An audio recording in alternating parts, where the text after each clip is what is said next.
Someday, you'll be the most shining light in the universe.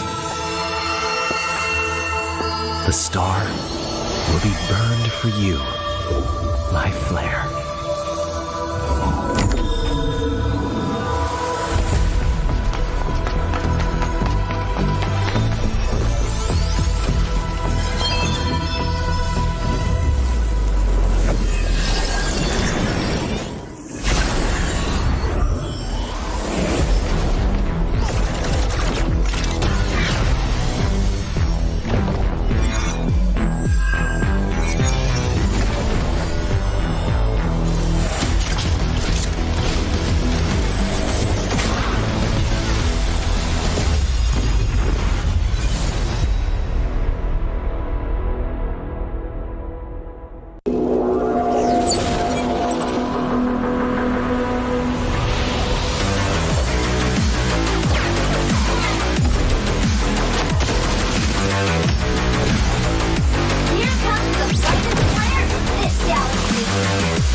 M-Series Flashback, Series of the Tournament.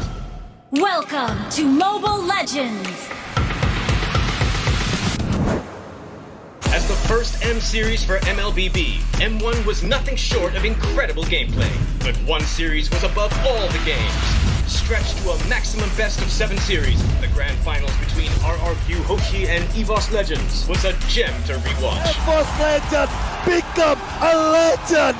As for M2, the grand finals between Grand Esports and the Burmese Ghouls was so epic that it broke the record with over 3 million concurrent viewers. With multiple back and forth, the 7-game series went the way of Grand Esports. Grand Esports are your M2 champions! Lastly, in M3, the series of the tournament was the first upper bracket game between Blacklist International and BCK, where the agents tried to target and 5-ban Bobazane, but the bloodthirsty Kings persevered and sent Blacklist International to the lower bracket. With M4, what sort of insane and epic series do you think we will get? Tell us what you think. See you at M4.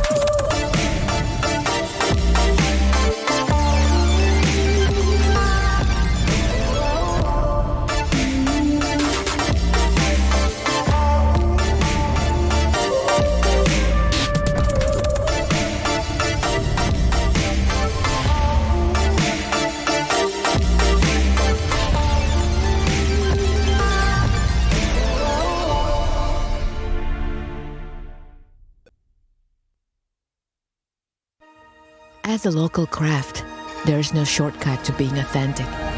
This one can only be achieved by patience and respect for nature, while the other one breathed new life to a tradition. And this one has to blend flawlessly. For every question we asked, what good it might bring, at the same time, they worked tirelessly, reaching for perfection, patiently.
My time, I'm a ball. I'ma get this money right. I'm gon' live my best life. They been talking, tell me on me, but you know they'll never win. I'm controlling all my victories, and something has gotta give. Cause this is just what I made it now. I made it now. You can't ever break us down. Break us down. I'll be reaching for the stars. Promise I'll be what they not, and I'll never ever stop. Won't never stop. Yeah.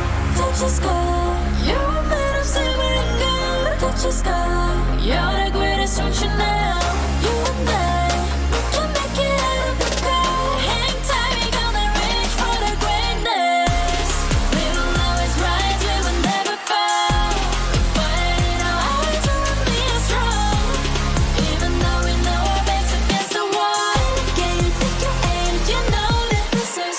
I've been down, been waiting so long. I'm here for the crown, I'm here to show off. Greatness time, just waiting to show y'all. This is your time to remember. So many times I lie in the basement waiting for greatness. No, I won't listen to anyone hating on me and telling me I wouldn't make it. Cause I did everything that they said I couldn't. Caught my footing and I kept the controls. I stand for something, I ain't running now. I'm the greatest now, I just wanna make it burn. Don't let me down, don't let it up. I've been on the road, accomplished all of my goals, and I ain't gonna let you down.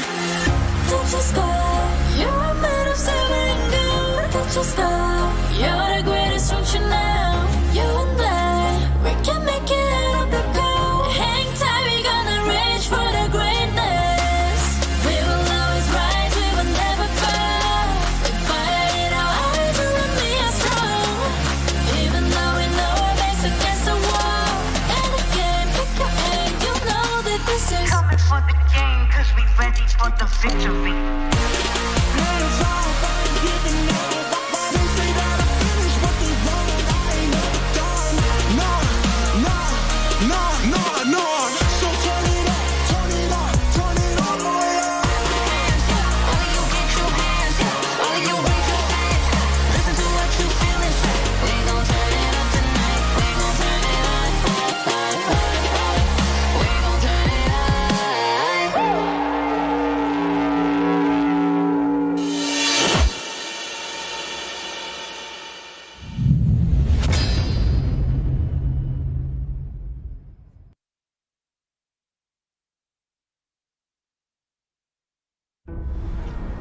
tournament. I can't wait to get to the game. Where all eyes are on one stage only. All for that ultimate prize, to be M4 World Champions.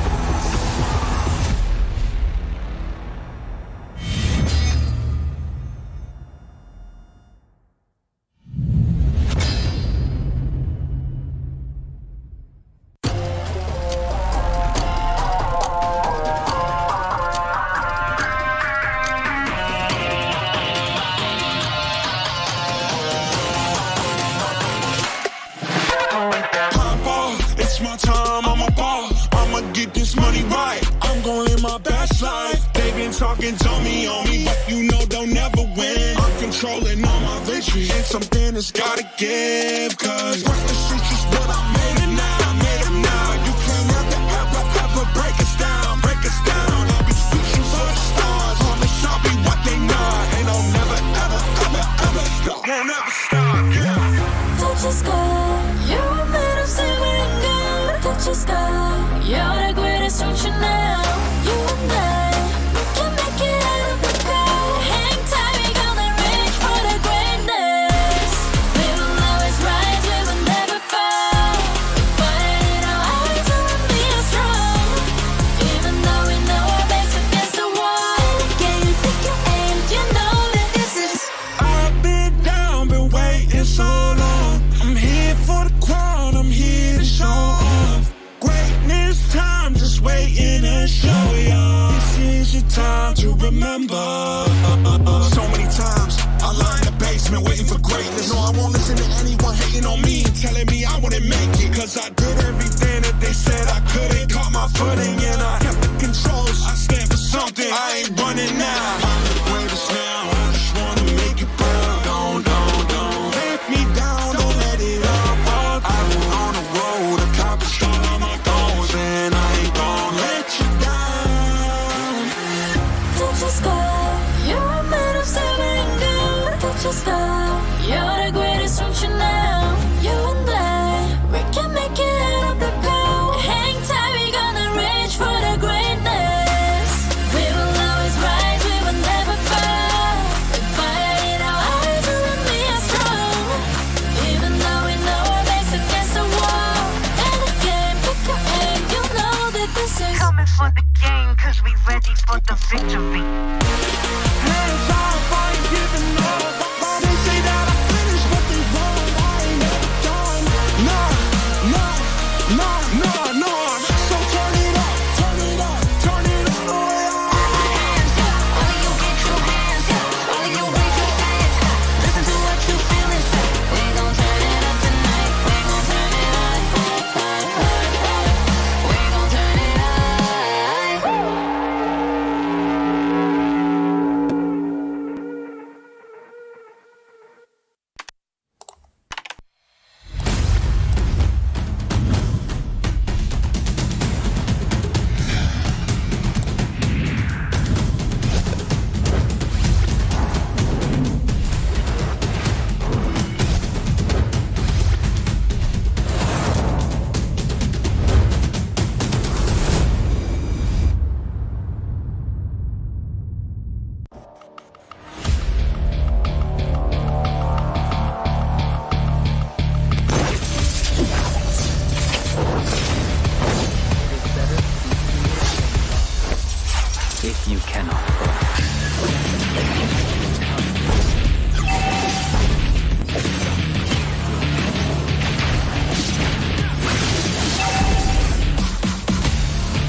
Someday, you'll be the most shining light in the universe. The star will be burned for you, my flare.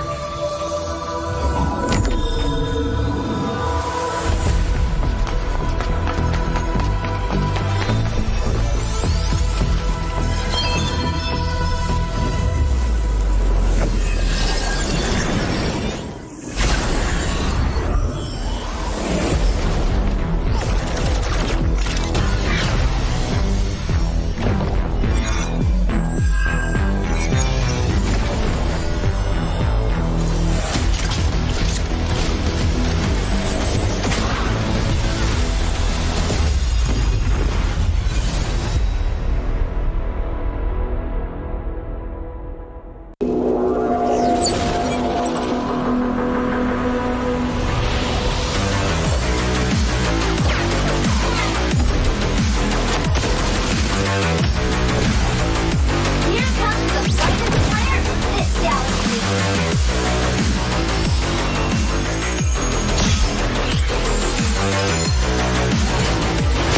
I'm the flare that's gonna light up the entire star.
Legendary!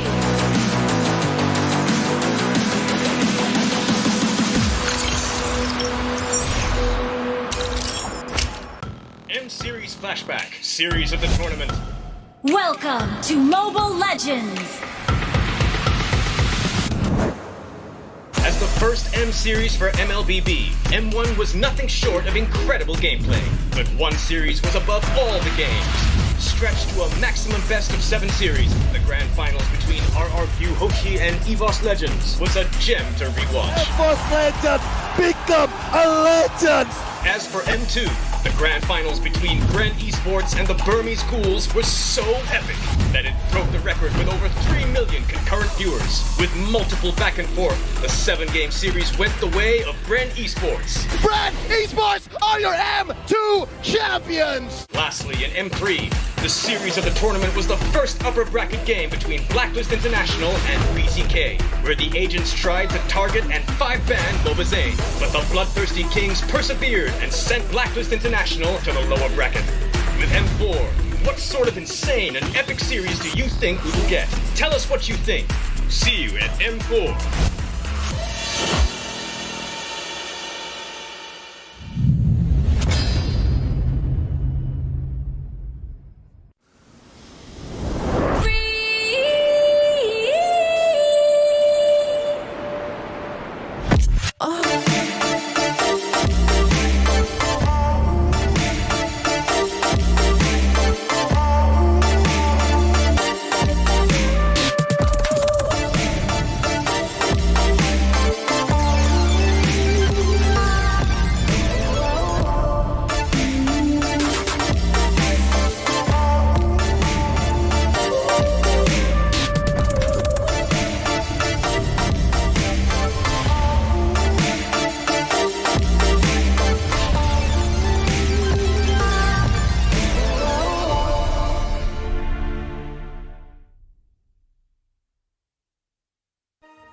As a local craft, there is no shortcut to being authentic. This one can only be achieved by patience and respect for nature, while the other one breathed new life to a tradition. And this one has to blend flawlessly. For every question we asked what good it might bring, at the same time, they worked tirelessly, reaching for perfection, patiently.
It's my time, I'm a ball. I'ma get this money right. I'm gon' live my best life. They been talking, tell me on me, but you know they'll never win. I'm controlling all my victory, and something has gotta give. Cause this is just what I made it now, made it now. You can't ever break us down, break us down. I'll be reaching for the stars, promise I'll be what they not. And I'll never ever stop, won't never stop, yeah. Touch the sky, you're made of silver and gold. Touch the sky, you're the greatest function now.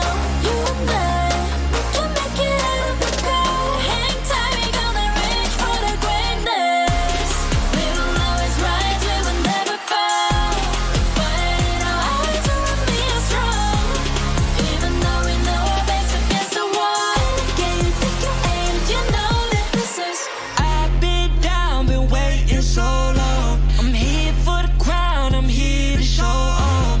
Greatness time, just waiting to show y'all. This is your time to remember. So many times I lie in the basement waiting for greatness. No, I won't listen to anyone hating on me, telling me I wouldn't make it. Cause I did everything that they said I couldn't. Caught my footing and I kept the controls. I stand for something, I ain't running now. I'm the greatest now, I just wanna make it burn. Don't let me down, don't let it up. I've been on the road, accomplished all of my goals, and I ain't gonna let you down. Touch the sky, you're made of silver and gold. Touch the sky, you're the greatest function now. You and I, we can make it out of the cold. Hang tight, we gonna reach for the greatness. We will always rise, we will never fall. We fight it, our eyes around me are strong. Even though we know our backs against the wall. And again, pick your aim, you know that this is. Coming for the game, cause we ready for the victory.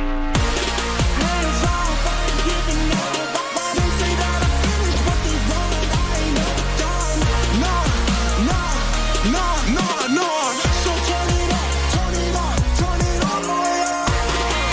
All of you get your hands up, all of you raise your hands up. Listen to what you feel and say. We gon' turn it up tonight. We gon' turn it up. We gon' turn it up.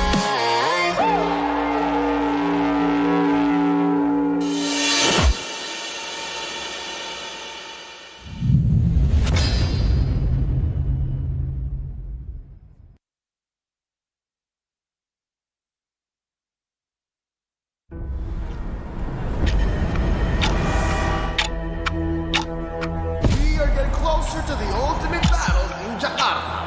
It's an amazing, beautiful tournament. I can't wait to get to the game. Where all eyes are on one stage only.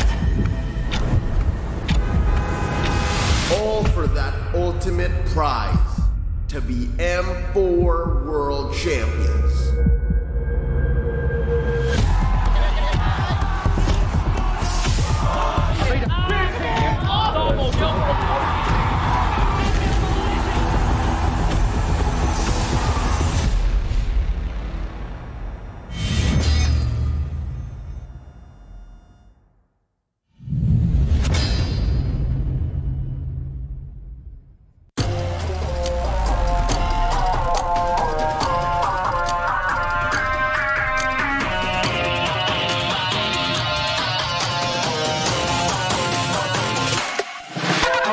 Pop off, it's my time, I'm a ball. I'ma get this money right. I'm gonna live my best life. They been talking on me, but you know they'll never win. I'm controlling all my victories. And something that's gotta give, cause what's the streets is what I made it now.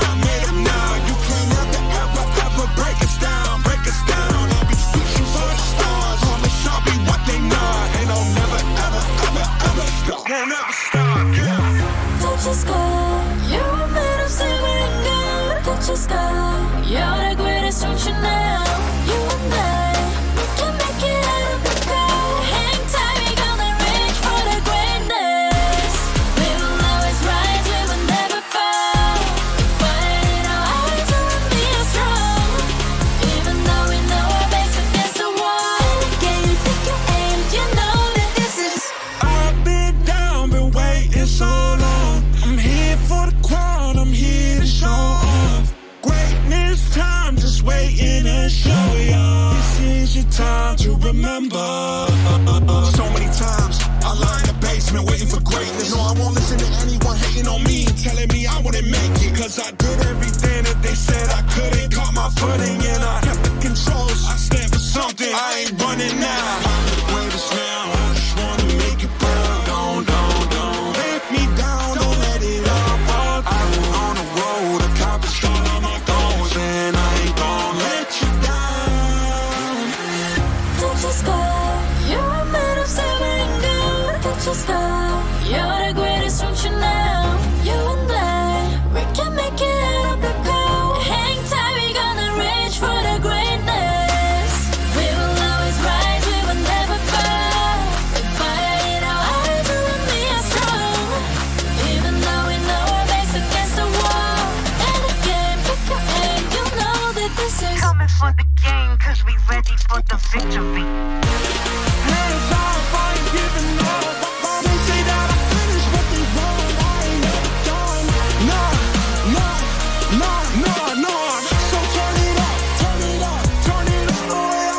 Hands up, all of you get your hands up. All of you raise your hands up. Listen to what you feel and say. We gon' turn it up tonight. We gon' turn it up. We gon' turn it up.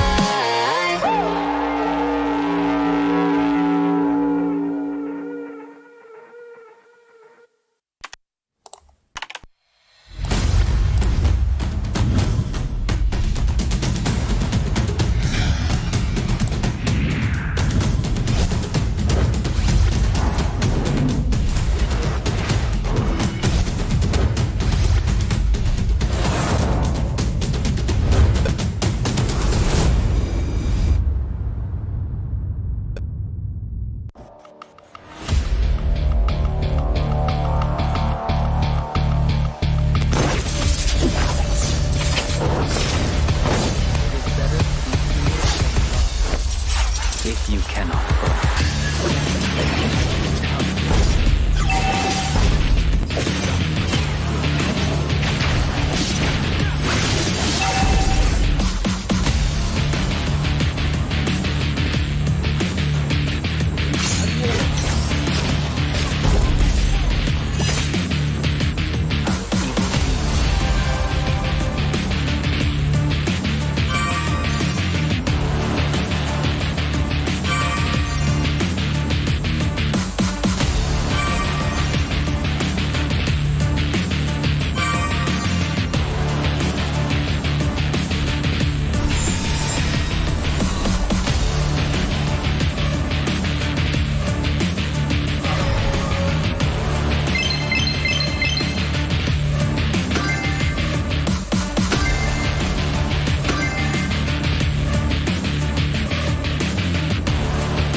You'll be the most shining light in the universe.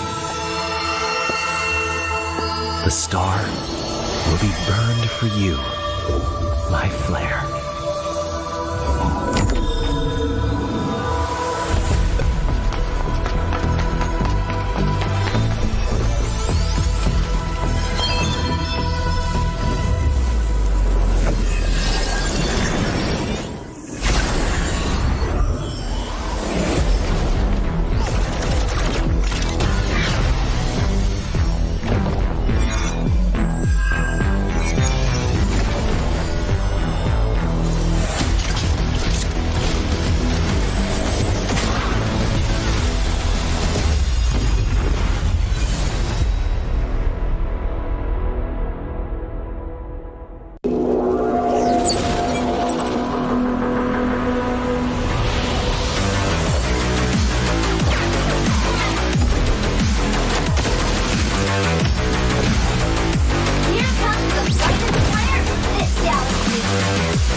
M-Series Flashback, Series of the Tournament. Welcome to Mobile Legends! As the first M-Series for MLBB, M1 was nothing short of incredible gameplay. But one series was above all the games. Stretched to a maximum best of 7 series, the grand finals between RRQ Hoshi and EVOS Legends was a gem to rewatch. EVOS Legends become a legend! As for M2, the grand finals between Grand Esports and the Burmese Ghouls was so epic that it broke the record with over 3 million concurrent viewers. With multiple back and forth, the 7-game series went the way of Grand Esports. Grand Esports are your M2 champions! Lastly, in M3, the series of the tournament was the first upper bracket game between Blacklist International and BCK, where the agents tried to target and 5-ban Bobazane, but the bloodthirsty Kings persevered and sent Blacklist International to the lower bracket. With M4, what sort of insane and epic series do you think we will get? Tell us what you think. See you at M4.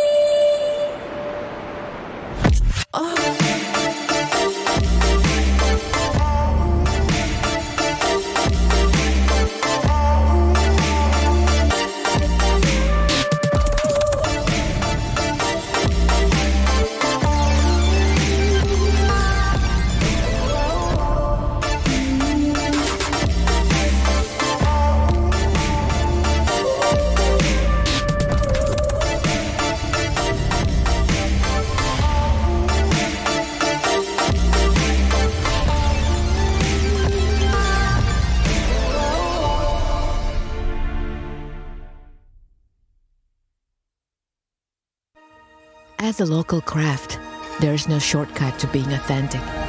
This one can only be achieved by patience and respect for nature, while the other one breathed new life to a tradition. And this one has to blend flawlessly. For every question we asked what good it might bring, at the same time, they worked tirelessly, reaching for perfection, patiently.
It's my time, I'm a ball. I'ma get this money right. I'm gon' live my best life. They been talking, tell me on me, but you know they'll never win. I'm controlling all my victories, and something has gotta give. Cause this is just what I made it now, made it now. You can't ever break us down, break us down. I'll be reaching for the stars, promise I'll be what they not. And I'll never ever stop, won't never stop, yeah. Touch the sky, you're made of silver and gold. Touch the sky, you're the greatest ocean now. You and I, we can make it out of the cold. Hang tight, we gonna reach for the greatness. We will always rise, we will never fall. Fighting our eyes, we will be strong. Even though we know our backs against the wall. Can you take your aim? You know that this is. I've been down, been waiting so long. I'm here for the crown, I'm here to show off. Greatness time, just waiting to show y'all. This is your time to remember. So many times I lie in the basement waiting for greatness. No, I won't listen to anyone hating on me, telling me I wouldn't make it. Cause I did everything that they said I couldn't. Caught my footing and I kept the controls. I stand for something, I ain't running now. I'm the greatest now, I just wanna make it burn. Don't let me down, don't let it up. I've been on the road, accomplished all of my goals, and I ain't gonna let you down. Touch the sky, you're made of silver and gold. Touch the sky, you're the greatest ocean now. You and I, we can make it out of the cold. Hang tight, we gonna reach for the greatness. We will always rise, we will never fall. We fight in our eyes, we will be strong. Even though we know our backs against the wall. And again, pick your aim, you know that this is. Coming for the game, cause we ready for the victory.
this life. They've been talking, told me on me, but you know they'll never win. I'm controlling all my victories, and something has gotta give. Cause greatness is just what I made it now, I made it now. You can't ever, ever, ever break us down, break us down. I'll be reaching for the stars, promise I'll be what they not. And I'll never, ever, ever, ever stop, won't never stop, yeah. Touch the sky, you're made of silver and gold. Touch the sky, you're the greatest ocean now.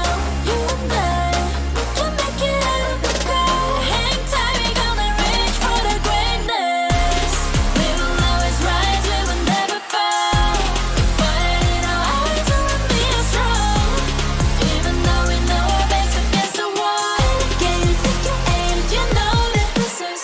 I've been down, been waiting so long. I'm here for the crown, I'm here to show off. Greatness time, just waiting to show y'all. This is your time to remember.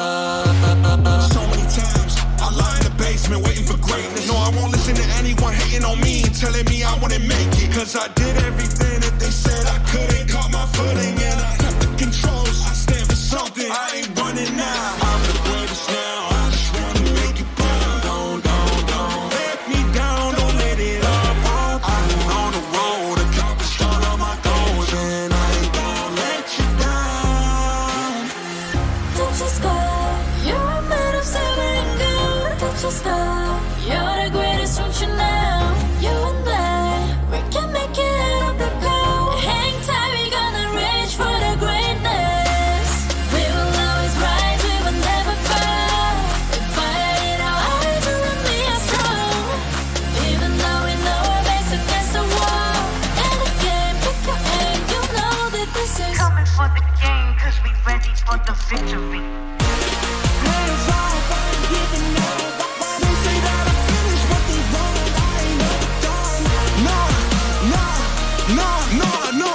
So turn it up, turn it up, turn it all the way up. Hands up, all of you get your hands up. All of you raise your hands up. Listen to what you feel and say. We gon' turn it up tonight. We gon' turn it up.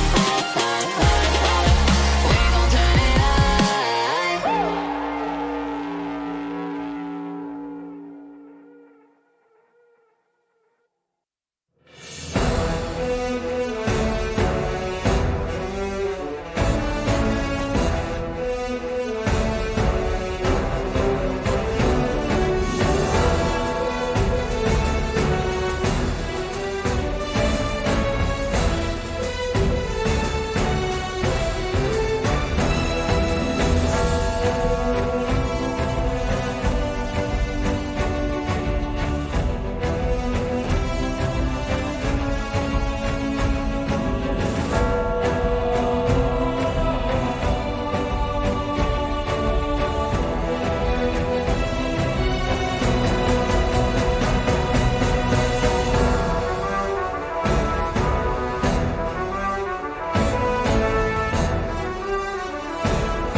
The M4 group stage continues to bring us world-class MLBB actions. So let's take a quick look at what happened yesterday.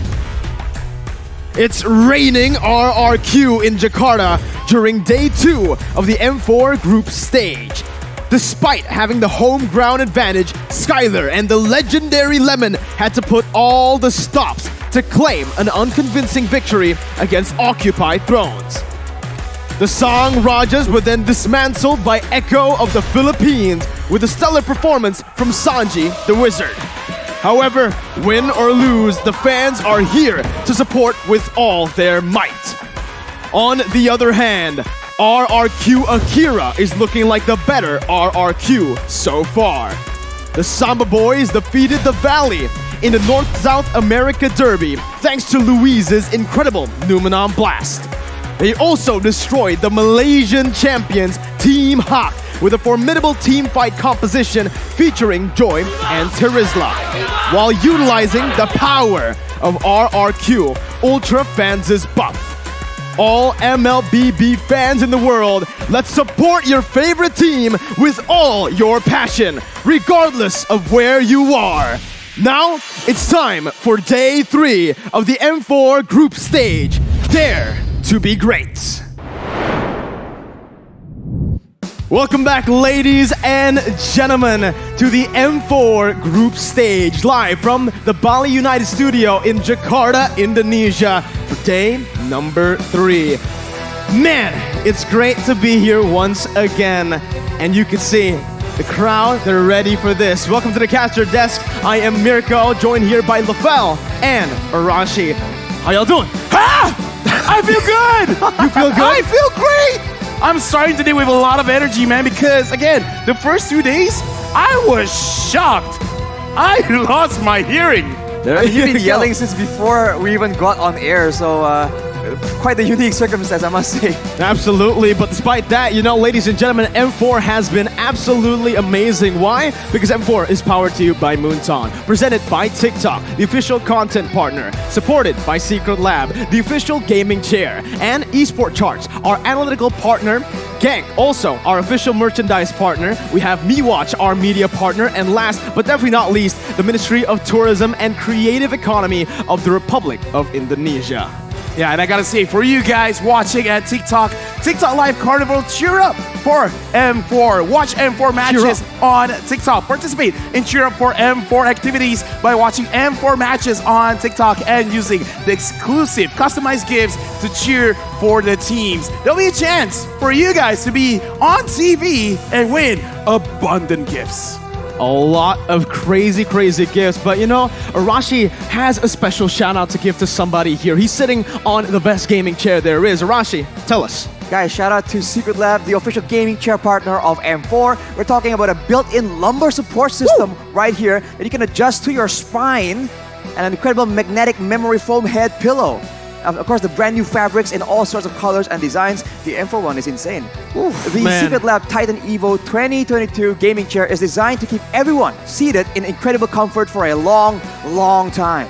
You know, when you already have a good chair, you need to use Gank. Wear Gank and game with Gank as well. A lifestyle fashion brand made for the modern gamers and is also the M4 World Championship official merchandise partner. So go ahead and grab the M4 merchandise right now at www.gank.asia today, right now. So once again, thank you to all of our lovely sponsors. M4 would definitely not be possible without all of your support. And right now, for the opening game and match of the day, Lafel, we got a big one. Yeah, and I feel like for those of you that watched the first and second day, probably understand what's going to happen because this is the group stage. But for M4, we got the group stage and we also have the knockout stage. For now, the group stages, there'll be no eliminations. But man, oh man, we see a lot of incredible fights where it looks like they're really playing for their life. It's like they don't care. It's a best of one. They just want to go for it. It's crazy, you know, the upsets, everything we've seen, it all happen. And right now, we're going to take a look at today's schedule before we talk about the other matches, because why not give the visual representation over? But Arashi, before that, we're going to take a look at the format video for M4. Oh, waiting on that format video. And of course, it's just a very unique situation, right? It's a very large-scale tournament. It's why it's the M Series and why everyone's so hyped about it. Right here,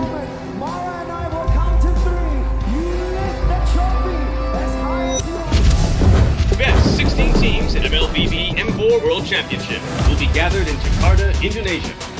One dream and one goal only. To make sure all the players, teams, and fans alike are on the same page, it is time to reveal the tournament format. In M4, all the qualified teams will compete in 2 stages to achieve greatness. Group stage and the knockout stage. The teams will play a best-of-1 single round robin during the group stage. No team will be eliminated during the group stage. Now, let's take a look at the knockout stage format. It'll feature a double elimination bracket with a total of 22 series. The first 2 rounds of the lower bracket will be the best of 3.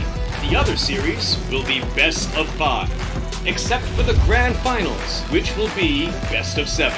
Now the knockout stage upper bracket will feature the top 2 teams of each group from the group stage, and the bottom 2 teams will start at the lower bracket. The losers of the first round of the lower bracket will be eliminated. The M4 knockout stage will be spread out across 9 days, where there will be a live audience for fans like you to support your teams. And that's all you need to know about M4's tournament format. Remember to tune in and see you in Jakarta. Dare to dream, dare to be great.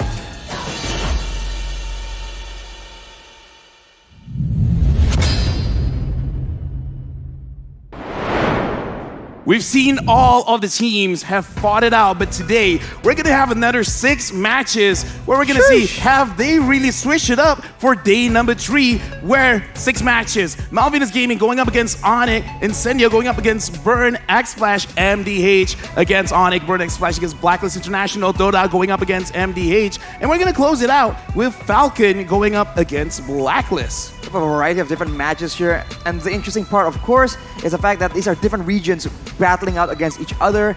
So we'll have to see, will there be more upsets or will there be the same pattern we've seen in the past 2 days? We've seen crazy results, right? The group stage with the best of 1, it's as advertised, it's unpredictable. Yeah. That's what makes the best of 1 format so fun to watch. Onyx Esports losing against Torak. We saw Falcon losing against Incendio Supremacy. A lot of upsets here already, but you're feeling really good for Todak, right? I'm feeling very good. And the thing is, I watch social media, and it looks like a lot of our fans, before M4, they thought, it's going to be a lot of one-sided matches because all the teams look very, very strong. But they thought it was just strong for the MPL regions, but nah, everyone is really showing up. And speaking of showing up, M4 Pass is available now. Complete all of the active tasks to make sure that you guys get to level 75 with ease and for free. Log in now and exclusive rewards can be yours. Rewards like Beatrix Light Chaser, Beatrix Stellar Brilliance, and the M4 Beatrix figurines are waiting for you. Mobile Legends, Bang Bang hashtag, as well as hashtag MLBBN4 and hashtag Dare to be Great. Every single team. They're all daring to be great. Right now, especially, right? I can't believe how much these teams have improved. And right now, we're actually going to welcome on to the stage, not just yet, we're going to take a look at their team lineup first, of a team that has improved so much from the last time we saw them back at M3. So let's take a look at Malvinas Gaming with their official team lineup for match number 1 up against Onyx Esports.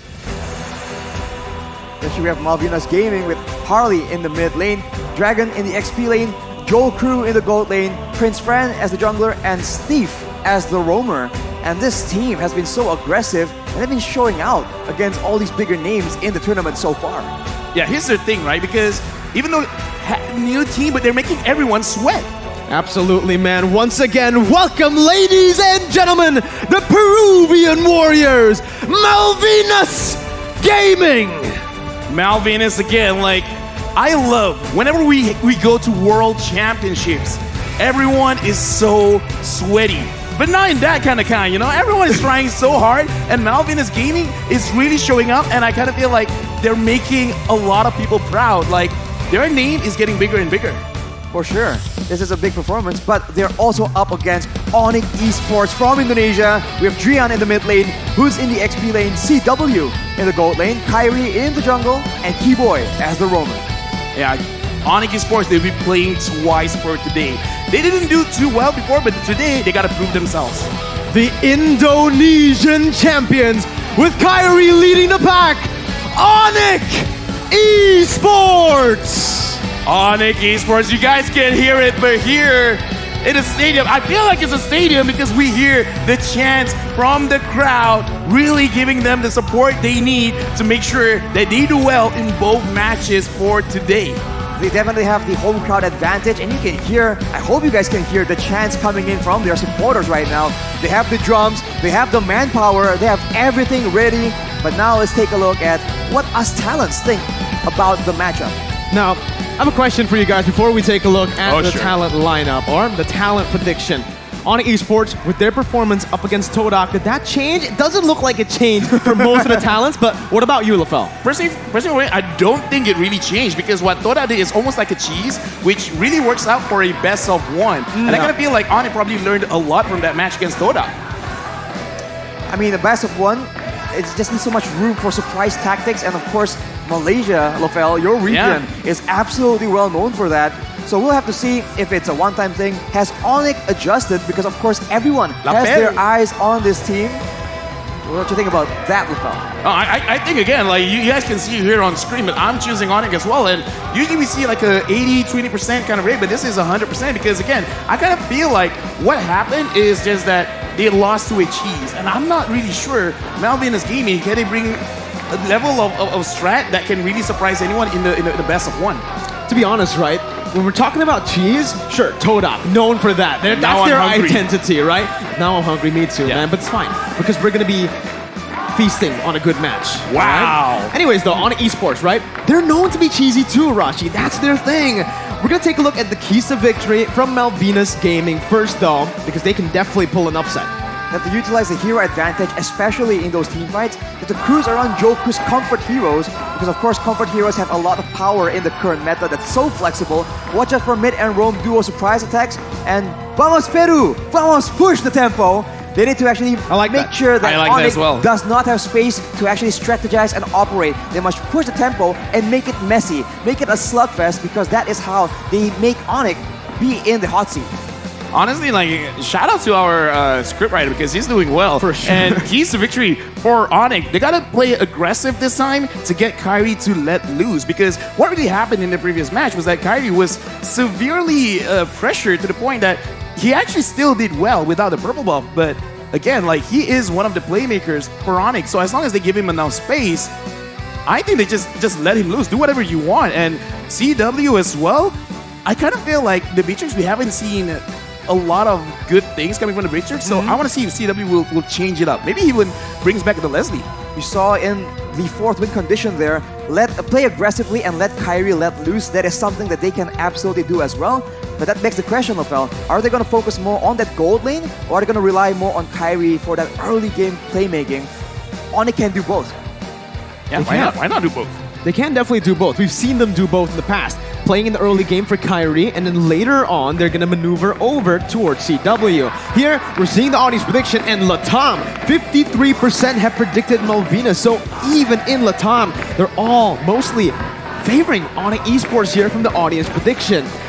They are still the tournament favorites. A lot of players, a lot of analysts, coaches even, have been saying that they are a double S tier team. Again, we've mentioned it, that Cheese was able to absolutely dismantle on esports, but other than just the lineups being not as aggressive as we usually see. Wow, go Malvina's Gaming. Oh! Go Malvina's Gaming, yeah. Okay. Showing some support there, but yeah, we're going into the draft very, very soon because we talk about, you know, being aggressive, being passive, roaming around and all those kind of things. So I think like the first 3 picks for both teams is going to be very, very important, Archie. Right now, a lot of teams have been actually opting to go for priority picks instead of flex picks, and now there's 2 ways of drafting. Do you want to bewilder your opponents by using very flexible picks, or do you just pick those heroes that are just too costly to let go? It's a very different and unique situation we haven't seen in a long time. Let's dive into the drafting phase for match number 1 of day 3. Onyx Esports on the blue side, Malvina's Gaming on the red side. A fun fact as well for most of y'all back at home, the blue side's been winning a lot more than the red side. I believe Mirko, don't do this to me. Don't do that to you. Okay, what's up? Which one is blue? Oh, blue is left. Are you the first pick? Yeah. I'm colorblind. Anyways, I want to talk about the bans because this is a very interesting ban coming in from Onyx, where they're banging out the Eve as well as the Faramis. Eve is very strong against certain fighters, where you really just want to, in a way, kind of like a Langar kind of style, where you just want to use your movement speed and then just go straight to your opponents, as well as betting out the Faramis. The Faramis is, in my opinion, has gotten way weaker after the change to his ult, but it does show that perhaps they want a team fight where they want to make sure they can charge in, they can dive, and no one will survive that charge. I think banning the Eve is a smart move. It just allows them to circumvent all the problems. Now The two has to be slows, banned, right? the zonings, the immobilize as well. And especially if they want to use CW, denying that real-world manipulation that can just zone the marksman away from those fights. They ban the Kaya wait, for the pickup Glue. potential. 1-1, Glue. Two heroes up for grabs, but they go and opt for the 1-1 for CW. A comfort pick, his main hero. But is it worth letting that Glue go? We've seen how strong the Glue is, and without hesitation, Malvinas picks up the carry as well. A hero that's just been popping off at M4. It just seems like such a gamble. The 1-1 definitely has a lot of potential, but we haven't seen it too often right here. And if Malvinas go for a dive composition, the 1-1 can definitely be useful. But everyone else on the team, what will they draft out to ensure that CW won't even get destroyed all the way from the early game? Here's the thing, right? I kind of feel like the laning phase is fine, at least in the gold lane, especially if the mid duo will give a lot of help there. But I don't know, man. Giving up the Glue as well as the carry, where we saw even a game that Glue did lose, is not really because Glue didn't perform well. It's just that mistakes being here and there. And it looks like with the Hayabusa pick as well as the Grok, I think this kind of solidifies that they want to bring the aggression in early. So Malvinas Gaming, they got to make sure that whichever jungler that they're going to pick is not going to be punished early, because Grok as well as Hayabusa, they just need a very strong mid laner, a mage that's strong like level 1, level 2, and it might be GG for them in the mid. Well, another hero that could work, instead of picking up a jungler or a mid laner, hey, you're up against an assassin, up against Onyx. They're probably still having nightmares about going up against a Hilda on an assassin. It's still up for grabs right now. They don't go for it. They instead lock in a jungler that we haven't seen so far in the group stage. But still, Karina, one of those junglers that's just super solid. Good clear, good damage, and very flexible in terms of how you can play this hero. You can go tank, you can still go damage. But then it's also not exactly a counter towards that Hayabusa as well. So I think the Roamer here will be the very important hero that will decide how the early game can go. Already a Hilda being banned away by Malvinas of all people. And Mincitar, just to ensure that no dash denials are available.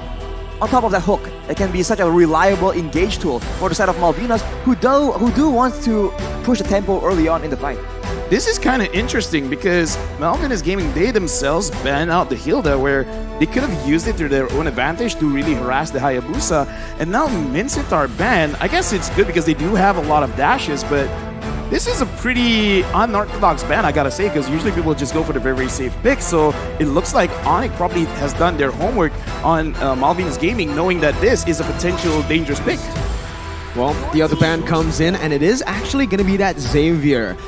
This hero has been, I wouldn't say super prio, right? A lot of teams have been picking it up, but it's been very situational. We've seen where players can actually utilize the Xavier, especially when it goes to the late game. We saw Lemon yesterday pop off on this hero, but with it banned away, and looking at the compositions from Onyx Esports, with 3 out in the fray, you can really understand why they went for the Xavier ban, right? This is in Sans. You're not going to see those crazy dive-in heroes. You're going to see a lot of that safer picks as a mage, but we still don't know because Drian's playing right now. The Grok, we've seen him play, pull that off in the mid lane. We've seen him use heroes like a Kagura as well, so he's definitely not averse to playing the more aggressive heroes that can just 1v1 and then take over that mid lane control.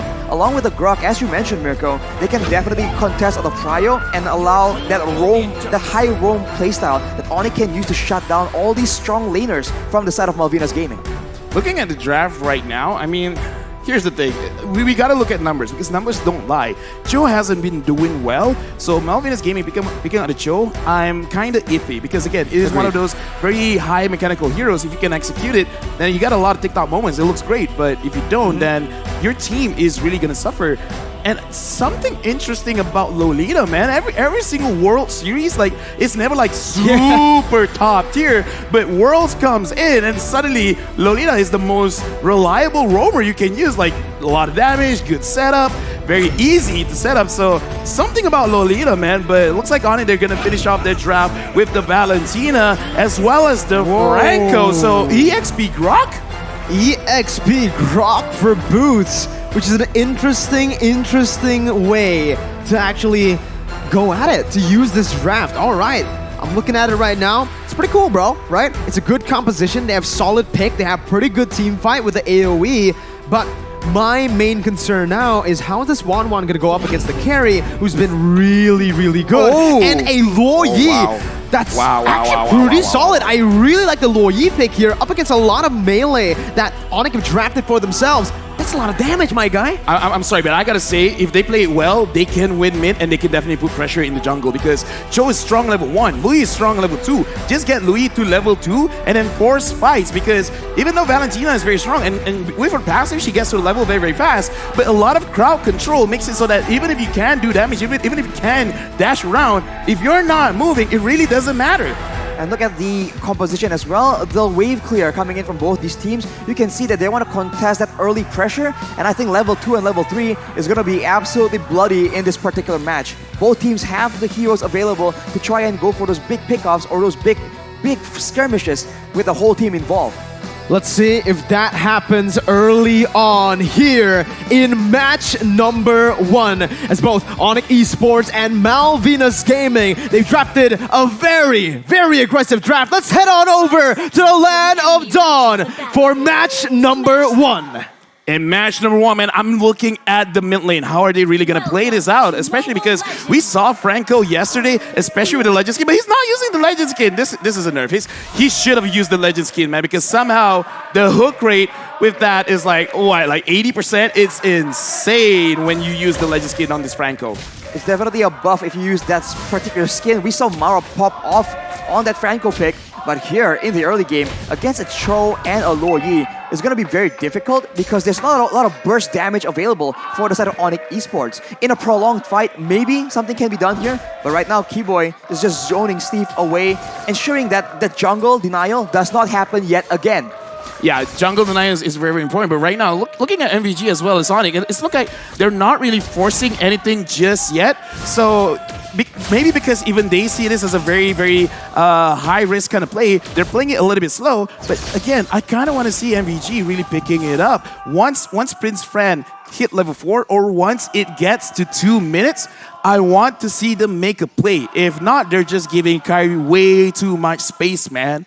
And right now in the gold lane, CW is doing pretty well for himself. He's zoning away Yokru, and without any assistance, it's going to be very difficult for this carry to try and get anything. So already Onyx displaying a higher level of macro, but look at the mid lane though. Kyrie is playing with fire. It's his signature hero, man. It's his favorite hero to play, and we get to finally see it here at the world stage. But I do want to actually talk a little bit more about that gold lane matchup, because hey, that's my main hero too. Me and CW, we're brothers. CW, Wan.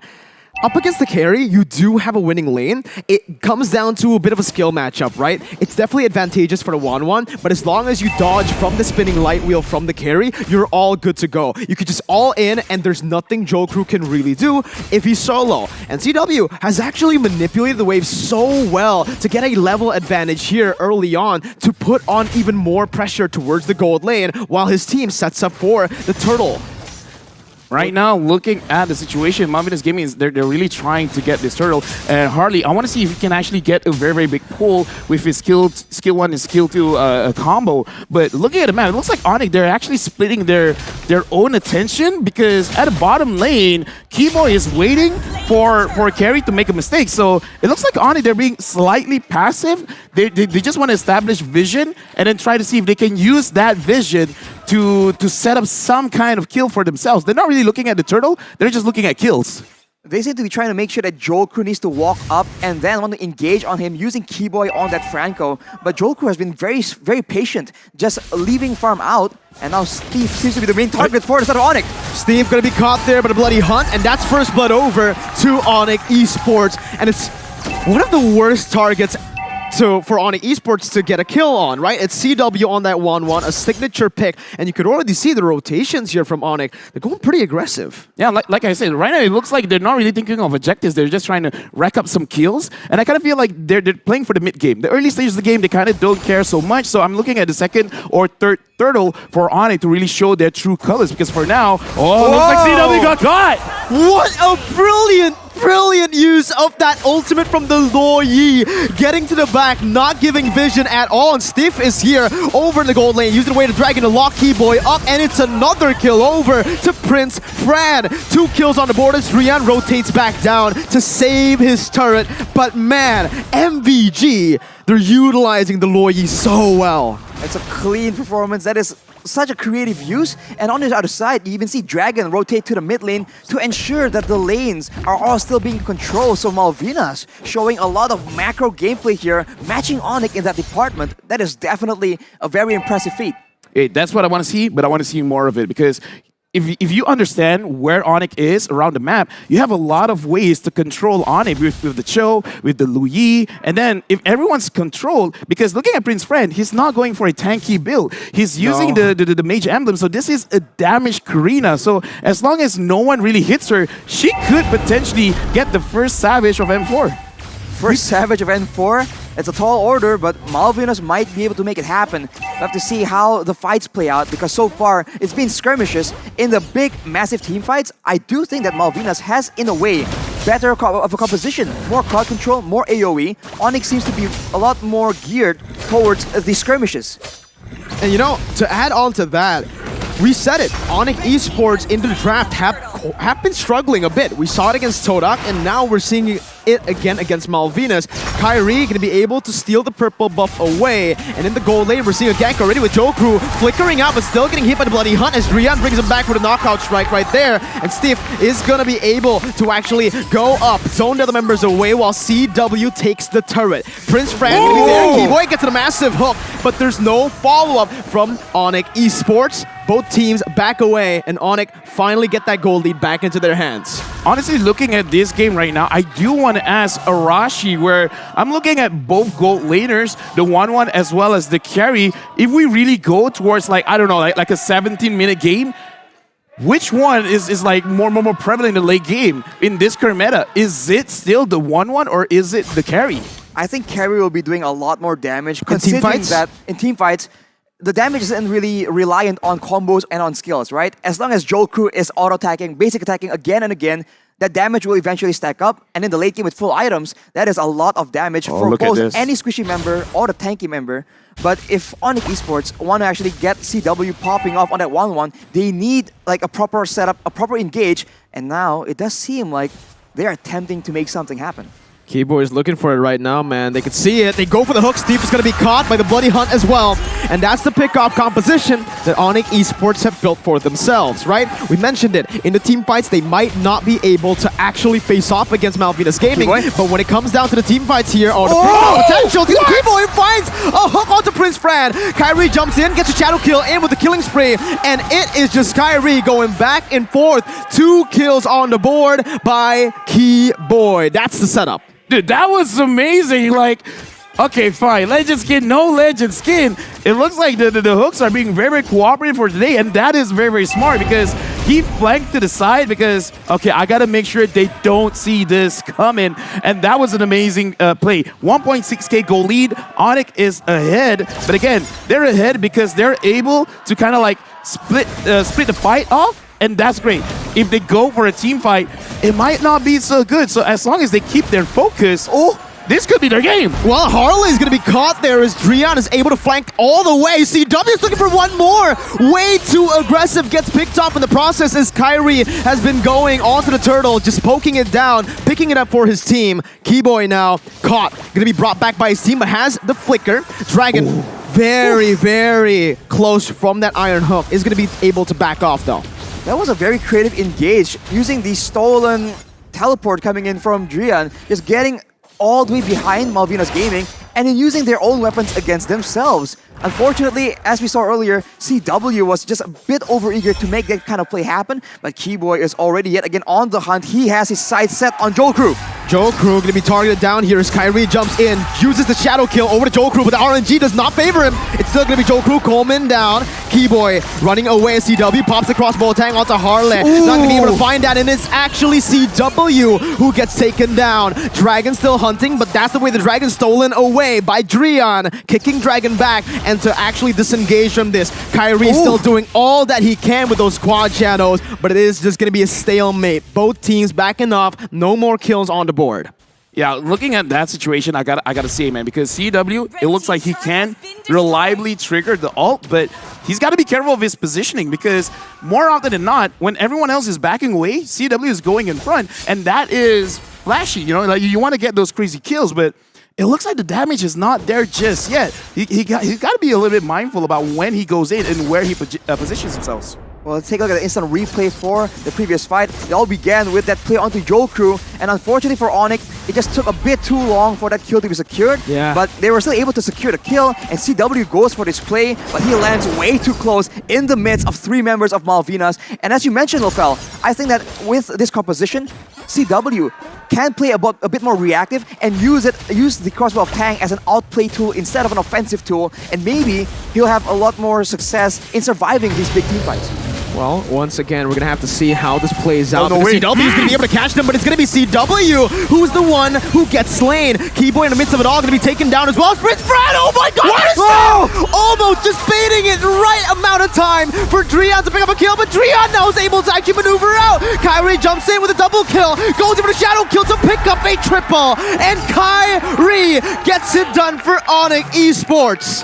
I gotta say, man, like that looked cool, but I gotta say, mistake from Dragon. He used the split play. He should have stayed close to his team because Kyrie was aiming for just one person. If Dragon was there actually was a situation where Malvinas Gaming could have gotten more kills. But either way, great engagement from Malvinas Gaming. But now Kyrie is using this opportunity to try and start the Lord. But it looks like Dragon is not gonna let him do that. Dragon on the glue, man. We're gonna have to see how much time he buys for his team as he goes in for that split, but all the way this points. Oh my god, again! It's Prince Fran who comes in clutch and saves the day. Onyx Esports have nowhere to go right now, but Dragon's gonna be taken down. It's a shadow kill over to Harley, as now Malvinas have to move back. The Iron Hook does not connect. It's gonna be the way the Dragon locking Prince Fran down, and that's a double kill picked up by Drian, the Lord as well. Drian is an absolute monster as he's looking to claim a maniac, but Keyboy, his own teammate, says, no, I want some time too. And just like that, that's a wipe out for Onyx. What?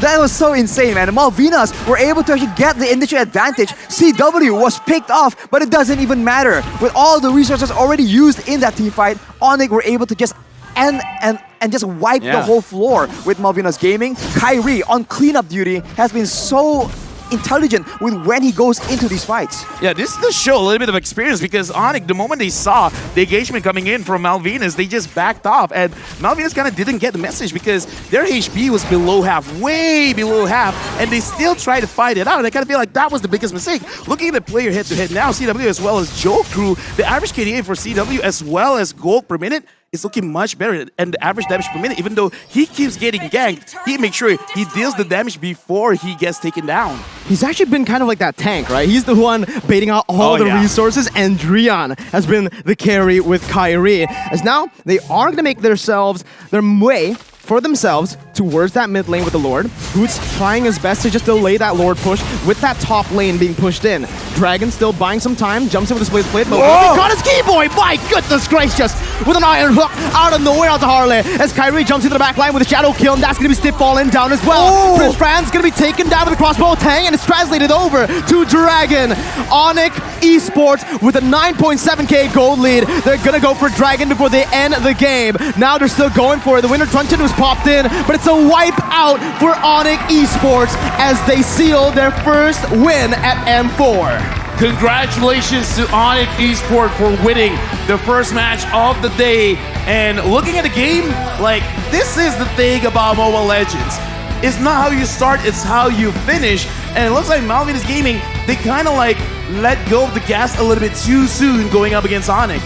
And I think in a way, right, in the mid game, it's almost like the opposite. We saw two fights of Fell where they were so low, and yet they pursued, they thought they had Onyx on the run, but Onyx, they just know exactly what the situation was, they turned it back around. It happened one too many times, and in the top class, top tier of Mobile Legends, one moment is all it takes.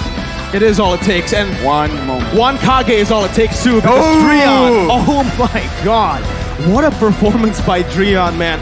A lot of people have been saying that, hey, Dreon's great, but Sans might just be that better mid laner. So far, Dreon, one game, one win. Hey, you know, in my live stream where I called you, I even said I prefer Dreon, right? Yep. Yeah. Thank you, by the way. And again, looking at this game, I kind of like the potential where you understand what is not enough. Because looking at the way Onyx played just now, in the mid game, they kind of understood. Why are we losing? Oh yeah, because when we clumped up, we are always in Malaysia we say rapat kaya silaturahim, where we get just so close together, and that's kind of not good actually because everyone's stunned up. So they just kite, and Malvin is like, oh, they're scared, we're gonna go in front, but it was actually a bait. Yeah. I think they utilized their pick-off composition really well, but early on, they forgot about it, right? It almost seems like they forgot about it because they were clumping up so much with this pick comp. Finally, though, in the mid-game, like you mentioned, they understood the assignment. They remembered, hey, this is what the coaches drafted the composition for. Never stay near me. Never stay near me. I can't let you get close.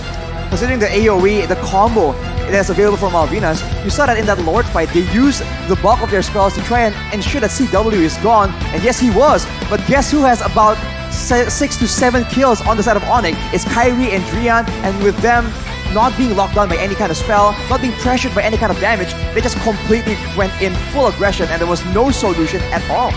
There were glimpses of brilliances though. Like, I mean, look at how Harley was able to use that Luo Yi, man. I love the diversions. Those plays were absolutely amazing. And the thing is, I think they did that a bit too much because it then became readable.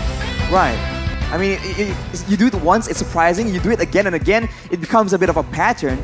And speaking of patterns, let's take a look at the item build for both these teams. Of course, Joel Crew at this point has all the damage here. Well, not all the damage, but the core items, the Demon Hunter Sword and the Golden Staff is available. And Prince Fran actually goes for the Winter Truncheon quite early here. Presumably going for a bit of an outplay because against pick compositions, having that stasis will allow you to actually outplay a lot of the burst damage that is time sensitive, that needs to be outputted very, very fast. But on the other side, take a look at Boots with his itemization. He goes full damage, full aggression, and I think the idea was to be able to have enough damage to clear the wave. And if you look at this particular match, he was able to match Glue, the very oppressive hero, in clearing and in roaming around. So I think this is a way to counter this Glue pick. No, and we got to put into consideration, right? Grog, the more physical attack he has, it translates into physical defense. So it's really not that big of a deal to handle with them. He just needs one magic resist item, the Shield, to make sure that once he gets caught, it's really not that big of a deal, especially because he does have the flicker, he does have the wild charge. So in case if he does get himself in a very, very bad situation, he could just bounce, he could just jump away, no problems. We're going to look at the post-game stats here because I want to look at the team fight participation. Because Harley 100%, and like you guys said, fool me once, shame on you. Fool me 5 to 4 or 6 times, then that's a scam. I'm not falling for another scam. Yeah, that's exactly what happened. They got Trademark, scammed by the way. once. That's my word. Trademark, yeah. right? Trademark, yeah. I say that a lot as well, Oh yeah? Yeah, fool me once. I keep messing it up. Let's not do that here. He's scared to do it at the world stage, dude. But Kyrie was definitely not scared to pull off his signature hero at the world stage. Number 1 in terms of GPM, number 1 in terms of damage, Kyrie. And Kiba, of course, on that Franco, being able to enable the team so early in the game. And in that late game, right, he just knows how to actually find those picks when Malvinas is in that base defense situation. But for Malvinas, Prince Fran also has 100% teamfight participation. And if you look at the stats, honestly, damage dealt, it's 40k off. It's not massively different. It's just the fact that with the pick-off, with the burst available for Onyx Esports, it just comes in and secures the kill so much more reliably. But before that, let's take a look at the MVP for this game. Guesses. Kyrie. Yeah, let's go Kyrie. All right, Why 2 not? Kyries, and I'll say, you know what, Kyrie too. He got everything done, but hey, you know, sure, Kyrie, he got the spotlight, right? He got all those kills. But who set it up? Yes. The boy himself, The not key the man. boy. The key boy. Who needs a man when you have a boy? Wait, Exactly. Wait. Hold up. Hold His up. hooks were really good. Like that last one, he got Louis. Oh, what a great I feel hook, like- Out of right? nowhere. Right? Yeah. I feel like not so good, man, because he wasn't using that skin. Okay, Rashi. Now you're biased towards the skin. Like, he could, I can't blame you. Can Now blame you me? gotta buy the skin for him. Ooh. Yes. For Keyboy? That's gonna be a For treatment Keyboy. for Keyboy, yeah. Sure, I guess. So for Keyboy, stay back. Arashi wants to give you the skin, all right? See So if we can make it happen. Anyways, it's a great performance, and in the early stages, he was also part of the reason why Malvinas has to be on their toes, because again and again, he would spend his time just sitting in a bush, and it looks like he's almost borderline AFK, but Yeah. he is putting a lot of pressure onto Malvinas in a weird way by not being seen, because now they keep second guessing, is he in this bush, has he moved away? And you can see that Jokeru, for example, in the gold lane, he is forced to just sit back so far away, and that allows Onyx to get that rotation advantage. And you know, I like how Keyboy actually played the Franco, right? Because a lot of Francos will just throw their hooks out of Yeah. nowhere. They just keep on looking for that crazy hook. But Keyboy, sometimes he knows how much of a threat he is just standing there menacingly. But I kind of like the way that you said just now how Franco is played, because even a broken clock is right twice a day. Oh. So right, you just throw it out and hope for the best. And I gotta say, if Franco becomes meta, I kind of don't like it. I don't like going up against Franco because it's so annoying. And looking at the way Keyboy is playing, he is very annoying. Now, we got to talk about the highlights now, because in the early stages of the game, Onyx, they were caught by surprise quite a few times, but once they couldn't find the bushes to actually surprise Onyx, they're just like, we know what to do, we know where guys are gonna come from, and we're gonna fight back.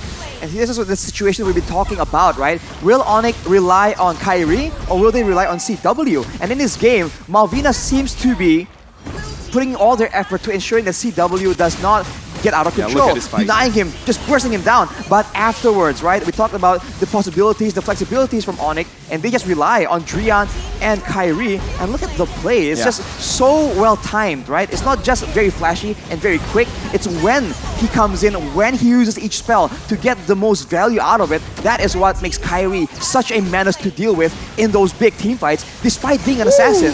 And of course, Keyboy, the MVP, man, making sure that the mage of all people is taken out, and that is no wave clear available for Malvinas. That means that the game is over for Malvinas Gaming. Yeah, and in the highlights, the second last team fight, those are the kind of highlights that the coach will just record and show the entire team, because Joel Crew was so far in front and he saw the Grok, and this is a damaged Grok. Blade of Despair as well as Blade of Heptases, you know the damage from the Wild Charge is going to be huge, and then he just took it. Dragon, virtually no HP, went in front. And then Keyboy's just like, I guess Quad Shadow first kill, double kill? Like, it's one of the easiest kills that he got, and that was a very big mistake where they really could have won there, got the Lord ended, but that kind of mistake really throws the game in the favor of your opponents. Comes down to experience, right? When we're talking about a game or a moment like that, the experience shines, and Drian was able to really capitalize. Hey, thank you, man. We're shining right now, but two teams will be shining as well very, very soon for our next match. We got a banger of a first match to start day off with a lot to shine, a lot to show. But again, for the second match of the day, we're going to see Incendio Supremacy face off against the Cambodian representatives, Burn X Flash. Their names are kind of similar in the sense. Incendio, I believe it means something associated with fire. So if it is, this is going to be a firefight between both these teams, if I'm correct. Better bring some water. I mean, bring some True. water. Water is great. Hydrate yourself. Shout out to mental health. And Incendio, I kind of feel like they have really shocked a lot of the universe of Mobile Legends Bang Bang. So I'm really interested to see what the fans are really thinking in their predictions. Because again, Incendio, I kind of feel like everyone didn't put a lot of money on them. No. But now it's like, you know what? We got to reconsider.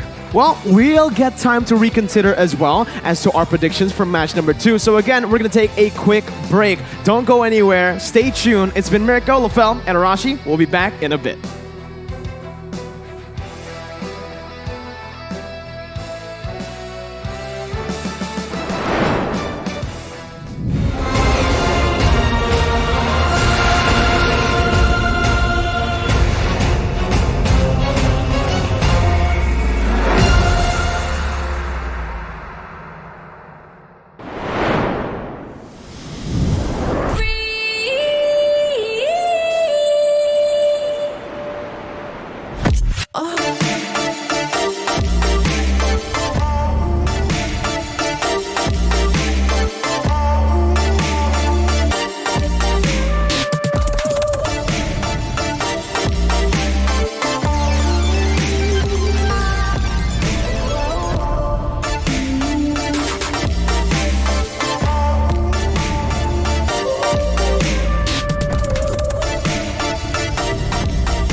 You live only once. For once, leave the comfort zone and raise yourself up.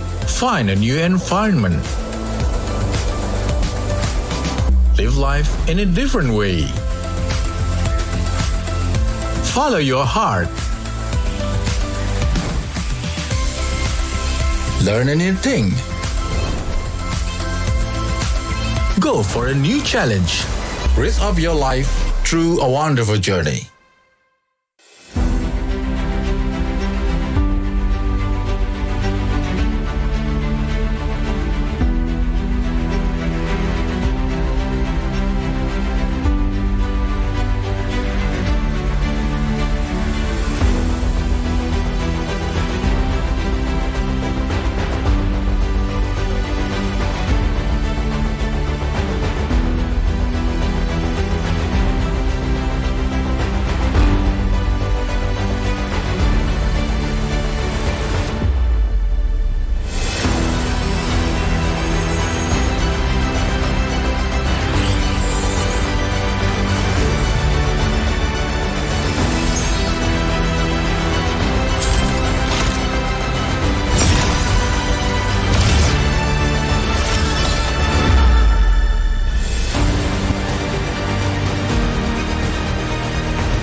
It's my time, I'm a ball. I'ma get this money right. I'm gon' live my best life. They been talking, tell me on me, but you know they'll never win. I'm controlling all my victories, and something has gotta give. Cause this is just what I made it now, made it now. You can't ever, ever, ever break us down, break us down. I'll be reaching for the stars, promise I'll be what they not, and I'll never, ever, ever, ever stop. Won't never stop, yeah. Touch the sky, you're made of silver and gold. Touch the sky, you're the greatest ocean now. You and I, we can make it out of the cold. Hang tight, we gonna reach for the greatness. We will always rise, we will never fall. We fight in our eyes, we will be strong. Even though we know our backs against the wall. Can you take your aim? You know that this is. I've been down, been waiting so long. I'm here for the crown, I'm here to show off. Greatness time, just waiting to show y'all. This is your time to remember. So many times I lie in the basement waiting for greatness. No, I won't listen to anyone hating on me, telling me I wouldn't make it. Cause I did everything that they said I couldn't. Caught my footing and I kept the controls. I stand for something, I ain't running now. I'm the greatest now, I just wanna make it proud. Don't let me down, don't let it up. I've been on the road, accomplished all of my goals, and I ain't gonna let you down. Touch the sky, you're made of silver and gold. Touch the sky, you're the greatest ocean now. You and I, we can make it out of the cold. Hang tight, we gonna reach for the greatness. We will always rise, we will never fall. We fight in our eyes, we will be strong. Even though we know our backs against the wall. And again, pick your aim, you know that this is. Coming for the game, cause we ready for the victory.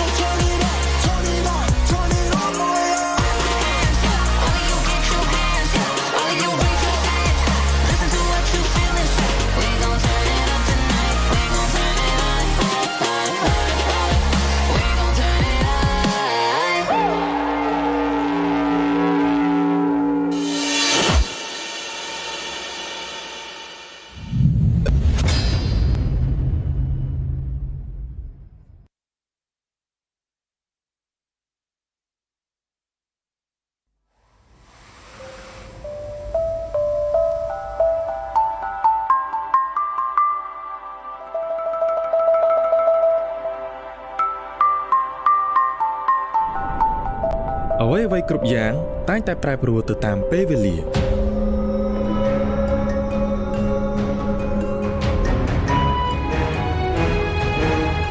ប៉ុន្តែស្មារតីរបស់អ្នកប្រយុទ្ធនឹងមិនសាបសូន្យនោះឡើយ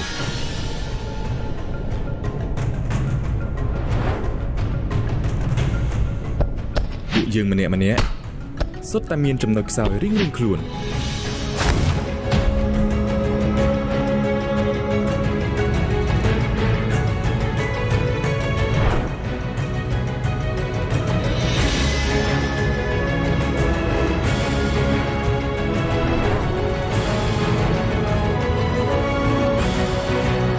ហើយប្រសិនបើយើងរួមគ្នាជាក្រុមគឺពួកយើងមិនមានពាក្យថាបរាជ័យនោះទេ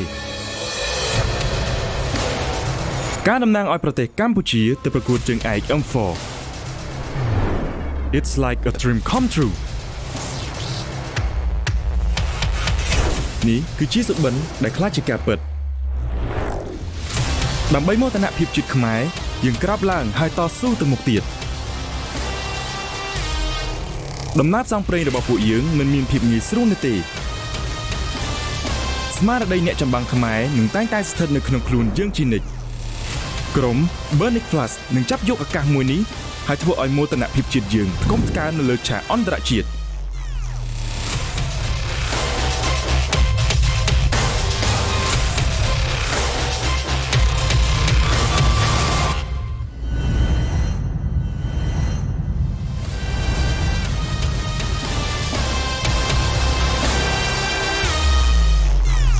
If you play with fire, you will get burned. Dear Flamers, see you in the M4 stage.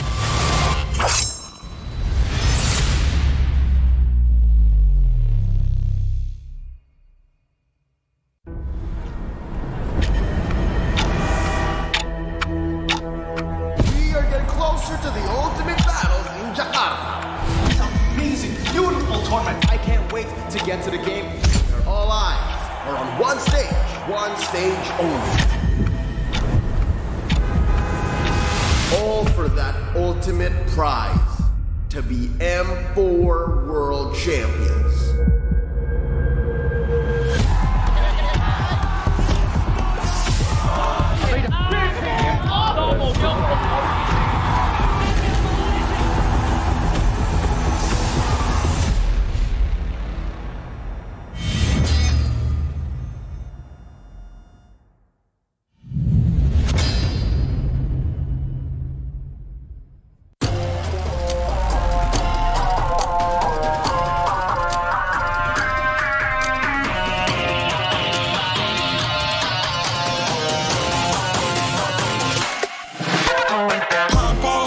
My time, I'm a ball. I'ma get this money right. I'm gon' live my best life. They been talking to me on me, but you know they'll never win. I'm controlling all my victories, and something that's gotta give. Cause first the streets is what I made it now. Made it now. You can't ever break us down. Break us down. I'll be reaching for the stars. Promise I'll be what they not. And I'll never ever stop. Won't ever stop. Yeah. Touch the sky, you're made of silver and gold. Touch the sky, you're the greatest ocean now. You and I, we can make it out of the cold. Hang tight, we gonna reach for the greatness. We will always rise, we will never fall. Fight in our eyes, we'll be strong. Even though we know our backs against the wall. Can you take your aim? You know that this is. I've been down, been waiting so long. I'm here for the crown, I'm here to show off. Greatness time, just waiting to show y'all. This is your time to remember. So many times, I lie in the basement waiting for greatness. No, I won't listen to anyone hating on me, telling me I wouldn't make it. Cause I did everything that they said I couldn't. Caught my footing and I kept the controls. I stand for something, I ain't running now. I'm the greatest now, I just wanna make it proud. Don't let me down, don't let it all fall. I've been on the road, accomplished all of my goals, and I ain't gon' let you down. Touch the sky, you're made of silver and gold. Touch the sky, you're the greatest ocean now. You and I, we can make it out of the cold. Hang tight, we gonna reach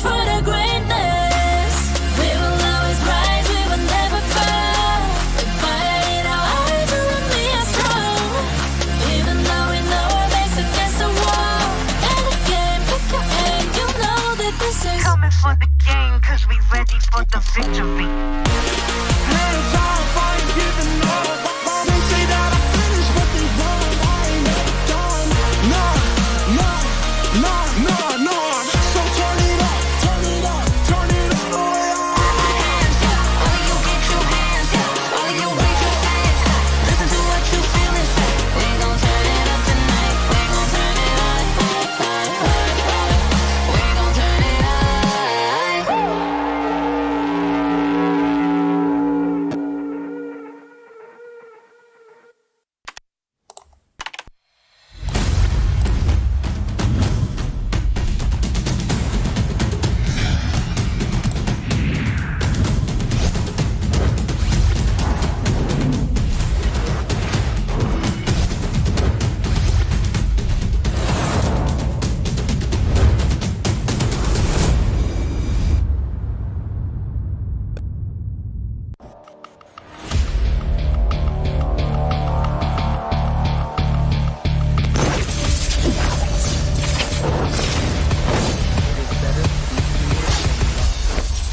If you cannot burn.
my time, I'm a ball. I'ma get this money right. I'm gon' live my best life. They been talking, told me on me, but you know they'll never win. I'm controlling all my victories, and something has gotta give. Cause this is just what I made it now, made it now. You can't ever, ever, ever break us down, break us down. I'll be reaching for the stars, promise I'll be what they not, and I'll never, ever, ever, ever stop. Won't never stop, yeah. Touch the sky, you're made of silver and gold. Touch the sky, you're the greatest option now.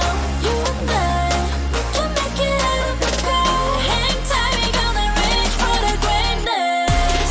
We will always rise, we will never fall. Fighting our eyes on being strong. Even though we know our backs against the wall. Can you take your hand? You know that this is.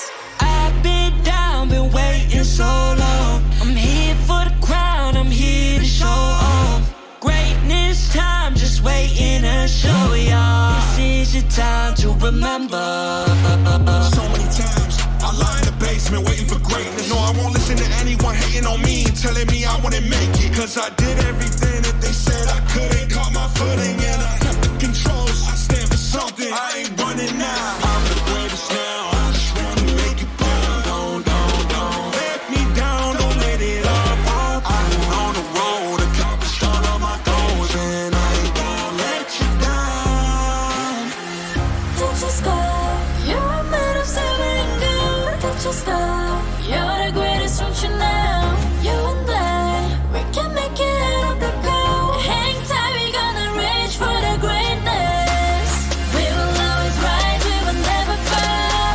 We fire in our eyes, you and me are strong. Even though we know our backs against the wall. And again, pick your aim, you know that this is Coming for the game, cause we ready for the victory. Hands off, I ain't giving up. They say that I finished what they want, I ain't never done. No. So turn it up, turn it up, turn it all the way up. All of you get your hands up, all of you raise your hands. Listen to what you feel and say. We gon' turn it up tonight. We gon' turn it up. We gon' turn it up.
The battle for the upper bracket position in the group stages of the M4 World Championship continues.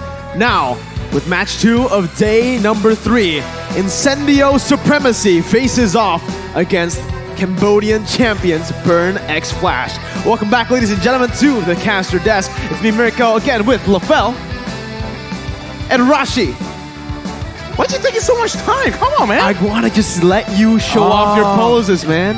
Because you were doing it. I can't just cut you off. And Rashi, we gave you time too. You did the same pose. You like it, don't you? Oh. I like you. Now, speaking of liking, M4 is powered by Moonson, presented by TikTok, official content partner, and supported by Secret the official gaming chair, and Esport Charts, our analytical partner, Gang, our official merchandise partner, MeWatch, our media partner, and last but not least, good friends of ours, Ministry of Tourism and Creative Economy of the Republic of Indonesia. Once again, right, we're looking at it, looking at the match. Rafael, Yeah. it's about to be spicy. Arashi said it's about to be fire because Incendio and Burn have a similar meaning, Arashi. Exactly. I assume Incendio, if I am correct about this, which I might not be, it's gonna be a fire match. It's Well, foretold. You can't be wrong about this though. Today's schedule. Let's take a recap if you guys missed match number 1. Let's see who won, because even I forgot. All right, on esports, one match won. Sure, What? sure. Really? But yeah, okay, here's the thing, right? It's one of those matches where you got to look back in the game because I think they won, but it was a very sweaty game because True. Malvinus Gaming really brought a lot of fight in that game. They brought Now, their A game. Speaking of A game, Incendio going up against Burnex Flash, where right now Burnex Flash hasn't won a game yet. Incendio has 1 win and 1 loss. So according to the standings, they are number 2 right now. If they want to solidify this, they gotta win against Burnex Flash. But if Burnex Flash wins this game, there's a possibility of having tiebreakers, man. 3-way tie? Oh yes. 3-way tie. I mean, it's always fun. And I think it's more fun to think also about what kind of picks we're going to see because already in game number 1, we saw that Lo Yi and it was quite entertaining. But now, as you were mentioning, the group standings for all these teams here. All right, so let's check with the scenarios again, Sure, right? sure. If Falcon Esports win against Blacklist, that'll make them 2-1. So if the 3-way tie were to happen, Burn needs to lose all their matches. I gotta ask Arashi, man, because looking at this grouping, did you thought it was gonna be this close? Yeah, no. No, Not at all. Why would I? I mean, there are 2 quote-unquote powerhouses that we've been talking about a lot, Blacklist and Falcon. And the other 2, they are reputable, but of course not in the public eye at least at the same level. So we thought it was going to be a more one-sided situation, but you know, this is M4, man. Expectations, what are those? What are those, man? What are I don't know. those? But Burnex Flash and Incendio, I do believe that they have actually improved so much, right? Incendio Supremacy, back at M3, it wasn't Incendio who qualified through Turkey, it was Badel. And even then, Badel, with the roster that kind of was, shaped a bit just too quick, right? Because again, of some troubles with the roster, they performed really well. They were almost able to beat Evo's SG back at M3. Now, Incendio, with their full roster, they're coming in full force, and you could see how much they progressed, how much Turkey has progressed as a region, as well as Cambodia with Burnex Flash up against Falcon. It was super close.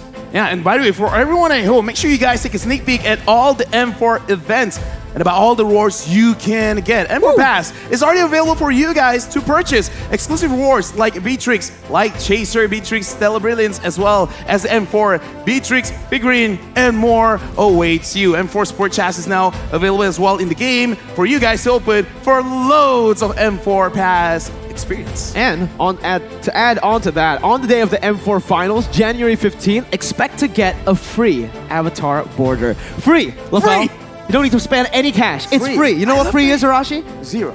Oh, yeah. Well, I mean, like, no, not really. kind of correct. Kind of correct, right? And also, in the M4 Battle Night event, you guys can unlock a skin chest by completing tasks and picking a skin of your choice within the skin. So you already get a free avatar border, and you get to pick a skin of your choosing, man. Hashtag Dare to be great, hashtag Mobile Legends Bang Bang, and hashtag MLBB.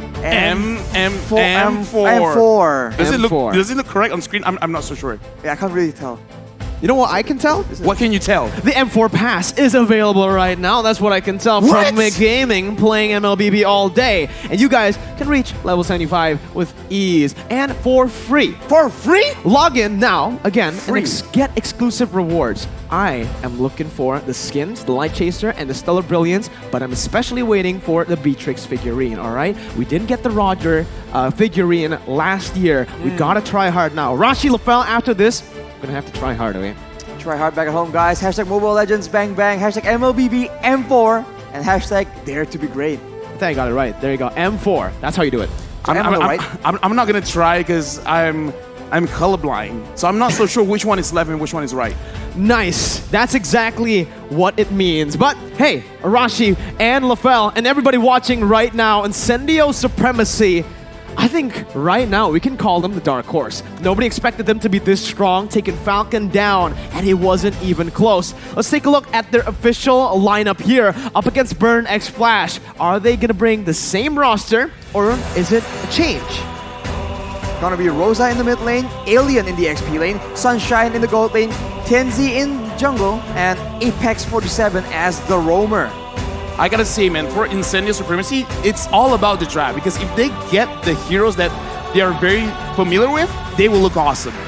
All the way from Turkey, welcome Incendio Supremacy! This team, man, as you mentioned, has improved so much, and they're actually putting up a tough fight against all these bigger names. And I think it's off the back of that unpredictability, man. If they can come up with a pick which is as surprising, if not more surprising, than the Lord Yi we just saw, they can have a great chance of completely upsetting the predictions of everyone else. Yeah. The way that I see it, honestly, is if they can get a draft that is early, mid-game oriented, it'd be great. But let's look at Burn X Flash, CCAT, I'm your ATM, Fury, Tma, as well as D7. No Hessa. Yeah, no Hessa. That's an interesting situation here. What's with the hesitation? Whoa, I like that. But welcome the Cambodian champions to the stage, Burn X Flash. And this team, they have so much going for them. This region is well known for that very aggressive playstyle as well. So skirmish heavy. Skirmish heavy. And now, I mean, you know my passion for violence, Rafael. Yes. So against a team like Incendio Supremacy as well, we've seen that the early game seems to be very, very contested. And I think if Incendio wants to show out against a team and exceed expectations, Burn X Flash is the perfect opponent. Yeah, and Mirko, just want to let you know, because we gave a full name to Donnie, we also have a full name for Arashi. Arashi, the Violent Bang Bang. Arashi, the Violent Bang Bang. Yeah. Why are you so aggressive, Arashi? I don't know, man. Life's been tough. Well, that's why. Well, let's take a look at the tower prediction here. And it's actually quite mixed with Fariza and Live for Surf going for Incendio Supremacy. But we're still seeing more Burn X Flash predictions. So far, they are the quote-unquote favorites. They are superior in the region. But as we mentioned already earlier, Europe, right now, Turkey is not exactly a region that can be counted out just yet. Mirko, though, has shown that he has picked his side. Hey, Leo said this yesterday, or 2 days ago. Zico or 3 days ago, either way. 4 days ago. Day one, Zico diff. That's what he said. And I'll trust him on that. I'll say Zico diff too. Right, so looking at this, we got 2 Indonesian predictions where you and Momo-chan pick both sides of the match. And right now, it looks like we're going really fast because 8 seconds in, we're going into the draft. And again, like I said, I want to see a draft that can be executed in a simple way. Don't think too much about it. If you need the Estes, pick up the Estes and force yourself to victory. Well, we take a look at the audience prediction right here, and so far, it seems quite balanced, if not for Incendio, but back in Cambodia. 94%. Whoa. Let's 94. go. Turkey as well, though. Yeah, Turkey, 91% towards Incendio. Hessa is in the building, and the audience here at the Bali United studio, they're ready to cheer for their teams, both Burn X Flash and Incendio. Hessa, why aren't you playing, man? Oh, he disappeared. I mean, what are we going to do? Give him a microphone? It's like... Hey, maybe, right? Maybe just yell get at him us. up here. Yeah, hey, Get up here. I might just interview him. Anyways, going into the game, right? Arashi, like, you are a man of violence. Do you really think that this will be a accelerated game? An accelerated game? I think so, man. We've seen that all these games has been devolving, even though they pick... I'm devolving. You can see that.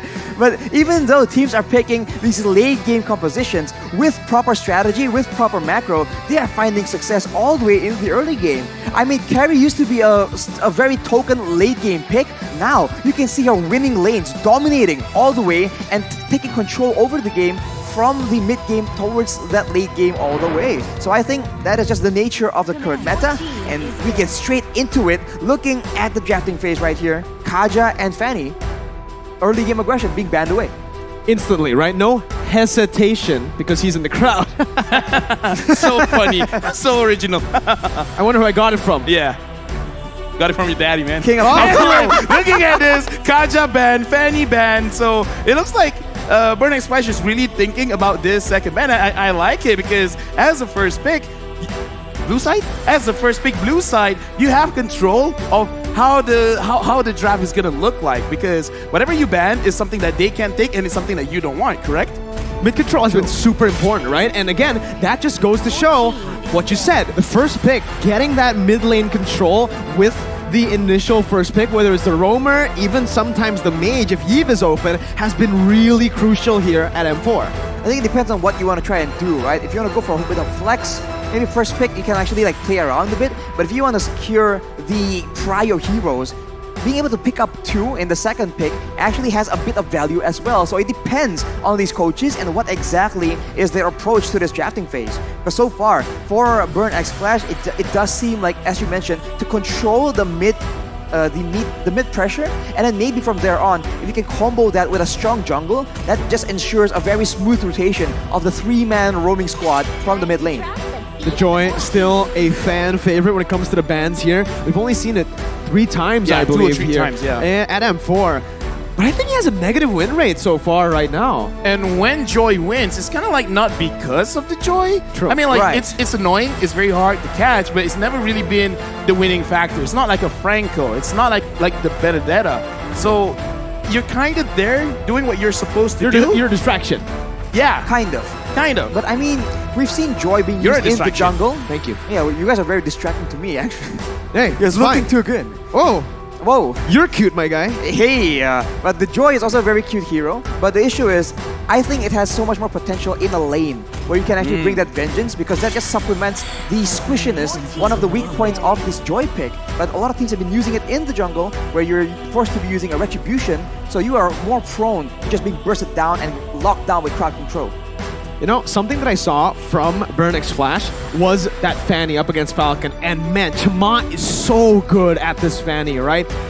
I can't wait to see him play other heroes, other assassins in the jungle. We saw the Fanny. I wonder if he can bring out the Hayabusa now, or perhaps something like a Ling.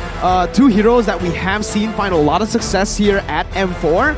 But looking at Incendio Supremacy now, we're going to take a look at their final ban. Do they want to go for that assassin ban, leaning again towards respecting Chama in the jungle? Or do they want to go for a different route here? And that's the answer. Yves. Mid-control has been the priority, and mid-control is what they are most scared of as well. Yeah, Burn X Flash, they're really setting up for a glue here because they banned out the carry.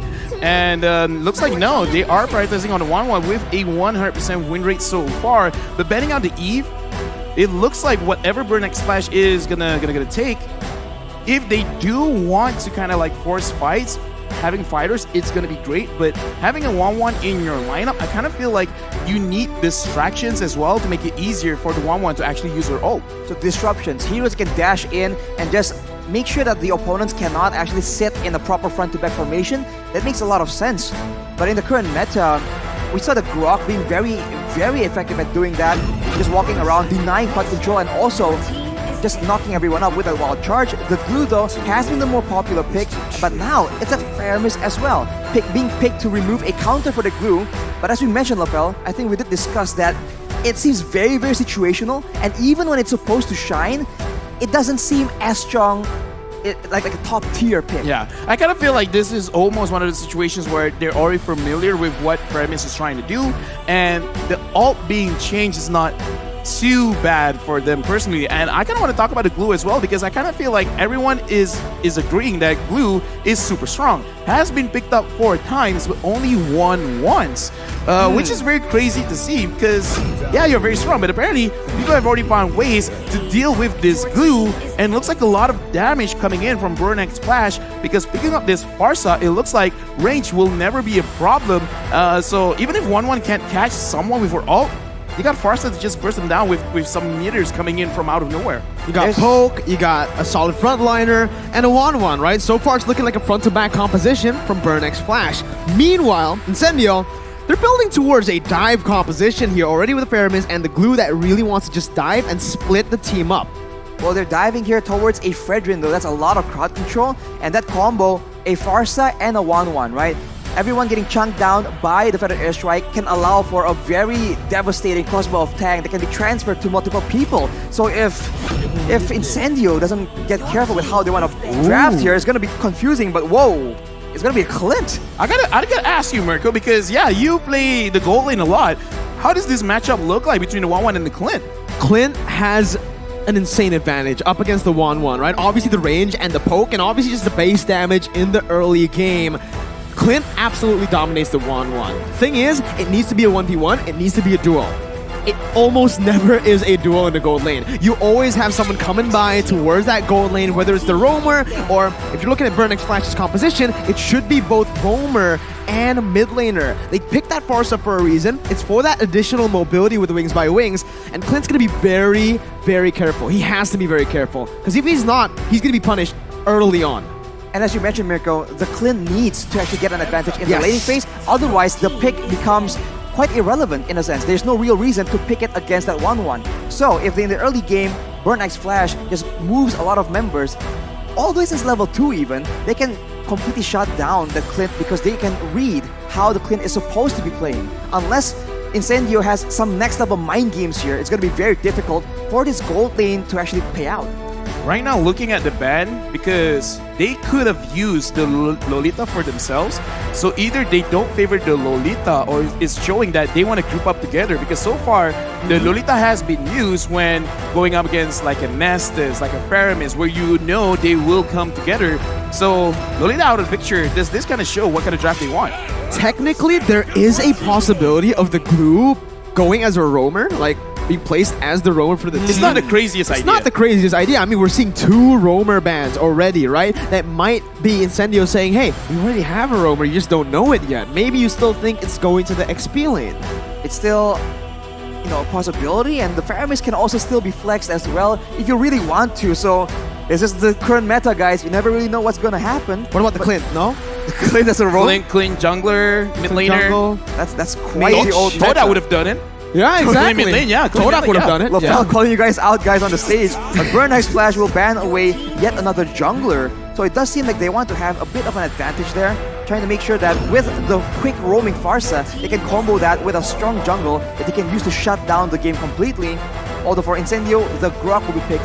Yet again, a hero that can be moved towards the roam position. Okay, so is it just gonna be... no, Burn X Flash. I keep calling for the Estes, and the Estes has been picked up, as well as the Benedetta. Like, good call. Now we see all the 5 heroes for Burn X Flash. Arashi, like, what does this tell us? I've seen this composition somewhere. Yeah. I don't know. I think it was Incendio played it yesterday or 2 days ago, and I think a team who became world champions used this composition to win the world championship last year. I think. I don't know. It just seems uncannily familiar. I think so. I mean, it's just very balanced. There's a lot of front-to-back potential, but also a lot of ways for you to catch people off. So, I mean, if it has been proven to work a lot of times, there's no reason why they can't use it for themselves. So you can say it's a smart move, a very calculated move, but for Incendio right now, the final pick will actually dispel all this confusion we have about their roster, their lineup. It's gonna be an Amon. First time at M4 right now. That's a debut for the Amon and the Clint. Yeah, I mean, Amon is kind of cool, but I do have to say, with the S's being on Burn X Flash and a lot of bursts coming in from Incendio, will Incendio have enough damage for a prolonged team fight, or will they try to pick it off?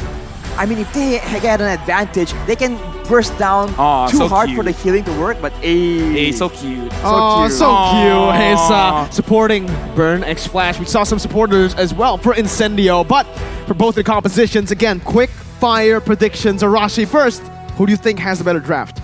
Ooh, I like Burn X Flashes just because of the flexibility, and I like to stay away from danger, so having a lot more range, I like that a lot. So I think I will go with Burn X Flash on this one. I like danger, Incendio. All right. I like danger. I think I'm leaning over to you too, man. I really like aggression, and looking at Incendio, that's what they're bringing to the table. Ladies and gentlemen, it's time to dive in for match number 2, Burn X Flash up against Incendio Supremacy.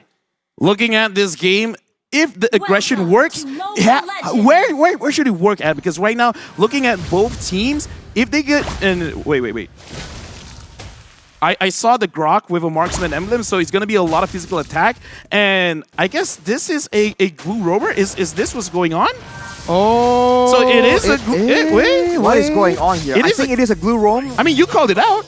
It's not. It is a. Yeah, you're right. The glue roam, and it's going to be the Grok in the XP. We saw that Boots brought the high and dry in game number 1, but for. Oh, wait a minute. Apex is going to be caught here. Forced to use the flicker. D7's already looking for the kill on the Estes, flanking around. But yeah, we've seen this before. It was Fluffy who used this build in Indonesia on the Grok XP. Weapon Mastery, which means he's looking for that late game damage, technically. Or the mid game damage, whenever he gets those items. He's looking to scale with the items as best as possible. And yeah, the roaming glue, we talked about that roam going in, and he was trying to escort the Clint, trying to make sure that the Clint has a good lane, but as you mentioned, Mirko, the Farsa just comes in, becomes a big problem, and now Burn already trying to abuse the mobility and the speed of this Benedetta pick. Oh, very good eye for an eye there, getting out of the endless shards. And Chama will just go for the gold buff, picks it up. And in the early stage, it's still just both teams playing it really slow. No real reason to go in for a crazy engagement. Oof. Right as I say that, though, Caster Curse, Chama jumps in. Oh! And Tenzi too gets the first blood in the mid lane up against Seacat. Caster Curse is real, man. Every time we predict something, the exact opposite happens. And now with that pressure, they're going to go for that turtle fight. They have sustain, they have burst damage as well. So in the early game, this makes for a very dangerous combination. Yeah, mid-game domination is what I want to see from Burn X Flash, actually, because they have the S's and they have a range advantage. So I want to see them pick one lane, win that out. Apex 47 is doing a lot of damage, but he's taking a lot of damage himself. He has to remember, as a roamer, you don't scale up quickly, so he's got to be careful when he goes for disengages. Well, Incendio Supremacy are already doing a good job at splitting Burn up. It's still going to be ATM in the back line with the final blow here, trying to look for the steal, as TNT will still be able to get that Retribution down. ATM dashing all across the place, picking up a kill onto Rosa, as that's Apex 47, an alien caught by Burn X Flash, and it is a double kill picked up. Now, D7 gets a kill too. That is 3 kills being picked up by the side of Burn X Flash, and that was a very bold play from Seacat. He just goes in with the wings by wings all the way, by point blank to the members of Incendio, knowing that they were on the back foot, enabling him to just land so much crowd control, so much more burst damage, and in the early game, this is what they can abuse. If Incendio wants to try and match them, it will be in that mid-game where the Cult Altar can be abused in the midst of those chaotic fights.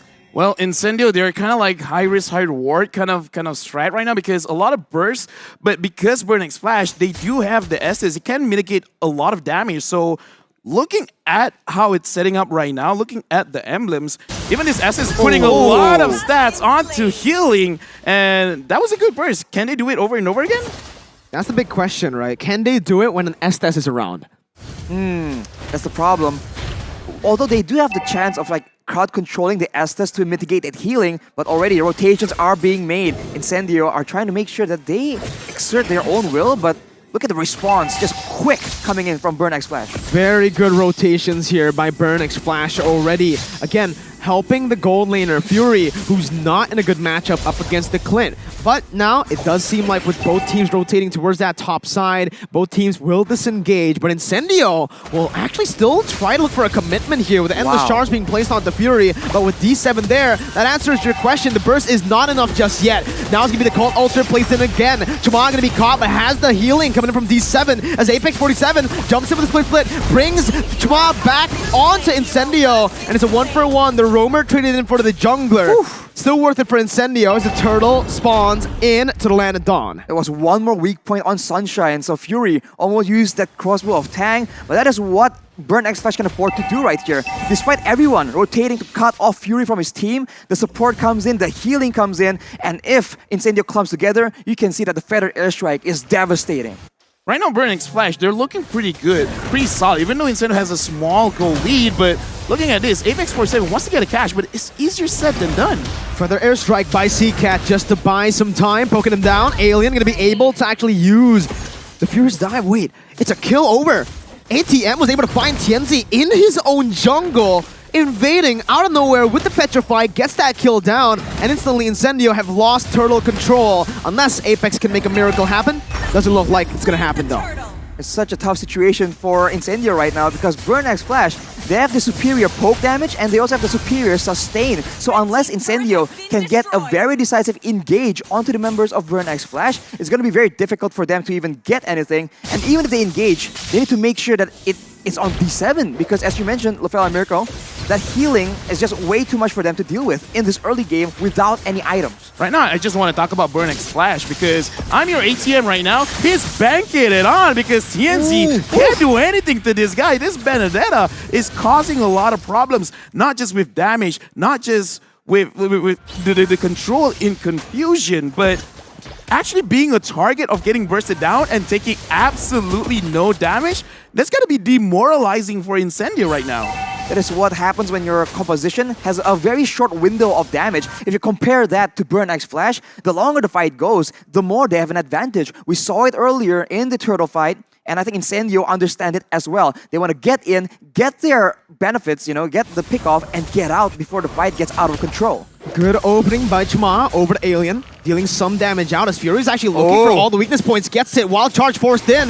The crossbow tang with the Inspire is going to be popped in, but Alien's still able to actually take all that damage, and the charge pop, but that's D7 with the healing. Apex 47 bringing him back right now with the call alter placed as well. Fury's going to be taken down as the feather airstrike will be popped towards the back line. TNZ taken low, and the Appraiser's Wrath by Chama seals TNZ's fate. Apex caught, has the split, goes back in, flickering onto Seacat, getting the stacks down, getting in as well, bringing him back. Alien now following it up with the damage, and you can see the weapon mastery finally coming into play as the taunt comes in. Shma is looking for the setup once again. Alien flickers out, gets knocked up as that's another split by Apex 47. I'm your ATM jumping in with the Petrify. Rosa flickering out. Rosa gonna be taken down with the final blow. Was cancelled out, and it's a shutdown for Sunshine. Now, guess who's back? Fury's back from the dead, but it's not enough, and it is both teams just disengaging.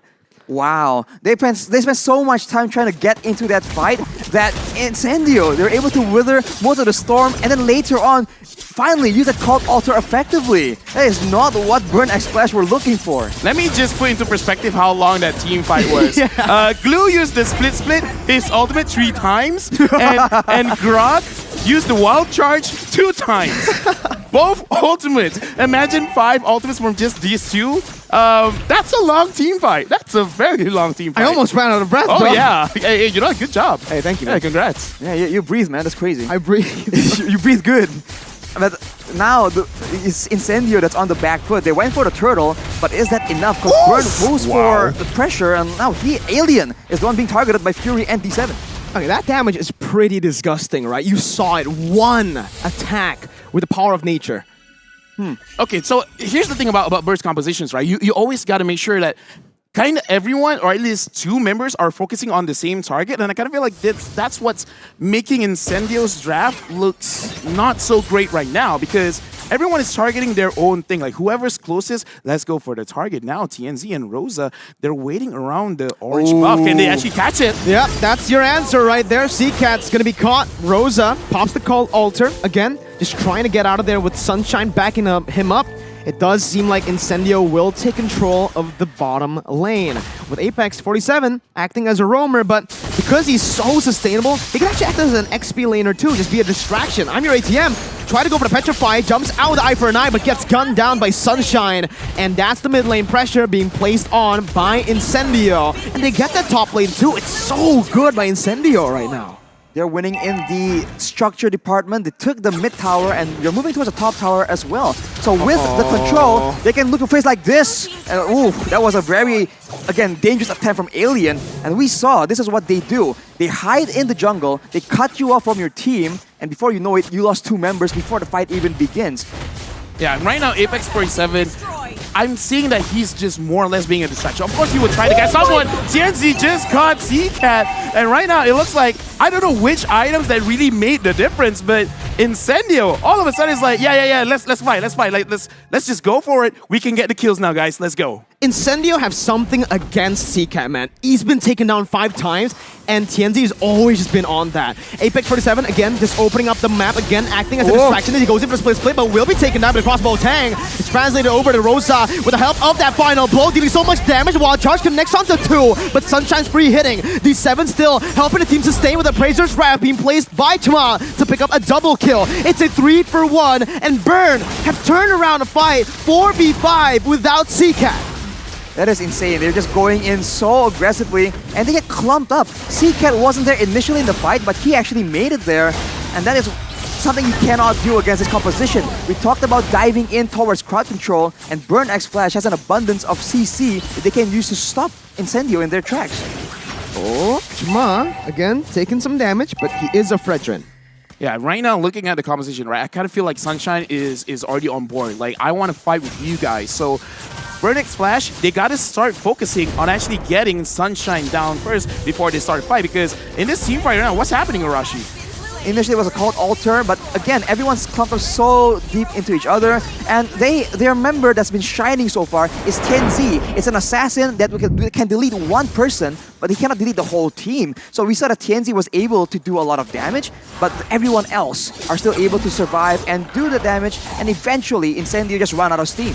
Right now, Burn X Flash, they're pushing in, and if I'm looking at Midlane. I don't know who's going to win this 1v1, but it looks like neither is going to win the 1v1 because now TNZ is getting pressured because everyone from Burn X Flash is moving towards mid. And I like this way of play. Focus on actually, moving together, actually using this S to your advantage. You just saw D7 and Fury build that Athena shield at the same time. They understand that right now, Incendio, they need to play around TNZ. If their main damage dealers or their main support can get deleted, that is a huge blow to their teamfight capabilities, and they recognize that. So with the Athena shield, it means that Incendio's TNZ will be having a lot more of a difficult time trying to delete all those backline members. Yeah, right now, I honestly think at the 12-minute mark, it's time to transition, right? Your main carry was TNZ, but now it's about time to transition over to Sunshine, who has the damage, who has the weapon mastery as well. Apex, though, still able to actually get out of that with a split as Rosa tries his best to zone the members away. Both teams not really going to risk anything, not really going to commit to anything here in 12 minutes, still waiting for that Lord to spawn back in. Right now, I'm actually just looking at TNZ because he is trying very hard to make sure that he is staying at the side of Burn X Flash jungle. And looking at the way that they're playing, I kind of feel like he wants to take out Seacat or Fury as fast as possible. And right now, Alien, he's alone. Can he actually get out of this? And it looks like Burn X Flash, they're not even sure where he is. They don't know Alien is there. Oh, Alien. Oh, there you go. He's spotted here. He jumps in, looking at Power of Nature, but will just use the Wild Charge to get out. Weakness point, the final one, not there just yet, but it is opened up.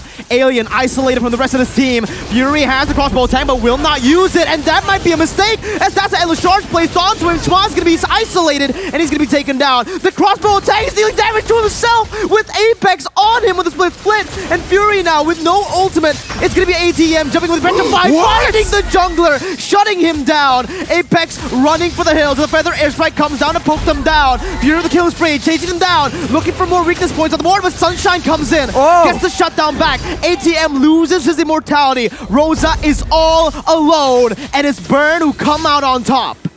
That was a long fight, a long chase, and Incendio went for the flank, but they kind of didn't really get the best re-engage onto that fight, and that allows Burn X Flash to buy a bit more time, and eventually, as we said, the long Jonah team fights with the sustain, with the DPS, they come out on top, and it's so disastrous because the Lord is up at the same time. Incendio is still contesting, but it does not seem possible unless Alien can make something of a miracle play. We've seen a miracle play by Grok many times before. He's looking for it. He has the weapon mastery for a reason. He steals it for Turkey, for Incendio, to save the game for his team. He's an absolute alien for that one. I mean, you called it, man. We've seen so many miracle plays with the Grok. If you want to see it happen, like you do, this is why, like Grok's one of my favorite heroes. But okay, that was an insane play. But Incendio, they gotta be on the same. I don't know, man. Do I even really want to be too smart about this? Because that's a highlight of the day. That's the highlight of the day, man. Wow, unbelievable. I didn't think it was possible. I'll be real with you, but he proved me wrong, man. Alien saves that Lord play, and now with the Lord behind them, they have a chance to split up the members of Burn X Flash, and that will actually be very beneficial for their composition. They can get those pickoffs that's been very difficult to get when Burn X Flash is clumped up, working as a team together. Their comp works so well for sieges with the Clint. And with the Feather Airstrike being used up in the bottom lane, it leaves the mid lane susceptible to this kind of siege. You can already see it with the Lord taking the base turret down. It is going to be Incendio backing off instantly, still playing that disciplined game, not wanting to commit any further. Yeah, I kind of feel like if they want to go inside the base, it's going to be very different. Oh. TNC, hello, I'm your ATM. Well, come on home, stay in the base. And that's what they got to do, because if they want to go inside the base of Burn X Flash, it's going to be very difficult for them to engage. So they got to find a way to split Burn X Flash up and then actually try to engage. Exactly, when they're split up like that, that's where you can see TNZ just really take over. It is I'm Your ATM who was able to get a solo kill, but in this late stage of the game, against, full damage Amon is going to be too difficult, but the engage comes in. Alien again with wild charge onto 3, and the power of nature just seals Cat's fate. The Appraiser's Wrath did not find him, but Fury's gonna be massive right now with the crossbow tag. A winner truncheon to bait it out and to get out. TNZ gonna be caught low as Apex 47 jumps in, but Fury is still kind of away. Sunshine guns him down, and that's 2 on the board for Incendio, plus the base turret. Okay. So pulling back to the game right now, 2,000 goal lead. Incendio, they got amazing damage, and right now Burning Splash, I kind of feel like they gotta find a way. I love this game. I love this game as well. This game is fire. I'm fire. You're fire. You called it, Arashi. And right now, Incendio, they have a lot of burst damage and Burning Splash. They're trying to burn things down bit by bit. And look, talk to me, Arashi.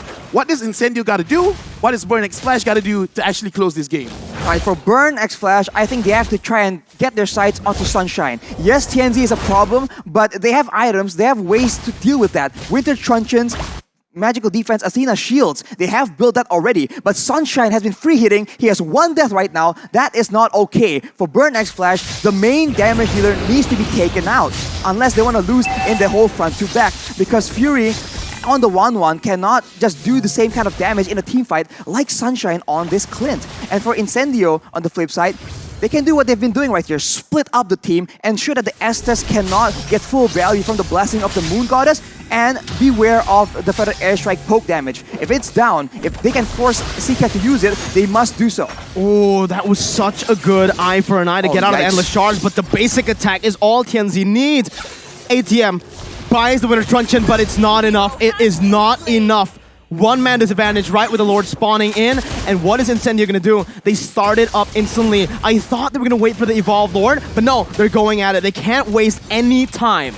Yeah, I kind of feel like Burning Splash, they got to see this coming, man, because whenever someone wants to split up, it really doesn't matter who you find, you're definitely going to die. So really, move as a team, try to put pressure, because right now, Incendio, they've reached their mark. They've reached their win condition. Burn X Flash, look at the game. Slow down, move together, stop getting picked off, because TNZ right now, he is loving this hero. He's loving seeing anyone moving alone. And it's crazy that he's so aggressive. He sees I'm Your ATM alone, and he goes for it on the opposite side of the Lord. It's smart. It just catches I'm Your ATM out of, off guard completely. And now with the Lord, this is going to be the final sequence. They will be trying to look for it unless Burn can find something great. Alien, what a play right there. But when nature comes in, it does not matter. TNZ is targeting the base to secure the upper brackets for Incendio supremacy. Be proud. You have done it. Incendio.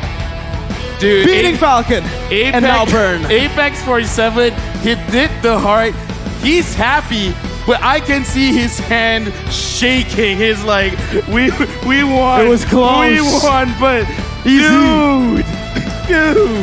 You can see the pressure getting to them, man. It's such a great moment. It was so close, and it wasn't one-sided at all. There were so many moments where it was almost over, but again and again, this crazy plays happening from both these teams to keep the game alive. The fire burning. This is the fire game we've been waiting on. It completely delivers, man. What a game.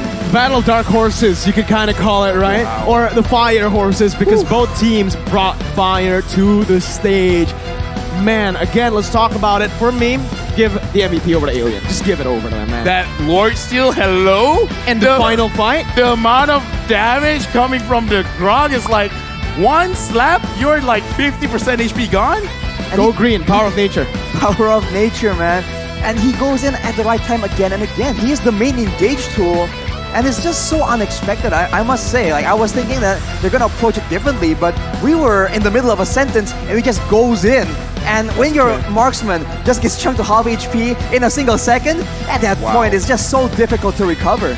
late game Clint too, right? We mentioned it early on. If the Clint doesn't get rolling, he is gonna struggle. But in this game, in the lane, it was a stalemate. None of them actually got a solo kill. Doesn't matter because Clint towards the late game will definitely scale better because of the range and the front to back that they have. Clint is essentially a magician, man. Because first you see his HP, now he's gone.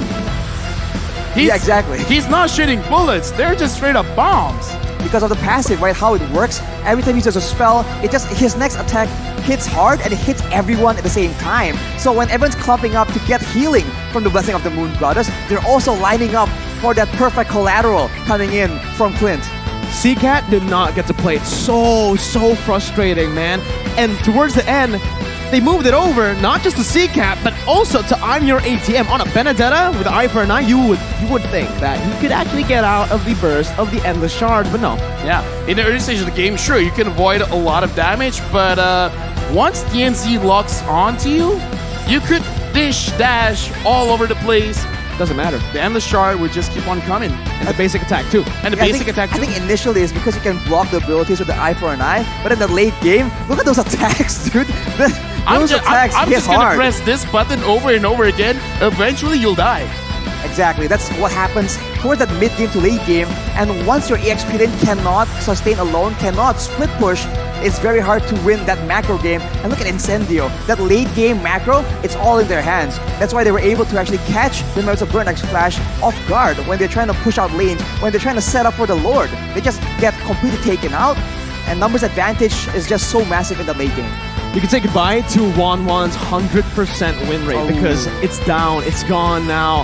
Fury played really well, especially early on to go up against a Clint like that, right? But fortunately, it was not enough to transition over to the late game. And CCAT, I think the main problem for Burn X Flash wasn't just handling the damage from the enemy team, but handling the CC. CCAT can't ult freely, and Fury can't do much if he gets CC'd. On top of that, the Estes D7 had such a bad time later on in the game because he's always getting CC'd. He's knocked up. There's so much to be careful of, be wary of. And because I think Sunshine has a motto when he's using a Clint, if the enemy hits hard, I just hit harder. And that's one of the bigger problems where I think the Burn X Flash completely understands we gotta get Sunshine down. We gotta set the sun on this guy. But looking at his positioning, it really wasn't easy. Alien as well, creating a lot of space. So we do say it's like, okay, Burn X Flash, move together, man. You guys have the Estes, but it's very demoralizing when you are an Estes and your job is to deal with burst damage. But when you can't handle that burst damage, it doesn't look good. So I don't know, I feel like this game was more 50-50 than what people would think because Burn X Flash has a lot of avenue that they can win the game.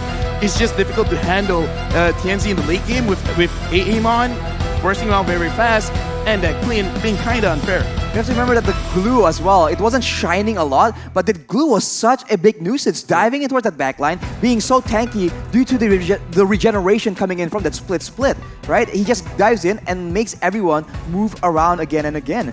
Take a look at some of the items here. It's a very, very long game, but Incendio definitely still are on top. We talk about Sunshine and look at that damage. Only an Immortal and everything else, it goes aggressive because at the same time, Burn X Flash, they have one long-range target, long-range deterrent for Sunshine, and it's magical. He didn't even go for the Athenas. He just knew that he can stand there and he can let his other teammates, Apex 47, he can let Rosa as well as Alien zone away CCAT, and that just allows him to free hit again and again.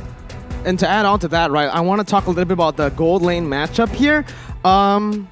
Look at Fury on the Wanwan. He was forced to actually go for the Athena and for the Wind of Nature. And if you look at the damage coming in from Incendio Supremacy, it makes sense. They need some damage for the side of... They need some defensive items from the side of Burn X Flash.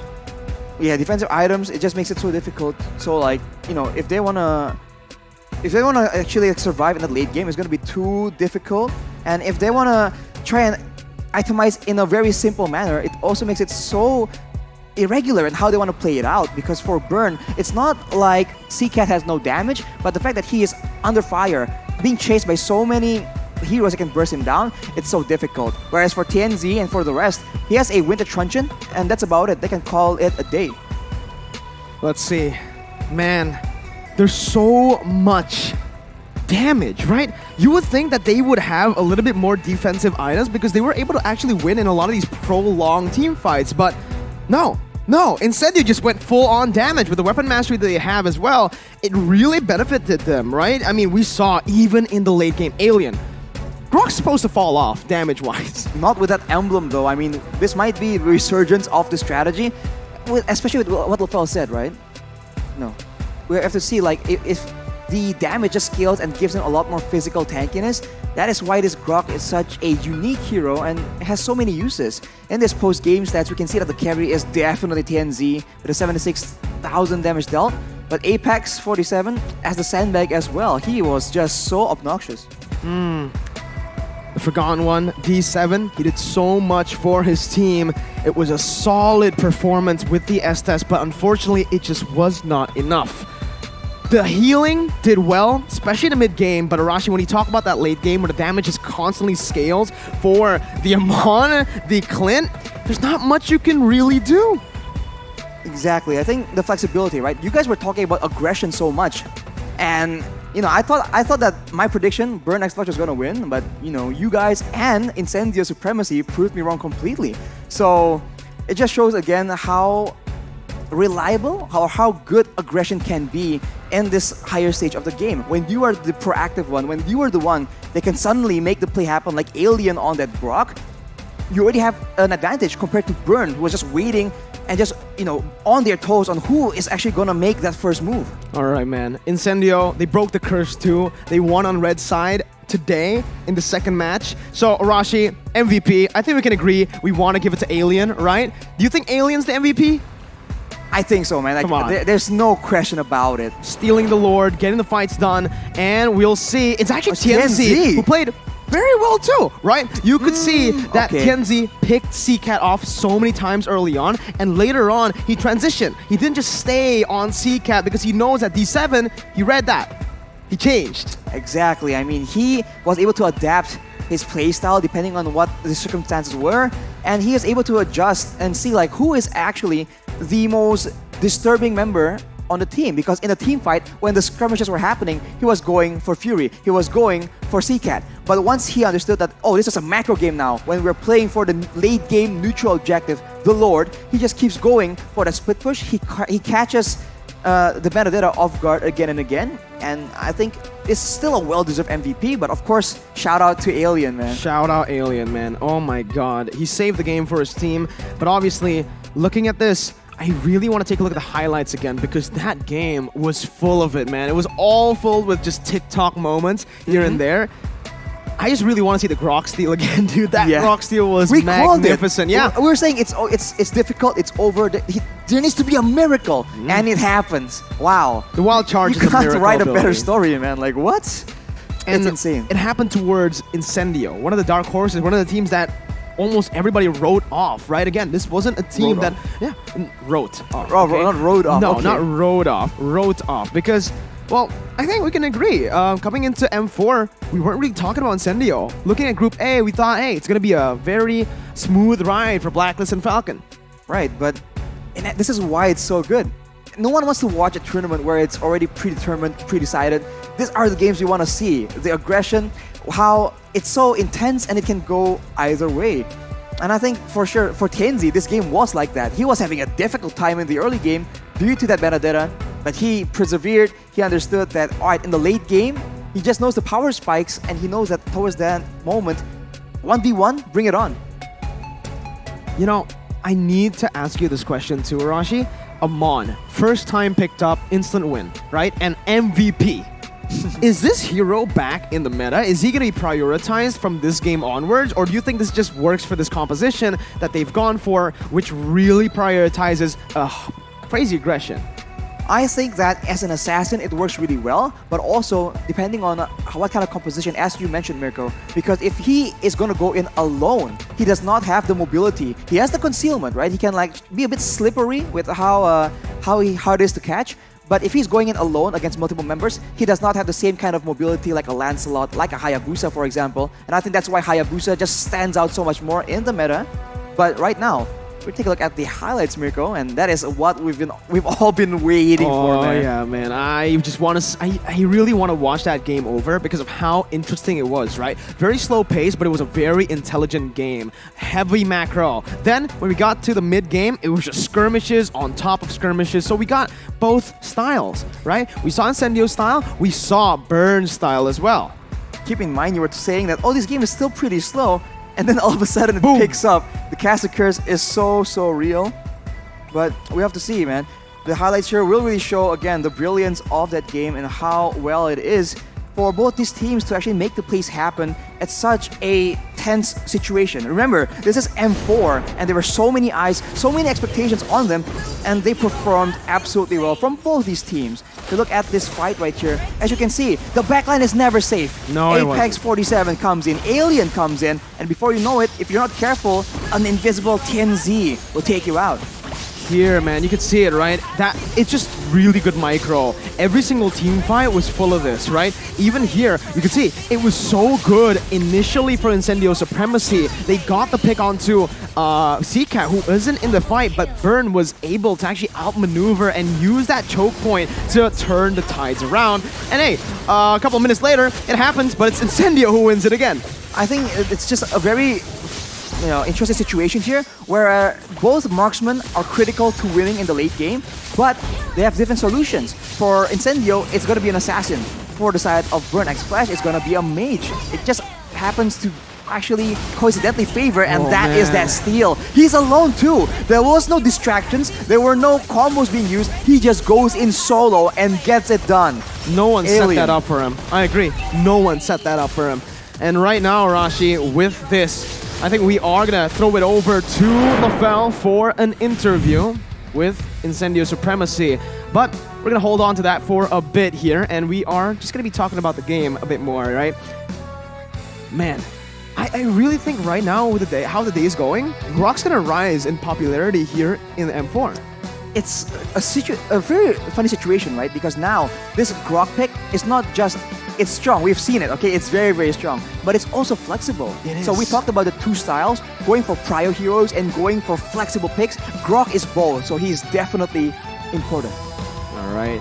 But I do believe that right now we are going to get an interview with LaFell and Incendio Supremacy's manager. So without further ado, ladies and gentlemen, we are going to actually take a break. Unfortunately, we're not going to get that interview, so we'll see you after this break. Me and Arashi signing out.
You live only once. For once, leave the comfort zone and raise yourself up.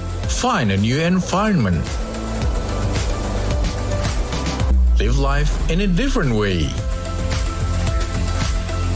Follow your heart. Learn a new thing. Go for a new challenge. Risk up your life through a wonderful journey.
been talking, told me on me, but you know they'll never win. I'm controlling all my victories, and something has gotta give. Cause this is just what I made it now, You can't ever break us down, I'll be reaching for the stars, promise I'll be what they not, and I'll never ever stop. Won't never stop, yeah. Touch your sky, you're made of silver and gold. Touch your sky, you're the greatest function now. You and I, we can make it out of the cold. Hang tight, we're gonna reach for the greatness. We will always rise, we will never fall. Fighting our eyes, you and me are strong. Even though we know our backs against the wall. Can you take your aim? You know that this is. I've been down, been waiting so long. I'm here for the crown, I'm here to show off. Greatness time, just waiting to show y'all. This is your time to remember. So many times I lie in the basement waiting for greatness. No, I won't listen to anyone hating on me, telling me I wouldn't make it. Cause I did everything that they said I couldn't. Caught my footing and I kept the controls. I stand for something, I ain't running now. I'm the greatest now, I just wanna make it burn. Don't let me down, don't let it up. I'm on the road, accomplished all of my goals, and I ain't gonna let you down. Touch your sky, you're made of silver and gold. Touch your sky, you're the greatest function now. You and I, we can make it out of the cold. Hang tight, we're gonna reach for the greatness. We will always rise, we will never fall. Fighting our eyes, you and me are strong. Even though we know our backs against the wall. And again, pick your aim, you know that this is. Coming for the game, cause we ready for the victory.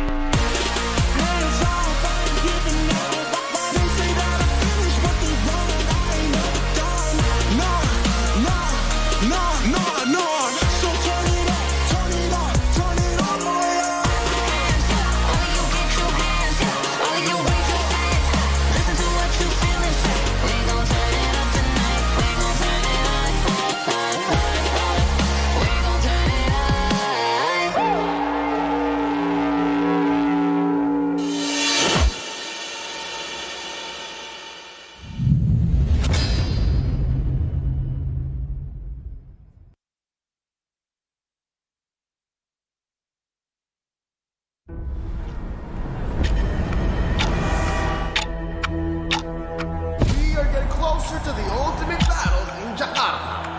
It's an amazing, beautiful tournament. I can't wait to get to the game.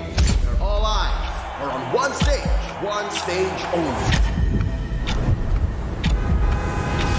All for that ultimate prize, to be M4 World Champions.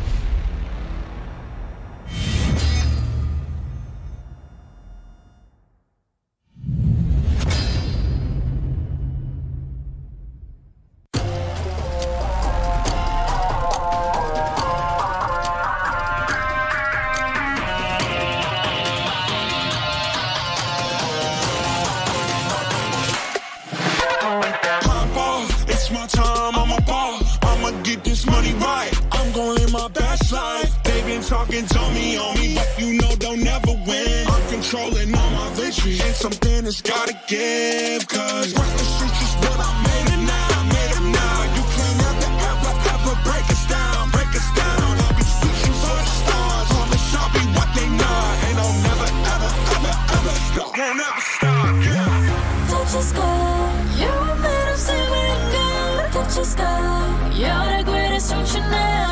You and I, we can make it out of the cold. Hang tight, we're gonna reach for the greatness. We will always rise, we will never fall. Fighting our eyes, you and me are strong. Even though we know our backs against the wall. Can you take your aim? You know that this is. I've been down, been waiting so long. I'm here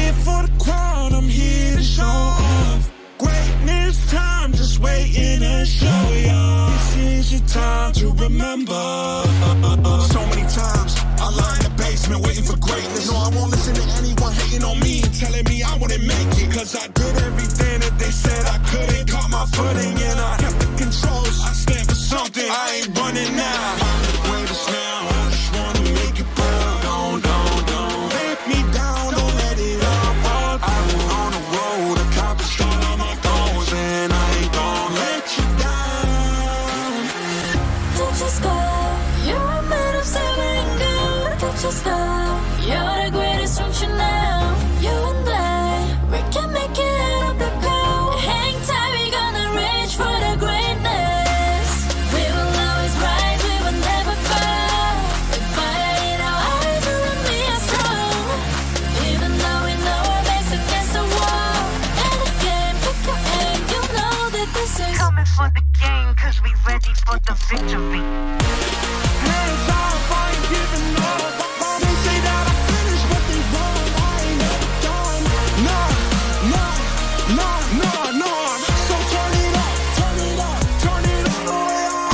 Hands up, all of you get your hands up. All of you raise your hands up. Listen to what you feel and say. We gon' turn it up tonight. We gon' turn it up.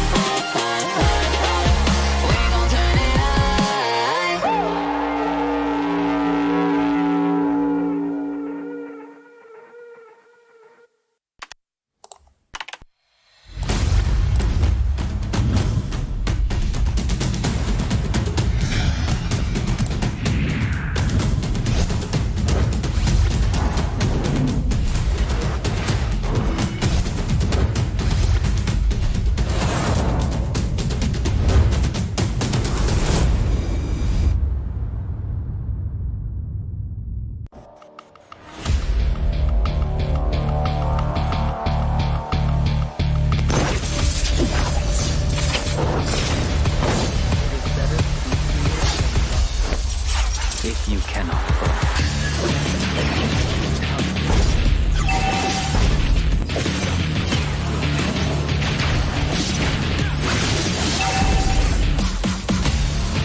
Someday, you'll be the most shining light in the universe.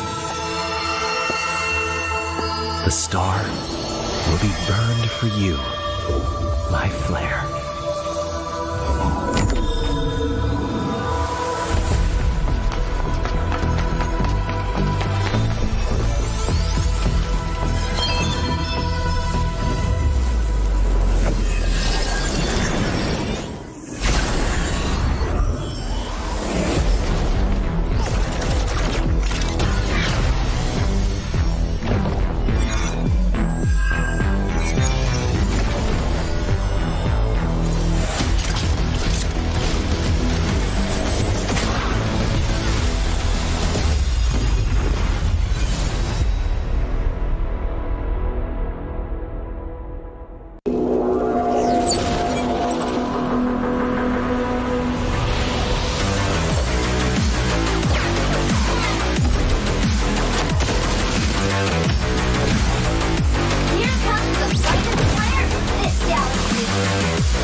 It's my time, I'm a ball. I'ma get this money right. I'm gon' live my best life. They been talking, tell me on me, but you know they'll never win. I'm controlling all my victories, and something has gotta give. Cause this is just what I made it now, made it now. You can't ever, ever, ever break us down, break us down. I'm reaching for the stars, promise I'll be what they not, and I'll never, ever, ever, ever stop. Won't never stop, yeah. Touch the sky, you're made of silver and gold. Touch the sky, you're the greatest function now. You and I, we can make it out of the cold. Hang tight, we gonna reach for the greatness. We will always rise, we will never fall. Fight it out, eyes on me are strong. Even though we know our backs against the wall. Can you take your aim? You know that this is.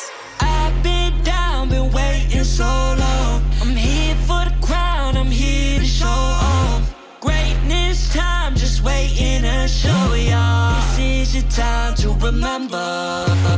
So many times I lie in the basement waiting for greatness. No, I won't listen to anyone hating on me and telling me I wouldn't make it. Cause I did everything that they said I couldn't. Caught my footing and I kept the controls. I stand for something, I ain't running now. I'm the greatest now, I just wanna make it proud. Don't let me down, don't let it all fall. I've been on the road, accomplished all of my goals, and I ain't gonna let you down.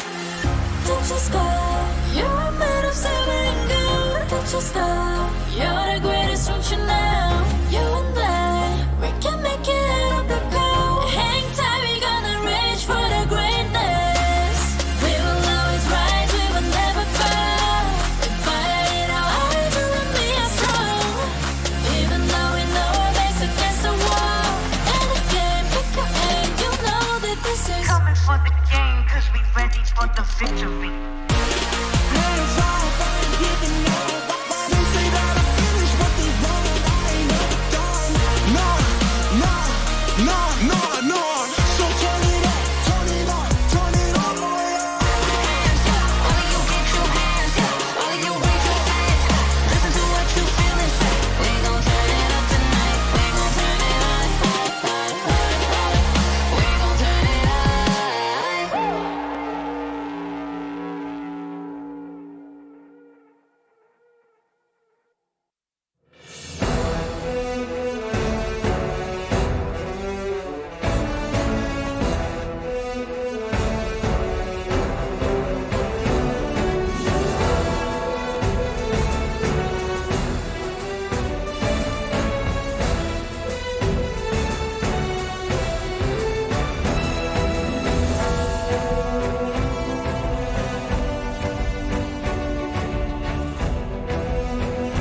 Will Onyx Esports move on to the upper brackets with a win against MDH? Or will MDH pull off an upset victory to send the Indonesian champions down to the lower brackets?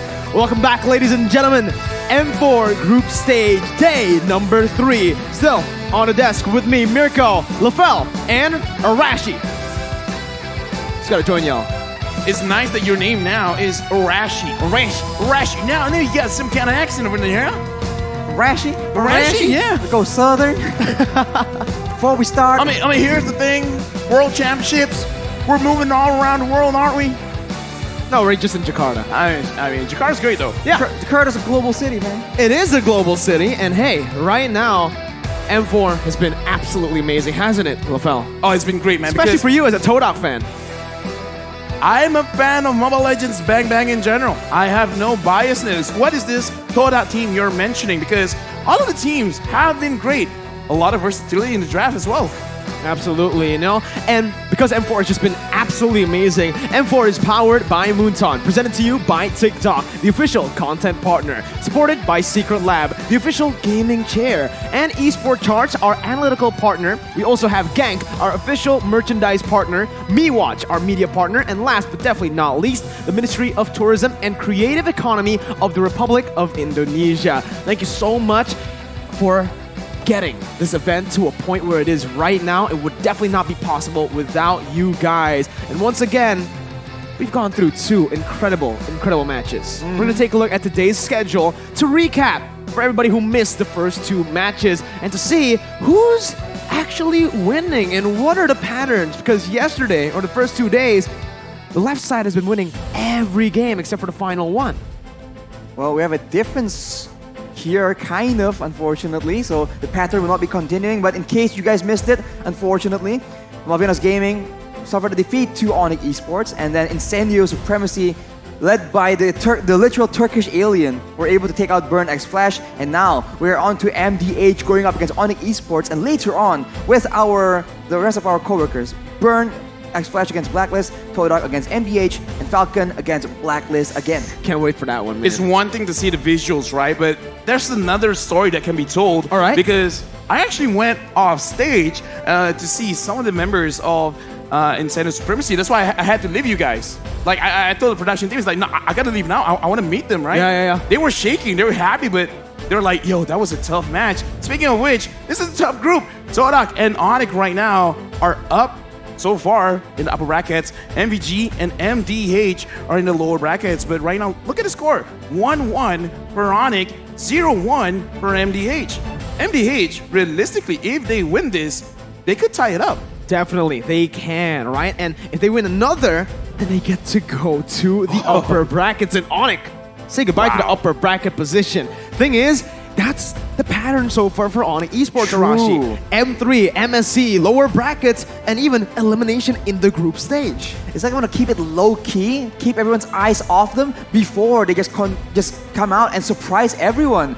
So it's something that we've seen again and again, but with how unpredictable the games are, the meta is, do you really want to try something that risky? I don't think so. Todak says yes. Todak says yes. Of course, Todak says yes. Something that you guys don't need to take a chance on. The M4 Pass. It is available now. Complete all active tasks, and you will reach level 75 with ease, with barely trying, and it's for free. Log in now, and exclusive rewards are waiting for you, like the Bitrix Light Cheers skin, Bitrix Stellar Brilliant skin, as well as the M4 figurine are waiting for you. Hashtag Mobile Legends Bang Bang, hashtag MLBBM4, and hashtag like us, we dare to be great. Hashtag Lafel.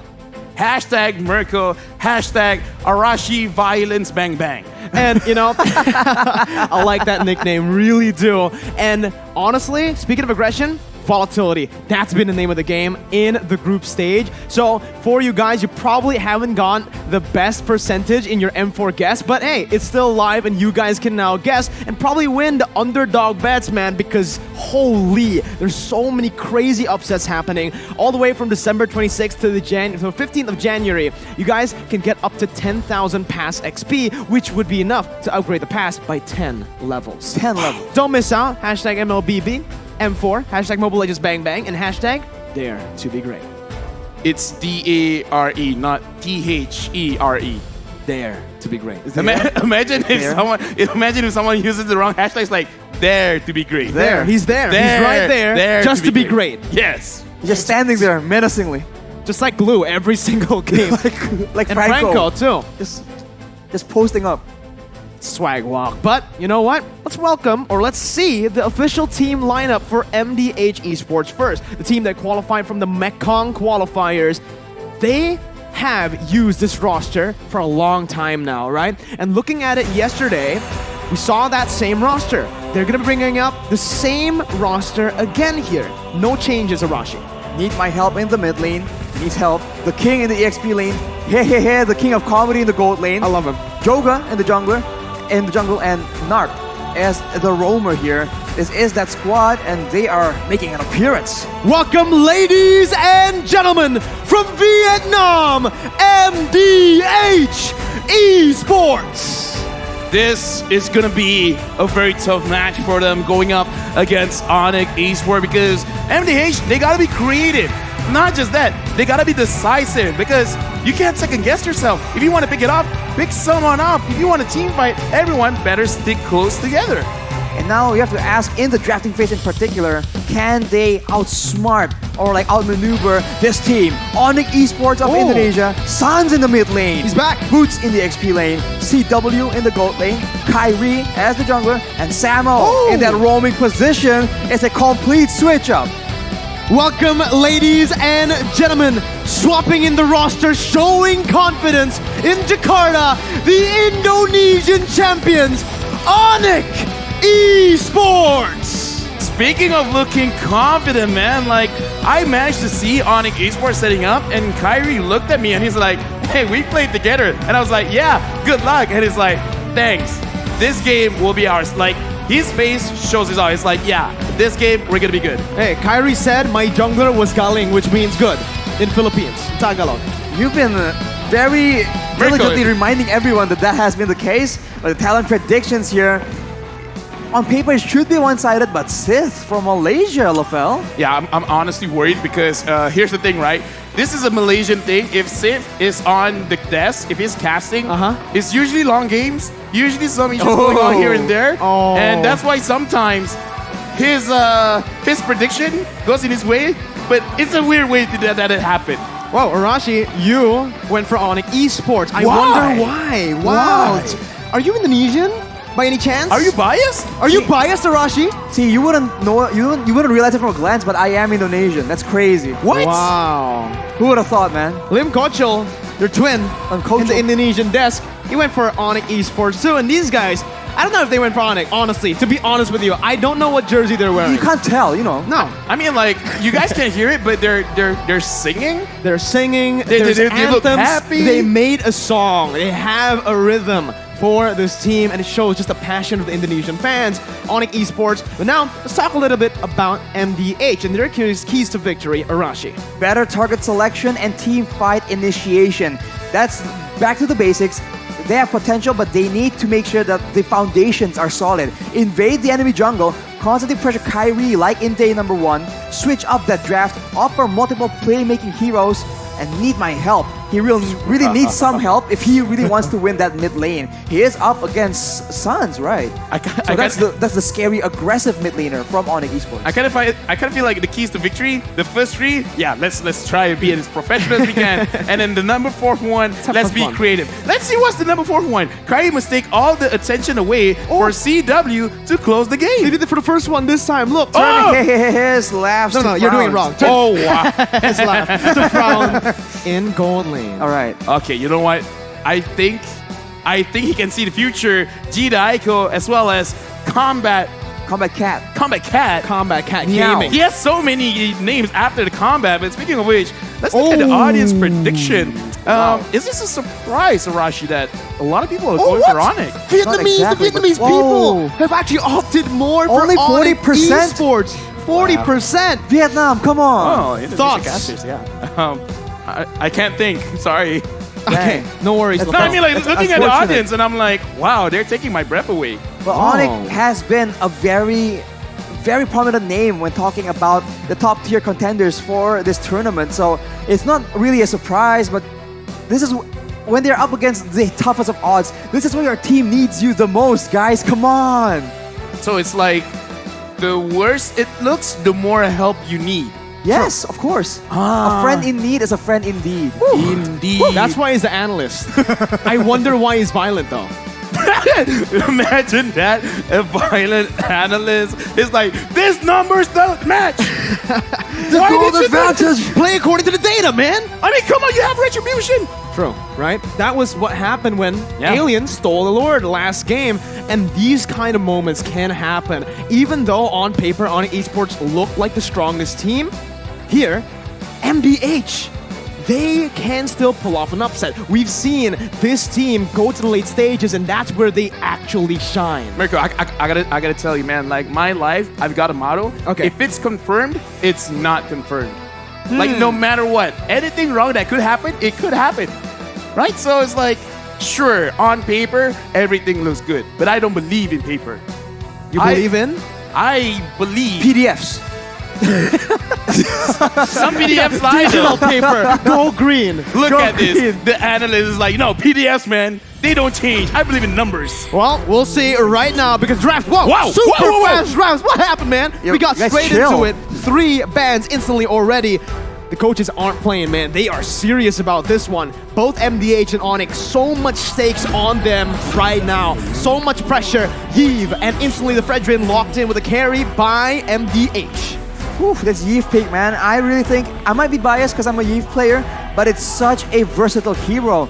I mean, we've seen that in the previous matches, there were times where you can just build straight up a first item, brute force breastplate, or something like that, and you can still do damage. The base damage is so good, it's so spammable that without those damage items, you are still relevant. And the utility is just so solid after the changes in the patch. Looking at the draft right now for MDH, they already secured their main win condition. So right now, how do you draft around the carry? And it looks like they're going for a Valentina as well as Lolita. And the thing that I gotta say, right, on Dash right now, Valentina got nerfed. I kind of feel like it's a buff.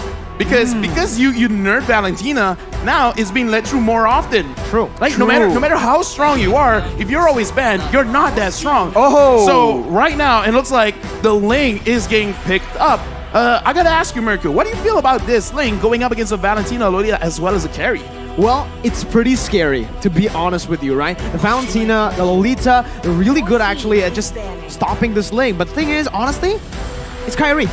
Right? This is his signature pick. He can actually use the Tempest Blaze to dodge away from almost all the CC. From the Terrify coming in from the Valentina, to the Stuns, and even the Numenon Blast coming in from the Lolita.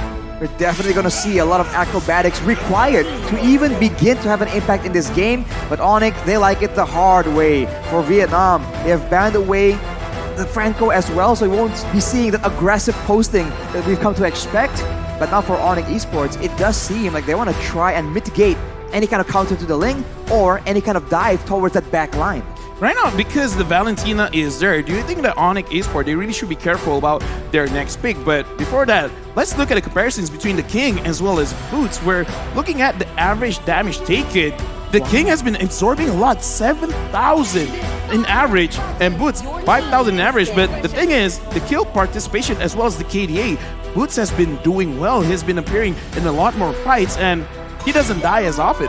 He's a killer in the jungle, right? He's the killer. Oh, not in the jungle. In the XP XP lane. lane. He really likes these aggressive heroes. We've seen the Lapu, we've seen the Grox. In ID, we really see a lot of like Paquitos, even Dairoths for Boots. So far, though, haven't seen much of that. I do think the Fredrin's going to be the one on Boots' hands here. But with the Masha ban and the Cho ban to finalize the banning phase from both of these teams, now we're going to say for Onyx Esports, they're still missing a roamer and a gold laner. A roamer and a gold laner. I think crowd control for sure will help a lot. They already have Fredrin, but with a Numenon Blast always around the corner, having any kind of disruption would be very, very valuable unless they think that a gold lane needs to be picked up first. But considering that Vietnam already picked their own gold lane, it doesn't seem required. What? Oh, whoa, what? No. I like this, all right? I like the Angela pick because you could mitigate or you could be aggressive in the mid lane. And why I like this is because I don't think they should actually draft any kind of disruption because look at MDH. They have a Valentina, right? If you pick a roamer that has game-changing crowd control kind of ability, then you're giving it away to MDH. So it is a double-edged sword. It's like, you want this, but you're kind of giving it to the enemy as well. Giving over Angela, you're just giving like an extra shield to one of the members, which is still kind of good, but at least you do not stop the link. True. But now there's a Benedetta as well as a Lapu. And now that shielding becomes a question, Lafel. If Lapu comes in, disrupts and nukes your backline with the help of a stolen hard guard, that could be a very tough situation to try and deal with for Onyx Esports. Big question now is what will CW use? Wanwan's banned out. Usually he goes for the Beatrix or the Claude. We've seen some Brodies, but honestly, knowing CW, knowing how deep his hero pool is, if you're up against this kind of composition, just go for something crazy, right? You already have some physical damage, and do I call it here? Yeah, there you go. That's what I'm getting at, man. Just go for it, right? You want to actually let these guys dive onto you because, hey, you are going to be able to dodge a lot with this Mon Force. And CW, again, unique hero pool, very deep hero pool. Utilize that. I am not biased, but I'm hyped with this draft because Harif has been again, he's been missing, right? And Angela has 2 targets. You can go to the Ling, you can go to the Harif, so they have multiple win conditions. So the Angela is not really restricted into one style of play. With that being said, MDH, they got their work cut out for them because they have 2 very mobile heroes that they gotta try to catch. And again, it's not gonna be easy because there's so much mobility, and the moment you feel like you're gonna get a kill, all of a sudden, there's a shield. Exactly, with the slow, with the healing, with the immobilize as well. And not to mention, right, the combination of a Ling and a Harith. If you're a backline member, if you're a squishy hero right here, what do you build? Ladies and gentlemen, it's time to dive into the land of Dawn to see if Onyx Esports can claim the upper brackets or if MDH will stop them in their tracks right now. CW with the Flicker, no Purify, Kyrie, not with the Demon Slayer that we've seen. Ling's utilize. He's on that killing spree, and he enjoys that a bit more. Yeah, dude, I'm calling it right now, MDH. If they can go aggressive, and I'm not just talking about simple aggression, right? Wait for the turtle and then try to get kills. Don't even focus on the turtle that much. Try to get kills, try to slow down what Onyx is trying to do, and then you're going to be at a very, very good spot because they reached their power spikes way earlier because they have 2 fighters-ish, because technically Benedetta is kind of playing like a fighter where you want to dive to the enemy and try to dish out as much damage as you can. So if you can really use your draft very, very well, putting pressure early, then they could do something against Onyx lineup where they kind of want to scale up just a little bit, like 1 or 2 items. Right, the fighter advantage that scales a lot faster. Being able to tank more damage, a lot more base damage in the abilities as well. That's definitely something that they can use. But in the top side, CW. Woo! Super low. Kyrie gets the first blood. CW lives with 1. Look at that grandma! Like legit, he should have gotten the kill, but RNG, man, sometimes it's not on your side. The range wasn't hesitation. He flickered in because it looks like 1 hit was enough, but CW survived with such a small sliver of HP. 1. It's unreal. Effectively 1. That is so unfortunate. And now tides are swinging towards Onyx Esports. 460 gold advantage. Not massive, but it all will add up. Oh man, that was definitely frustrating, right? If it was me, I would have been tilted, man. Going for the Flicker under the turret, CW utilized the damage reduction from the first turret, and it was really good, right? You saw a bit of hesitation, I agree. I think Hehe would have been able to get that kill if he flickered a bit earlier. Yeah, but right now, looking at MDH, they're starting to turtle, and this is what I want to see. I want to see some kind of aggression, but Boots in the front. Oh, it's still Joga who wins out the retreat battle now with the King jumping in with the Bravest Fighter. It is going to be Kyrie locked down by the Moon on Blast and the stun as the King picks up a kill on the back lines up against Boots. The King super low as Kyrie gets some HP back from the hard guard. It's a 1-for-1, but it's worth it for MDH. They got the turtle. They got the turtle, and they traded their EXP lane in the process. Later on, it might be a concern because, as we mentioned, the EXP lane right now is so critical to the macro maneuvers. So if they maybe let the King fall too far behind, he might get dethroned, and that would be a very tough situation if they're going to contest for the later objectives. I like what it did. I just want some kind of adjustment because just now the king went in alone, but I kind of feel like if Gennard and Midnight Help followed up with him, like just dove in as well, like kind of disrespecting Onyx, it would have been a little bit better because, again, Ling has a lot of mobility in the early stage of the game, but not enough damage. And look at that. Oh, CW's gonna be caught here. Doesn't have that Purify. He is going to be chained down with the stuns coming in. Sans finally rotates up top, but it's a bit too late. CW falls, and that's him missing on that gold minion.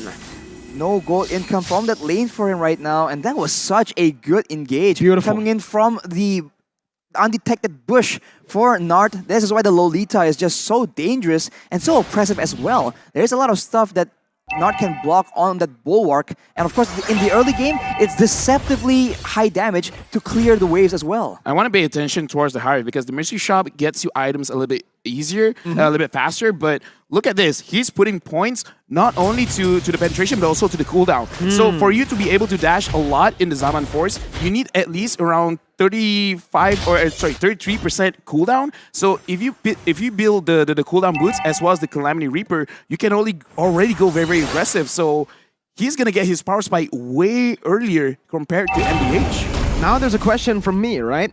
Should have CW, I mean, I don't know. CW went for Flicker. Should he have went for that Purify?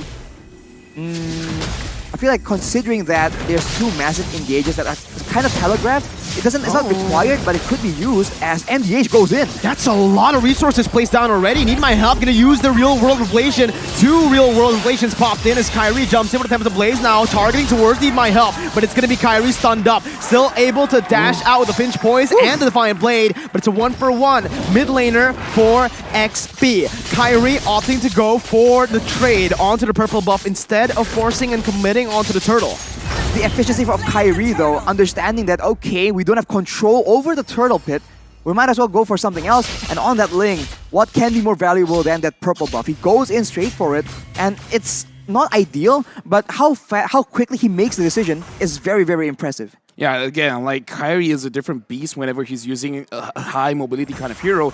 Makes it very difficult for MDH because even though like the Lolita has been catching a lot of people off guard, but going up against a Ling, it's not a secured catch. And right now, Gennard goes in. It looks like they're going for Onyx. Okay, Zaman Force popped into the back line. It's not going to be taken low. Samo still surviving, but will be shredded down. As CW looks for some more damage onto Hehe, who's still able to survive. Kyrie picks up a double, and it is going to be a 2-for-1 for now. Joga clearing out that way, but look who's here. It's the King, who's not able to do much here. Oh my god, that damage from Kyrie!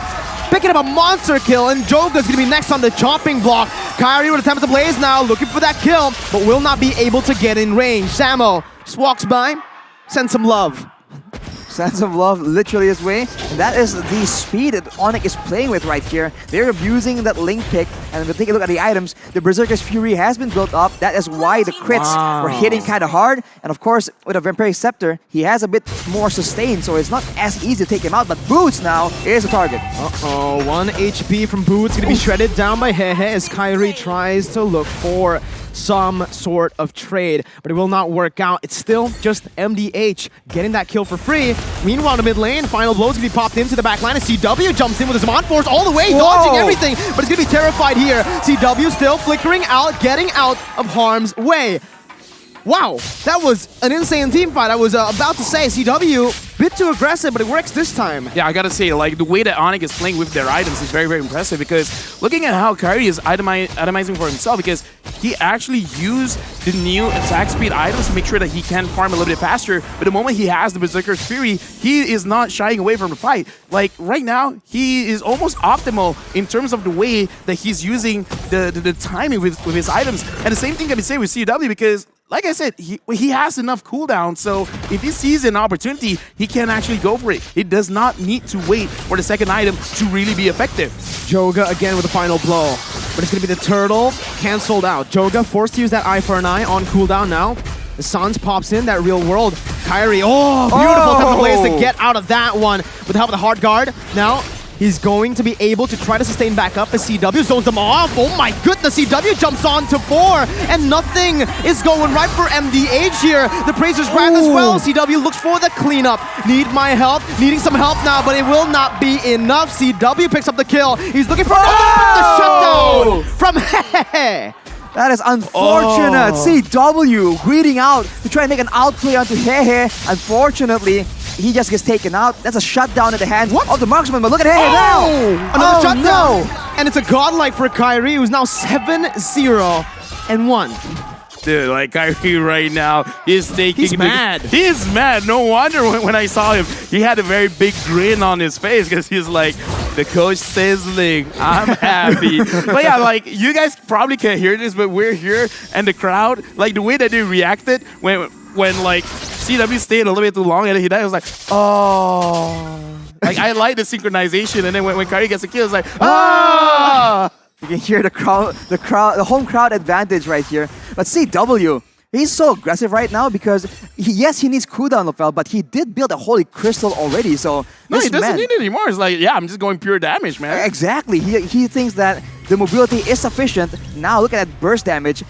Right, aside from Ling right here, the side of MDH needs to be very, very careful because the Harith can very well perform like an assassin in these pick-off situations. I mean, you said it, right? Onyx have the home crowd advantage, but if you look at the live chat, MDH definitely have the support of the live chat. Everyone's just spamming hehe right now. I mean, are they just laughing?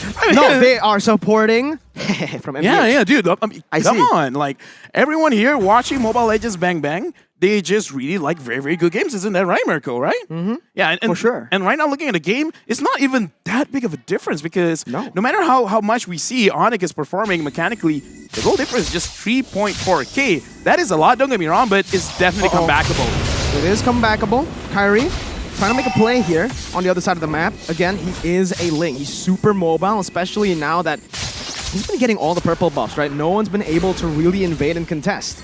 Right now, Sans is just zoning people away as CW slowly but surely chips on that Lord. It's a great mind game here because Kyrie is on the top side of the map.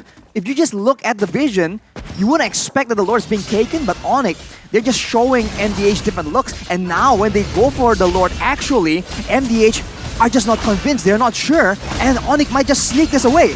Well, we'll see, right? A miracle play can always happen, and Nart is looking for it. Wow. But Kyrie just seals it again with the cross-map plays, with the wave manipulation. They're able to just, again, suffocate MDH slowly but surely after getting that lead. Right now, honestly, I'm looking at the situation. Even I'm drawing a blank. What can MDH do? Because the way that I see it is, if Onyx somehow doesn't kill, right? Like, he would eventually out-damage them, but because I kind of feel like it's kind of in a situation where you definitely can't catch Kyrie because the way that he's moving is a little bit too fast. Oh. But Gunnar gets caught. Sans gets the hard guard, but it's going to fall right now, and that's Need My Help. He pops into real-world inflation. CW now looking to look for a big play, but it's going to be caught down. 2 members, the damage dealers from Onyx Esports losing their life as Kyrie jumps in onto 3 members now. It's still Samo alone in the top lane with the Lord, looking for some play, but Nard's going to be able to stun him up. Joga looking for more damage to follow it up, but it will not be enough. Onyx Esports got the Lord, but again, nothing on the board. I'm sorry, did I just cast a curse myself? It's like, oh, I don't see any way, but oh, King, 1v1, Kyrie, legendary. A fist fight in the bottom side it's a sword there. fight. Fighter against Assassin, by the way, doesn't even matter. But we did see that early on, CW, he goes in aggressively onto multiple people, but Kyrie isn't even done yet. Oh, the Temple of Blaze was popped in, and Kyrie uses the same. Hey, bit of a trade. That was honestly just style points for both of them. I mean this in the most respectful way, but monkey see, monkey do. Monkey see, monkey do. In the most respectful, because that's Valentina's ult. Yeah, but you know, that's a proverb. I am you. Yeah, Listen, it is a saying, but now looking at the items, CW has the concentrated energy. If early on he goes in and he gets taken out, now with the extra bit of sustain, with the Feather of Heaven as well, he's going to be able to actually be a lot more survivable. And keep in mind, while all this is happening, Sans has the Glowing Wand, Ice Queen's Wand combo. He went for the book, like you mentioned, Lofel, but the Jedi Talisman will allow him to just be so obnoxious. And right here, if you're MDH, you have to be concerned about the Yve, the Ling, as well as that Harith, and it's just such a difficult situation. I just want to point out, looking at Ling's goal, 11,000, right now it's 12 minutes. He's almost hitting that 1,000 gold per minute mark. Kyrie is getting a lot of gold here by getting kills as well as farm. He's farming heroes. We've mentioned, again, well, you've mentioned, LaFell, that this is still comebackable. It's only a 5,000 gold lead, and if MDH are able to actually withstand, pull it to the late game, they might be able to do it. But now Kyrie jumps in onto 5 members with the hard guard. He's going to be all there, dealing everything, picking up the kills with the help of the team. The King jumps in with the Bravest Fighter, and Joga rotates too. But it's a 2-for-0 in favor of Onyx Esports as the Lord spawns in. That was such a unique engage right there. They go in with Kyrie, and as everyone is just distracted, Sans comes in, drops the slow, and uses the real manipulation, and that effectively just corrals everyone from MDH to such a difficult situation. They're able to escape, but they lose Hehe, which is like the core key member that they need to rely on in this late game. With that, that's a free Lord. And Onyx play for the Lord in particular is just so good, so creative, and so solid.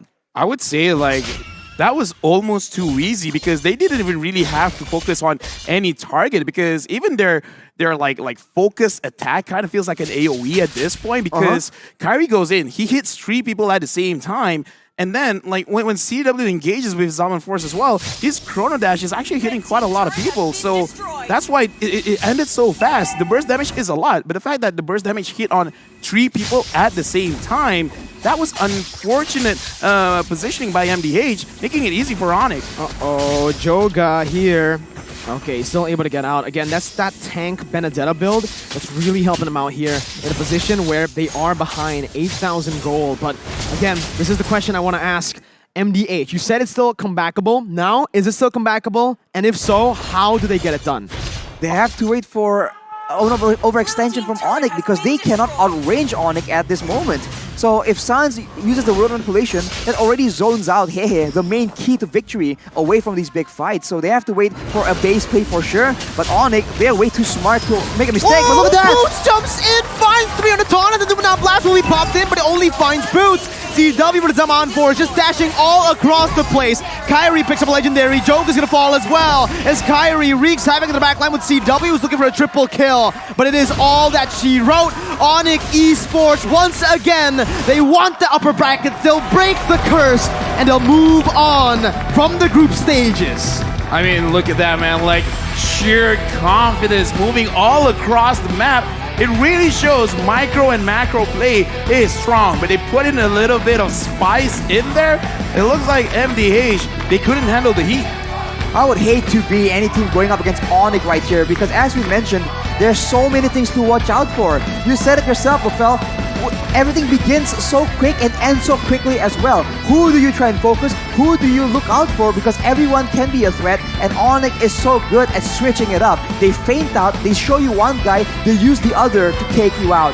And when you can do this again and again, that is a huge mental strain in your strategic thinking. Yeah, I mean, like, here's the thing, right? Onyx, I kind of feel like this is great because even though it's a semi-slow start on the first day, but it's not about how you start, it's about how you finish and how you evolve. And they definitely evolve because not only did they change up in terms of the draft, but in the way that they're playing, it looks like as long as Kyrie gets room to breathe, the entire team just gets uplifted. So I kind of feel like they understood what was going on, and that's why there's some changes in the bans and some changes in picks as well. Mid control becomes super important when you want to do that, right? And in this game, when they picked up the Ling, they said, hey, you know what? If we've already gone to space, if we've already banned out the Masha, why not just pick up the Angela? Give the Ling even more space to play with. And it worked really well, right? And I do want to shout out the emblem that he used. Kyrie used the Killing Spree. And in this position, in this style of play, yeah, it works way better than the Demon Slayer. When he is farming heroes instead of the jungle, he wasn't power farming, so he doesn't need that Demon Slayer. He just goes in for the Killing Spree, and it just allows him to be a lot more risky with how he's been playing. He went for a fist fight with a Lapu Lapu under a turret. Sword fight. Sword fight. Sword fight. Okay, that works. Sword fight. He's like, wait, is Lapu Yeah, Hold Lapu the is- sword? Does he wield the sword? And the killing spree is what allows that kind of aggression to work out. So Onyx Esports, man, they have so many weapons, and you can't really expect to predict what they're gonna use. I think the best approach at this point is to stick to your gut, to your own signature weapons, and see if Onyx can adjust enough to fight it. Because otherwise, they'll just switch it up on you, and you'll be preparing for something completely different. Onyx had this problem for so long, where in the international stage, I'm a problem. You are a problem. But again, on the international stage, it's harsh to say, but they choke, right? So now, again, you could see that they're comfortable on stage, going for these picks like the Harith. We would usually never see this. We saw this kind of pick at M3, and it was the Eve in the gold lane for CW, and it didn't work. It was up against Todak too, where Chiku popped off, but you could see. Now, they're really comfortable on stage in the draft, and even when they play, they've warmed up. Yeah, they've definitely warmed up, and again, like just replaying Kyrie just going everywhere on the map. How many kills did he get? 9? 8, 9, yeah. somewhere there. Like, here's the thing, right? Give or take more. Even the Ling going up against the Lapu Lapu, it could have definitely been like an anime fight where the Lapu Lapu had the bigger sword, like, Bankai it up, and then tried to slash him, and then the Ling just like, and then it's all over. The burst damage once he has the Berserker Fury is almost unfair, right? It's The almost item unfair. build. The item build he went for, absolutely phenomenal, right? Because when we see the Ling, usually, especially in M4 right now, the Ling usually builds the Wind Talker. We saw this from Ken. like the get farm and on stuff. a Demon Slayer. But that was really brilliant by Kyrie. He wants to kill, he wants to look for that damage. So what did he go for? He went for Berserker's Fury, and here the fans are still going at it. Big Onyx esports. Esports, man. Wow. Fans are passionate. I love it. I love to see it from them. And they're walking out, still yelling Onyx Esports. That is the support that you can expect from the home crowd, man. We are pretty proud of it, I must say, as as Indonesian talents. I'm No just, bias I'm here, just, but- I'm just here, riding and vibing, No, Hitting you and are vibing. even more proud because Todak beat Onyx. Yeah! Here's the thing, right? In the World Championship, you don't want to celebrate early. I've learned that too many times. MSC, M3? Okay, let's not bring it up. Let's actually bring up the items here. And Arashi, we talk about the Berserker Fury. Any other items that we should really look out for? Well, of course, initially the Berserker Fury is definitely a more burst-heavy itemization choice, but afterwards he even went all in with the Blade of Despair at the end of the whole sequence. So he went all in for damage. He knows what he's here to do. He doesn't really care about the safety because you can see that when he goes in, when he's able to drag away all the attention from the members of MDH, it doesn't matter if he gets taken out. And he has the mechanical skill It to doesn't back matter. it up. It doesn't matter what they try to do because he will outmaneuver it. Even True. the Numeron Blast play we saw, he was able to use the Tempest of Blades to dodge it perfectly, and that just allows him to itemize in such an aggressive manner, and that in turn allows him to just rack up the kills. He has 11, Mirko. That's a lot more than we expected. And when you're having your hands full with this very mobile Ling with the Angela as well, CW comes in, and he is also very, very sustainable. LaFell mentioned the Calamity Reaver and the cooldown boots. He does have, I think at this point, about like 20-30%. It's a lot, and he went for the Holy Crystal very, very early, just in case that in those tight situations, when they're going for a quick pick-off, those quick burst plays, he has the burst damage to back it up. And that's why I really love the Harith pick, right? Because up against the carry, we've seen this, Arashi. Just physical damage dealers, standardly in M4, haven't been really doing well, right? Because carry has true damage. That's why he's actually able to ignore the Wind of Nature completely just with the true damage proc from the attack speed. Right. Harith, magic damage. So when you already have such a menace in the jungle with that physical damage, like Kyrie on that Ling, look at Hehe. He's forced to get that Wind of Nature. Sure, you can go for Wind of Nature, but then what are you gonna do? Up against the Sans on Yve, up against CW on the Harith. There's not much you can do considering they were farming really well. But for Yve, you don't really need to farm, right? The damage, the base damage, it's unreal right now.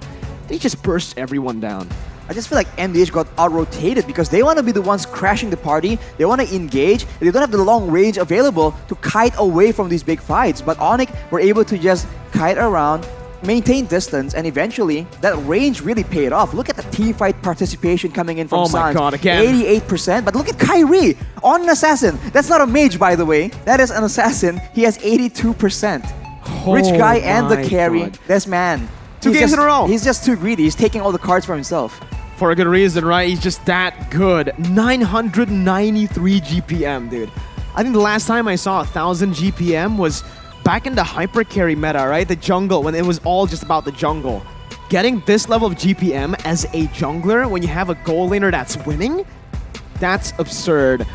And you can see as well, Sandbag, the king, took a whole lot of damage, but I think for the first game that Onyx played, it was debatable, right? It could be Keyboy, it could be Kyrie.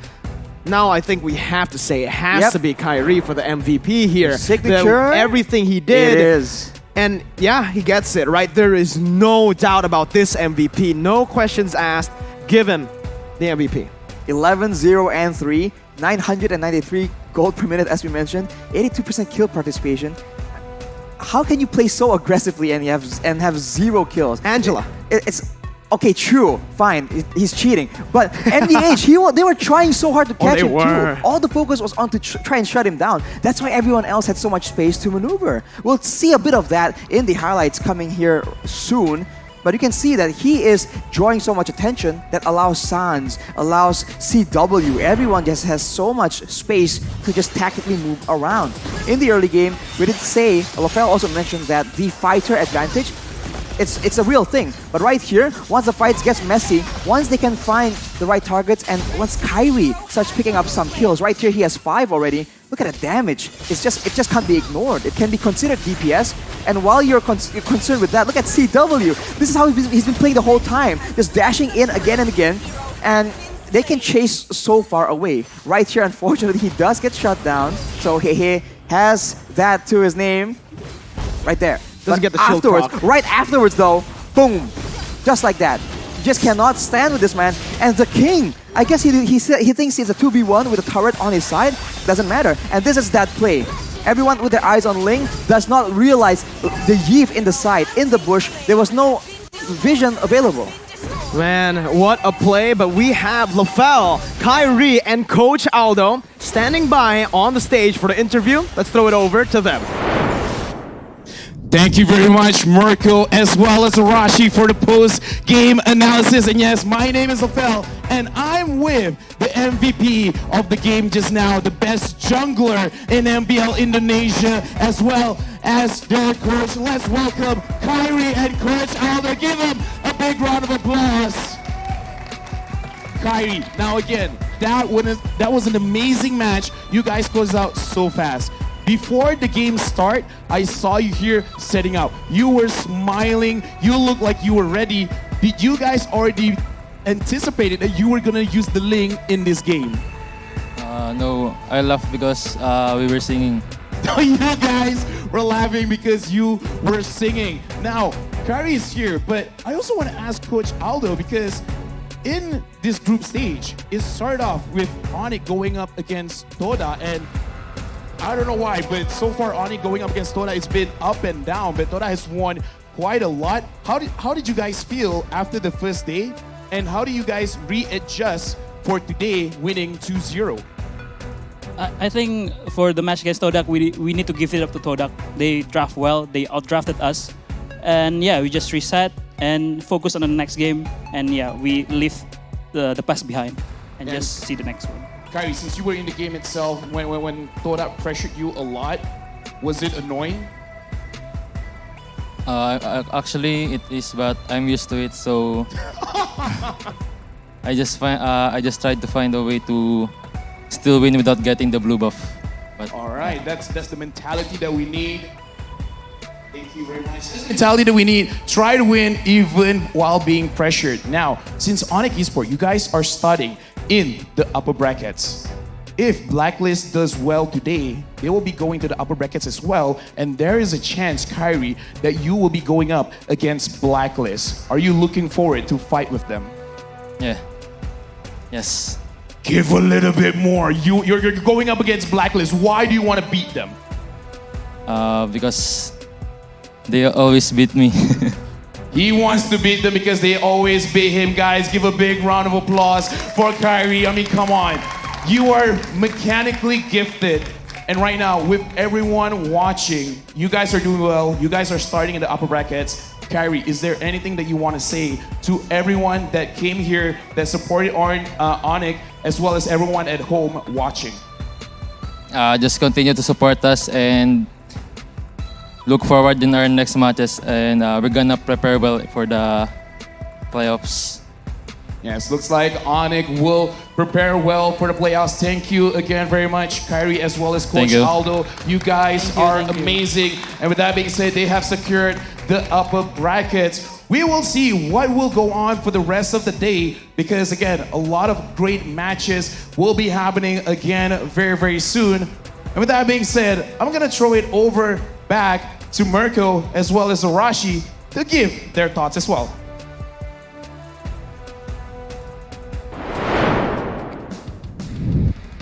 Thank you so much, LaFell, for that interview with Coach Aldo and the man himself, Kyrie on the Ling, who was the MVP for that game.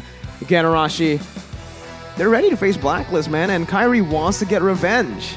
He wants to win because he keeps losing against them. M3 finals, bro. It's a funny way to put it, but you can tell that the competitive spirit is definitely there. And with their flexibility right now, they really seem to be just so confident. Absolutely, but ladies and gentlemen, after that crazy game, we still have more for you coming up very, very soon. We're going to continue the day with Burn X Flash up against Blacklist International. Blacklist needs to get this victory to be able to have, again, that chance to get the upper brackets, because right now, Group A is looking very close. If Blacklist wins, and then they lose later on the Falcon, there's a possibility of a three-way tie for Incendio, Blacklist, and Falcon Esports. So you gotta watch every single match. You cannot miss it. Arashi, are you excited? I'm excited, man. 100%, but we will be going to a break. Be going to a break. So, ladies and gentlemen, stay tuned. Me and Arashi and LaFell, we're signing out. We got 3 casters that will accompany you through the next 3 matches. Thank you so much, and we'll see you later.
You live only once. Oh, once, leave the comfort zone and raise yourself up.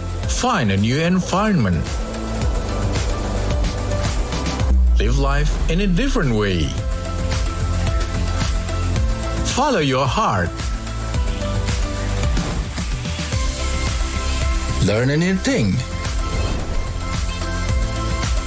Go for a new challenge. Risk up your life through a wonderful journey.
my time, I'm a ball. I'ma get this money right. I'm gon' live my best life. They been talking, tell me on me, but you know they'll never win. I'm controlling all my victories, and something has gotta give. Cause this is just what I made it now, I made it now. You can't ever, ever, ever break us down, break us down. I'll be reaching for the stars, promise I'll be what they not. And I'll never, ever, ever, ever stop, won't never stop, yeah. Touch the sky, you're made of silver and gold. Touch the sky, you're the greatest ocean now.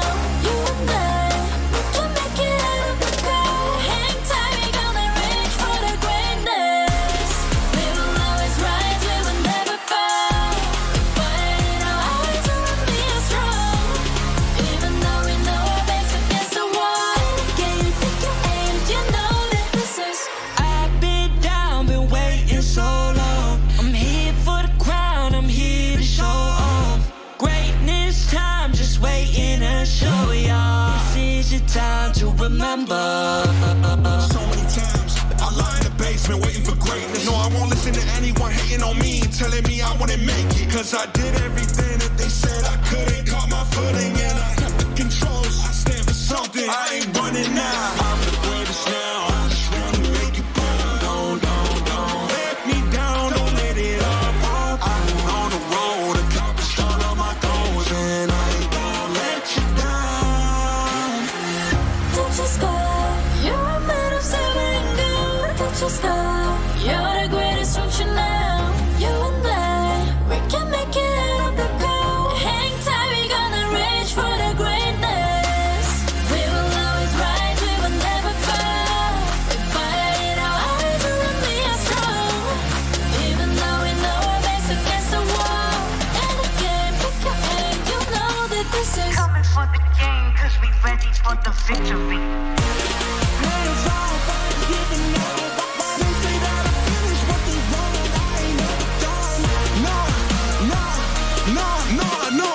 So turn it up, turn it up, turn it all the way up.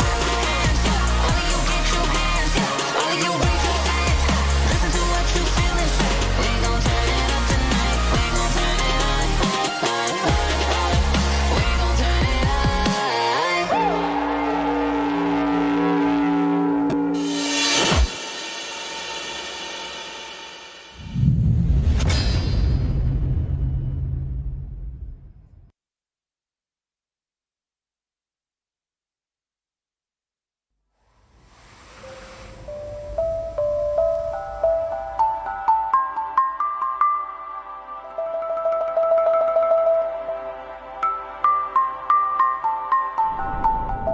អ្វីៗគ្រប់យ៉ាងតែងតែប្រែប្រួលទៅតាមពេលវេលា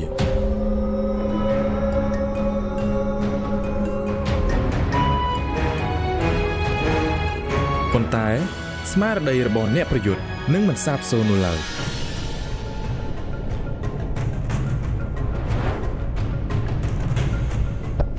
ពួកយើងម្នាក់ៗសុទ្ធតែមានចំណុចខ្សោយរៀងៗខ្លួន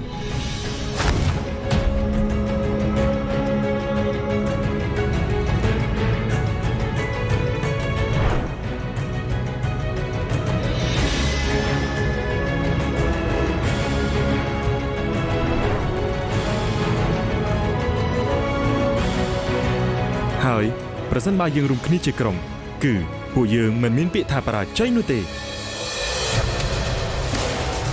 ការតំណាងឲ្យប្រទេសកម្ពុជាទៅប្រកួតជើងឯក M4 It's like a dream come true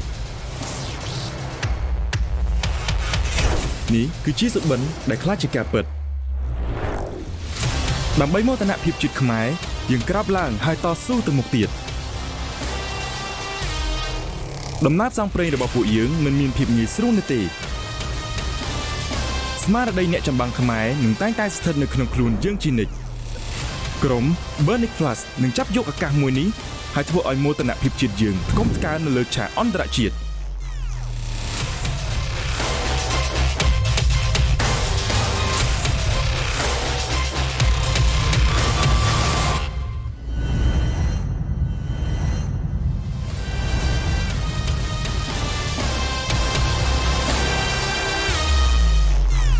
If you play with fire, you will get burned. Dear Flamers, see you in the M4 stage.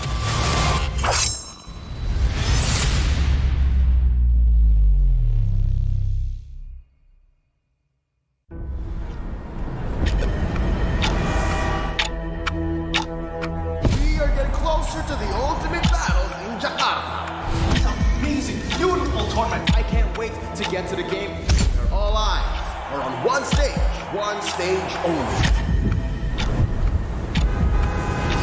All for that ultimate prize, to be M4 World Champions.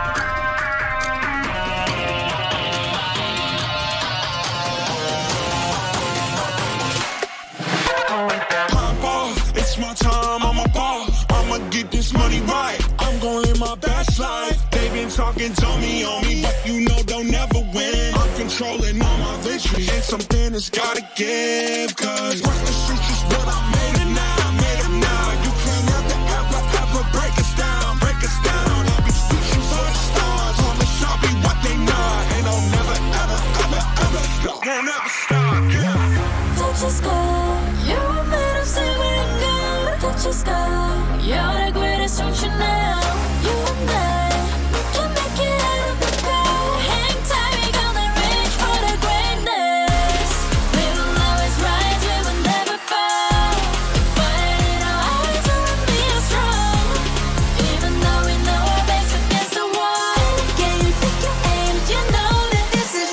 I've been down, been waiting so long. I'm here for the crown, I'm here to show off. Greatness time, just waiting to show y'all. This is your time to remember. So many times I lie in the basement waiting for greatness. No, I won't listen to anyone hating on me, telling me I wouldn't make it. Cause I did everything that they said I couldn't. Caught my footing and I kept the controls. I stand for something, I ain't running now. I'm the greatest now, I just wanna make it proud. Don't let me down, don't let it all fall. I've been on the road, accomplished all of my goals, and I ain't gon' let you down. Touch the sky, you're made of silver and gold. Touch the sky, you're the greatest ocean now. You and I, we can make it out of the cold. Hang tight, we gonna reach for the greatness. We will always rise, we will never fall. With fire in our eyes, we will be strong. Even though we know our backs against the wall. And again, pick your aim, you know that this is. Coming for the game, cause we ready for the victory. Hands off, I ain't giving up. They say that I finished, but they wrong. I ain't never done.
life. They've been talking, told me on me, but you know they'll never win. I'm controlling all my victories, and something has gotta give. Cause this is just what I made it now, made it now. You can't ever, ever, ever break us down, break us down. I'll be reaching for the stars, promise I'll be what they not, and I'll never, ever, ever, ever stop, won't never stop. Yeah. Touch the sky, you're made of silver and gold. Touch the sky, you're the greatest ocean now.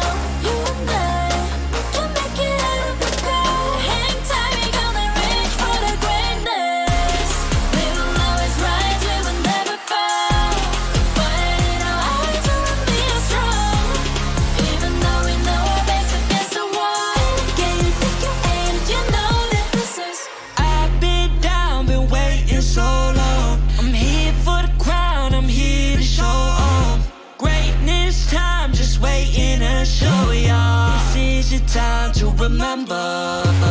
So many times I lie in the basement waiting for greatness. No, I won't listen to anyone hating on me and telling me I wouldn't make it. Cause I did everything that they said I couldn't. Caught my footing and I kept the controls. I stand for something, I ain't running now. I'm the greatest now, I just wanna make it proud. Don't let me down, don't let it all fall. I've been on the road, accomplished all of my goals, and I ain't gonna let you down.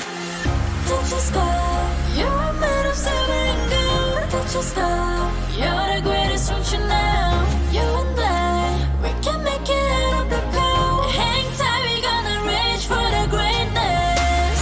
We will always rise, we will never fall. With fire in our eyes, and we are strong. Even though we know our backs against the wall. And again, pick your aim, you know that this is. Coming for the game, cause we ready for the victory. Hands off, I ain't giving up. They say that I finished what they wanted, I ain't never done. No. So turn it up, turn it up, turn it all the way up.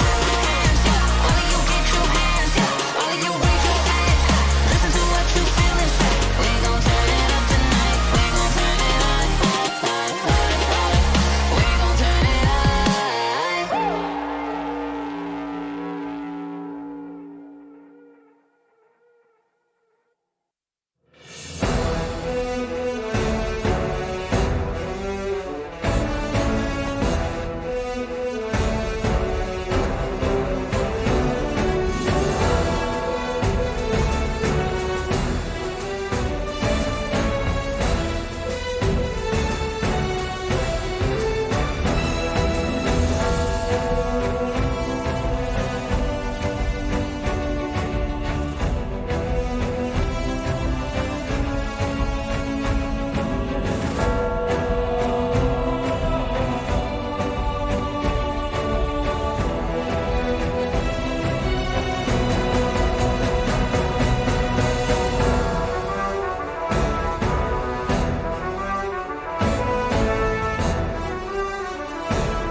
A reunion at the world stage, years in the making. It's the returning champions versus the kings of a rising kingdom. Live from the Bali United Studio in Jakarta, you're watching the M4 World Championships. Salamat malam semua. Welcome to Mabuhay. At your service, my name is Leo, joined here by Eterna and Gani. Ladies and gentlemen, we're bringing you Blacklist International versus Burn X Flash. How are we doing? I'm doing good, but things are getting way more heated as it is going to be the last day for Group A and Group B to solidify themselves that upper bracket position. And if I'm not mistaken, if things go in this particular scenario, we might see a tiebreaker here, guys. Oh no, Group A was already hot to begin with. But Gani, what do you think? Leo, Eterna, if you don't know me, Can't Wait is my middle name. So I'm gonna repeat myself and say this. I can't wait to witness Burn X Flash taking on Blacklist International. Don't worry, Gani, because we are just moments away from this competition starting. M4 is powered by Moonton, presented by TikTok, the official content partner, supported by Secret Lab, the official gaming chair and esports charge, our analytical partner. Gang, our official merchandise partner. MeWatch, our media partner. Last but not least, Ministry of Tourism and Creative Economy of the Republic of Indonesia. Once again, thank you to our lovely sponsors. M4 would not be possible without your support. It's been a long day so far, especially for the teams that haven't really gotten their way in these best of ones. And we've got about 3 more matches coming up. Not just about, literally 3 more matches. And dare I say, nothing against Miracle, LaFell, and Arashi, but I think we got the really good matches. we do for sure. And we're almost moments away to check out today's schedule for maybe those of you who just tuned in or you're excited to see what's going to happen next. And here we go from Group A and Group B. Here we go. Burn X Flash and Blacklist up next, followed by Todak and MDH. And last but not least, I gotta say, one of the most anticipated matches here. We have Falcon and Blacklist from the Philippines. A lot of tough matches indeed before, but a lot of interesting bouts as well coming up. Blacklist will take 2 matches, but Todak, we gotta wait because they are going to go up against Vietnam. Are you manifesting? Like you're just reminding yourself that we have to go through this match one first by one before Todak. That's right. That's what he I'm can't trying wait. to do. I can't wait. You can't wait. I'm sure the viewers at home can't wait as well. All right, this Let's see. impatience is contagious. But real quick, here's a reminder of what Group A is looking like. Again, just 2 slots in the upper bracket, and Incendio is racing to the top, right? They have 2 wins under their belt in the 3 games they've played. Now it's Blacklist and Burn X Flash's turn to make a dent in that record. It's a counting game really here. It's a race to the most wins, and I just have to be honest here. Blacklist International is in a favorable position. 100%. But if they do lose this next match or the last match against Falcon, they are going to be tied with Incendio and hence the 3-way tiebreaker. And right now, looking at those positions, Burn X Flash isn't looking too hot for the moment. I personally did not expect Group A to be this hot because I thought, yeah, okay, 4 teams, maybe it's quite predictable. But Burn X Flash specifically, Incendio, they're bringing the heat here for the group stage, and perhaps they really want that upper bracket. I agree, the Turkish have really brought the goods. But real quick, let me remind you guys about the M4 event happening in-game right now. Take a sneak peek at all the M4 events in-game, and let me tell you all about the rewards you can get, all right? The M4 Pass is already available for purchase. The exclusive rewards, such as the Beatrix skins, the Light Chaser, and the Stellar Brilliance, and of course, the M4 Beatrix figurine, if you do get there, await you. M4 support chest now available in-game for you to open for loads of M4 Pass experience. I really need to get into that. On the day of the M4 Finals, that's about January 15th, expect to get an avatar border for free. On the M4 Battle Night event though, you can unlock a skin chest by completing tasks, and you can pick a skin of your choice within the chest. Talk about this on social media using the hashtags Mobile Legends Bang Bang, hashtag MLBBM4, and hashtag Dare to Be Great. Turner, tell us about the M4 Pass card. I'd love to, because I'm already level 70, because apparently it is available right now, so you can complete all active tasks if you reach level 75 at ease. And for free. So log in now. Exclusive rewards once again, like the Beatrix Light Chaser, Beatrix Stellar Brilliance, and the M4 Beatrix figurine are awaiting you. Don't forget the hashtags, hashtag Mobile Legends Bang Bang, hashtag MLBBM4, and of course, hashtag Dare to Be Great. Let's talk about this matchup coming up. It's Blacklist International again versus Burn X Flash. If you just joined us, welcome. And this is another matchup, I think, for the fans out there that have really been watching all of the MPLs around the world, right? It's no secret that Burn X Flash employed the talents of one Coach Zico, who had one dream, going to Cambodia. He needed to win the MPL there to make it to M4, and here they are now. We're about to welcome the teams in just a wee bit, so go ahead, put your hands together for these squads. We're starting with Burn X Flash. Making their way on stage, it's C-Cat, I'm your ATM, Fury, Sion, and D7. And the interesting about this team is like their coach were actually the teammates of VY. That's the back reunion. in the day. M1. Yeah, so they should have a little bit of insight in towards this. But once again, let's welcome Burn X Flash all the way from Cambodia as they make their way on the stage. Johnny, talk to us about what you've seen in the Khmer's gameplay so far. Here's the thing about them, right? Burn X Flash, I expected a little bit more stronger performance, but again, Incendio turns out it's not like we expected. I guess they were caught off guard, and now they are experiencing 0-2, but now they are against the champion contenders in Blacklist. Now that's a tough opponent to beat. Still the tournament favorites. This is the returning M3 lineup. They won the championship about a year ago. This is Haji, Edward, Oheb, Wise, and Oh My Venus. Ladies and gentlemen, all across the world, make way for royalty.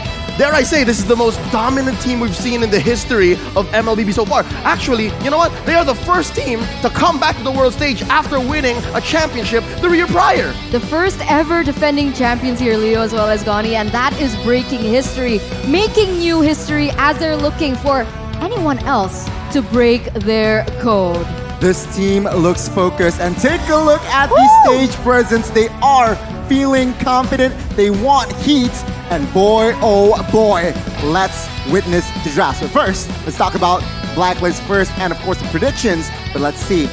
Can VY's, the Ube strat, can they bring it against the Burn X Flash? Yeah, no, I think it's a good way to make a heat check, you know, all across the world, what the talents everywhere think, and it's Ice Frog from Cambodia, who is the sole Burn X Flash supporter. I mean, he's Khmer. I mean, you wouldn't expect anything other than that, right? But we're gonna see the next talent prediction as well. And looking at this, it's no surprise. Nobody's ever made it back onto the M Series stage. And you can see here a unanimous vote for Blacklist as well. And the thing is, they've only played one game. They're leading 1-0. And this next is gonna be the deciding factor. Will they make it to the upper brackets? All right, don't at me, but you can say what you want about their performance at IESF Bali. I'd say they learned from that. I'd say it is a blessing in disguise that the meta is so shaky right now that it's relatively open, and now they've had about, what, a month or so to adjust to that, and here, 2022 World Championships, they're about to make a dent in the meta once more. Connie, talk to us about what Burn X Flash has to do to win. They need to prioritize their crowd control and as well as disablers. D7, he likes those initiator type of heroes, and perhaps they can take advantage of that. And of course, they need to focus on their own draft and present the problem and let Blacklist answer. I really like that point because, again, against Blacklist, you need to have that quality because, again, Blacklist is so adaptive and Burks and Flash, they needed to be aware of that. Meanwhile, on the other side, you have the defending champions. They have the two, of course, ignite Edward's aggression, fight more in the XP lane, and let Ohem farm. To, of course, hopefully, Edward can make the space so that gold laner in that gold lane can farm gold as much as possible and put Fury's comfort hero so they can't win. They can't put the bags in Fury. Here's what's interesting. There is a bit of a shuffle when it comes to Burn X Flash's lineup, right? And for those wondering, for those looking for Coach Zico, I know there's Zico-natics all around the world. He is coaching and helping out remotely online, it's actually Coach Lee Shin, who's on stage right now for Blacks International, trying to make the magic happen from behind the scenes. That is Coach Master the Basics and Coach Bonchan. That's Dexstar right there. And of course, they brought some agents with them. They brought some agents with them, and it's safe to say, save for Cambodia, I think even the scales are tipping over to Blacklist International side. 100%. And even in Indonesia, we have so many Blacklist International fans. You can see all the passion from the audience as well as both of the teams. They're anticipating for this showdown. And now talking back onto Burn X Flash. What do you guys think about the swap up with Hesa as well as Fury? Oh man, you know how much I love Hesa, right? He's out there in the stands showing love and support for his team. But I shared this day one, right? When we first saw Burn X Flash play, one of the keys to victory for any teams that have Hesa as a part of the lineup is let Hesa carry. So now that it's Fury in the gold lane, I think there has to be some sort of macro decision, or at least a team decision that goes into this. So now going into the draft, we'll see how much of a priority goes into that gold lane. If we're going to see hard picks on carry. Hell, if we're going to try to revive Beatrix win rate. As we go into the draft, it's a best of one. It's Burn X Flash on the play. Blacklist answering back. There goes the Benedetta, the Valentina. Glue taken out by Blacklist. And there's a carry. Oh my god, as we all know, well, for M4, particular carry has been so prio, and for a reason. Its win rate is so high that, let's see, Burn X Flash, can they take advantage? Are they aware that Blacklist might just ban out that carry? Now, if we're talking about the drafts here, D7, like we mentioned earlier, they like to use the initiator tanks, initiator roams, but we saw Estes and he performed well. Now that's the thing, right? So we're seeing all these members from Burn X Flash already developing, right? Yeah. Because we're known to see that D7 likes the initiator tanks, but he came up with a healer, and that's something that perhaps Blacklist needs to keep an eye on. As we're going to take a look at the last ban from Burn X Flash, it is going to be the Theramis taken away, and this leaves a few options here. Joy has been left open, 1-1 as well, but Blacklist sees that 1-1 was a comfort hero for Fury, and so they're going to take it away here in the first phase. A lot of prios indeed here, Leo. So, Joy, you're right, and perhaps Eve is also open. Now, Burn X Flash, what are they going to side here? Because again, in the hands of Haji, that Eve can be very, very deadly. Oh yeah, you're looking at a huge mid-lane matchup, and Haji's Farsa is very key. I think you just have to make sure that Haji Farsa is safe from a possible Lapu-Lapu or something that can really dive in the back. Even Kaja, heroes like Kaja are going to be super important here in the draft. But what exactly does Burn X Flash prioritize? You also got to consider what's coming back from the swing back, right? There's the Joy, of course. Yeah. Burn X Flash, the Joy is very prio, and of course, Joy M4 win rate not too convincing, but I guess with a strong pilot, they are confident. But, oh, Blacklist, they respond quickly. You talked about Kaja, I talked about the Eve, and there you go. A hero for potentially Venus and Haji. The thing about what we're seeing on stage right now in terms of the drafting phase is the fact that Burn X Flash has way more flex. We have no idea where this Joy is going to go. Initially, we thought the Joy was more of an EXP laner, perhaps a roamer, but we've actually seen her in the jungler as well. And when we look at Blacklist, we know exactly where these heroes are going. It could be a flex here from Kaja, it could be on the hands of Venus once again, like the last time they played, or it also can be a Kaja jungler. See here again the response for the side of Burn X Flash. I feel like they can secure a marksman here early on before the second phase just to have that damage dealer, but they looks like they are going to prioritize that Akai and as well as Xavier. So what they're saying is, yeah, Joy still flex Akai again, can be put in the roam or the jungler, but that Xavier, good counter, a good matchup against the Eve, but a fast response again here, Leo. Yep, they know exactly what they're going into. I like how Oheb here picks up the Claude. I mean, no question. I don't think you want to flex a hero as important as a Claude. Actually looking up what the Claude has been doing so far, but just off the top, right, you have players like Gusta Lagusta doing so well with it from RQ Akira, and certainly you can say that Claude is doing well. Sitting at about 60% win rate. 60% win rate on the Claude these days in M4 group stage. I'm liking those odds. But for Burn X Flash, I gotta say, there's really not much of a flex when it comes to the jungler, because if you want to be tricky and cheeky against Blacks International, this is not the time, because that Akai has to definitely go into the jungle. True, I agree. And okay, Blacklist International, straightforward attempt here. Beatrix banned. What do you think about this, Eterna? Because it seems like from the composition, Blacklist, they are quite straightforward. Eve with the utility, Kaja for that crowd control. Phoenix Flash, though, it's still quite up in the air. That's a good point here. And I also wanted to bring out the fact of why they banned the Beatrix, right? We saw it being played once in the hands of CW. It didn't work too well. I do feel with adjustments that she's experienced so far, she isn't as a reliable gold laner as she used to be. And when we're talking about what you mentioned about the composition coming in from Burn X Flash, they need to be able to defend that backline, because as we all know, Xavier dishes out a lot of damage, but he's also very susceptible to heroes that can rush into the backline. So we see a Fredrin being banned makes sense, and I think perhaps the next time they're gonna go for the same route as well. Yeah, they're gonna slowly choke out King Wise's picks, right? There's already a Kai on board. They took out the Fredrin. The Valentina has already been banned first phase. I would not be surprised if maybe this was a Guinevere, one of those pocket picks that Wise debuted in the MPL Season 10 playoffs. So maybe, but what's left here? What's left for Fury? A Harris? Exactly. A Clint? Exactly, 4 Brody. marksmen. Oh my god, perhaps some Brody might come through. But what an approach here from the side of Blacklist. 4 marksmen banned out. And again, yeah, Fury, what are the options left? But it seems like they should saw this coming. They should have seen this coming. Yeah. Let's see. Next Flash, one last ban. Are they going to commit to a potentially jungler? Are they going for the hero for Wise?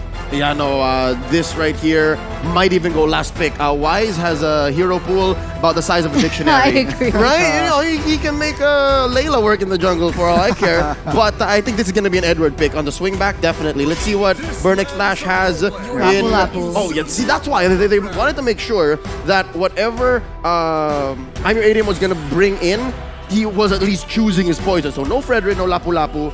What does Blacklist come in with? I'm guessing this has to be an XP laner. I honestly think a Masha wouldn't be too bad here, because the Masha could rush the Xavier in the backline, and it would be very difficult to protect him without any sources of CC at the moment coming in from Burnex Flash. Or a pack.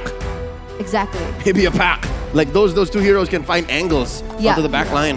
You're right. I think I like the pack more because it's just more not one-dimensionally, but okay. Yuzong can work here. I like the Yuzong pick. It can go immediately towards the backside Straight of line. that Savior. Straight line. Yeah, forcing that Savior perhaps pop the spell and perhaps run, retreat.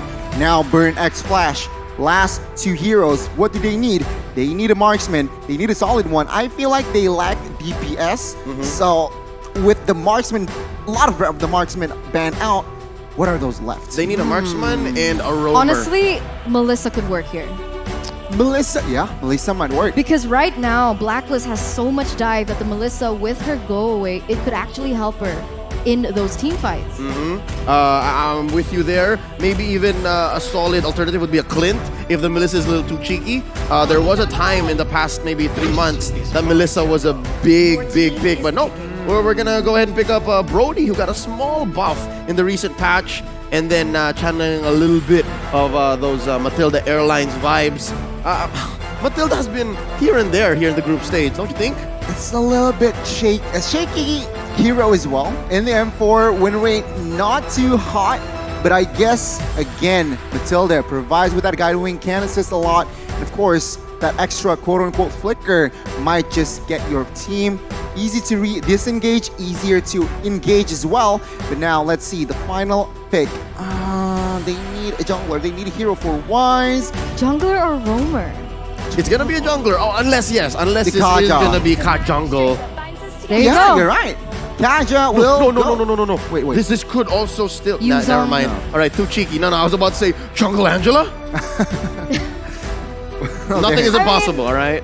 It's Blacklist, right? Yeah. Blacklist. But yes, the Kaja is going to be pulled into the hands of Wise, going to be supported by Oh My Venus on the Angela. So both compositions have been set in stone here as they are going head-to-head into the Land of Dawn. But before we get into it, any quick predictions?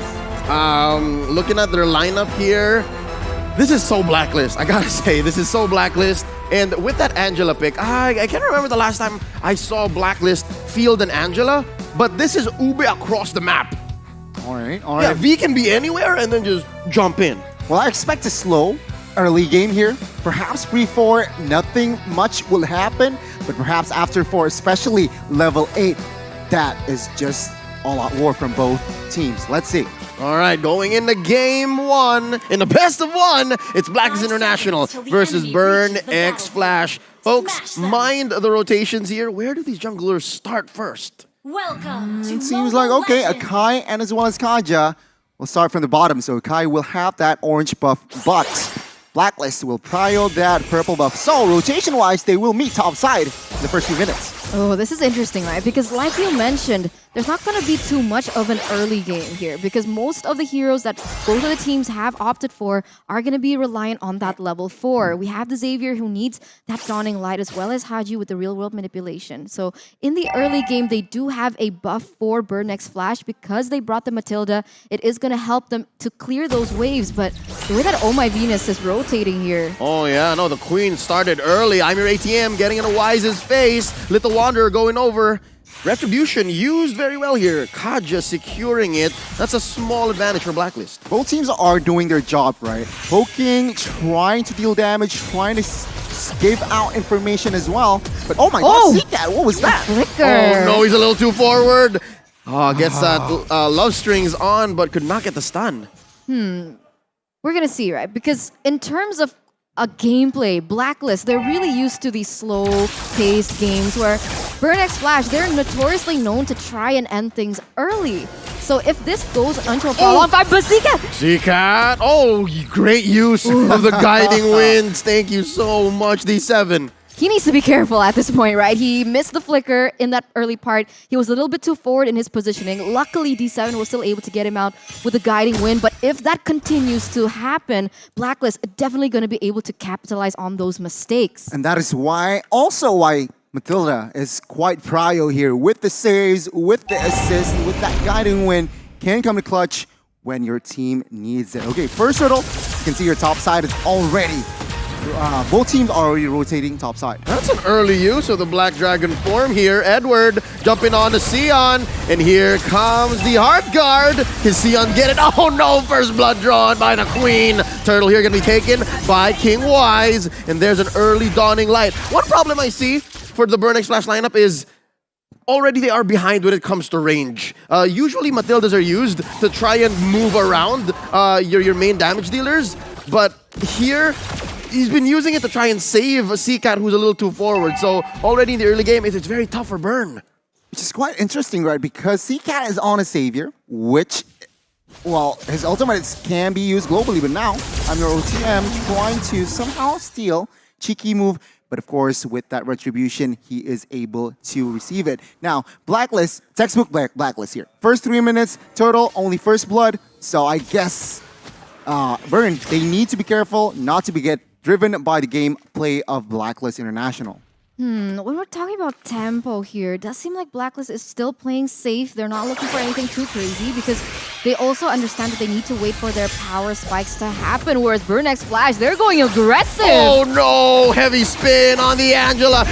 Hitting that. Venus falls, that's already a kill. Seacat in trouble, committing the flicker. Oh, Heb with the blazing duet. And that's already another one going down. Can they get it? 1 for 1 so far. Oh, this is a good time to disengage. I'm your ATM. Got him. Oh, this is something that I think we haven't really seen so much of. They're not done yet. Oh, Black Dragon form. Oh, did they call off the Heart Guard? Or they're still in there? He's still in there. Oh my god. Oh, they're behind enemy lines. No. Coming in. Can they kind of punish? Sion goes down. Edward gets the kill. Seacat gets a Dawning Light. Not enough damage on this Savior just yet. They're not yet done. And they're going to back out. Wow, what was that? Eterna, what happened? A lot of team fight with Blacklist came still on top. They established a 2,000 gold lead, and of course, Oheb here farming gold. Oh, 2v1. Fury might be caught. Oh, puppet on a string. Fury's in trouble. There's 3 members here. Gets that Void Crystal up. D7 to the rescue. Oh, they're fine. The problem was that Burn X Flash, they were caught in the way that Blacklist was trying to set that team fight, but why? Divine Judgment onto ATM. They withdraw his life away from him. Cash money. Beautiful by Blacklist right now. They're really good at splitting things up. For the moment, we can see that Blacklist has been getting way better trades, and we're gonna see what happens here around the turtle. Oh, I thought they were gonna clutch it. Sion with the heavy spin. He really did try. But couldn't find that angle against the Kaja. Still a Blacklist game here, it seems like. 2,000 gold lead. Burn X Flash, what can they do? Realizing that they sort of lost the early game here. Item-wise, they are slightly behind. Take a look at the gold here. Brody, 3,000. Meanwhile, Claude is almost 4,000. So even Oheb got to DHS. So again, Burn X Flash, they need to pick their fights because right now, it's not looking good. Oh no, Fury, can he survive? Haji keeps him in place for Oheb to clean up a dawning light just to check if they could get a cheeky kill in.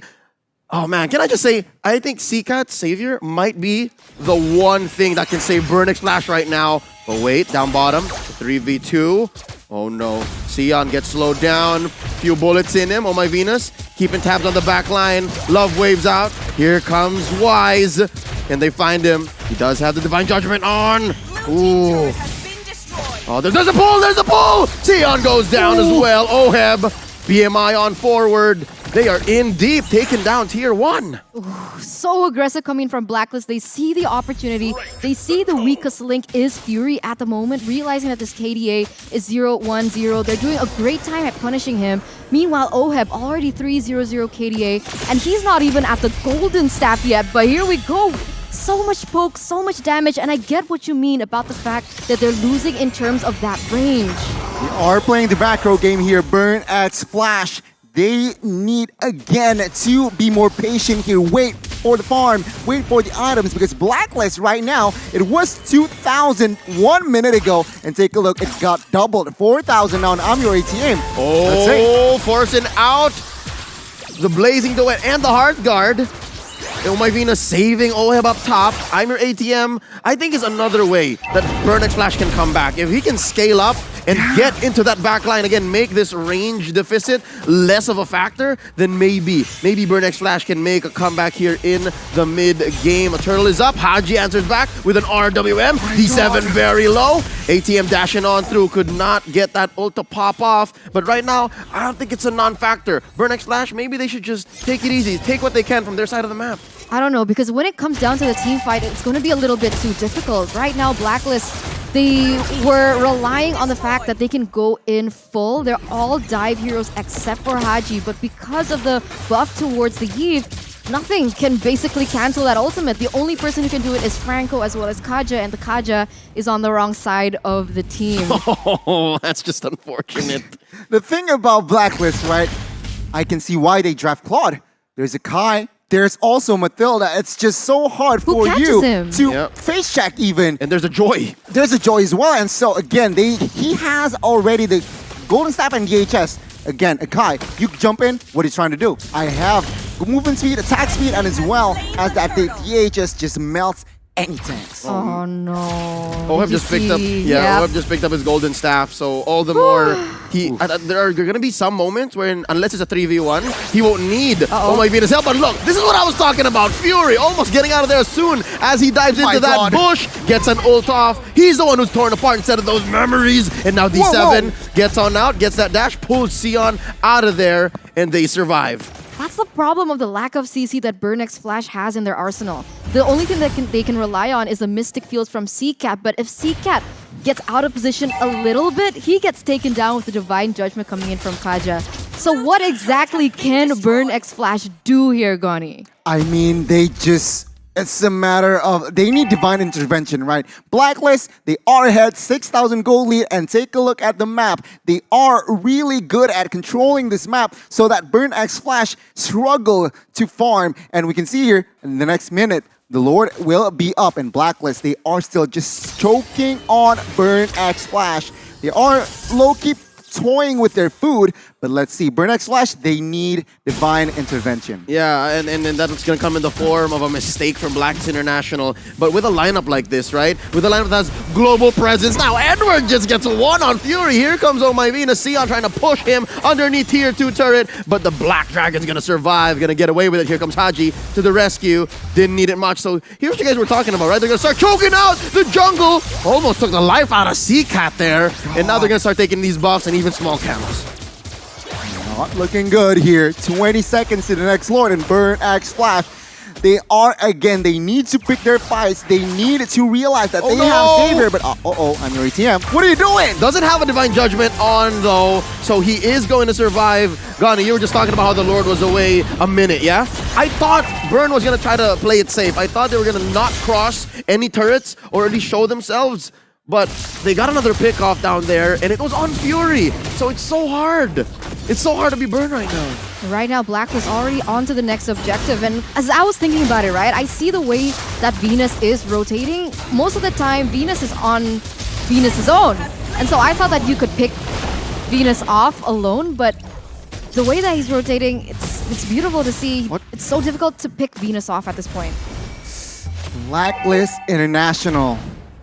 They only lost Venus, right? Only one kill, and the rest, perfect game. And Blacklist, with this first Lord, what they're aiming for is, of course, to take down the tier 1 and 2s in the mid side and perhaps get a cheeky base turret if Burn X Flash makes a mistake. Let's see the defense from Burn X Flash. Again, they are behind 8,000 gold. Yeah, what's impressive is the fact that Blacklist hasn't taken this mid lane turret. So the main artery for Burn X Flash to be able to farm is still up there. Oh, but wait, Sion, very low. And ATM gets a cheeky push down bottom. So they're not out just yet. Now that's the thing that they can do, right? All they can do right now is try to play towards the opposite side of the map, find out where Blacklist is currently situated in, because they're used to playing with 5, they stick together, they're super uve, and that might actually be the way that they can turn things around. This is what I expected them to play 2-3 minutes ago. Pick their fights. Let's see. Edward initiating again with the Black Dragon form. Not committed just yet, though. He realizes that it is not time, so he holds it back. Right now, again, Blacklist with this big minions coming in. They are trying to target the tier 1s and 2s left in the mid side. But let's see. Burn X Flash. Oh! Almost there. But let's see. Again, the defense and offense. Yep, real world manipulation. Putting up a box. You shall not pass, says Haji. Just stopping, deterring Burn X Flash from defending. And look at this. Oh, Sion's playing with fire. Here comes AM, your ATM. Looking to get an ult popped off. He does get it, but there's no one to help him. And here's the puppet on the strings. Vengeance put up. Not enough damage. Blacks International times that out. Run, Joy, run! Where's she going? ATM. Oh, writing's on the wall. He goes down as well. Stoppable for Oheb as well. And again, Blacklist here. Comfortable lead. And again, only one kill Burn X Flash can get. Let's take a look at the items here. Yuzong, almost 4 items. Full items. Dominance, Ice, Hunter Strike, Oracle. So hybrid build as per usual. But take a look at the Claude. Full item only with the Steel Egg Plates. Let's see, with this Siege, base turret number 1 will folio. Oh no, the Bakunawa, the giant dragon goes into the back line, helping them with that inhibitor push. And that's permanent damage. That's something that Burn X Flash has to constantly send someone to defend for. And here's where Seacat's gonna come in. Again, I've been hyping up Seacat since about minute 3, minute 4, because that's where a lot of Burn X Flash's eggs lie, in that Seacat basket. This Savior is actually gonna be their way back, but it's so hard since it seems like he's behind on farm. He needs to help. He needs some help. He's bottom 2. Oh, exactly. He's bottom 2. How and is that? in the 13th minute, he's only secured, 3 items? So it's going to be very difficult for them to rely on the damage of Xavier, seeing that the damage is lacking in terms of the items. It's going to be very difficult for him to relay that message onto the members of Blacklist right now. And even if he does burst, right? Who is there to be able to follow it up? Especially on the important members like Oheb, who already has the Wind of Nature. So even if there is a torn apart memory, the damage is not going to go through. And Blacklist with another objective, easy Lord. It's a free Lord, but down bottom, I'm Your ATM was trying to make a play. This is bad. Yeah, put V in parallel. Oh no, at least they get away. Recall successful. I'm Your ATM, the only one left here again. He's buying time. Oh, and I think he's gonna get, look at that run. Oh, pop it on a string, timed out just before the stun comes in. And Wow, he's running laps around Blacklist. The Great Escape. I'm your ATM. Managed to survive that one, but their job is not done yet. They need to defend this Lord. Blacklist International now. Double digits gold lead, and again, 2 base turrets left. I feel like Blacklist, if they play this out perfectly, they can end the game. Wow, they really snowballed from that early game. It's tough to see what can Burn X Flash do right now. The Lord is already marching there in the bottom side. I'm your ATM trying to buy time again, perhaps to give his teammates some space here in the mid side. Yeah, so in this late game situation, I'm your ATM is going to be that bridge. Get that stun on the Wise, maybe a few stacks. I'm your ATM in trouble. Pops the Vengeance, just survive. Dawning Light to help clear the minions. Lord marches on through, gets taken down by that base. And Haji though, oh my lord, taking down that Panda. Sion laid out underneath his base. Edward gets a little bit of Heart Guard action on. Dawning Light, clear some waves again. Bottom lane, mid lane, top lane, no more base turrets for Burn X Flash. And this could be it. I'm your ATM gets popped by Oheb, the Filipino sniper, making his way with dual pistols, and Blacks International just waiting for that last wave. Oh, it's not looking good here. They are 2 members up here for Blacklist. And look at this, Oheb going to the backside. Yeah, trying to help him finish, but down goes Fury. Down goes another D7. They're just holding off for dear life. Sion just barely coming back, but it's way too late. Blacks International takes the game. Textbook performance by Blacklist. That was a very strong show of what the defending champions are made of. Congratulations, Blacklist. Congratulations. And nice ride for the side of Burn X Flash. When you have an Kai in your comp and you don't get any neutral objectives, that's something, right? And the Blacklist, with that Kaja, and of course with the support of the other members, they are able to give the early aggression, choke out Burn X Flash, and Burn X Flash, they didn't manage to control, they don't have their own tempo, they don't have their own pace, and that is where Blacklist International just eats them up. The one thing that I think Blacklist International needed help with in terms of their lineup was a little bit of vision, right? Your roamer is an Angela, and the best that you could do is like control parts of the map where your opponents are not, because again, you have global presence. And then if it does come to like a bush check situation, you can throw out the love waves. But here, it didn't even seem like Blacklist needed help with vision. Because again, I think they were just more aware of where they were and what they needed to do in the current time frame, like early, mid, and late. So pacing, vision-wise, they made up for all of the possible weaknesses that they could have had, and it resulted in such a super clean game. You're right. It snowballed from that early game. It was beautiful to see. And I gotta say, Burn X Flash now, they're sitting at 3-0 losses. Yeah, 0-3, you're right. 0-3. 0-3. A confirmed lower bracket, but again, Burn X Flash, perhaps they can take the group stage as a learning process. There's no L for loss. Yes. Exactly. To go all in the knockouts. Now, Blacklist International, sticky situation, different situation. They are now 2-0, so perhaps they are going to secure also. Yeah, my heart goes out to the Khmer. Again, there's a lot of talk going into the group stage of M4 about this squad, right? They are the MPL Cambodia champions. But yeah, I agree with you guys. They could use the group stage to help ignite a fire that burns even brighter going into the knockout stage. Gani, talk to us about this game. It was 15 minutes long, and Burn got 1 kill in. What made that happen?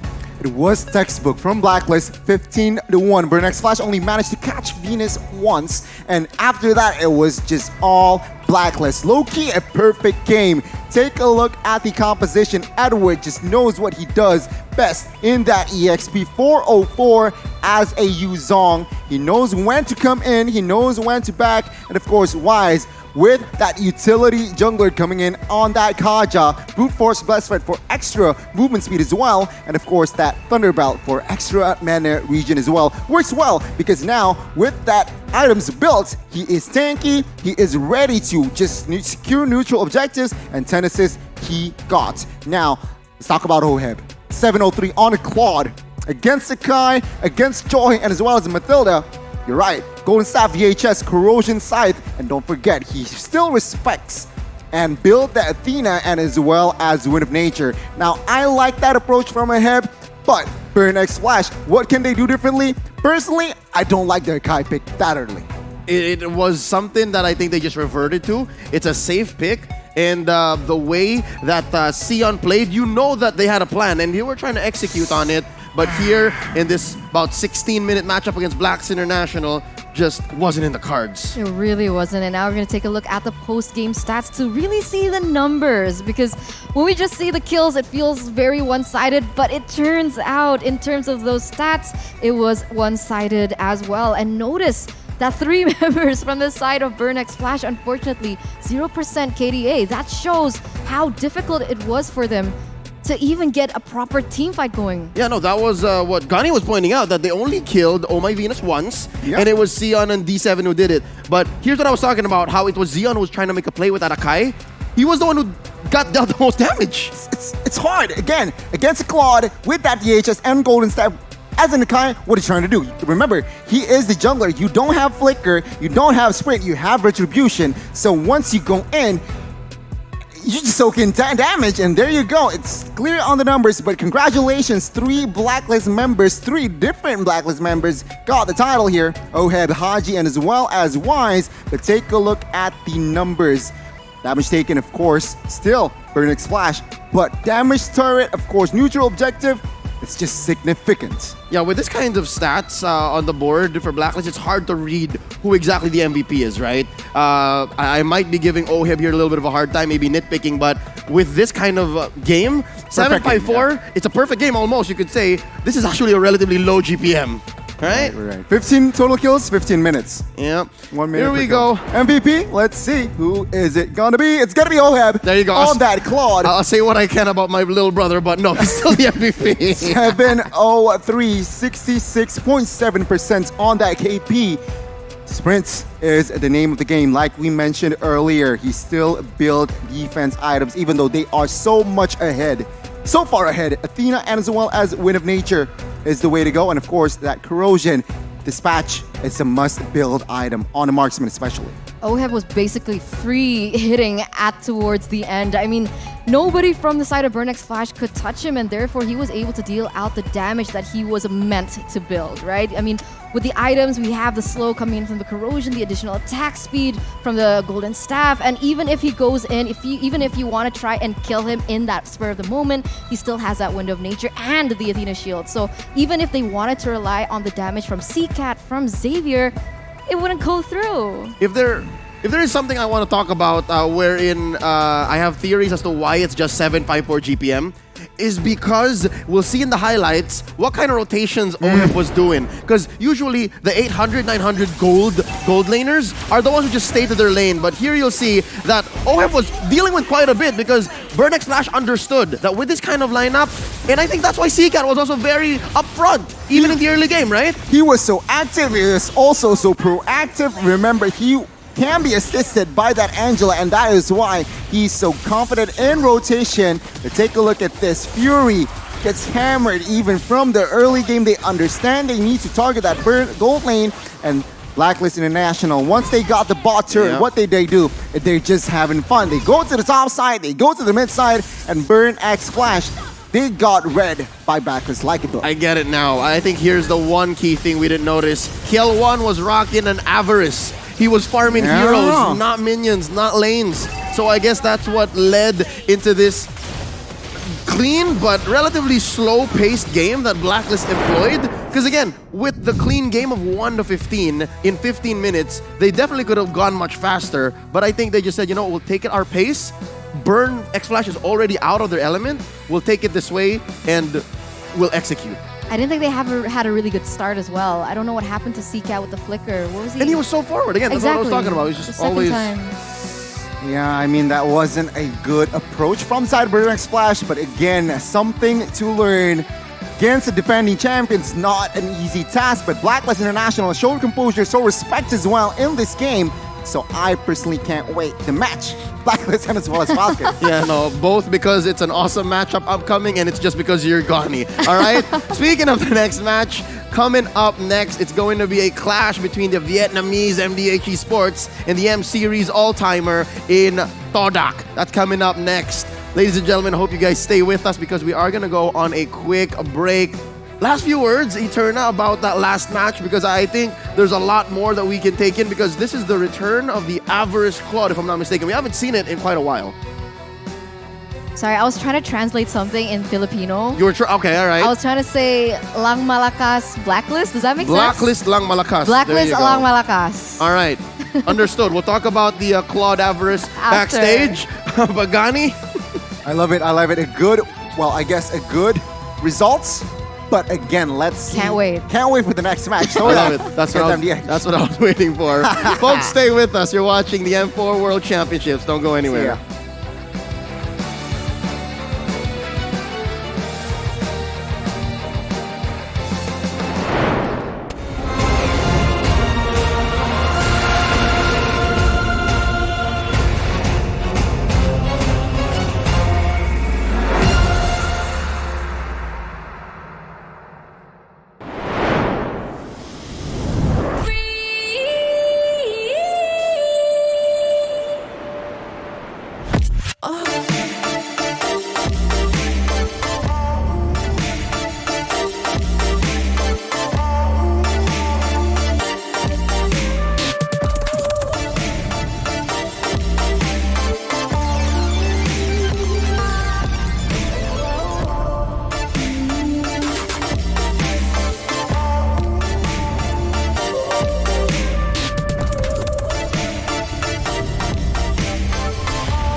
You live only once. For once, leave the comfort zone and raise yourself up. Enjoy the fun together. Pamper your soul. Explore the natural wilderness. Satisfy your appetite.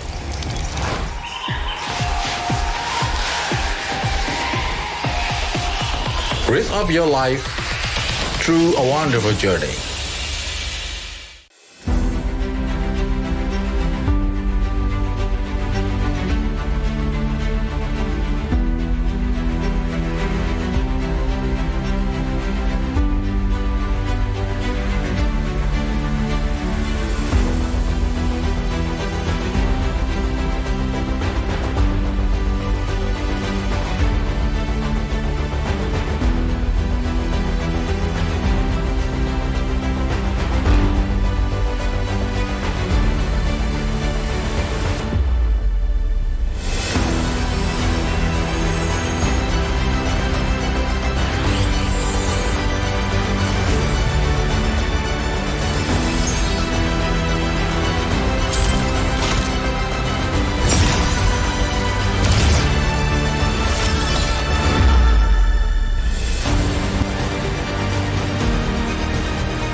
It's my time, I'm a ball. I'ma get this money right. I'm gon' live my best life. They been talking to me on me, but you know don't never win. I'm controlling all my victories, and something has gotta give. Cause this is just what I made it now, made it now. You can't ever break us down, break us down. I'll be reaching for the stars, promise I'll be what they not. And I'll never ever stop, won't never stop, yeah. Touch the sky, you're a man of simmering gold. Touch the sky, you're the greatest ocean now.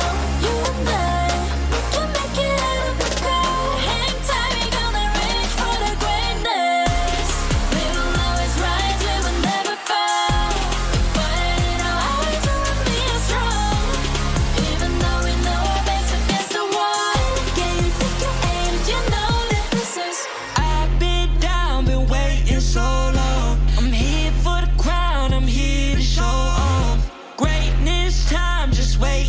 show, y'all. This is your time to remember. So many times I lie in the basement waiting for greatness. No, I won't listen to anyone hating on me, telling me I wouldn't make it. Cause I did everything that they said I couldn't. Caught my footing and I kept the controls. I stand for something, I ain't running now. I'm the greatest now, I just wanna make it burn. Don't let me down, don't let it up. I'm on the road, accomplish all of my goals, and I ain't gonna let you down. Touch the sky, you're a man of silver and gold. Touch the sky, you're the greatest function now. You and I, we can make it out of the cold. Hang tight, we gonna reach for the greatness. We will always rise, we will never fall. We fire in our eyes, you and me are strong. Even though we know our backs against the wall. And again, pick your aim, you know that this is coming for the game, cause we ready for the victory.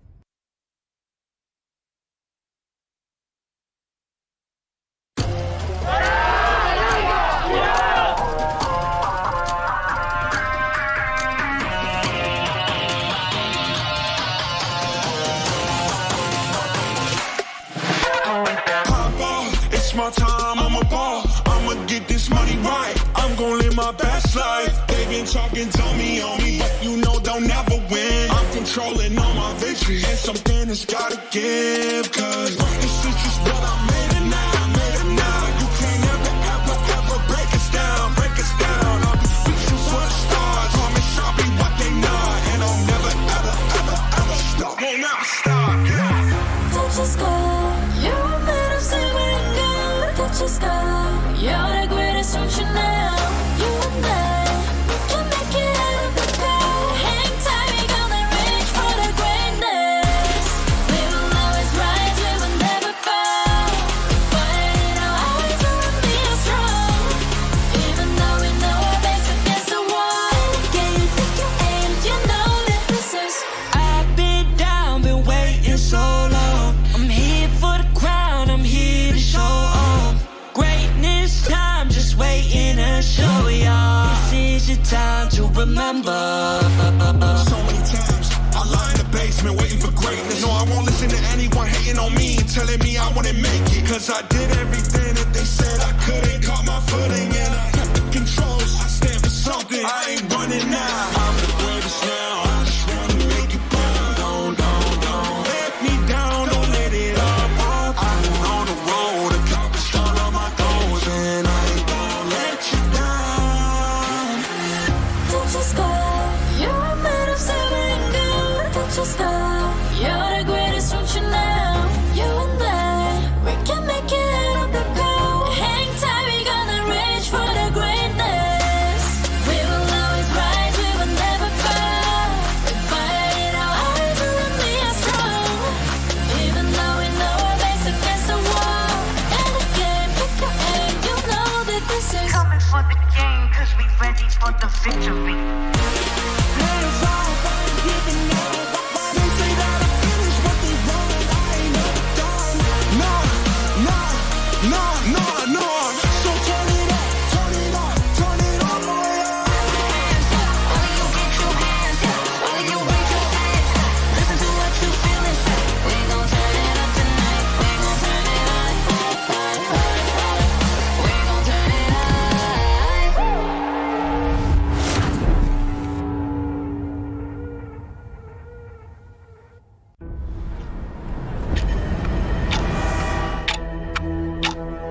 We are getting closer to the ultimate battle in Jakarta.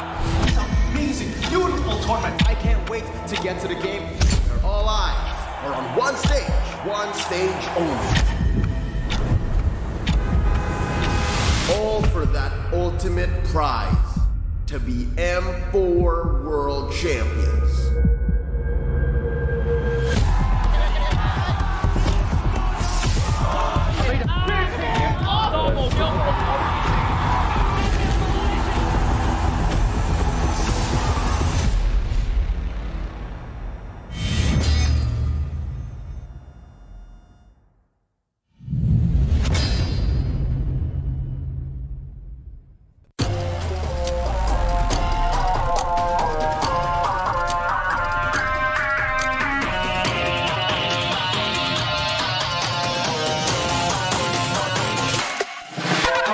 Pop off, it's my time, I'm a ball. I'ma get this money right. I'm gonna live my best life. They been talking, told me on me, but you know they'll never win. I'm controlling all my victories, and something has gotta give. Cause rest the streets is what I made it now, made it now. You can't ever break us down, break us down. I'll be reaching for the stars, promise I'll be what they not. And I'll never stop, won't ever stop, yeah. Touch the sky, you're made of silver and gold. Touch the sky, you're the greatest ocean now.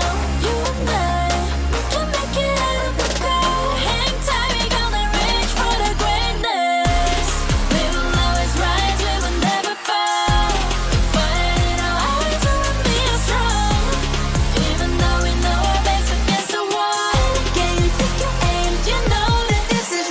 I've been down, been waiting so long. I'm here for the crown, I'm here to show off. Greatness time, just waiting to show y'all. This is your time to remember.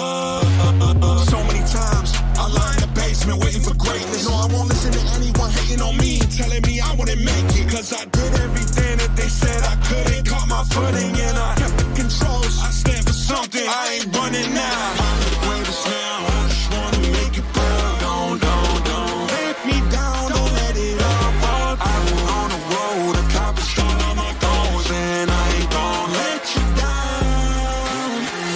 Touch the sky, you're made of silver and gold. Touch the sky, you're the greatest ocean now. You and I, we can make it out of the cold. Hang tight, we gonna reach for the greatness. We will always rise, we will never fall. With fire in our eyes, we will be strong. Even though we know our backs against the wall. And again, pick your aim, you know that this is Coming for the game, cause we ready for the victory. Hands off, I ain't giving up. They say that I finished what they want. I ain't never done. Nah.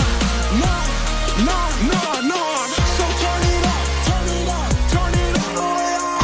Hands up, all of you get your hands up. All of you raise your hands up. Listen to what you feel inside. We gon' turn it up tonight. We gon' turn it up. We gon' turn it up.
life. They've been talking, tell me on me, but you know they'll never win. I'm controlling all my victories, and something has gotta give. Cause this is just what I made it now, made it now. You can't ever, ever, ever break us down, break us down. I'll be speechless for the stars. Promise I'll be what they not, and I'll never, ever, ever, ever stop. Won't never stop. Yeah. Touch the sky, you're made of silver and gold. Touch the sky, you're the greatest ocean now. You and I, we can make it out of the cold. Hang tight, we gonna reach for the greatness. We will always rise, we will never fall. We fight in our eyes, we will be strong. Even though we know our backs against the wall. Can you take your aim? You know that this is. I've been down, been waiting so long. I'm here for the crown, I'm here to show off. Greatness time, just waiting to show y'all. This is your time to remember. So many times I lie in the basement waiting for greatness. No, I won't listen to anyone hating on me and telling me I wouldn't make it. Cause I did everything that they said I couldn't. Caught my footing and I kept the controls. I stand for something, I ain't running now. I'm the greatest now, I just wanna make it burn. Don't let me down, don't let it up. I'm on the road, accomplish all of my goals, and I ain't gonna let you down. Touch the sky, you're made of silver and gold. Touch the sky, you're the greatest ocean now. You and I, we can make it out of the cold. Hang tight, we gonna reach for the greatness. We will always rise, we will never fall. We fight in our eyes, we will be strong. Even though we know our backs against the wall. And again, pick your aim, you know that this is. Coming for the game, cause we ready for the victory.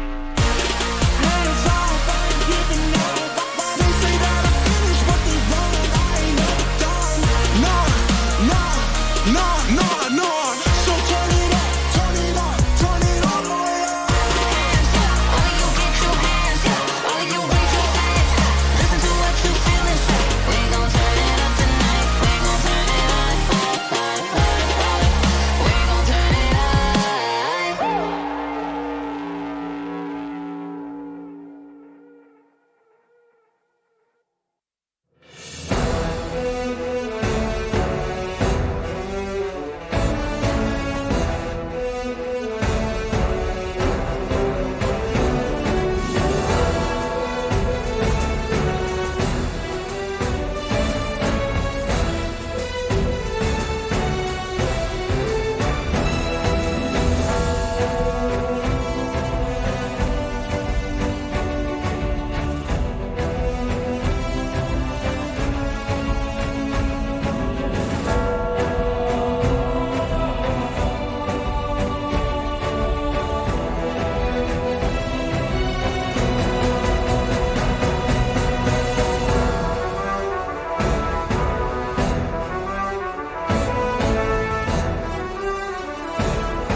Tonight, the M Series all-timer from Malaysia faces off against the fighting champion of the Mekong region.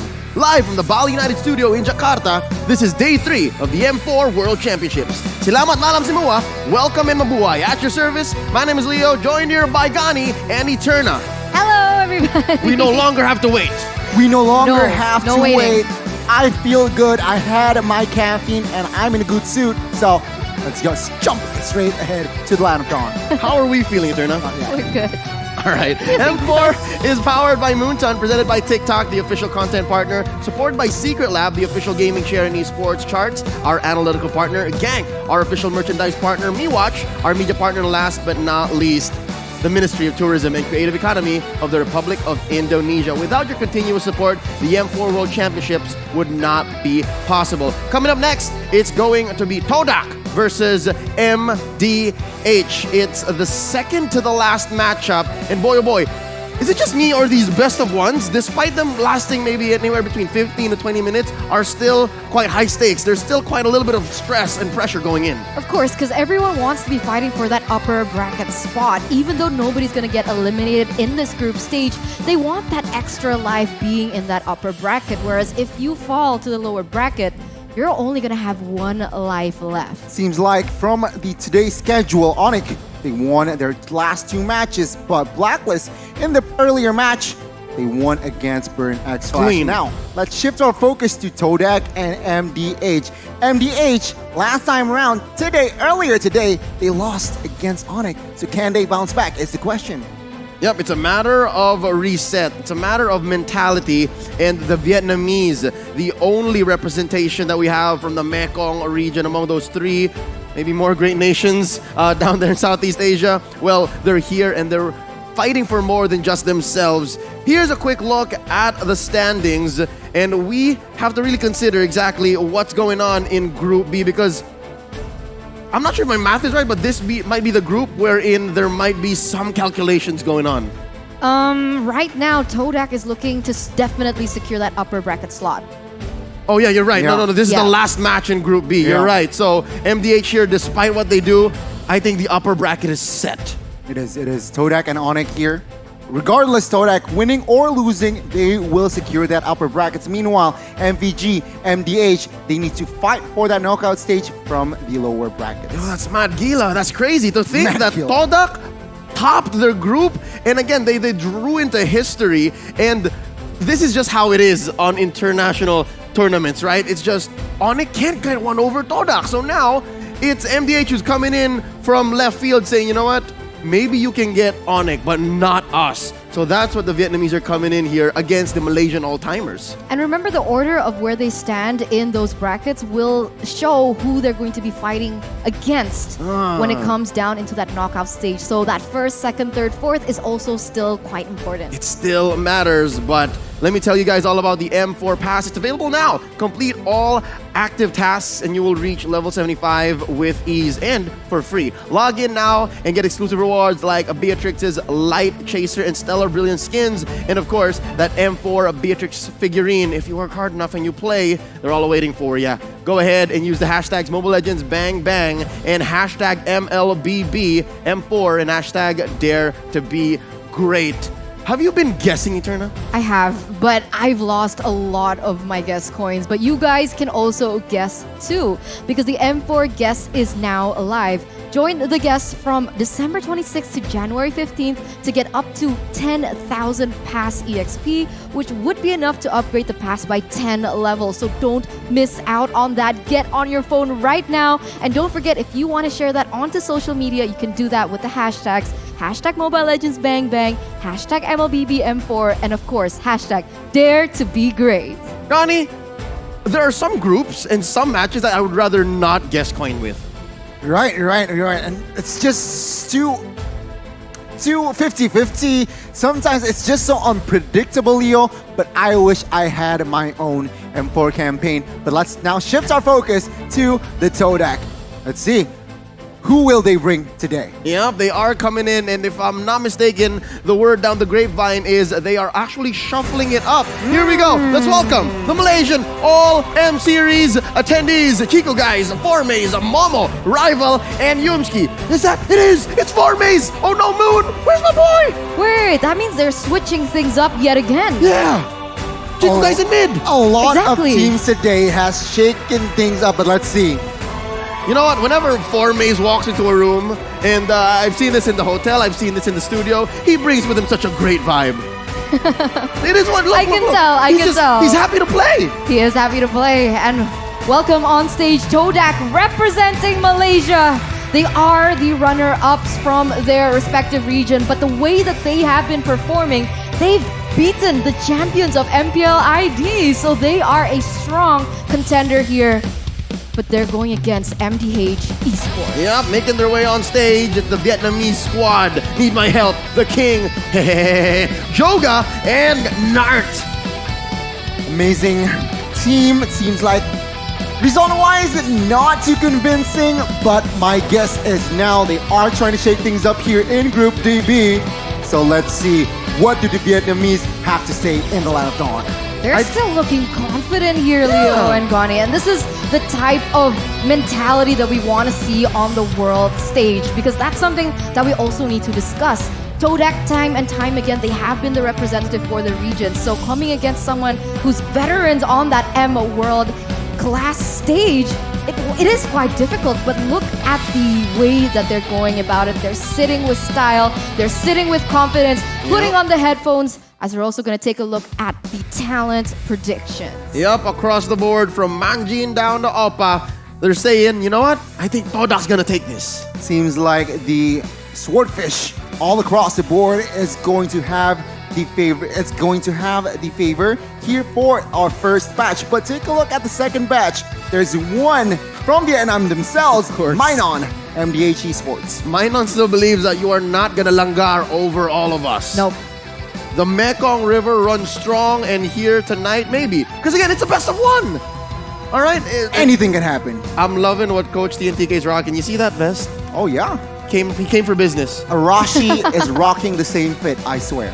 So I'm guessing if there is going to be a difference maker here for MDH, because again, Todak is coming in as the favorite, right? It's no secret when it comes from talent predictions all the way down to results, especially if they are able to employ their keys to victory, then all the more. Ronnie, talk to us about this. You need to carry on the Assassin playbook with Rival. Rival, a very strong, very prolific Assassin player. They need to take advantage of that. And of course, when in doubt, trust Chiku Guys to Langar all the way. I love that point, because Chiku Guys, you can put him in any role, on any hero, and still he performs. Man. But for MDH, what I was going to say is it might be that volatile nature of Todak that actually gets them just about there, again, even with a victory here against Todak, it's not going to help them get to the upper bracket, but there are still ways, right? Exactly, they need to check all corners, beware of Todak's innovative pokes, and of course, angle. They like to take the unique angle, so I guess MDH need to be aware of that. Of course, do not be afraid to give up neutral objectives for towers. There are a lot of advantage of that, and of course, clear the jungles can be also the good way to go to clear, to have compensation if you lose all out on that neutral objective. You're right. I think they need to consider how their draft was built. And they need to figure out what the keys to victory for their draft is, because if you can't beat Todak in their aggressive early game, then don't try to. Don't try to contest for the objectives. Try and go in and play around those side lanes. And this is also something that I wanted to bring up as a topic as well, for Todak in particular. Todak has been shining because they're so good at that last-minute cheese strat. Oh, yeah. We saw that with the Masha and the Hilda. In a best of one, they usually come out on top. MDH, they have to be aware of this. I thought you were referring to the whole lane swap. That as well. That as well. I mean, it's one thing to smother your opponent's jungle, and then it's another to just totally throw up the whole map plan. Here we go. Going into the draft, I think MDH has to be aware of those cheese strats here alone. So a lot is weighing down on the shoulders of Coach TNTK from MDH. Here we go. Todak on the play. MDH transfers back. There goes the 1-1 and the Fanny. MDH banning out the glue and the carry, so nothing here out of the ordinary just yet.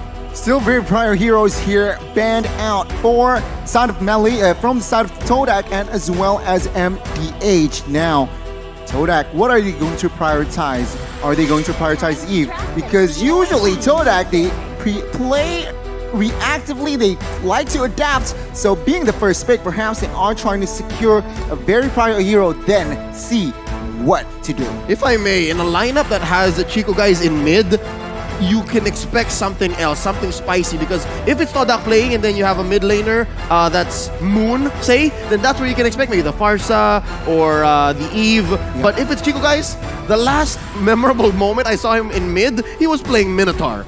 And that was in the MPLMY playoffs. Exactly, anything, any hero, any type of gameplay you can put on this Chiku guy. So let's see here. Ban for the first phase has been set, and Valentina will be picked up from the side of Todak now. It's still a very flexible hero here, Terno. Very flexible, and this is the identity that Todak uses over and over throughout their own region, throughout the M series. They're so good and so difficult to draft against because of that flexibility.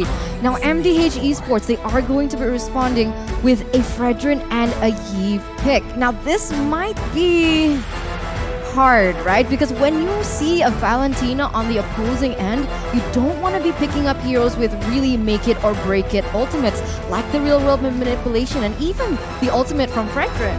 I mean, even though we've seen it times and times again that the Yve Valentina matchup, but I do see your point. Real world manipulation, a huge ultimate to be stolen away. But then again, Yve is 87.5% here in M4. So that is a very high win rate here, Leo. So good. Oh man, and I think what happens here, the whole interaction as to why it's that way, is because when you pick up Yve, the whole range game changes. Like, she just dictates what the box is like, how you can engage with her, where you can engage with her. So that being said, the answer for Todak is the Hayabusa and the better 2 assassins. Exactly. Not one assassin is not enough. Not right? Satu. Not Satu, but 2. But Dua. Benedetta and Hayabusa. A very good pickup here. A very clear target that Yve Eterna needs to be very careful on his positioning. Now, they are taking their time before the second phase. Any thoughts? I would have thought that they would have picked up someone like the Franco, honestly, from Todak. I mean, I think that's one of the heroes that can try and have a say in what the Yve can do in the Land of Dawn. But right now, we're going to see the Diggy pickup from MDH Esports. This is rather unorthodox because... First time? I think so, because usually Diggy's banned. Yeah, but here's the thing. The reason why I think the Diggy is odd is because you're already giving so much for those assassins to pick off, right? Like, there's no CC. Almost 0 between Benedetta and Hayabusa. Sure, you have the slows on the Electro Final Blow, and then you have that eye for an eye if she does catch you with it. But that aside, they can just clean house. Exactly, so a very interesting approach already, but I do understand the second phase. A lot of marksmen will be banned out, and we already saw the Popol and Bruno ban. Now I expect they commit to another marksman ban, realizing that MDH Esports, they are going to pick up the first hero, and perhaps just eliminating all possible marksmen is the way to go. This is interesting, right? Because this is kind of a double-edged sword. If both of these teams are going to be banning for the gold, then both of them are going to have a hard time. We saw last time that Hehe brought in the Claude. Perhaps that is what they're trying to angle for. But with that in mind, Todak could actually just ban that out. But here we go. A drop is going to be the choice for them. They are already setting up for a Claude pick here. Remember that Grok can cancel out that Blazing Duet with the Wild Charge. And that is... perhaps again, MDH, what they are trying to do. The Malaysians, Todak, they do not ban out that 1-1. They instead ban out that Leslie. So Claude should be picked up here. Yeah, no, that means Coach Amux and company are like, yeah, we dare you. Pick the Claude right here. We know what you're up to. Best believe, I think they might need one more bit of peel. I think the Fredrin alone is not enough. So because of that Claude pick, if it is going to happen here, maybe even keep it for the last pick. They need something like a utility jungler. Yeah, exactly. I was about to say. They can pick up a tank jungler, but no. All right, they read into it. Coach TNTK, not here. No. We're going to pick up a burst physical. That's clear. We know you know. We know you know. We know you know. Now, Todak, they are taking their time here for the last two picks. Honestly, they need a sustainable roam here against Diggy. Perhaps they might go for sustainability. They might go and bank. We might see another Angela game. Angela. On Noomski? I don't know. Do you think that makes their composition a little too squishy? It's not out of the ballpark for the likes of Todak. Like, I think they can do it. You're right, Atamus you're right. and Angela, perhaps. Okay, we'll see here just a few seconds. The Beatrix, interesting pick here for Todak. They are going to bank on her for that gold lane. Okay. And the Franco. This is what I was talking about, right? And perhaps because of this Franco pick that MDH kind of read on, that's why maybe they brought the Diggy. Yeah, no, I think there is a different school of thought wherein instead of the Franco having a good matchup against Eve, you would rather not. Because again, the whole suppression part of it is one thing, but those hooks don't touch Eve when she's in the real world manipulation. Exactly. So very interesting approach. Ballsy move from that Franco pick, but it seems like MDH Esports, they are convinced with the two fighters, Terizla and Fredrin, they are going to take this game. Fredrin will definitely fill the jungler position, and I don't know, Diggy, I like it, but has it enough damage from their side? That's the question here. That's Between the question. the Clint and the Eve, do you think that's enough? The Teresa has a potential to deal a lot of damage.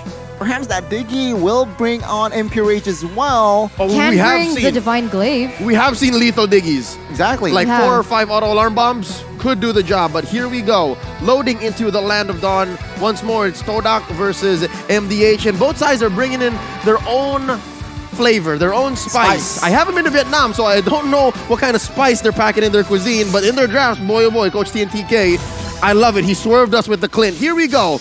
Game 1 in a best of 1. Todak versus MDH. Let's mind these rotations. Where are they starting? Jungler. Oh, it seems like Welcome Todak, they are going to start the orange. Meanwhile, from the side of MDH, they are going to start from the purple. So same last match.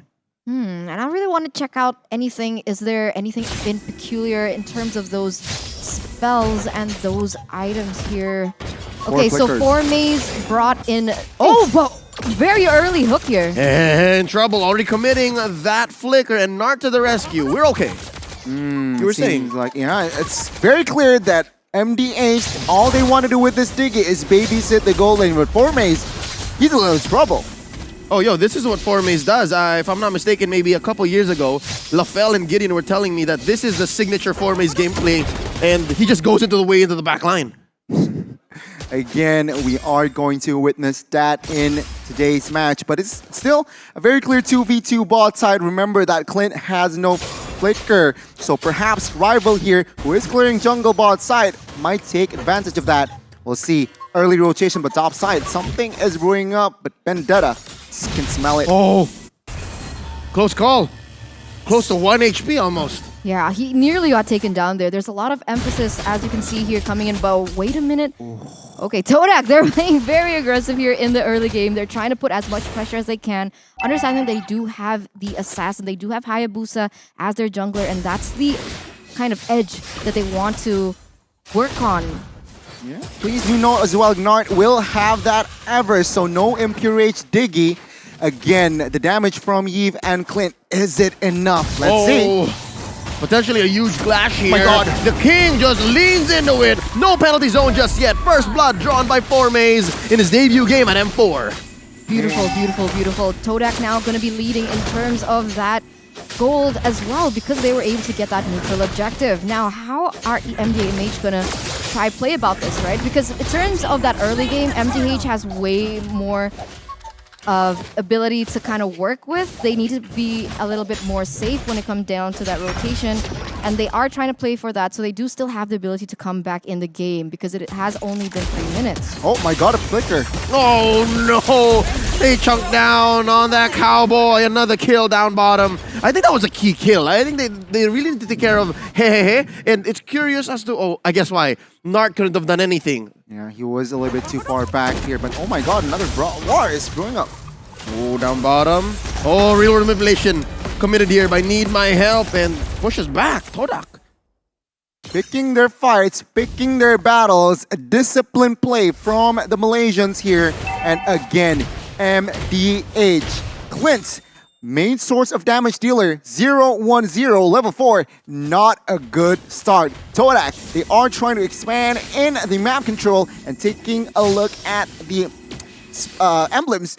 Nothing too significant, I guess, but take a look at Franco. He still wants more health regeneration, and of course, with that magic shot from Valentina, adds more cooldown. Again, the tempo has gone down. Why? Todak, they are very careful here in the early stages. They have the control, so not taking any gambles just yet. Oh, but here, Chico guys actually might get taken down in a 3v1. Oh, wow. He's still going to be able to get away, though. And on your point, it should have been that Clint had the upper hand in that lane, but because Todak have played so much to that bottom side, so much potential, but in the middle! Oh, need my help. He's the one who was calling for that. No one was helping him because that's a high and dry on rival, so that was dealing more damage than it should have. He burned Flicker as well, so a lot of spell resource and ult was used for a defense, and still he gets taken down. Not a good rotation there from Need My Help. And perfect timing. Todak has to secure this turtle, no doubt. Ooh, they have to be careful here. And it does seem like King is trying to open up vision, but at this point, they won't be able to go for the objectives. And I think that was one of the keys to victory for MDH, right? Don't be afraid to lose the neutral objectives, but make sure you focus on those turrets. But even that, it's still very difficult to see them finding anything on the map. Yep, and can clearly say that as long as Turtle spawns on that side of the map, the XP lane, those dual lanes down bottom, Todak can just maintain the same amount of pressure. Like, it's not going to make much of a difference. Seems like here again, MDH, they are quite behind. 2,000 gold lead in the first 5 minutes. Not a fun game. Realizing, of course, what is also being pressured. Oh, take a look at bot side though. Oh no, they came in way behind enemy lines. Chico guys in trouble. Now without taking first. It's a trade 1-for-1. Nart very low. Auto alarm bomb chasing Momo. And there was no minions to help him save him. And Yumski flickering on out. Here comes Rival from the back line. And he goes for the quad shadow. Cracking that egg. Down goes Nart. Down goes Yumski. Joga 2v1. Rival obliges him. And there goes a shadow kill. He's the only one here. That high and dry working hard for him. Triple kill for the rookie jungler. Beautiful, beautiful play, really coming out on top. I mean, that's exactly what the high and dry was built for. We knew that he was going to go for those pickoffs. We knew that he was going to go very aggressive, and that's being translated into his gameplay right now. In addition, he's also taken away that blue buff from MDMH. And look at the pressure once again in the mid side. MDH is having a tough time. Believe me, been there, done that. But every day above ground is a good day. Remember that. Oh no, but the king might not stay above ground for long. All right, so luckily enough, something tells me Formaze might be building hybrid. Because if this was a purely damaged Benedetta, could have spelled disaster for the mid lane. My God, indeed. Todak, 6 minutes and 3,500 goal lead. MDH, they need to figure something out. Again, Clint, I'm not convinced they have enough damage towards the late game as well, but take a look at that. Oh! They pop the king off camera, and now Yumski threatening a kill, forcing out Need My Help to use the RWM, and here comes Momo and Chiku, guys. Down goes the Eve once more. The Nart, the egg gets popped. Momo gets shut down, though, and traded out for the Clint. That's a 3-for-1. Make it a 4-for-1. It's okay! And Rival was just off camera dealing with the turtle himself. Oh, that's multiple battlefields that Todak's winning on. Yeah, 4-for-1 trade, but they also got a turtle. So technically a 5v1, as now we have some moments to look at the items here. 7 minutes in. Take a look at Momo, 6,000 gold, and he already immediately built that BOD and Malefic Roar. So physical damage and penetration is the way to go. They understand that he is the main damage dealer, and there you go. Full damage. Don't forget about the Hayabusa. He is building towards that BOD, so expect more physical damage from Todak. Again, MDH, they are getting dismantled at this point and not looking good because they don't have any clear agendas towards 2 minutes in the future. It's hard to see too as well because Need My Help on the Eve. You want to rely on the skills that she has in her arsenal to be able to deal out the utility with the slows, which is why she got the Ice Queen 1. But she doesn't have the book yet, so she's going to be struggling in terms of that mana, and it's going to be hard to see the impact she has in the game. She can't just spam it. She needs to be very careful with the spell casting. My goodness, again, Todak, they are just taking their time, trying to look for pickoffs. And again, they are doing the right approach here. MDH, what can they do is, again, they need something, perhaps a blunder from Todak that might just stay with. Oh my god, top side. Oh, they engage up top, like the final blow underneath tier 2. And Rival almost takes down Nart. Chico, guys, finishes the job. Down goes the Diggy. Poppin', Clint, goes as well. 2 for none so far, while all this while, Momo was demolishing that mid lane tier 2. Up top seems to be next. Over 8,000 gold lead, another tower on the way. Todak, they really are just snowballing from that early game. Guys, I'd like to remind you, it's only been 9 minutes. The first Lord just spawned, and this is how one-sided the game is looking. Is there any way that MDH can come back from this deficit? Again, they need, I guess, to find a miracle. Todak needs to make a mistake twice or thrice even, then MDH can somehow equalize. As it stands, it's not really looking good here. MDH, 3 basers standing with the first Lord marching very, very soon. If they make another mistake, Todak can just clean it off. Yeah, I think a mistake from MDH is something that they cannot calculate for. They shouldn't be able to calculate for because they're so behind. If there is one thing I can say about the MDH situation, is it's a grocery list of things that they need to do to come back. And I have 2 main theories, right? Number 1, have the King build complete defense. Make him a chunky Terizla. And then number 2, it's the hide behind turret. Like, if there's a defense that's gonna happen, it's gonna be inside their base. If you're Look at those recalls. Oh, I like it. I like it. It's the M4 recalls, but if your 2 bruisers are inside the base, that's not a good sign, isn't it?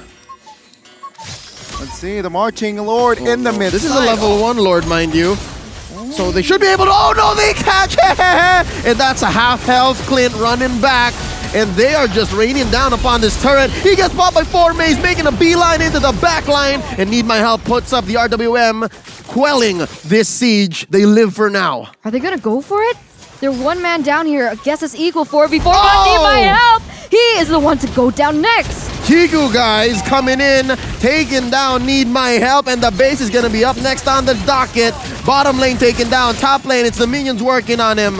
Todak can see the writing on the wall. Here comes the King, penalty zone into 1, and there's the ult! Nibiru's passion into 3 members. Nart gets popped by Rival. He's unstoppable, but they ran out of waves. MDH still breathing. Ooh, if they prolonged that a little longer, then that might have been the save and grace that MDH needed, right? They needed Todak to overcommit, but they made the right call there. 11,000 gold lead still. They don't need to hurry things up, but they're going in once again. There's a hook on the Joga, and I think they lost the bite. They let go of that. Was still on cooldown, so that was a close call. I mean, take a look at the player score. Earlier, it was 4 members, and now let's focus on the damage dealt. Momo, Chiku, guys, Rival. Top 3 is on towards Todak. Meanwhile, the top damage dealer forms out of MDH is the Roamer. That's not a good sign. Yeah, no, it's basically because of all those auto alarm bombs. And so far, that's the only safe bit of poke that MDH has. Wow, I'm surprised that Beatrix is actually doing so well in the hands of Momo. Might be the first Beatrix win in a while, or if not, all of M4. Yeah. It's, again, looking bleak for MDH. 16-4 here, and 3 base turrets gone down. So the base is very exposed. Todak playing it smartly, playing this disciplinedly. They are waiting for the next Lord, and perhaps they are going to look for the end. MDH, again, if you ask me, what can they do? They need to wait a mistake. Up top, though, look at this. 4 maze is having his way with and it needs 4 members to respond for them to punish 4 maze, and they give the kill to Nart. Oh lord, that was a shutdown, if I'm not mistaken, but a kill is a kill. The only real ask is maybe he should have gone to the cores. It's still a really good display coming in from Todak. They were able to utilize 4 maze as a distraction, and they were now able to secure that. Lord without... It's free. Yeah, for free. Sorry. I was looking at Yumski and I was like, is he going to get that hook? But he still misses right now. They have 10 seconds left for Formace to go back up. And MDH, this might be the final defense that they have in this game. Not looking good for a DG debut here by MDH. Let's see the offense and as well as defense, Leo. Yep, all lanes masterfully synchronized. They're crashing in. The answer, RWM need my help. Going in, acting like a turd himself. And MDH is the king, very low. Gonna back out. Oh, he's making that body of Smith work. Double time, triple time even. And goes Narc. He gets popped, but they survive. Oh, what? No, wait, there's a bite. Down goes Zehehe. And that's about it. They lasted maybe seconds more than they should have, but it's all crumbling down. That need my help, the only bastion left. But Todak, they get the dub. They get the dub, and they're officially the upper bracket, the first to secure the upper brackets in the knockouts. Congratulations to the Malaysian representatives. It was an amazing performance, very dominant, very disciplined towards the very end. The coaches' division are well executed by the players. 1-0 at Todak. My goodness, a convincing performance. And I feel like based on the 3 matches that we witnessed from Todak, they are very ready for the knockout stage. Oh yeah, from the 1-0 in this game alone to a 3-0 in all of the group stage.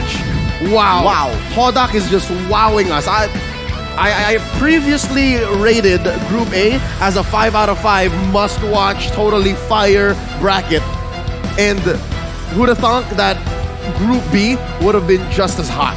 I agree. Everyone really is stepping up, but remember that the loss that MDH had to suffer today is not a loss. It's a learn for them to be much stronger when it comes into the knockout stage. So still very well done. Good job, guys. Yeah, nice try from side of the MDH. I mean, they tried, but personally, from the drafts, it was kind of sus. Diggy, sure, makes sense. But the last 2 picks, Terizla, when you have the Fredrin, not enough damage. You have the Yip, you have also the Clint. Yeah. I wasn't convinced on the late game. There was something to it, a method to the madness, and maybe there was some chance or some perfect execution that MDH was holding out for, but given how aggressive Todak was and somehow the Hayabusa came through the cracks through the tank, that thing is dangerous. That hero, there's a reason why its win rate is so high and it gets banned out so often. I agree. It did wonders. Rival just went on ham onto MDH. And honestly, I felt like that Diggy pick kind of was so they could help Clint in lane, because we've seen the Beatrix kind of fall short going against the time bombs from the Diggy, but it wasn't realized because of the way that Todak rotated a lot towards that bottom side. And knowing that, MDH should have played for the opposite side of the map, but even then, you're up against Formace, who is also an insane Benedetta player. I love it. Formace debuting at M4, going for the clean sweep, the 3-0 for Todak. Ladies and gentlemen, that is it for Todak in the group stage.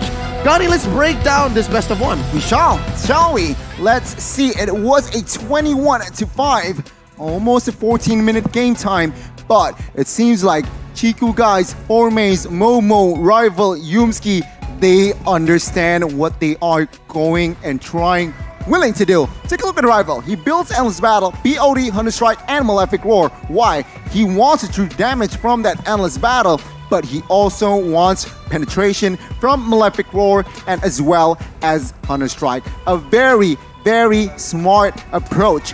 But don't forget Franco. He has 15 assists to his name, and for a reason as well. I mean, this is Yumski at its finest, right? 15 assists, taken down only once, and he builds Radiant Armor first. He understands that the only problem from side of MDH is that Heave and as well as Diggy. Sure, he built that anti-caress or Dreadnought armor for Clint, and it seems like again Aderna, a perfect execution from Todak. Yeah, Yumski was huge. I mean, look at those assists, right? He basically was able to enable his team to get the pickoffs that they needed. Even before level 4, he was able to get a really good hook, and that maybe set the precedent to how that whole flow of game in that early game actually went around. But now we're going to take a look at the post-game stats as well to see exactly how did the numbers reflect what we saw in the game. And there you go. My goodness, Todak all across the board. It's just numbers, damage turret. All 100%. Turtle as well, no neutral objectives or damage to turret. MDH could not do anything about that. And let's take a look at the titles here. Rich Guy, the carry, and Forgotten One will fall to the hands of the Malaysian team. Rival, Momo, and as well as Yumski. But unfortunately, Sandbag will be taken by the king. Yeah, this is so rough to see, right? Because when we see a one-sided match, at least we see a little bit of damage onto the turret. And I think that was also in the keys to victory for MDH in particular. It was very hard to work around because as well as they didn't have any CC to really put Rival in his place. And therefore, he was so free to play to put on the damage onto anyone that he deemed fit. And now we're going to see who from Todak deserves that MVP, Gani. Anyone. Drum roll, please. Rival. I've Rival? got to put my money I on agree. that Hayabusa, but boy, I was wrong. Chiku. Anybody can have it. Chiku, guys, will grab the MVP. It's crazy, right? Because he can play basically any lane, give him any hero, and he's still going to be able to perform and even obtain the MVP for this game against MDH. With a 4-1-11 KDA, GPM not too high in particular, but what we're looking at is the kill participation, 75%, and that was insane. Smart build as well. I feel like he wants utility. He adds also damage. Valentina nowadays also likes to build somehow utility and damage, and Chikugai understands that he is more of that utility role in this lineup. And there you go. Chikugai is going to be your MVP today for this match. But let's see. Highlights. Let's see what exactly Chikugai did to deserve that MVP as we're going to go through the highlights of that game. We can see here in the early game already Todak stepping on the gas, taking the neutral objective, and as well as always proactive in the goal lane. After minute 5, MDH could not find the defense and they just collapsed. MDH, glimpses of quality. I feel like it turned out they aren't trying to find back. But remember, there are a lot of damage dealers. We have Benedetta, Hayabusa, Momo is also building items. Don't forget Chiku, guys, on that Valentina just deals a lot of damage as well. And once they are already established that goal lead, it's so hard for the Vietnam team to find the game around. Their map awareness was just so on point, right? The way they were able to split up the map from time and time again. And that was a beautiful kill by Chiku, guys, as well there in that bottom side. And it was nice because look at that. They were able to split the map up even if MDH wanted to go for something in the top side. You could see that Todak was already on the next objective. But we're going to throw to the interview. Leo, take it away. Terima kasih, Gani and Eterna. Welcome to the stage. I am here with that recently concluded game's MVP, Chico, guys, of Todak. Chico, congratulations for taking the game. First, I gotta ask you, how are you feeling about Todak's form right now? Alhamdulillah, setakat ni bersyukur sebab dia menang 3-0 dekat group stage. Alhamdulillah, right now it's pretty good. They won 3 games in a row, and hopefully they'll be doing better in the next round. Oh, speaking of the next round, Chico, I gotta ask you, how do you feel about possibly facing off against either Echo or RRQ Hoshi? Apa? Oh, tak. Perasaan happy lah sebab masuk playoff. So, tak kisah playoff lawan kita orang RRQ atau Echo. Sebab sekarang kita orang lebih ke arah langgar je lah. So right now it doesn't matter who they're playing, they're just gonna use the Langar style. And I am a big fan of the Langar strat. Speaking of Langar, y'all did very, very well against MDH here. Again, congratulations. Can you share a little bit of insight as to why the switch up happened, all right? In the first day of the group stage, you were playing in the gold lane. And here today, Formaze came in and Moon sat out. Can you tell us exactly how that switch up happened? Sebab kita orang memang M4 ni kita orang memang ada 2 line up. So hari pertama kita dah bawa saya gold lane. So memang hari ni memang saya main mid lane lah. It really is all part of the plan. They're just switching up as they go, so they're less predictable. I think that's part of the Langar strategy as it is. So my last question for you, Chiku, do you have any message for your future opponents, whether it be Echo, whether it be Ark Yoshi, or whoever you might face in the knockout stage? Good luck, have fun. Good luck, have fun. All right, thank you so much, Chiku. With that being said, we're gonna go ahead and throw it over to our desk once more. Toda Langar, congratulations, Chiku. Thank you. Gani and Eterna, back to you.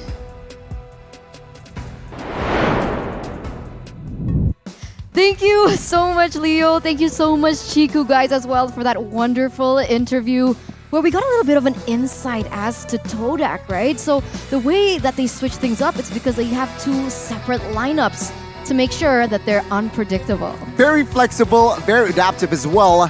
This Malaysian team is also another team to watch in the knockout stage. And for a reason, like I said, flexibility, adaptability, they've shown these 3 matches that in the group stage, they can switch things up. Yeah, you're right. And I bet you're about to say, I can't wait, right? I can't wait for the last match we have today, because why? We are going to see another match with Blacklist and as well as Falcon. But boy, oh boy, ladies and gentlemen, first, for that, we have got to take a break. Grab your snacks. Grab your snacks, grab your friends, your neighbors, just everyone, because this is one of the most anticipated matches of the group stage. I'm feeling nervous, everyone's nervous, you guys are nervous, so we're just gonna go ahead and throw to break. It's been me, Eterna, as well as Gani here on my left, and we'll see you after the break.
You live only once.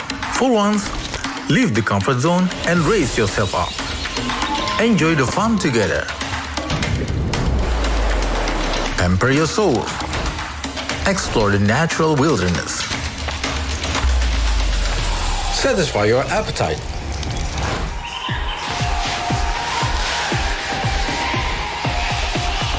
Raise up your life through a wonderful journey.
life. They been talking, tell me on me, but you know they'll never win. I'm controlling all my victories, and something has gotta give. Cause this is just what I made it now, made it now. You can't ever, ever, ever break us down, break us down. I'll be reaching for the stars, promise I'll be what they not, and I'll never, ever, ever, ever stop. Won't never stop, yeah. Touch the sky, you're a man of silver gold. Touch the sky, you're the greatest option now. You and I, we can make it out of the cold. Hang tight, we gonna reach for the greatness. We will always rise, we will never fall. Fighting our eyes and we are strong. Even though we know our backs against the wall. Can you take your aim? You know that this is. I've been down, been waiting so long. I'm here for the crown, I'm here to show off. Greatness time, just waiting to show y'all. This is your time to remember. So many times I lie in the basement waiting for greatness. No, I won't listen to anyone hating on me, telling me I wouldn't make it. Cause I did everything that they said I couldn't. Caught my footing and I kept the controls. I stand for something, I ain't running now. I'm the greatest now, I just wanna make it proud. Don't let me down, don't let it up. I'm on the road, accomplish all of my goals, and I ain't gonna let you down. Touch the sky, you're a man of silver and gold. Touch the sky, you're the greatest option now. You and I, we can make it out of the cold. Hang tight, we gonna reach for the greatness. We will always rise, we will never fall. We fight it our eyes and we are strong. Even though we know our backs against the wall. And again, pick your aim, you know that this is. Coming for the game, cause we ready for the victory.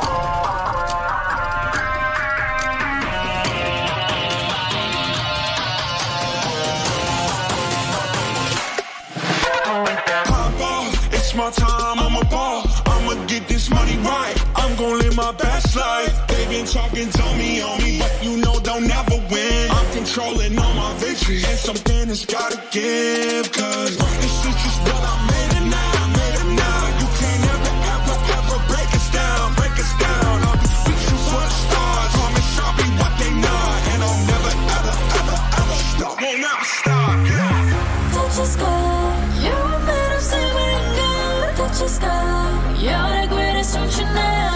You and I, we can make it out of the cold. Hang tight, we gonna reach for the greatness. We will always rise, we will never fall.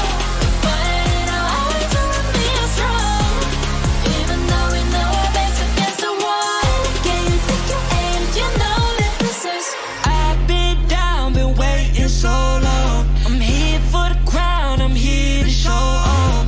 Greatness time, just waiting to show y'all. This is your time to remember. So many times I lie in the basement waiting for greatness. No, I won't listen to anyone hating on me, telling me I wouldn't make it. Cause I did everything that they said I couldn't. Caught my footing and I kept the controls. I stand for something, I ain't running now. I'm the greatest now, I just wanna make it proud. Don't let me down, don't let it up. I'm on the road, accomplish all of my goals, and I ain't gonna let you down.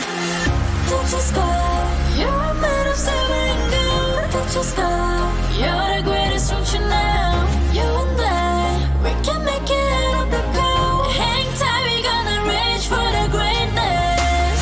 We will always rise, we will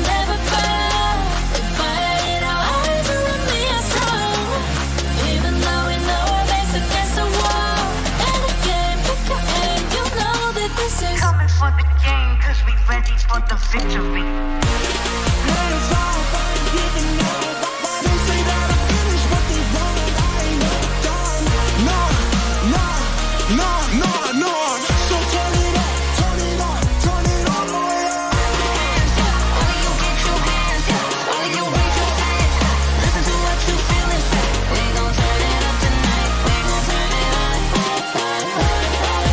We gon' turn it up.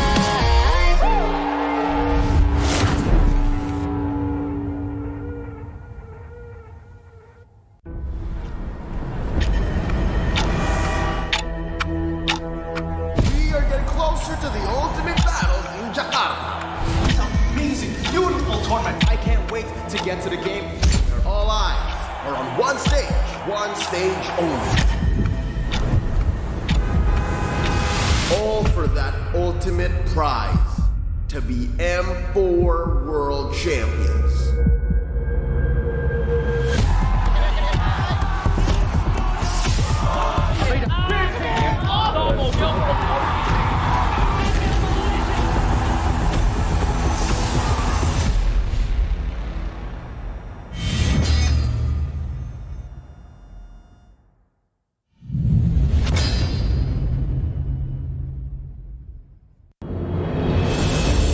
။ဘူးမှမဖောက်ခဲ့ဘူးတဲ့လမ်းတစ်ခုကိုကျွန်တော်တို့စတင်ရှောက်လန်းခဲ့ကြတယ်။ချွေးမထွက်တဲ့အားကစားကိုကျွန်တော်တို့စော့ခဲ့ကြတယ်။လူတွေမရွေးချယ်တဲ့အတံမွေးဝမ်းကြောင်းကိုပဲကျွန်တော်တို့အမျက်တနိုးရွေးချယ်ခဲ့ကြတယ်။အဲ့ဒီလိုလူတွေမမြင်နိုင်တဲ့အမှောင်ချမ်းမှာပဲကျွန်တော်တို့ရှိနေခဲ့တာမို့လို့ကျွန်တော်တို့ရဲ့ကိုယ်ပိုင်အလင်းရောင်နဲ့ထုံးလင်းဖို့ဆုံးဖြတ်ပြီးဒီလမ်းကိုဆက်လျှောက်ခဲ့ကြတယ်။တကယ်တော့ e-sport ဆိုတာမျိုးကတခြားအားကစားတွေလိုပါပဲ။ကိုယ်နဲ့စိတ်တူကိုယ်လိုရှိမဲ့အသင်းပေါ်တွေအကူအညီနဲ့ပဲကြုံဆုံလာမဲ့ပြိုင်ဘက်တွေကိုအလေးထိုးအနိုင်ယူကြရတယ်။ဒါပေမဲ့အဆုံးတနေ့မှာတော့ကျွန်တော်တို့မှာတူညီတဲ့အိမ်မက်တစ်ခုပဲရှိပါတယ်။အဲ့ဒါကတော့ကျွန်တော်တို့ e-sport ကစားသမားတွေအားလုံးအတွက်ပုံမူကောင်းမွန်တဲ့နေရာတစ်ခုကိုဖန်တီးရင်းနဲ့ကမ္ဘာအလယ်မှာမြန်မာဆိုတဲ့အလင်းရောင်အကောင်းဆုံးထွန်းလင်းတောက်ပနိုင်ဖို့ပါ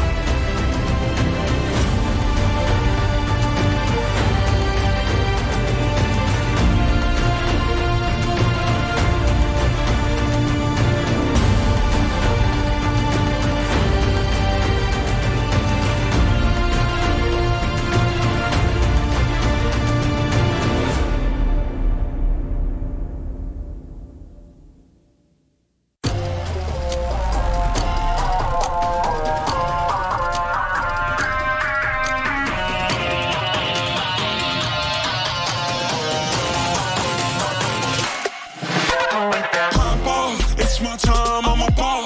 I'ma get this money right. I'm gon' live my best life. They been talking, told me on me, but you know they'll never win. I'm controlling all my victories. It's something that's gotta give. Cause work the streets is what I made it now. I made it now. You can't ever break us down. Break us down. I'll be reaching for the stars. Promise I'll be what they not. And I'll never stop. Won't ever stop. Yeah. Touch the sky. You're made of silver. Touch the sky, you're the greatest ocean now. You and I, we can make it out of the sky. Hang tight, we gonna reach for the greatness. We will always rise, we will never fall. Fight in our eyes, we'll be strong. Even though we know our backs against the wall. Can you take your aim? You know that this is. I've been down, been waiting so long. I'm here for the crown, I'm here to show off. Greatness time, just waiting and show y'all. This is your time to remember. So many times I lie in the basement waiting for greatness. No, I won't listen to anyone hating on me, telling me I wouldn't make it. Cause I did everything that they said I couldn't. Caught my footing and I kept the controls. I stand for something, I ain't running now. I'm the greatest now, I just wanna make it proud. Don't let me down, don't let it all fall. I've been on the road, accomplished all of my goals, and I ain't gon' let you down. Touch the sky, you're made of silver and gold. Touch the just go. You're the greatest function now. You and I, we can make it out of the cold. Hang tight, we gonna reach for the greatness. We will always rise, we will never fall. With fire in our eyes, you and me are strong. Even though we know our backs against the wall. And again, pick your aim, you know that this is coming for the game, cause we ready for the victory. Hands off, I ain't giving up. They say that I finished, but they wrong. I ain't never done. No. So turn it up, turn it up, turn it all the way up. Hands up, all of you get your hands up. All of you raise your hands up. Listen to what you feel and say. We gon' turn it up tonight. We gon' turn it up. We gon' turn it up.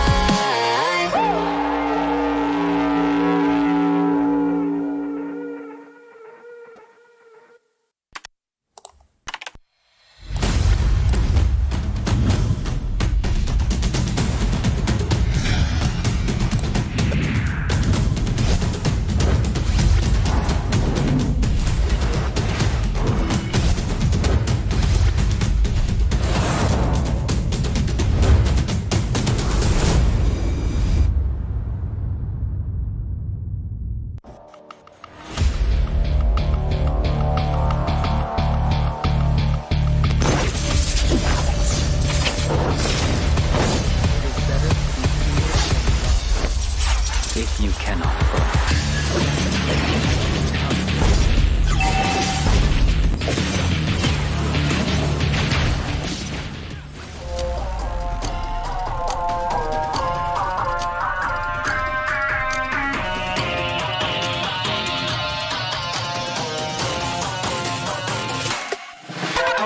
Pop off, it's my time, I'm a ball. I'ma get this money right. I'm gon' live my best life. They been talking to me on me, but you know they'll never win. I'm controlling all my victories, and something has gotta give. Cause this is just what I made it now, made it now. You can't ever break us down, break us down. I'll be reaching for the stars, promise I'll be what they not. And I'll never ever stop, won't ever stop, yeah. touch the sky. You're made of silver and gold. Touch the sky. You're the greatest function now.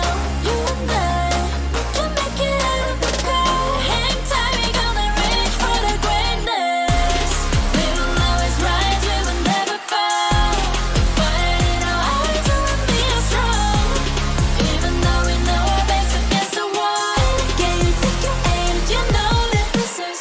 I've been down, been waiting so long. I'm here for the crown, I'm here to show off. Greatness time, just waiting to show y'all. This is your time to remember. So many times I lie in the basement waiting for greatness. No, I won't listen to anyone hating on me and telling me I wouldn't make it. Cause I did everything that they said I couldn't. Caught my footing and I kept the controls. I stand for something, I ain't running now. I'm the greatest now, I just wanna make it proud. Don't let me down, don't let it all fall. I'm on the road, accomplished all of my goals. And I ain't gonna let you down. Touch the sky. You're made of silver and gold. Touch the sky. You're the greatest function now. You and I, we can make it out of the cold. Hang tight, we gonna reach for the greatness. We will always rise, we will never fall. With fire in our eyes, you and me are strong. Even though we know our backs against the wall. And again, pick your aim, you know that this is Coming for the game, cause we ready for the victory. Hands off, I ain't giving up. They say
We're closing up the night with a matchup we've been waiting for since MSC. Live from the Bali United studio in Jakarta, you're watching the M4 World Championships. Salamat malam semua. Welcome to Mabuhay. At your service, my name is Leo.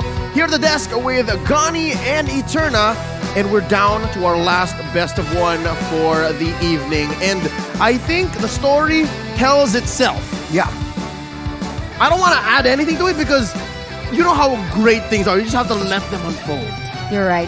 There's not much to say, but if we do want to say it, this is how big this match is, right? Falcon, who came to us with such a surprise performance at MSC. All eyes are on them. A lot of people out there have actually put them up as tournament favorites as well. Oh, yeah. At least top 3. But we're coming against them is the back-to-back, the defending champions here from the Philippines. This is a high-stakes game, and I'm ready to see sparks fly. They are the dark horse, but shaky start.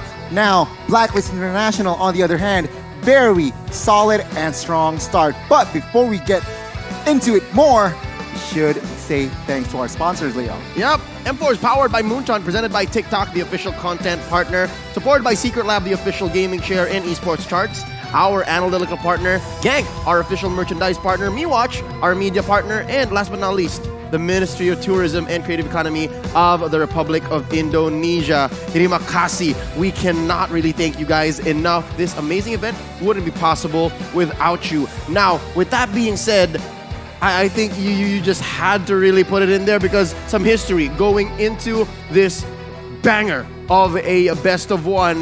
That's true. Falcon Esports had a shaky start. They actually lost their first match. And now going up against Blacks International, who is arguably just the cleanest they've ever been. I wonder how that clash is going to look like. I wonder as well. I think a lot of people are also wondering the same thing. And like Gani likes to say, he can't wait. But now we're taking a look at today's schedule, the last match of today. And this is going to set the precedent of how we're going to see Group A. Remember, if Blacklist loses this match against Falcon, we are going to see a 3-way tie. But if Blacklist wins, then it's all safe. 1, 2, 3, 4, already out in the open. A lot at stake here in this last final match, day 3. But on that note, let's also check out the group standings for, in particular, Group B. Yep, let's put into context again that 1, 2, 3, 4 that Eterna said, because I think Group A is one of those groups that going into M4, before the competition even started, you were so sure that this was going to be a clean cut, right? That who were going in the upper bracket, you almost for sure knew. But here tonight, we might be looking at our first 3-way tie if it does go that way. That's why. Who's going to make it? At this point, because of how unpredictable some of the games are, it's not that easy to say. Falcon, they are running on the way that they won the last match, but so does Blacklist. So both of these teams are running on momentum, and it's all going to come back down to the drafting phase and how they're going to be able to implement that in the game. I've always made my analysis for a game, or at least how I read a situation, based on how the team looks entering the stadium, right? Entering the stage, entering the competition. And since that day that Falcon kind of stumbled, I gotta say, their air has changed. It's just part of how they are. And right now, I can say they are so focused. They are so specific about what they need to do, and they are still gunning for that upper bracket slot. Real quick, let me tell you guys all about the M4 Pass. It's available now. Complete all active tasks, and you will reach level 75 at ease and for free. Log in now and get exclusive rewards such as Beatrix's Light Chaser and Stellar Brilliance skins. Some of those you've actually seen in competition already. And of course, you can get your hands on the M4 Beatrix figurine if you can get to that level. They're all awaiting for you here right now in-game. Just log in. Make sure you use the hashtags Mobile Legends Bang Bang, hashtag MLBBM4, and hashtag Dare to Be Great. The metagame is shaping up to be quite the open book, save for a few heroes. Again, very few actually have 100% win rate. And if any team were to introduce any new predators into this ecosystem, it's got to be Blacklist or Falcon. I completely agree. I mean, in a bit though, also Leo, I want to add, we are going to witness the team lineup. A lot of changes already we saw. Will we see in this match either Falcon or Blacklist? Let's take a look at Falcon first to see their 5 Man, here we go. The Burmese coming in, and they are not changing a thing. It's the same 5-man squad that we saw earlier in the group stage. It's Justin, Yellow Flash, Zip X, Ken, and Naomi. This is a relatively different squad from MSC. I think that was silent in the gold lane, but Zip X, oh boy, on that Harith made quite the difference. We'll see as the Falcons are going on stage here. Let's see them fly high against the defending champions. But here you are, the representatives from Myanmar. They look focused, they look ready, and take a look at the stance. Not messing around, even though they are up against Blacklist International and Falcon. Zipix, right? He brings new color in this team, which I did not expect. But now let's talk about Blacklist International. Yep, this is the M3 squad, the returning champions. Back in form, it's Haji, Edward, Oheb, Wise, and Oh My Venus. The big question is, what are they going to switch up? Because they are known to be one of those teams that have just the deepest hero pools, the deepest tactics and strategies, you know, playbooks as thick as a dictionary. What's it going to be? Is he going to have to come out here tonight? We'll see, we'll see. I mean, if this is the best time, it will be, because this is their game against Falcon. And look at their stage presence. Look at Wise. He's having fun, and we can see them just being they have like this aura. Oh, yeah. Do you not agree? All Like when they smiles, walk on stage. very confident, they're chill, they're relaxed, but lethal in the land of Dawn. Now let's talk about Blacklist, because we saw that earlier, that they just played a clean game throughout. Let's see if the other talents agrees. Oh, something tells me we might see a 50-50 or close to it, because YY and Sunfrost think it's Falcon, while everyone else are going with the defending champions, as Rockhart should. As Rockhart should. As Rockhart As Rockhart should. Your fellow brethren back in PH. Of course, he knows what's going to happen if he says otherwise. And we're gonna see the next lineup here from the talents. And okay, so Gani is for Blacklist, but Kabe, also from the Indo desk, he's actually vying for Falcon this time around. Prof, what? As well, El Chris Shang from Brazil. Interesting. Interesting indeed. So already a mix between Blacklist and as well as Falcon. Sure, Blacklist still favorites, but they are still convinced with Falcon, it seems like. Yeah, I have to have a conversation with the prof later on, like, why Falcon, right? There's got to be something. Boy, oh boy. We are in Jakarta, but it looks like the agents have come in full force. They brought their own squad. I think they're only really missing the drums and the songs. Gani, talk to us about what Falcon needs to do to beat the odds. They need to create enough space for Ken, or they cannot win. 4 out of 5. Scriptwriter, I love it. Kadira will be heavily contested or banned out. And of course, if you want to counter the Filipino snuffers with numbers, and as well as they need to find smart angles. This is interesting because Zip X, while he was rocking that Harith, reminded me a lot of how Oheb used to play Harith, right? And the Filipino sniper has a few mages up his sleeves, again, from the older seasons of the MPL. So that's not out of the question. The Falcons, they are coming in cocked and loaded. But what about Blacklist? Gani, what do they have to do? Again, they need to find the KDA machine and just rev the engine. Haji, mid laner, can play any hero, very prolific as well, very good anchor in that mid lane position. And of course, they need to emphasize on the map vision and zone control. Macro play, macro style, play Blacklist International, they know it about it. Eterna, you've been a fan of Blacklist International for quite a while now. I gotta ask you, how are you feeling about the different form that they're in now? I think this is Oh My Venus playing the roam role for the longest time that they've been focused on a role. They used to switch up before, right? Do you like this more now? I honestly do. I think that they're more fitted, they're more, how do you say, okay, so it makes them kind of predictable in that sense, but they're way more focused on their respective roles. And I think because Venus is the shot caller, the captain of Blacklist, it really shows into the game with the way that things are playing out. But on your screen, we have the audience prediction, and it's so dominant towards Blacklist. Yeah, no, it's only the Burmese that had a majority for Falcon, but it's not even that big. It was what, 25-75? I mean, again, a landslide audience prediction and as well as also talents prediction-wise. So, again, Let's see. Falcon, with that being said, surprise us. Bring your A game just to make Group A a little bit more interesting. What I loved about Falcon in MSC was the way that they were so great at that kickoff game. Perhaps we might see something similar as we are entering the drafting phase. Here we go. Game 1 in the best of 1. It's Blacklist International on the play. Falcon answering back. There goes the Fanny. Oh, much respect to Ken. As well, Joy taken out of the hands of Yellow Flash. Glue and 1-1 seems to be the answer from Falcon.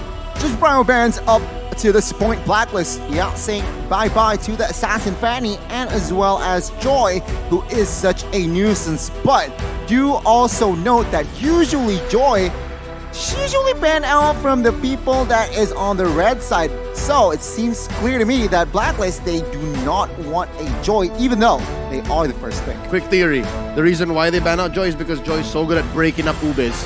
Oh, okay. Imagine, right? Like that beat, that ult. When she goes in, it's an AoE across the board. Like you're hitting everyone you're near to. That just ruins the Ubes trap. You're right. And that might also leave a few options open here.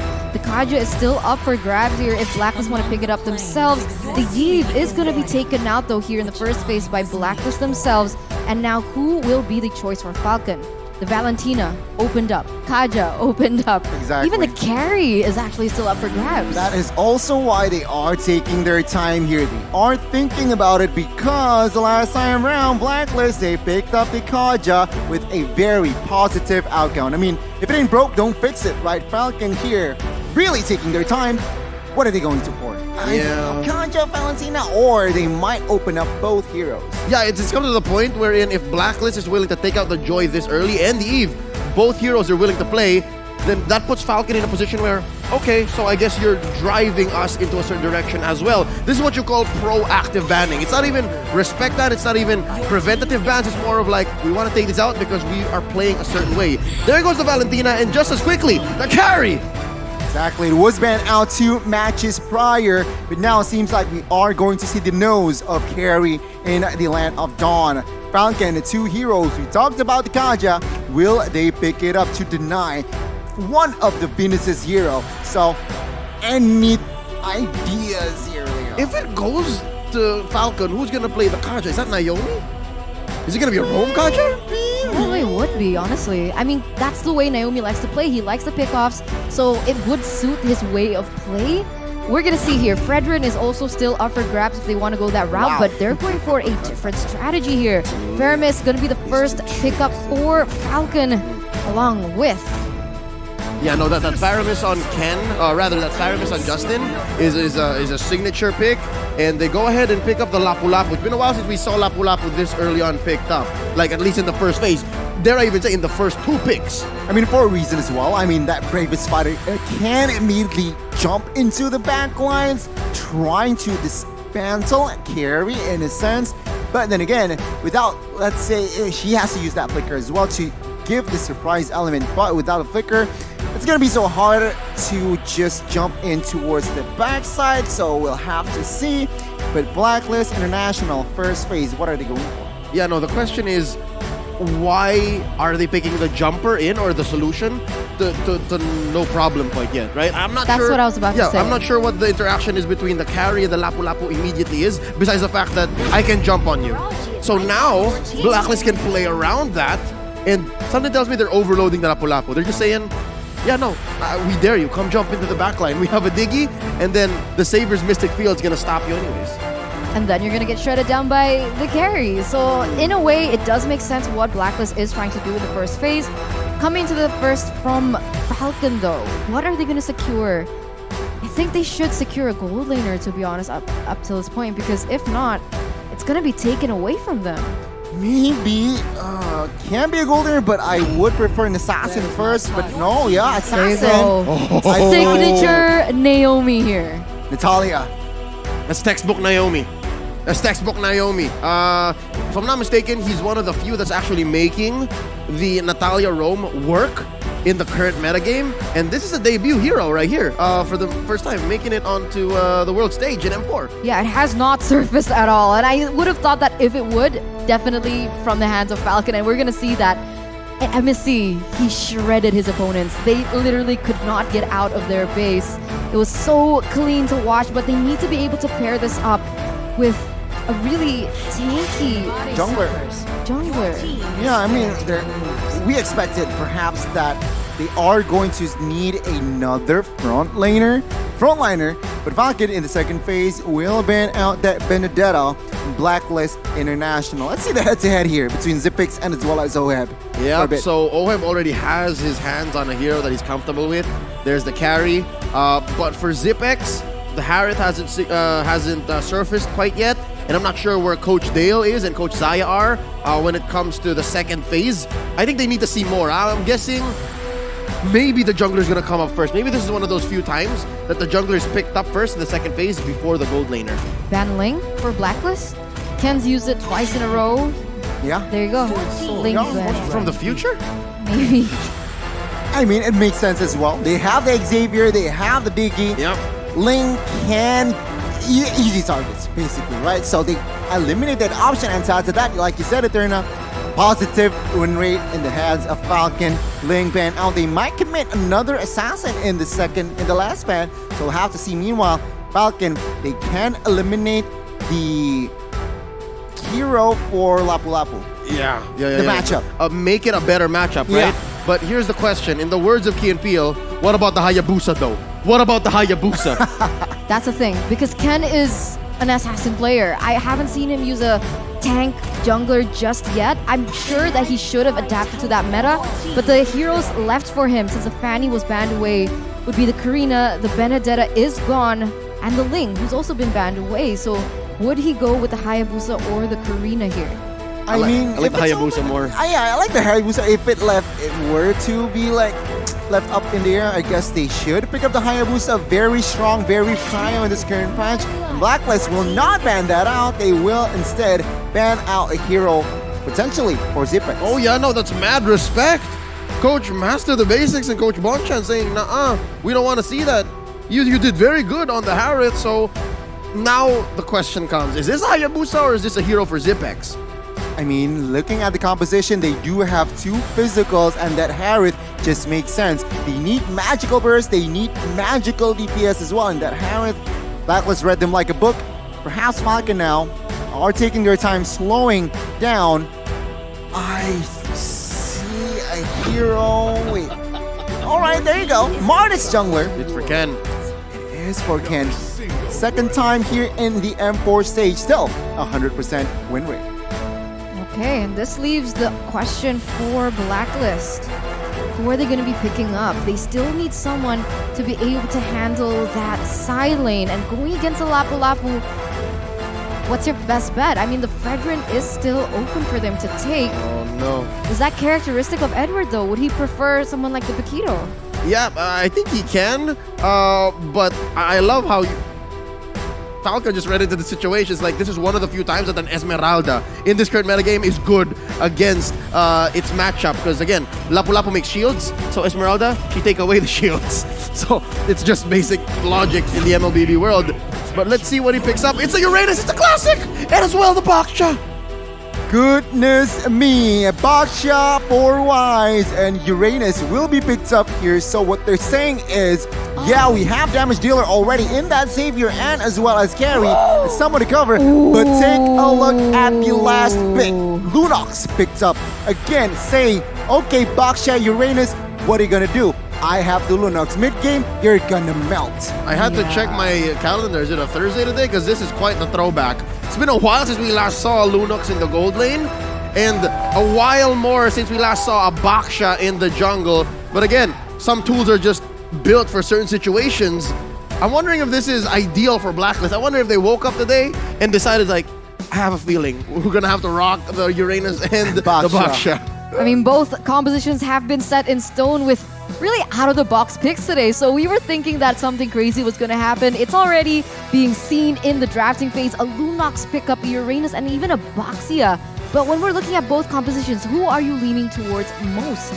It's quite hard, Eterna, because yeah, you have the Baksha, you have Uranus that will just melt. But let's just jump first to the Land of Dawn, shall we? I love it because given what Falcon has drafted, you can almost say that they're winning every single lane. And on a mechanics, interactions, platform, then they're also ahead. But when it comes down to execution, maybe Blacklist can pull one off. Let's get back into the game here. It is a mirrored start, both in orange. Okay, so rotation-wise, Ken and Wise will not meet up the first 2 minutes. They will not have a clash, but take a look already. It's going to be 2-2 bot side. And again, Naomi, what is he trying to do? Of course, poke. But let's take a look. Take a minute here. Let's see items check, spell check, and as well as emblem-wise, nothing too significant. And on that note, I'm a little bit worried about the gold lane for Falcon, to be honest, right? Because Naomi definitely going to be hiding in that bush, and Oh My Venus on the Diggy is going to be able to sniff that out. So no element of surprise for Naomi if his gameplay is to try and babysit the Lunox in that gold lane. Oh yeah, you can be as annoying as you want to be with the Natalia, keeping that exclamation point on your opponents, but the auto alarm bombs are going to tip them off. Exactly. And in that lane, 1v1 Lunox and Carry in the early game, it feels like it should favor Oheb, to be honest. Not much damage from Lunox in the early game unless her items are actually built. And when it comes down to the movement speed, Carry has got it. They need to be able to try and help the Lunox into the bottom side. And I guess that's what Martis is trying to do. What they need to do as well here is, of course, Naomi he has a lot of job description here. He needs to protect the gold lane. He needs to also enter the back line to find Xavier or even Carry. And that is just a plethora of objectives. Let's see though, the first turtle is up. Oh, given the plethora, the smorgasbord of things that Naomi has to do, makes a beeline for the top lane, and given Edward a piece of his mind and his blade, putting him at about half of his health before the concentration was up. Now, Turtle at less than half health. There's a lot of members here. Yellow Flash with the bravest fighter. In he goes with the Poissons. It's Ken who secures it. Plus, a cold altar. Down goes Wise. Yellow Flash gets him. And they put up a Mystic Field, quelling all offensive attackers, and now Venus is in trouble. Naomi pops the Diggy. Down one goes. Naomi still alive. Gets a consecration plus an edge there, but just the same, it's a win for Falcon. Take a look at bot side as well here. Zipex dealing a lot of damage in the 1v1s. Remember Oheb, early game, sure, not a lot of damage in, but after 2 items, it is going to be Zipex who needs to be careful when engaging 1v1. But a very good trade in general from Falcon.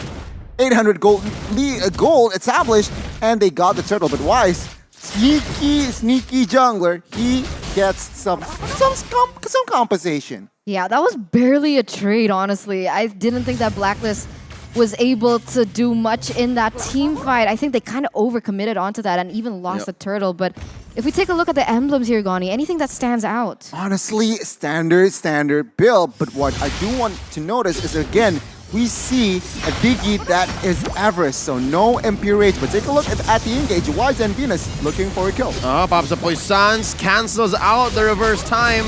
And here comes Naomi and Justin looking for the pull on Wise. Not gonna go and engage. I think Blacklist understands that they are now on the back foot. They know that Falcon might push the advantage. But to be honest, this is something comfortable for Blacklist. So we've seen a lot of times where Blacklist is struggling in that early game, but they're waiting patiently. They know their item power spike, and that's when they kind of re-huddle together. So this is not yet a lose for Blacklist, especially of the gold disparity. It's only 600. Anything can turn back the tides, as both of these teams will be focusing towards this top side on the next neutral objective of that turtle. Yeah, I'd say it's manageable given the fact that Edward isn't actually losing his lane. Like, he's okay. And that's one thing that they can rely on. But, Naomi cuts him down a peg again. And it looks like they're just giving up the turtle, right? Falcon, you can take it. Our move is going to be down here. Let's see if they can capitalize. Oh, no, Zipex can read the situation. Zipex knows. Oh, they're coming in. And that's 4 members now. Reverse time on the Zipex. Doesn't get pulled in. They get the jump. And the dawning light misses by just an inch. He still responds. Oh, the situational awareness of Zipex. He knows he was away, but he saw some auto alarm bombs coming and still pulls That ult! Yeah, beautiful flicker out of that. That was a close one. They would have been able to get the trade that Blacklist wanted, but because of that, they denied both trades. They've denied the neutral objective from Blacklist, and they've also denied them that kill. The composure. What's going on the side? Oh, decimate by Ken. And now he's going to capitalize on that, convert into an orange lane steal. Oh, wow. Gani, you were saying? I was about to say, I mean, Zipex with the composure, but Silicon bot side. Oh no, Oheb gonna go ahead underneath his tier 1. Ken forcing the issue. They're gonna clear this wave, make a clean go at this turret. They might siege it very low. Naomi cleans house, taking down Oheb. And oh my Venus, here comes Wise to the rescue. Haji goes down. Ken is going wild down here, and they're gonna get away with it. No punish, no clapback from Blacklist. Wow, 3-4-0 trade, 7-1 amount of kills here in the 6th minute, and it doesn't seem like Falcon want to stop. Look at Yellow Flash trying to take away the necessity that Edward has. He's trying to take away any pressure, and they're going to be able to secure an objective on towards that mid side. Amazing execution from Falcon. The setup, the execution done sharply. Blacklist, why they are behind, they got caught up. They underestimate the rotation from Falcon, and Falcon took advantage of that, eats up carry, and right now they are confident to even somehow invade the jungles of Wise, but of course Venus and Edward is always there. But let's see here, the last turtle will be up. It seems like Blacklist, they are a little bit too behind on rotation. Will they contest is the question. The problem here now is Zipex is already a level ahead with the mystery shop, so she's going to be able to get that item power spike way quicker, and that damage is going to be felt. But here we go on the top side, already a clash as Falcon is going to be able to get a tower out of it. Oh, got the cult altar already, timed it out, but Ken is going to continue his carnage, and he's very low, gets away with 1 HP. Grandma, look at that 1 HP, Stunning Light, not enough to take him down, and Wise is the casualty here.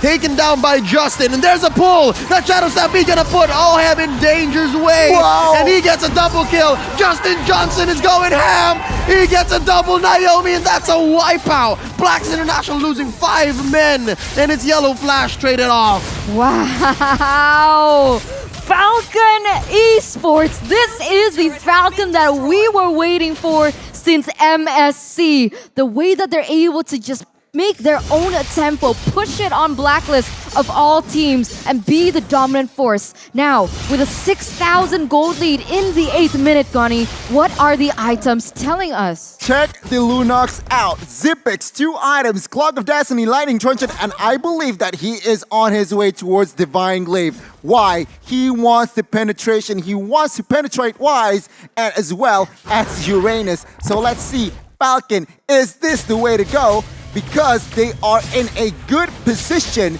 to somehow throw the defending champions in this match. Oh yeah, no, throw him into the lower bracket if there is a chance for that. Not sure if the math checks out. But something else that catches my eye is Oheb is slowly building up towards a rose gold meteor. I think he needs that, but now Edward is in trouble. Pops the consecration at the right moment, and so far, they're struggling. They're struggling. A lot is on the shoulders of Haji here. Again, this was a same situation with a lot of teams that lost the early game with a savior. They just need to get to that point where the savior makes a difference. I mean, you're right. I mean, as we all know, this ultimate Dawning Light is detrimental on as a defense and as well as offense. So Blacklist, they are low-key banking, but take a look at Falcon. They do not stop, Leo. Staying proactive, controlling the map, and Blacklist, they are the team that is being driven by Falcon. Oheb needs farm. Oheb needs farm. He's barely doing any damage right now. And we can see, look at that, Zipex with the Holy Crystal. In addition to how much she's already shredding into the members of Blacklist, a Holy Crystal to top it off.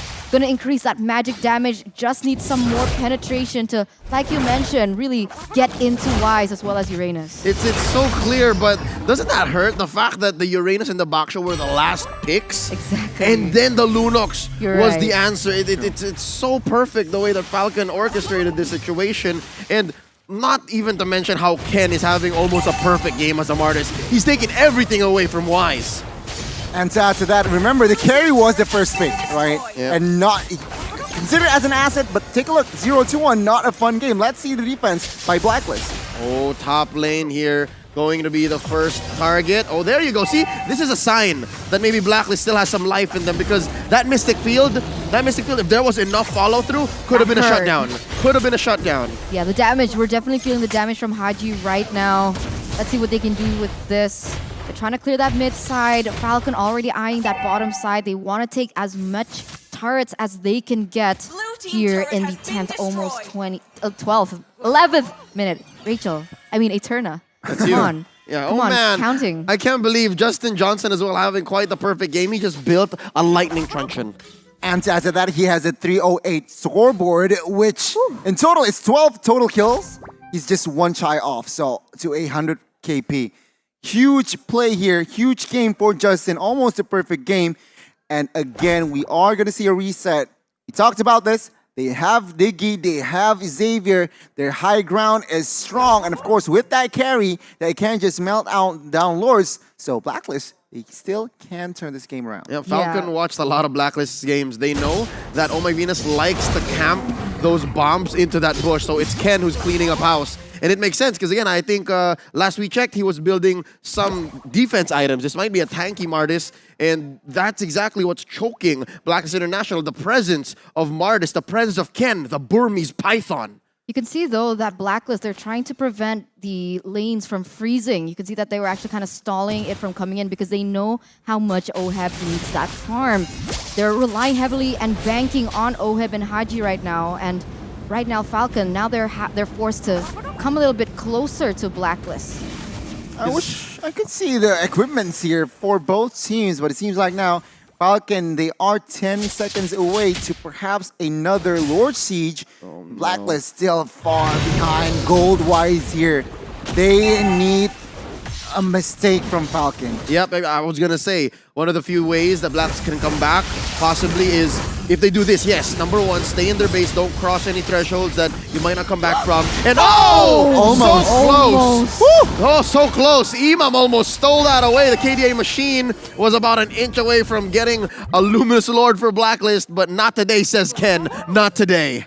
Man, that Instinct Eterna almost just perhaps 0.ish seconds shy. But now Falcon with this siege, with this gold lead, they are in a good position to end the game. It's not looking good. 9,000 already. He's trying to use that Dawning Light to clear the waves here, Leo. Might be the final stand for Blacklist. Look at that. See, 4 members of Falcon didn't even cross the threshold. But here we go. Starting off with the Mystic Field. Edward, kiting, and peeling for his squad. A few gets caught again in another Mystic Field. I love how Xavier has so much lower cooldown, but now, Dawning Light, forcing an early ult from Zipex. Very low members in the back line. Now Wise pops the Puissance, another Mystic Field, catches 2. Ken here, regenerating in that small bush. Top lane inhibitor already down. Mid lane, they need to protect this. We can't afford any more permanent damage, says Blacklist. And they don't eventually get that for bottom as well. 2 towers are going to go down there. 2 inhibitor turrets at that. And that leaves Blacklist kind of up in the open here for Falcon. But that was a really good defense. And we could see that the damage from Oheb is starting to shine. Haji also, 12 minutes in, he was able to secure that lightning truncheon. And perhaps that's why the magic damage was already starting to be felt by Falcon. Gani, that was the first purple buff that Wise got in a while. Finally. And mind you, Divine Glaive has been built by Justin as well. Take a look at the player's goal here. All 5 members are from Falcon, top 5. And of course, Oheb is just behind Naomi.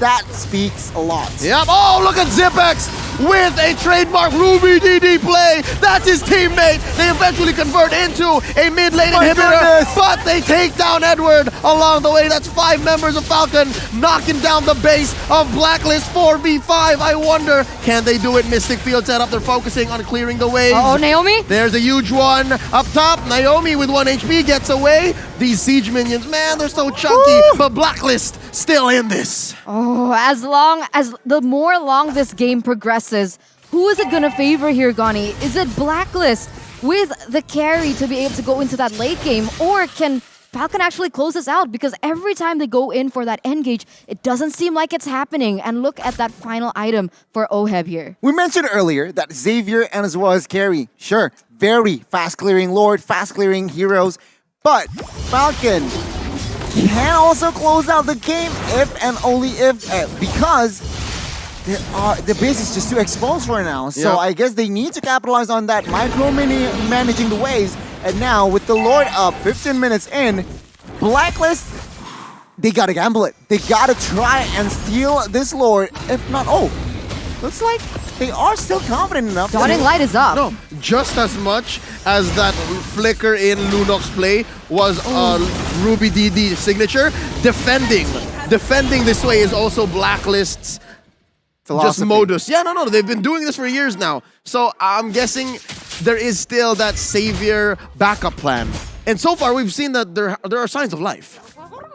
There are really signs of life here at 39. Now, the mid lane is going to be where the Lord is going to be marching. Falcon.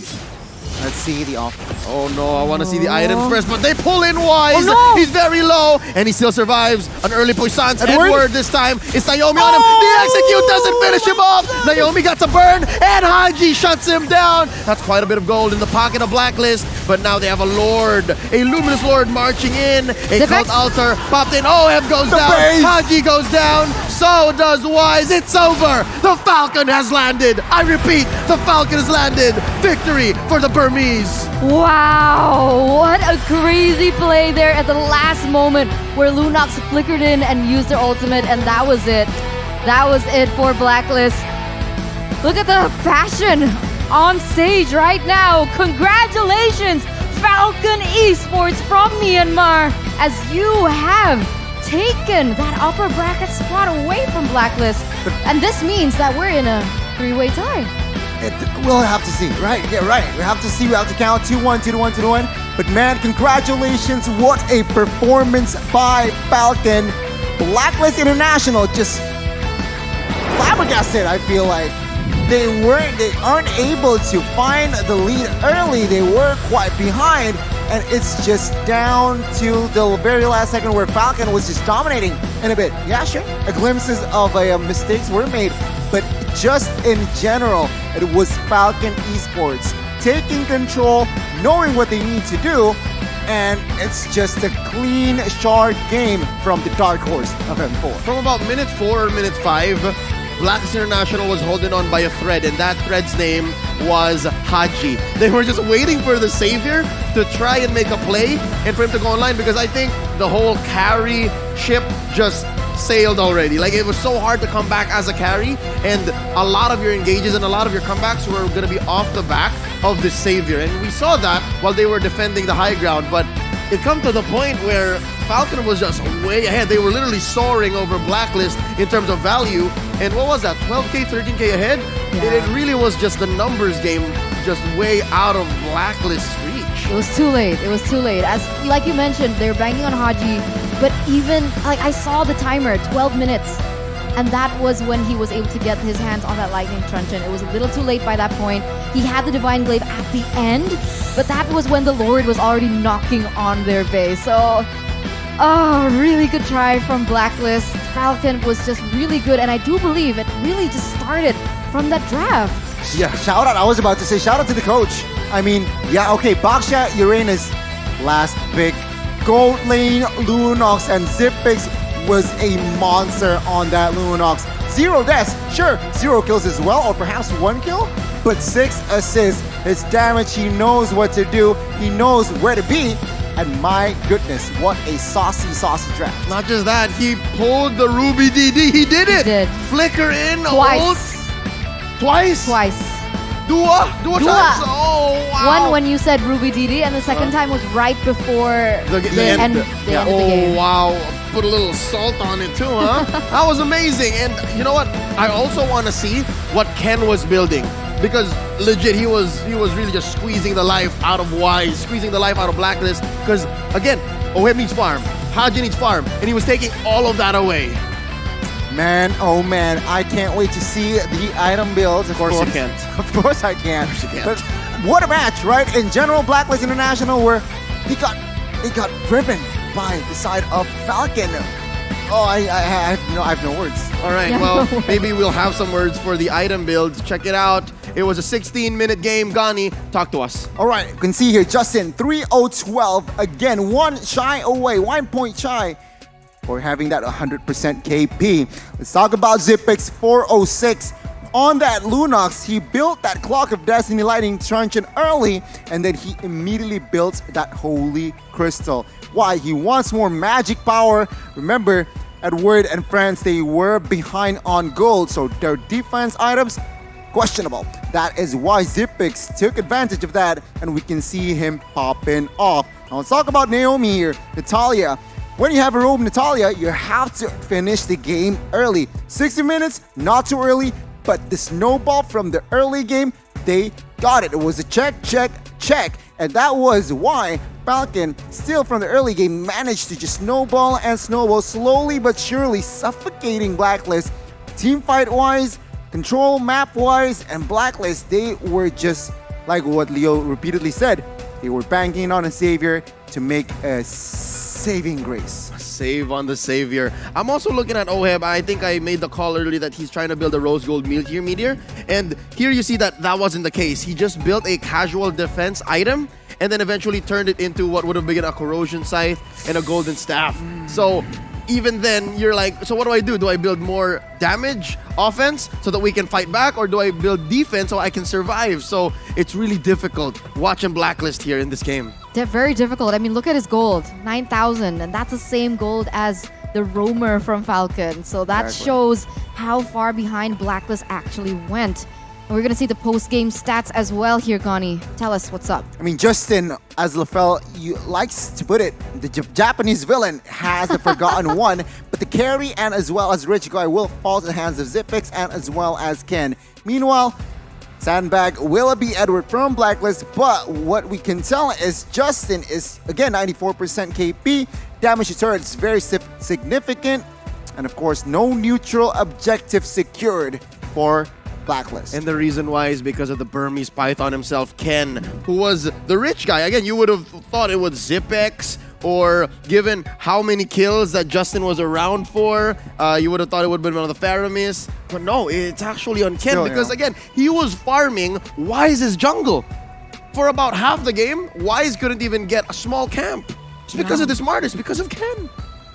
Rotations, and it's very very different because usually Venus is around, but let's take a look who's going to be MVP. Any calls?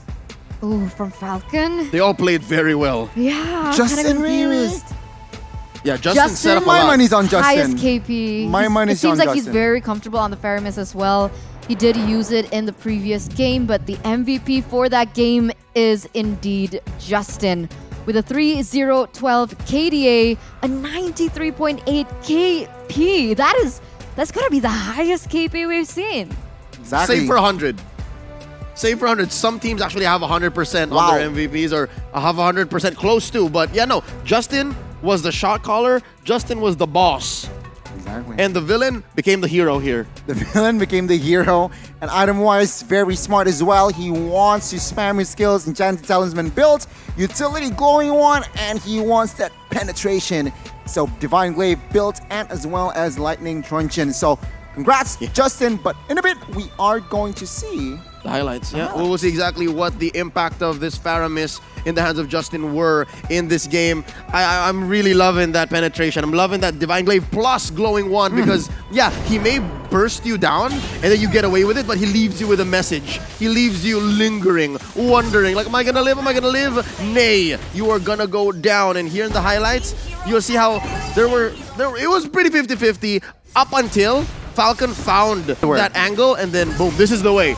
This is the way, as the Mandalorians say, this is the way. this is the situation where Falcon just put their gas on the gold lane, and after the bot turret collapsed, it's just all Falcon spreading around the map, and as well as Blacklist not able to find their own pace. And just see Falcon with the reinforcements, with the coordination, they are able to find massive team fights where Blacklist were just... And I'm gonna do a Gani here. Yeah. I'm excited to see the standings. Or you said it. You say it properly. It should be what? Say it properly. And I just can't wait To see the standings. to see the standings. All right. If there is something else I want to talk about when I saw the highlights, is the fact that that early pick on the Lapu-Lapu to answer the carry was more than enough. I think they were just so clear and they understood the interaction. The fact that, all right, Yellow Flash, you have one job. Go find Ohim. Give him hell. And he did almost every single time that they had a big clash. So that was more well than worth it. And again, they also picked up their MVP hero early on, the Faramis. So Falcon, they understood the homework and they did well. Coach Zaya, Coach Dale, very, very proud, I'm sure. They were playing towards their strengths because usually we see first few picks is definitely those prio picks, but they understood what's good for them. They're staying true to their identity, and that's what we love about Falcon. They understand their philosophy, they understand how to execute it as well, and a very good understanding on where the assets in the early picks. Meanwhile, Blacklist, they picked up the carry first pick, which I gotta say, he is quite irrelevant in that game. Who? Carry. Ohib. Irrelevant is a strong term, but he struggled. He struggled to make a difference. He struggled to put impact. Yes. Make a dent in this game's narrative. And with that being said, it's actually quite the day. I still don't know how I feel. Wait, sorry, did I hear of an additional match? Oh, yes. Can it's the possible. producer Whoa. Three-way tie. Confirmed. Called we have a three-way tie. There you go. The first Group A. Group A. We are going to be seeing another bout between Incendio and Falcon to prove standings. That's what's going to happen here tonight. I think so. Can we confirm, producer? Yeah. Incendio, confirm. All right. Incendio and Falcon. Ladies and gentlemen, we're in for quite a ride. Stay with us because that's coming up. She's Eterna. That's Gani, and he can't wait. At your service as always, my name is Leo. Stay with us. You're watching the M4 World Championships.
You live only once.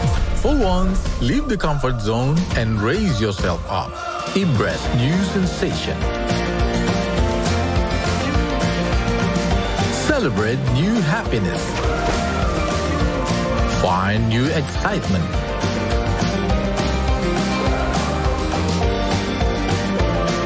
Seek for new tastes. Raise up your life through a wonderful journey.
it's my time, I'm a ball. I'ma get this money right. I'm gon' live my best life. They been talking, tell me on me, but you know they'll never win. I'm controlling all my victories, and something that's gotta give. Cause this is just what I made it now, made it now. You can't ever, ever, ever break us down, break us down. I'll be reaching for the stars, promise I'll be what they not. And I'll never, ever, ever, ever stop. Won't never stop, yeah. Touch the sky, you're a man of silver gold. Touch the sky, you're the greatest ocean now. You and I, we can make it out of the cold. Hang tight, we gonna reach for the greatness. We will always rise, we will never fall. Fire in our eyes, we will be strong. Even though we know our backs against the wall. Can you take your aim? You know that this is. I've been down, been waiting so long. I'm here for the crown, I'm here to show off. Greatness time, just waiting to show y'all. This is your time to remember. So many times I lie in the basement waiting for greatness. No, I won't listen to anyone hating on me, telling me I wouldn't make it. Cause I did everything that they said I couldn't. Caught my footing and I kept the controls. I stand for something, I ain't running now. I'm the greatest now, I just wanna make it burn. Don't let me down, don't let it up. I've been on the road, accomplished all of my goals, and I ain't gonna let you down. Touch the sky, you're a man of silver and gold. Touch the sky, you're the greatest ocean now. You and I, we can make it out of the cold. Hang tight, we gonna reach for the greatness. We will always rise, we will never fall. The fire in our eyes, we will be strong. Even though we know our backs against the wall. And again, pick your aim, you know that this is. Coming for the game, cause we ready for the victory.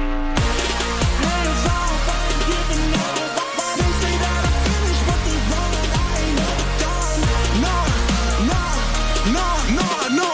So turn it up, turn it up, turn it all the way up. All of you get your hands up. All of you raise your hands. Listen to what you feel and say. We gon' turn it up tonight. We gon' turn it up. We gon' turn it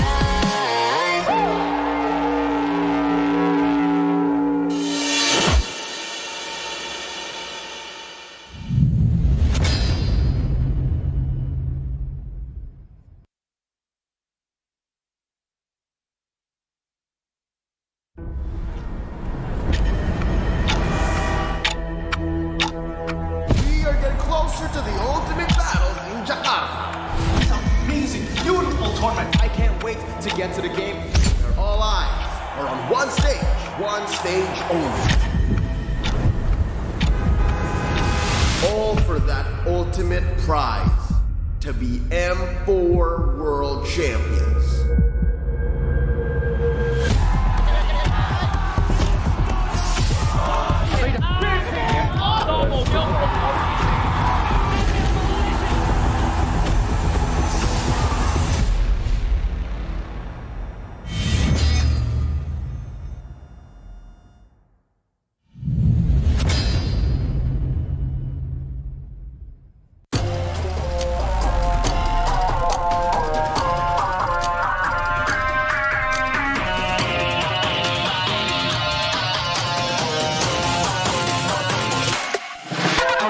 Pop off, it's my time, I'm a ball. I'ma get this money right. I'm gon' live my best life. They been talking, tell me on me, but you know they'll never win. I'm controlling all my victories, and something that's gotta give. Cause greatness is just what I made it now, made it now. You can't ever, ever, ever break us down, break us down. I'll be reaching for the stars, promise I'll be what they not. And I'll never, ever, ever, ever stop. Won't never stop, yeah. Touch the sky, you're a man of silver and gold. Touch the sky, you're the greatest ocean now. You and I, we can make it out of the cold. Hang tight, we gonna reach for the greatness. We will always rise, we will never fall. The fire in our eyes, we will be strong.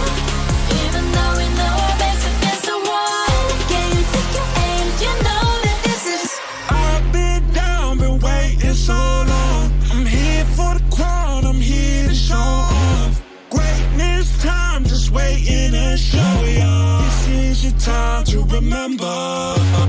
So many times I lie in the basement waiting for greatness. No, I won't listen to anyone hating on me, telling me I wouldn't make it. Cause I did everything that they said I couldn't. Caught my footing and I kept the controls. I stand for something, I ain't running now. I'm the greatest now, I just wanna make it burn. Don't let me down, don't let it all fall. I've been on the road, accomplished all of my goals, and I ain't gon' let you down.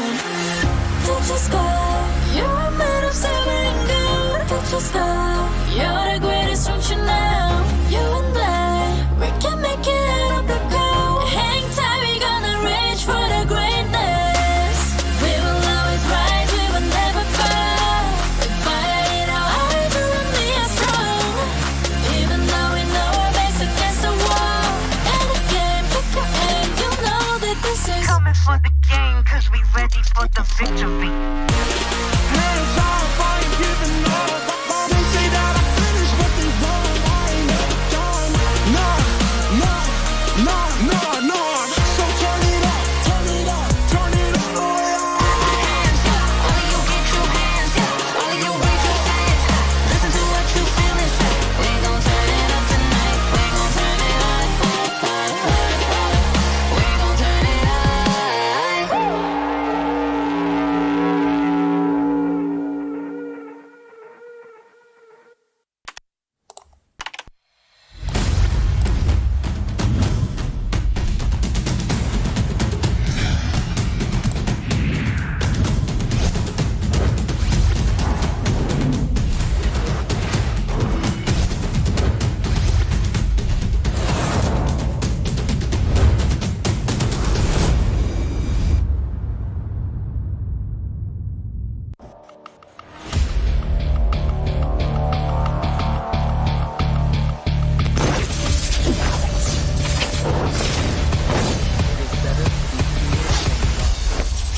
If you cannot.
Someday, you'll be the most shining light in the universe. The star will be burned for you, my flare.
M-Series Flashback, series of the tournament. Welcome to Mobile Legends!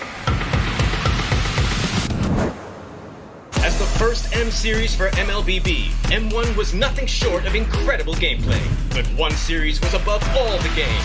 Stretched to a maximum best-of-7 series, the grand finals between RRQ Hoshi and EVOS Legends was a gem to rewatch. EVOS Legends become a legend!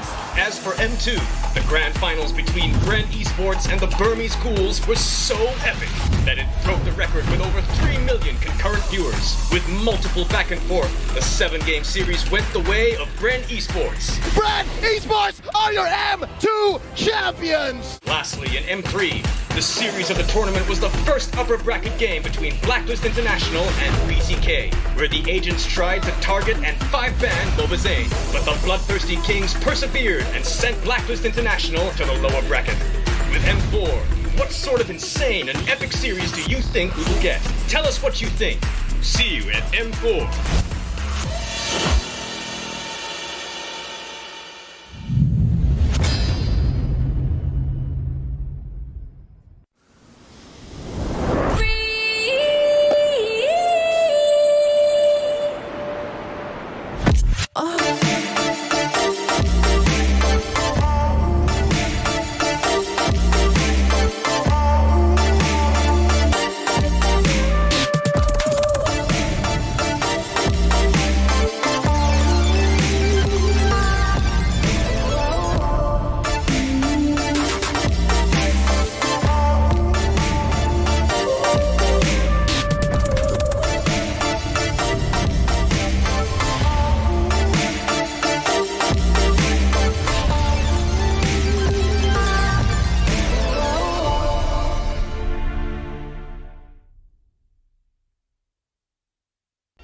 You live only once.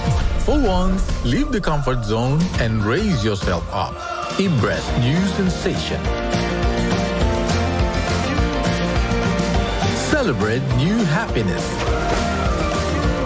Find new excitement.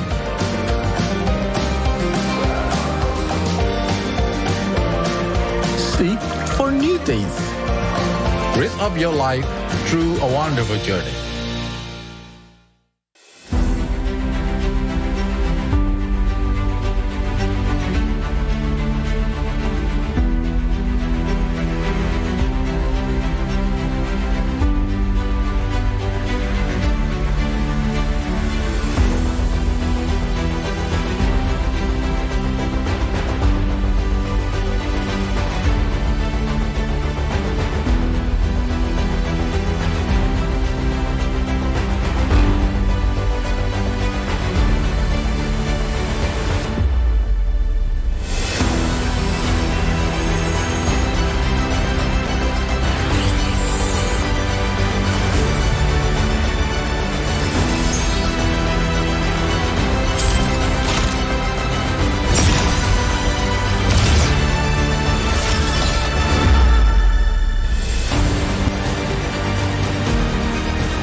My time, I'm a ball. I'ma get this money right. I'm gon' live my best life. They been talking, tell me on me, but you know don't never win. I'm controlling all my victories, and something has gotta give. Cause this is just what I made it now, made it now. You can't ever break us down, break us down. I'll be reaching for the stars, promise I'll be what they not, and I'll never ever stop. Won't never stop. Yeah. Touch the sky, you're made of silver and gold. Touch the sky, you're the greatest function now.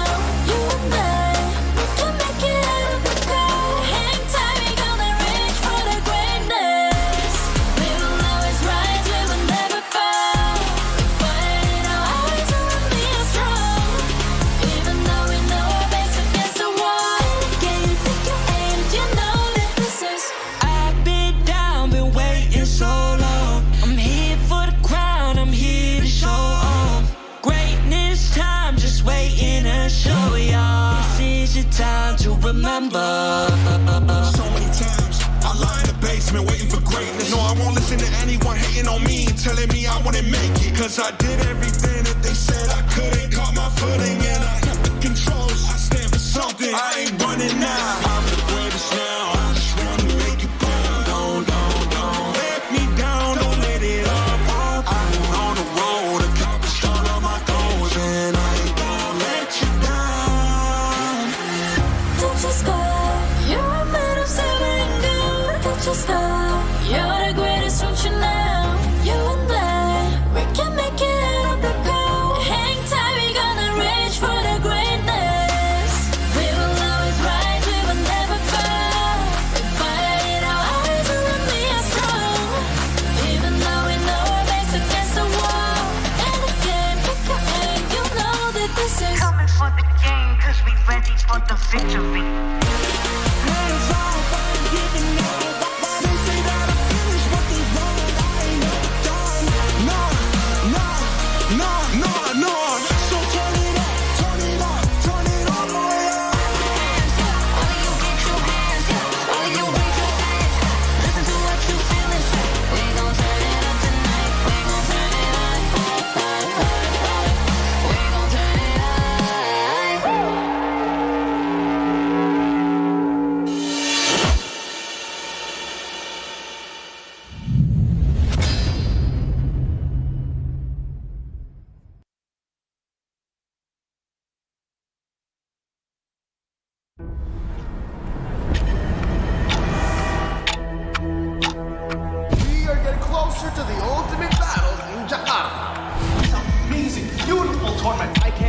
to get to the game. Where all eyes are on one stage only. All for that ultimate prize, to be M4 World Champions.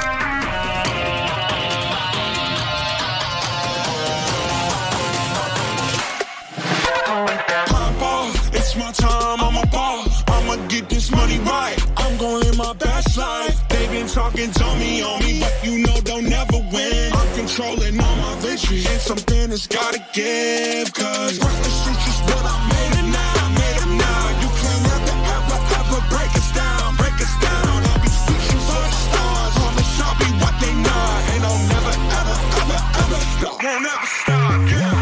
Touch your sky, you're made of silver and gold. Touch your sky, you're the greatest option now. You and I, we can make it out of the crowd. Hang tight, we gonna reach for the greatness. We will always rise, we will never.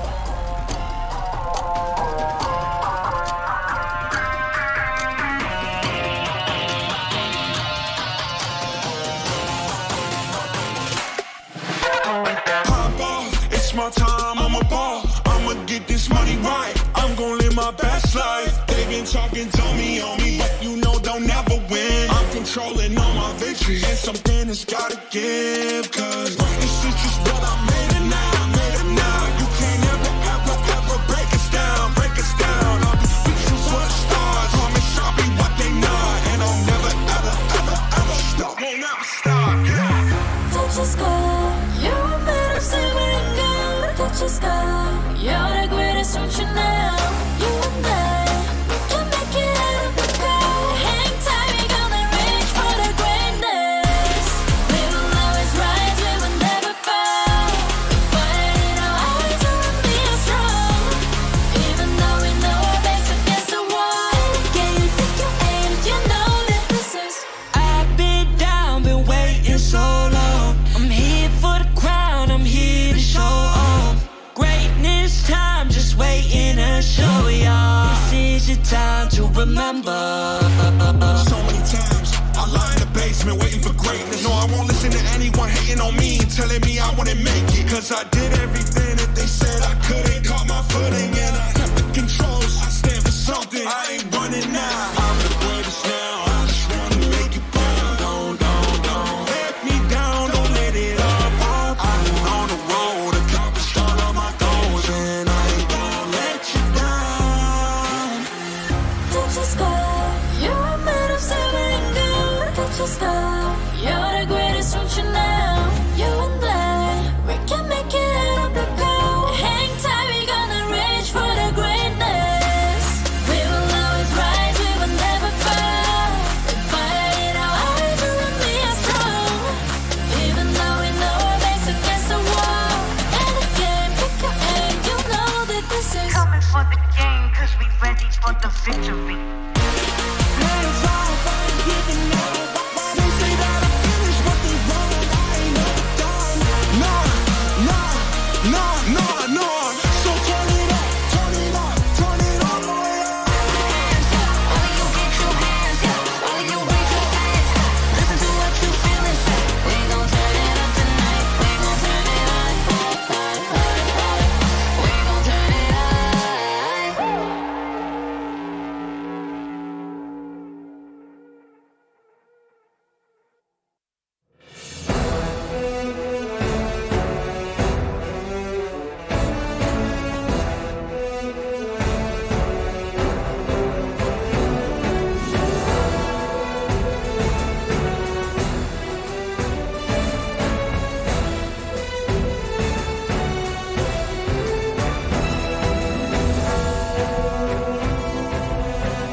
welcome back. You're tuned in to the Mobile Legends Bang Bang 2022 World Championships. It's M4 live from the Bali United studio in Jakarta.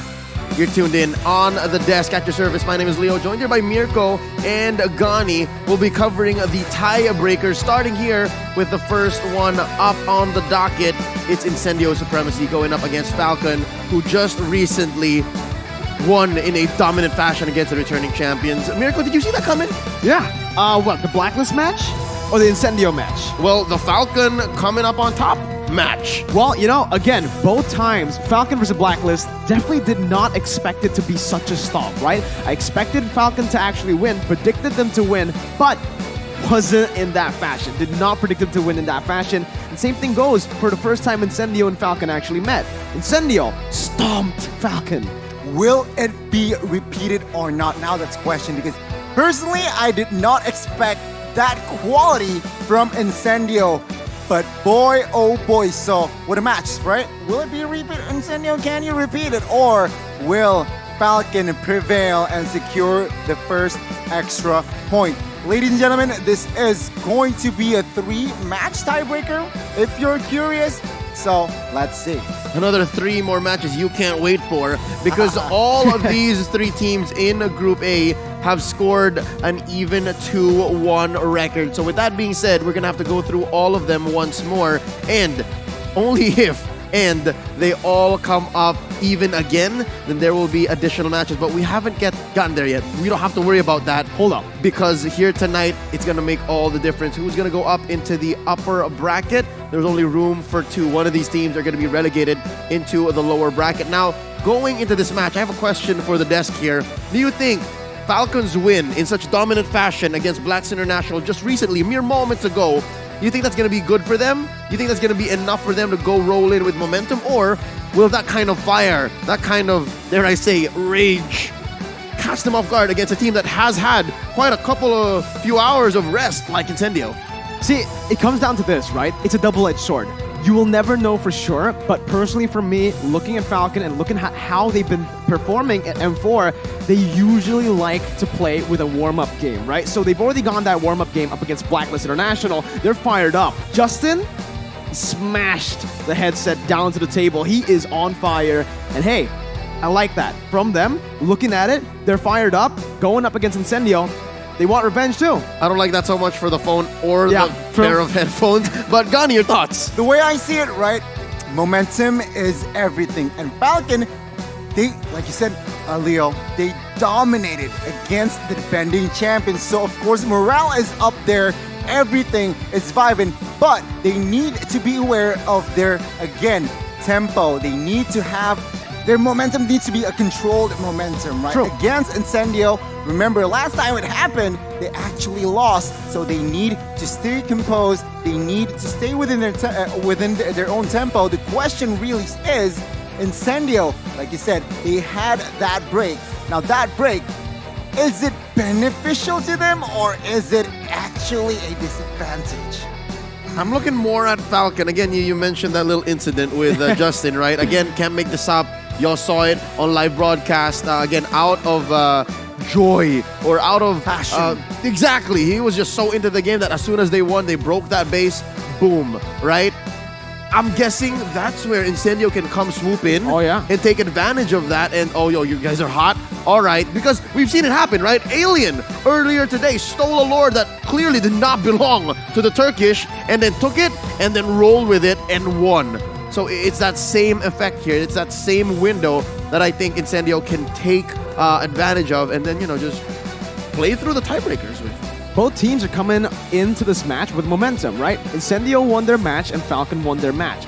Thing is, though, it comes down to, again, how they control it, how they utilize it up against one another. Incendio technically have the edge because they've beaten Falcon once before, and like we mentioned earlier, it was a stomp. Now, with Falcon's new refined draft that they were actually able to pull out up against Blacklist International, will that come and become a factor here up against Incendio Supremacy? Have they learned from the first time? If there's anything I'd like to note about that draft, is the fact that it wouldn't have been possible if Blacklist wasn't read like an open book by Coach Zaya and Coach Dale. Again, it was masterfully executed. Amazing. I mean, Lapu Lapu and as well as that early pick for the gold laner.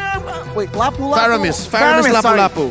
Justin, right. Faramis Lapu Lapu was their first pick, and they made it an asset. Lapu Lapu jumps into carry. Faramis was the MVP, and that is again on track with the coach's vision.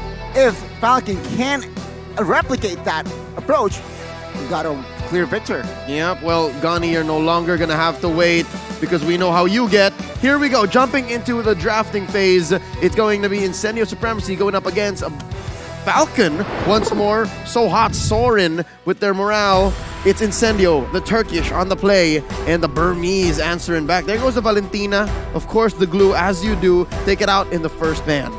Well, you know, you mentioned the early phase of the drafts, right? The Lapu, the Faramis. I was actually more impressed with the later stages of the draft by Falcon up against Blacklist International. Yeah, how they set up that Lunox pick was absolutely masterful, phenomenal, right? They banned out, well, firstly, they picked up the Lapu. That's the first setup in their chess game, the big game picture. Joy was then banned out by Blacklist International. They went for two other bans here for Falcon, right? They went for the Benedetta and the Esmeralda in the second phase. And if you know Edward, he usually plays those four heroes, or the Paquito, or the Uranus. So, Paquito, right now, quite off meta. Uranus becomes just a solid answer for them, and the Boxia was just icing on the cake, right? It was the cherry on top, and it worked really well because they wanted to pick this Lunox. They had it in mind. I saw their reactions right after the Boxia and the Uranus pick. They were celebrating. What made the whole thing impressive to me, and again, why I have such a focus on the first half, is because it takes a lot of vision. It takes a lot of prediction as a coach to, again, just orchestrate this kind of response that, all right, we're going to pick a Martis, and then wait, Zipex, now you strike Lunox. And that's what impresses me. The fact that you're able to say Faramis Lapu first, and then we go from there, especially the Natalia. So that's what the first phase looked like in game one against Blacklist, the game prior to this. But here, now it looks like for Coach Paranoid and Co., they are thinking of something else. They take out the carry, which opened up still quite a bit. Yeah, Joy, Kaja. A lot of heroes are on the table indeed here, Leo and Mirko. So Falcon, again, they need to ask themselves. They've been in this position. Against Blacklist, they were the second pick. So last time it worked. So let's see here, Falcon. What is going to be the answer? So still prio bans towards Joy, but that leaves out the hero of, like you said, Kaja. Kaja works here, honestly, right? We've seen Incendio Supremacy utilize this before, but honestly, looking at the previous games, Rosa has been one of the key factors as to how they were able to really control the game up against Falcon. There you go, you read my mind. It's the Yve, the Farsa. Me personally, I'm looking at the Yve, right?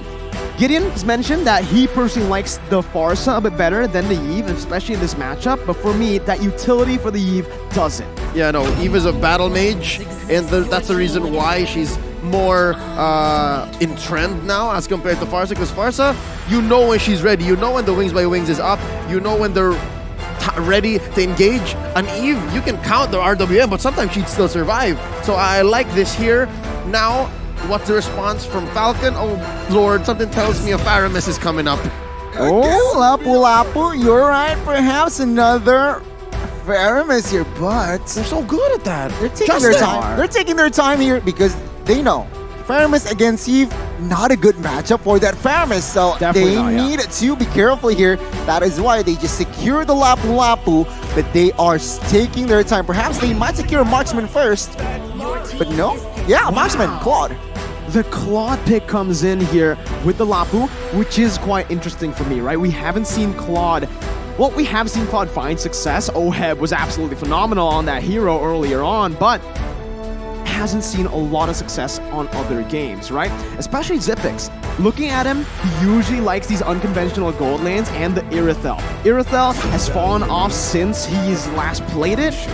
And for that Lunox, for the Herod, you need a bit more setup, right? So the Claude is a safer pick, but that just gives Incendio Supremacy more room to pick up these prio heroes, these flexible heroes, I should say as well, like the Kaja and the Fredrin. You don't know where these guys are going to go just yet, and that is such a big question mark towards Falcon. I think with a team like Incendio, it's safer to say that the Kaja is going to be the roamer, and then you just coin flip, whether it's Alien on the Fredrin or Tienzi going into the jungle. Exactly, and this is going to be the question for Falcon. Before the second phase, I personally feel they need to secure a hero for the mid lane. They already see this, like, okay, Kaja. Question is, why isn't there isn't much Lilia in M4? You know, I actually was about to get to that too, right? I was expecting something like a Lilia just because of the amount of dive and the amount of damage output that right now Incendio Supremacy have built up for themselves. But the Forza pick comes in. It's pretty vulnerable to that kind of catch. And again, we mentioned this earlier. I personally prefer the Eve. Leo, you agree that utility that Eve provides? Such a big W. I mean, because of the Eve that's introduced now, I mean, one of the main boogie alien things in on how you see M4, it. yeah, or whatever the species of, regardless, it's all about range, right? Yeah. And now, as it is, Incendio Supremacy, despite coming from a developing region, have a solid draft. I'm loving what they've rocking here. Again, at the lead, Coach Paranoid, they have here the even long range, and then the Frederick and the Kaja long range. So there's a way to punish you either way. So I think what Falcon is doing here is, all right, we have to find the same way to do that. So we have the Claude and Lap up front, and then the Farsa for long. They need to ban out the Grok here, Falcon. They last time around, even though they didn't pick up the Claude, they banned out that Grok. And remember, Alien on that Grok stole Lord. You mentioned this earlier, Leo. So Falcon, I think they should be able to locate that Grok ban just for extra security for that Claude. But no.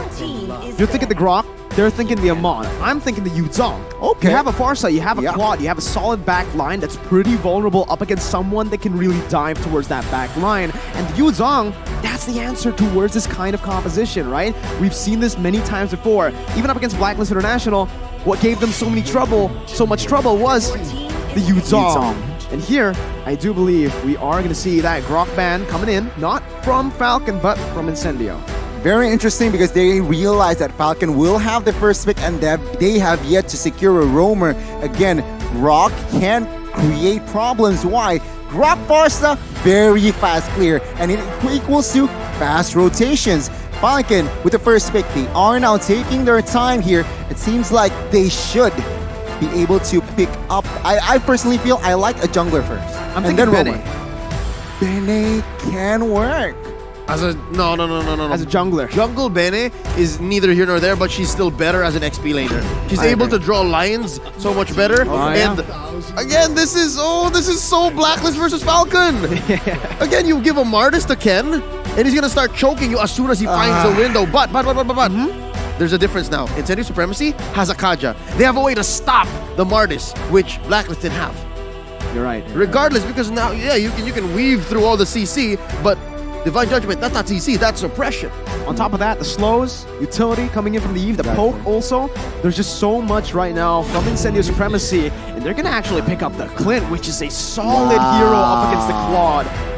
This is going to be really hard for Xyp9x to play. The lane, right? The matchup here is definitely not in favor of them. And if they actually put this Fredrin in that XP lane, or if they pick up something like a Yuzong, I think it's just okay. Okay, so yeah, they wanted some backline pressure. They wanted a backline threat. They didn't go for the Yuzong. They instead opted to put that Fredrin in the XP lane because it's a solid matchup against Lapu, and they pick up the Haya. I like a hero, a roamer hero, force out of Falcon here. They can't add another crowd control. Atlas sounds good here. It's gonna be an AoE party. Claude plays hero. Exactly. And as well as Lapu Lapu. So Atlas just fits perfectly. The question is only Hayabusa, right? So either Atlas or Kufra, I would love to have, but it's gonna be a Atlas. Ooh. Yeah. We called it. I called it. You did, man. You really did. That's on you. That is on you. And if you're looking at it now, Falcon have built themselves up a full team fight comp. Yeah, and in the team fights that they can't win, they can send Yellow Flash to do some work in the dead lane, and then Ken will just farm up. That's on the losing side. If they're winning, they just repeat what they did against Blacklist. Just choke them out. Make sure that Tianzi don't get nothing, and then finish at about 14-15. It's very possible. Falcon can just ride that momentum. Again, that's what we were talking about. Man, once again here, honestly, I think for Falcon, there's a huge emphasis on getting that mid control, right? That's how they were able to actually win up against Blacklist International, and that's what they're trying to do here with the Farsa and the Atlas. However, Incendio, Kaja, and Yi, that's the same thing. it comes down to the skill matchup in the mid lane to control the map. I guess mid lane Kaja, Yves Kaja will look for level 4 and as well as that Atlas. So let's see. Let's jump to the Land of Dawn. Leo, take us. Going into this first tiebreaker of the evening. Who'd have thought we'd been here? But we're all happy to be here as well. Ladies and gentlemen, for your entertainment and for that upper bracket slot, it's Incendio Supremacy versus Falcon Esports. I'm expecting it to be guns blazing from the start. And right now, not really that guns blazing just yet. Both junglers just starting pretty slow. You can already see some movement by Apex. And just as expected, this Kaja-Yves combination in mid lane just gets the wave so... It got it cleared so fast, super fast. They really need to take advantage of that. I mean, Kaja, Hayabusa, Yves, very aggressive early game, and that is what Justin and Naomi need to deflect. Let's see though. Uh-oh, that's gonna be Naomi with the perfect match. Justin, though, flickering out. Both teams, again, they're still opting to play it safe. They're not overcommitting, not overextending just yet. There's a lot of risk at play here in the early stage. Oh, they're not done. That whole rotation up top, that false engagement by Incendio opened up the Little Wanderer for Falcon. And again, say what you will about small objectives like that, but in the early game, it's these little inches that you eventually turn into meters, miles, light years ahead of your position. And here's something to note. I'm wondering, why is Alien rocking that emblem? Festival. Oh, wait. That's not Festival. No, wait, oh, yeah. Is that Unbending Will? Unbending Will. Wow, he's actually like looking just to deal damage, I guess. Soak in the damage and convert it into attack. That's a very Fredrin thing to do. Very Frederick. Not Frederick, but Fredrin. That's me. That is wrong you. guy, bro. That's Alien. That's Alien. Oh. All right. Again, just something to note. And I mean, there are several flavors of Claude these days, but yeah, this is what you usually pick up now. Like you want to farm heroes, you want to, chip away with the avarice. So that's not out of the ordinary. All right, you can see here already slow and, well, I guess slow build-up, but Ken is looking to grab space in this order. Will Incendio react? Let's see. Oh, you can see the reset already here by Falcon, and that actually is going to be pretty good for Incendio, as they are actually going to be able to use this time. Oh, outside. To look for more. Oh. Exactly. That gold lane's going to be the problem right now as Rosa pops in that real world inflation, almost taking Naomi down, but he finds the fatal links, and that's going to be Apex 47 brought back. Flickers out, Yellow Flash jumps in, that's the damage, and the flicker. Goodness Ken me. picks up the first blood, and Falcon get the turtle too. Oh no, they've begun! This is it, early on, not even 3 minutes in, and the Burmese Python has begun the choke. Look, he's taking away purple. Oh no, he didn't! Rosa stole it away! Oh, Rosa took it away, but save your breath. Hayabusa stole purple buff of Falcon earlier. So it was a trade, but then again, Rosa is denying it away. Now, 3 minutes in, first blood for Falcon already, so as expected, right? Slow pace, but I do indeed expected more from Incendio. They have the Hayabusa. You have to use it. So far, I think they're doing what they can, but what Falcon is doing so well to quell that is put Apex off timing, but wait, they catch one! Oh man, Tianzi gets the shadow kill in time, gonna be trying to go for the quad shadow, gets out as Apex comes in with Divine Judgment, bringing Naomi back and getting the kill over onto him. Ken now looking for a trade as he jumps in onto Rosa with a Decimate, finds the kill, looking for more as he runs all the way to the enemy jungle, but will choose to back off. Oh, as I was just saying, right? That's how you stop a Kaja lineup. You take them off their timing. You stop them from the flicker Divine Judgments, and then you put them in a position wherein they have to doubt themselves, and slowly but surely, I think that's what Falcon's doing to Apex 47. It was Yves traded for Atlas, so again, Falcon still leading. Took the grasp into that, but now 25 seconds to the next turtle, it seems like Falcon, they need to still be in control, but both teams looks to rotate top side. It seems like we're about to see a clash. Oh, Tianzi gets caught out. Ken gets pulled! Wow, very aggressive, and that's the reason why Naomi's ready to follow it up, but they don't find anything. Naomi flickers forward, brings the fatal links over towards two members. Yellow Flash is trying to look for that one more kill. Stuns him up, but will not be able to find it. Falcon, Discipline Gaming, jumps back, goes for the turtle instead. Wise move. Discipline Esports. I mean, it's so hard to become Incendio right now, given that Falcon has your number. I think they have a pulse on when exactly and where Apex 47 is gonna be. And Kaja is so powerful right now as a hero in the metagame, but only if you're in control. I don't know how they can find a comeback now because they're, what, 2K ahead under 5 minutes? And look, in mid, these kinds of trades, these are okay for Falcon. I think they're fine with Naomi being a casualty. With the mid turret though, I don't think so, right? And they are going to be able to get it there. Oh, that's a good conversion. Yeah. Again, caught out there. Falcon, they need to be aware of that, but Incendio, they are stepping on the gas spot side. Oh, no! Zipix, man! A greedy move by him, trying to save that turret, and Incendio, once again, are showing why they're here at the world stage. That macro. They never lean on just to one weapon. When one weapon fails, they lean on the other. You can see here already 2 tier 1s down. Falcon, even though they are slightly ahead in economy, but it doesn't matter. Space, Incendio, they are in full effect, and it seems like Falcon, they need to find compensation. It's a struggle, but they need to be more proactive and find more effective fights. I'm liking this unbending Will Fredrin. I mean, this matchup between him and the Lapu Lapu, I think there's some advantage for the Fredrin just hunkering down, especially if the other lanes are proactive. And you see how Rosa's just going with Sunshine here. They're just looking for kills. And again, they're remaining proactive despite being slightly behind. So this is a good sign for Incendio. It is, right? And Naomi again, wow, what a read. He finds Apex 47, brings him back, and everything was just used up. 3 ultimates, the Decimate, the Feather Airstrike with the Fatal Links. It does give Falcon a bit more space to play with now that they have that turret taken down. And there are no trades on the board just yet from Incendio. Seems like here Falcon, they are perfectly timed execution, but top side needs to be careful here. Yellow Flash 2 on 1, no commitment just yet. Turtle is up, so Incendio, if they do not want to contest, they need to find compensation. Perhaps the answer is going to be in the mid side. Yeah, I mean, I think Incendio has accepted the fact that they're not getting any, but look! Again, you can see here, Tienzi's gonna get caught. Alien flickers forward, gets a taunt onto Zipix, but Zipix still able to find the escape. Justin to be caught by Divine Judgment as Ken jumps in, gets the Decimate down. Naomi caught low as Yellow Flash looks for that back line. Jumps at the Rosa, Naomi's still kiting away as Ken's gonna be caught in the 1v3. Zipix walking back, Alien's gonna be able to dish out that damage as Ken's gonna be knocked up. Still, Ken running for the hills. Lapu gonna be able to get that kill down below. And now, what does it look like? It's a 2 for 2. But I do think it's in favor of Falcon. That's the jungler and the mid laner traded in for a roamer and the mid laner. Yep, so close though. If they killed Ken, would have been an amazing shutdown. That's 4 kills on the jungler. Gunny, what's the items looking like? DHS Golden Staff secured by that Claude, but take a look at Clint. His gold is not far behind. Endless Battle, so there is true damage, and he is on his way to BOD. Looking good for both of the gold laners, but what's interests me is that Farsa, bro.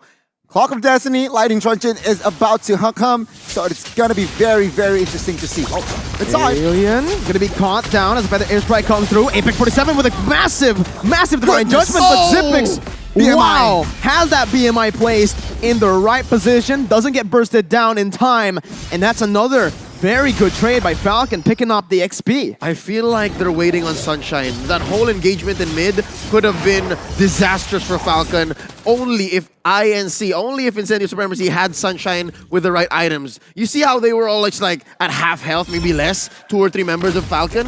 That's what they were waiting for. But now, well, this is big concealed play. Rosa gonna be caught here, doesn't have the flicker, doesn't have the purify. And that's it. The Purify is just up right now, and that's just super unfortunate by him, or super well calculated by Falcon. What a timing, right? That knowledge, that conceal instinct, the trust on your roamer. Falcon, very good quality, and now perfect time as well. No Yves, but take a look at the mid side. It's so scrappy. Yeah, and that's, I guess, the disadvantage of going for the Unbending Will, right, Leo? He's not as sustainable as usual. Yeah, no, I think that's why they need to burst down. There's a reason why Alien is so game, and I think it's part of conditioning. There's a reason why he wants Falcon to fight here, because if they don't buy them attention, then it's all gonna crash down. But wait, you got eyes on Naomi. Alien gonna be caught there, but it's gonna be the Divine Judgment, bringing Ken over. Appraiser's Rat comes in, but Ken's gonna be able to find Decimate as TNZ jumps into the back line with a shadow kill, getting the shutdown. Yellow Flash is low. Naomi with the perfect match sprays TNZ back in. Zipix jumps in with a blazing new and the feathered airstrike from behind to back him off. Finds another, and Falcon somehow, someway are able to make it favorable to them. This is a flicker Claude, mind you, and Zipix was just unstoppable there. Didn't even use it. Exactly, Incendio. It wasn't looking good. Ken got taken down, but let's take a look here. Let's see what happened. You can see here, Ken gets the kill, but perfectly timed. TNC jumps into the backside as well, but there you go. The stun fatal link connects, and where Rosa Apex got this mantle. Lord. Quick conversion. I mean, it's a clean Lord. What I saw in that team fight, in that instant replay, was that they overloaded Sunshine. He has to make a choice, right? Agreed. Where do I flick my passive? Where do I throw my ult out? Is it towards Yellow Flash or towards everyone else? He made the call and he committed. He's way in too deep, bro, and he couldn't have gone back. So that's what happened. It resulted in their offensive being split up, and that's why Falcon just punished really hard.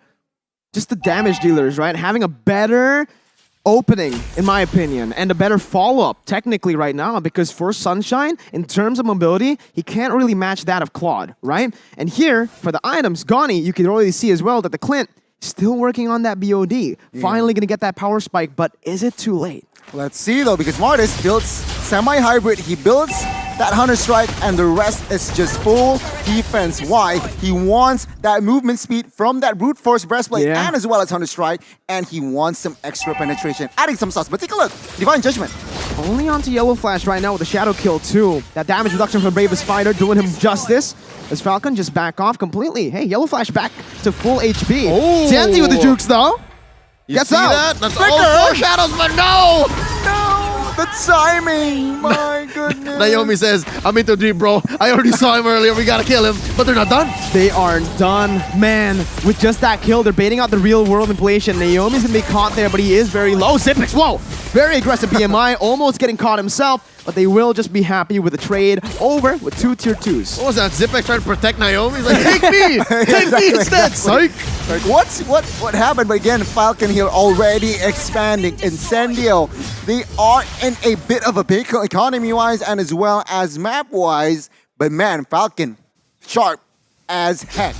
I agree, right? They are really looking sharp, and this is what we expected. This is what we were talking about before the match.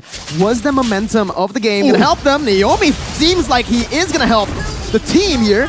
Getting up a kill, Ken picks it up like it's nothing. They're using these ultimates. 3 ultimates for 1 member, you would think it's not efficient, but they're doing it so well, and they're backing off after every single pickoff that it's always good. They're going for a beeline into small objectives or anything to just really take away everything from Incendio. You saw there that kill on Apex turned into a orange steel buff. And now look, Ken is living inside of Incendio's base. Rather, their side of the jungle. Soon enough, he'll live in his base because that's what the Burmese Python does, right? But now they're just making a play for this Lord. First Lord, it seems. Rather, second Lord. I can't believe it. The first Lord just went by that fast. Yeah. The game has just been going at a pace where it's just a lot of team fights happening. Even when it's slow, it's fun. And you just don't remember that, hey, it's been 13 minutes. You're right. I mean, let's give a shout out towards Naomi. 13 assists to his name, 13 total kill points, 100% KP currently. And again, Justin Parsa, he has no Purify. He only gets picked up once. So amazing positioning, amazing conversion again. Falcon with a comfortable Lord pickup. Let's see, what can they do with this Lord push? I mean, there's no real CC in the side of Incendio, right? Like, they really have just real manipulation or Divine Judgment. If you get hit with Alien's full kit, then that's on you. And I think Naomi has done an amazing job of checking where people are, right? Of making sure that vision is on Falcon's side. But looking at the damage dealt, I'm still holding out hope. I think there's still something when it comes to those clutch Divine Judgments. If he finds the perfect target, Apex 47 has a lot to think about. They're marching down. Shadow Kill was popped in here by TNZ, clearing out the mid lane wave. It's now It's going to be that Enhanced Lord marching down that bottom lane. Going to be able to get the charge down onto the bottom side base turret. Yellow Flash and Naomi looking for the play right now. They got to be careful. Can't really commit here. One mistake can turn the tides with an 8,000 gold lead. Yellow Flash jumps in the Bravest Fighter. Still just trying to zone Incendio away as Ken goes munching on that mid lane base turret. Justin with a Feather Airstrike to zone them. And it's just clean by Falcon. Clinical gameplay. I mean, at this point, Justin, with that Holy Crystal, that Feather Airstrike can deal a lot of damage towards Sunshine and especially towards Rosa. So again, even on defense, especially on defense, their positioning needs to be on point. Last base turret top side, Falcon here, they're in a very, very good spot. Yeah, that top lane is their last bastion. They're gonna do everything they can, but wait, they've come in! Yellow Flash again with that Bravest Fighter, with Naomi joining in with a perfect match. Not gonna be able to find the stun though. Alien finds a taunt, almost gets Zippix, but Naomi jumps in with the fatal link to turn it around. Apex though turns it back around once again by finding Zippix. It's a 2-for-1. Alien and Sunshine traded for Zippix as that's gonna be TNZ jumping in, looking for that shadow kill, but he does not have it just yet. Falcon forced to back away, but they have taken 2 base turrets. Oh man, I thought TNZ was gonna go for that. Yeah, no, signs of life here from Incendio Supremacy. Not so quick, not like that. And for the first time, TNZ's gonna have a taste of his own buff. I mean, he missed out on the purple, but now he's gonna get the orange. Again, shades of that game between Falcon and Blacklist. I mean, Falcon, they occupied that base a little bit too long, forcing a little bit too much, and they got punished. Incendio, again, still behind on economy, but they have chances now. Can they make it work? That's the big question, right? And I think that was just brilliant by Incendio. They noticed that Falcon was overextending, was overcommitting. They went back and forth, and gotta give props to Rosa, man, because he was the one who actually was poking Falcon down, losing a whole lot of mana, but always going back and forth. Because, hey, they're in their base. They have unlimited resources. Yeah, I think it's just a matter of finding that box. Again, I think that's a sign of what is to come once Sunshine gets his full build and once TNZ can get better positioning. Because earlier they got almost the perfect Divine Judgment, but TNZ came in maybe 2 or 3 seconds too late. But wait, look at this angle. What a read by Naomi. I thought it was going to be an incredible flank, but TNZ's going to be caught here. Jumps in. Uses the shadow kill to get out, jumps out as well as Alien's gonna be caught here. He's trying to help him member out. Justin almost gets slain, and that would have been worth it for Incendio, but Justin lives with a sliver of HP as Alien's now gonna be caught. Naomi does a great job at opening up the map, zoning Sunshine and Rosa away, and Falcon, they read Incendio like an open book. 3 members left standing here, Leo, and it seems like it is going to be a free lord. The base is too exposed behind an economy. Incendio, can they defend this? Yeah, they're going to have about 15 seconds until the Lord spawns, so at least it'll be a 5-man defense. All right. And they can do it inside their base. But then again, yeah, this is just Enhanced Lord. It's not evolved yet. But look, they're already in! Naomi once again with the flicker and the retry. He helps his team. Ken was there instantly to follow it up. And now it's just Sunshine who gets picked off. Zippix jumps out in time. TNZ with a fast hand, but it's still just them defending now. Falcon are waiting patiently for the Enhanced Lord to march in.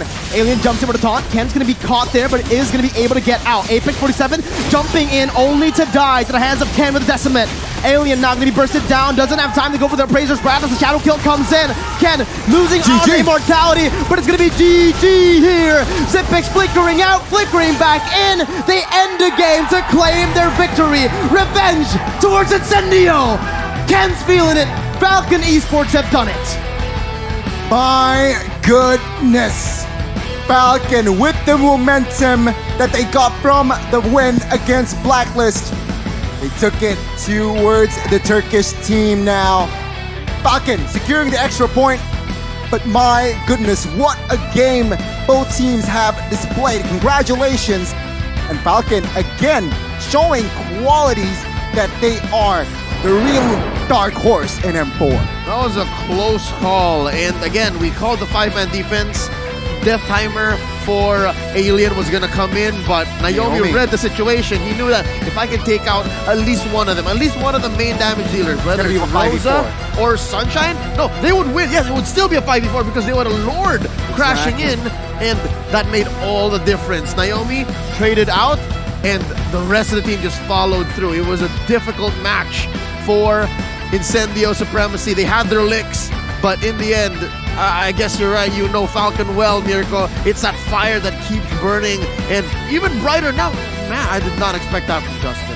Or nor Ken. I did not expect. Yeah. Earlier it was Zipex, if I'm not mistaken.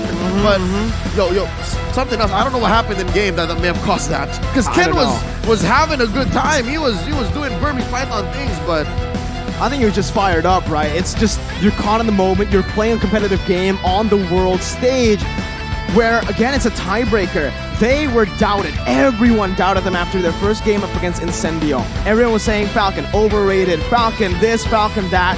But here they are, once again winning in the first tiebreaker match, and even up against the defending champs earlier. They got their revenge against Incendio, and they showed a very convincing win against Blacklist. That is a good, prominent start from Falcon. So let's talk about item builds. I know it was a stop. Economy-wise, it was, what, 10k difference? So it is very hard for side of Incendio to turn the game around in that sense. yeah, no, Incendio really only needed to put a few items on Sunshine, and I think that was the kill switch. But I don't think it came in on time. Let's check it out. 18 minutes is how much time they had. 18 and 22, and looking at Falcon, of course they'd be fully built, right? Not even just they needed to be fully built because of how much killer instinct they had. Gonna talk to us exactly what these two teams were trying to do. I mean, let's talk about Atlas first, all right? 18 Yeah, we do. assists, Naomi,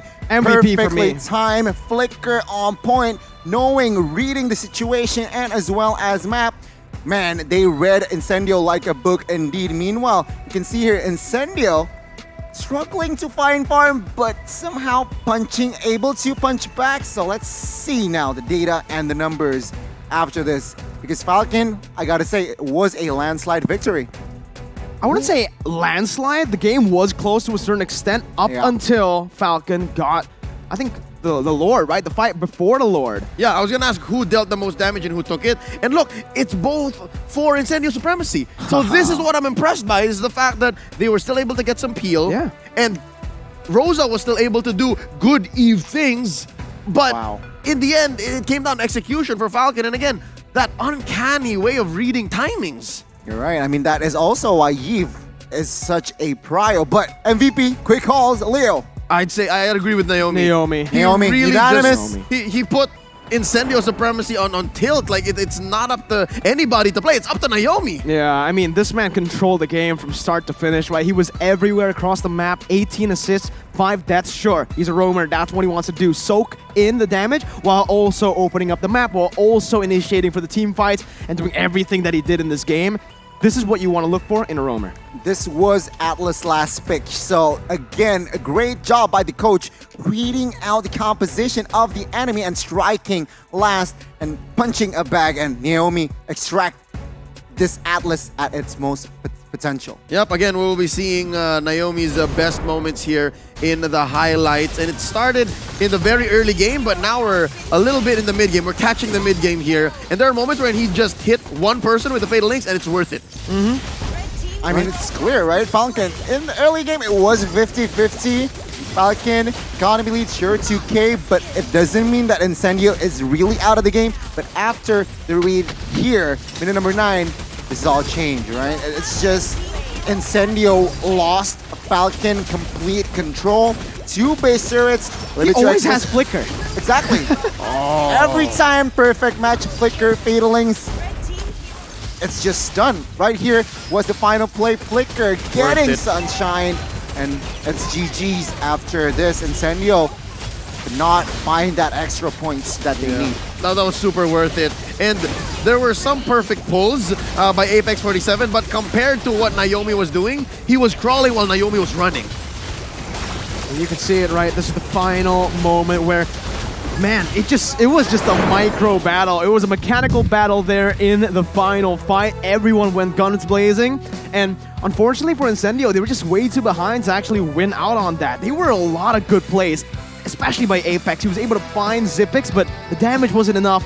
And Zipix somehow, with that flicker, was able to maneuver out of the skill shots. That's how sure and aware of their own game plan Falcon was, that they drafted this way. And that's what's going to be pushing them towards this next matchup. It's a rematch. Blacklist International versus Falcon. Everybody was waiting for it. And how about this? We get it twice in one night. Mwah. How lucky am I to be casting today, witnessing today. I'm gonna be honest with you. When I was watching this match early on, I was rooting for Falcon because I wanted to cast a Blacklist Falcon match, so I'm getting it. Oh yeah, interesting how that works. Yeah. All right. So, blame Mirko. Blame Mirko, that's how it happened. But again, jokes aside, we're going to go ahead and prep for that next match. Stay with us on behalf of Gani, Mirko, and the rest of the squad making all this possible. My name is Leo at your service. Stay with us. You're watching the M4 World Championships.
You live only once. For once, leave the comfort zone and raise yourself up. Embrace new sensation. Celebrate new happiness. Find new excitement.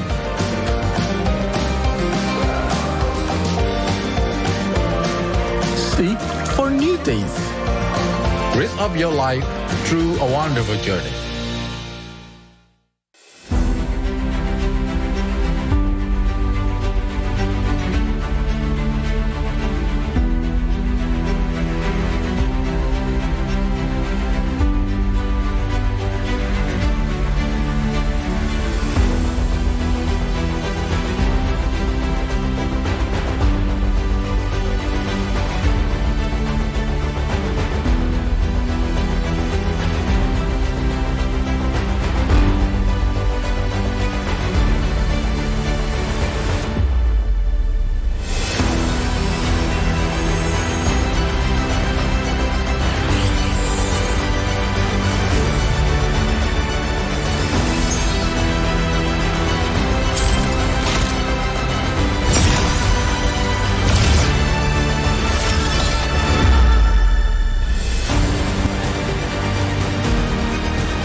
my time, I'm a ball. I'ma get this money right. I'm gon' live my best life. They been talking, told me on me, but you know they'll never win. I'm controlling all my victories, and something has gotta give. Cause this is just what I made it now, You can't ever, ever, ever break us down, break us down. I'm reaching for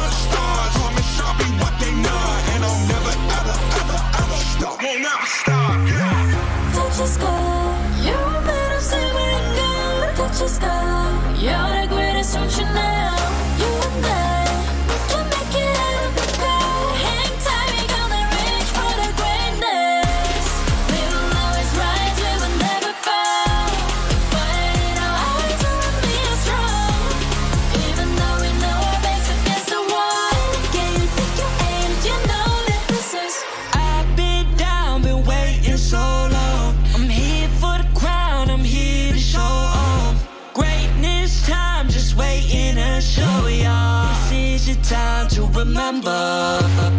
So many times I lie in the basement waiting for greatness. No, I won't listen to anyone hating on me, telling me I wouldn't make it. Cause I did everything that they said I couldn't. Caught my footing and I kept the controls. I stand for something, I ain't running now. I'm the greatest now, I just wanna make it burn. Don't let me down, don't let it up. I'm on the road, accomplished all of my goals, and I ain't gonna let you down. Don't you stop, you're a man of silver and gold. Don't you stop, you're the greatest future now. You and I, we can make it out of the cold. Hang tight, we gonna reach for the greatness. We will always rise, we will never fall. We fight it out, eyes around me are strong. Even though we know our backs against the wall. And again, pick your aim, you know that this is Coming for the game, cause we ready for the victory.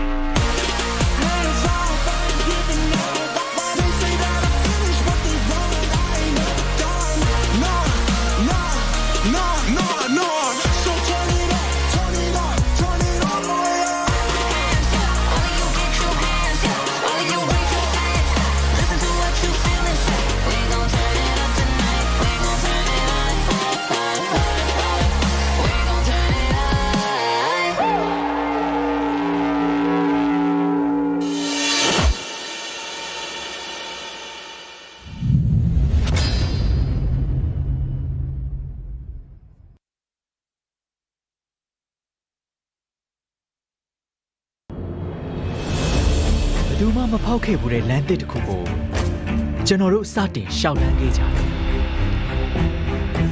။ချွေးမထွက်တဲ့အားကစားကိုကျွန်တော်တို့စော့ခဲ့ကြတယ်။လူတွေမရွေးချယ်တဲ့အတံမွေးဝမ်းကြောင်းကိုပဲကျွန်တော်တို့အမျက်တနိုးရွေးချယ်ခဲ့ကြတယ်။အဲ့ဒီလိုလူတွေမမြင်နိုင်တဲ့အမှောင်ချမ်းမှာပဲကျွန်တော်တို့ရှိနေခဲ့တာမို့လို့ကျွန်တော်တို့ရဲ့ကိုယ်ပိုင်အလင်းရောင်နဲ့ထုံးလင်းဖို့ဆုံးဖြတ်ပြီးဒီလမ်းကိုဆက်လျှောက်ခဲ့ကြတယ်။တကယ်တော့ e-sport ဆိုတာမျိုးကတခြားအားကစားတွေလိုပါပဲ။ကိုယ်နဲ့စိတ်တူကိုယ်လိုရှိမဲ့အသင်းပုံတွေအကူအညီနဲ့ပဲကြုံဆုံလာမဲ့ပြိုင်ဘက်တွေကိုအလေးထိုးအနိုင်ယူကြရတယ်။ဒါပေမဲ့အဆုံးတနေ့မှာတော့ကျွန်တော်တို့မှာတူညီတဲ့အိမ်မက်တစ်ခုပဲရှိပါတယ်။အဲ့ဒါကတော့ကျွန်တော်တို့ e-sport ကစားသမားတွေအားလုံးအတွက်ပုံမကောင်းမွန်တဲ့နေရာတစ်ခုကိုဖန်တီးရင်းနဲ့ကမ္ဘာအလယ်မှာမြန်မာဆိုတဲ့အလင်းရောင်အကောင်းဆုံး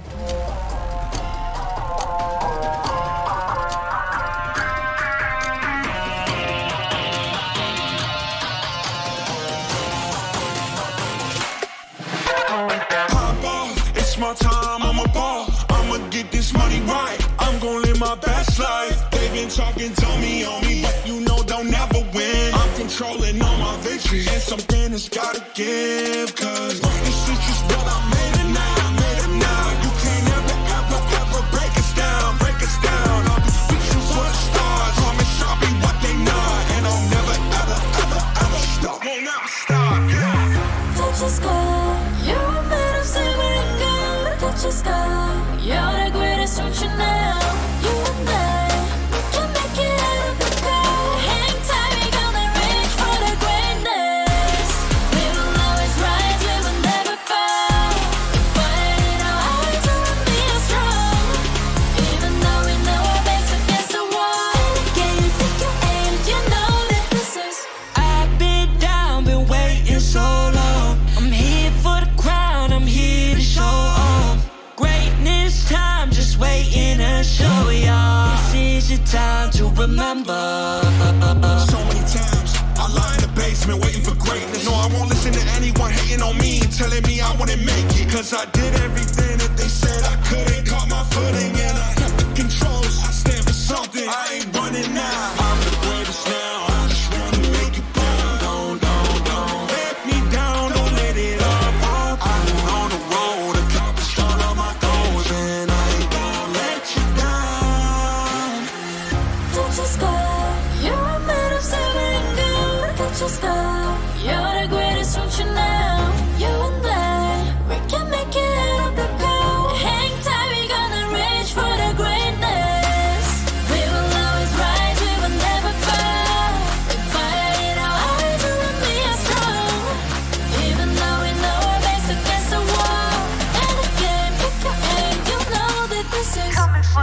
sing, cause we ready for the victory.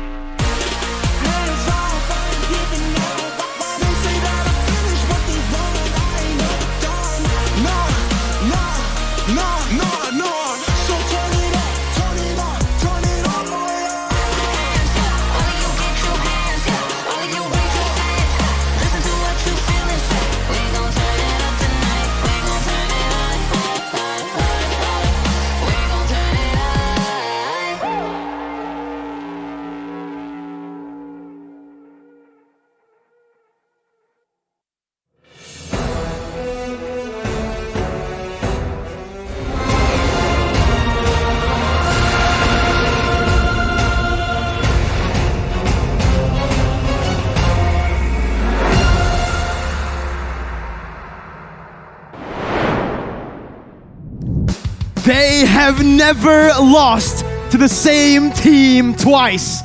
Blacklist International facing off against Falcon Esports once again here in the tiebreakers for Group A. Day number 3 of groups. This is M4. I'm Mirko with LaFell and with Arashi to bring you guys match number 2 of the tiebreakers. Yeah, I'm gonna be Gani. I could not wait for this one. I mean, like, again, after we saw what happened, Falcon against Blacklist, me, Mirko, Arashi were like, oh, we wish we casted that game. We got our wish. We got to cast this one. We did it. Let's go. Somehow it happens, man. Willpower. If you conceive, achieve, believe, you can do anything, man. You can do anything. You can do anything. You can do anything. And these players can do anything as well if they believe, right? Blacklist International and Falcon Esports once again come together on stage, facing off. Instantly, look, okay, here's the thing.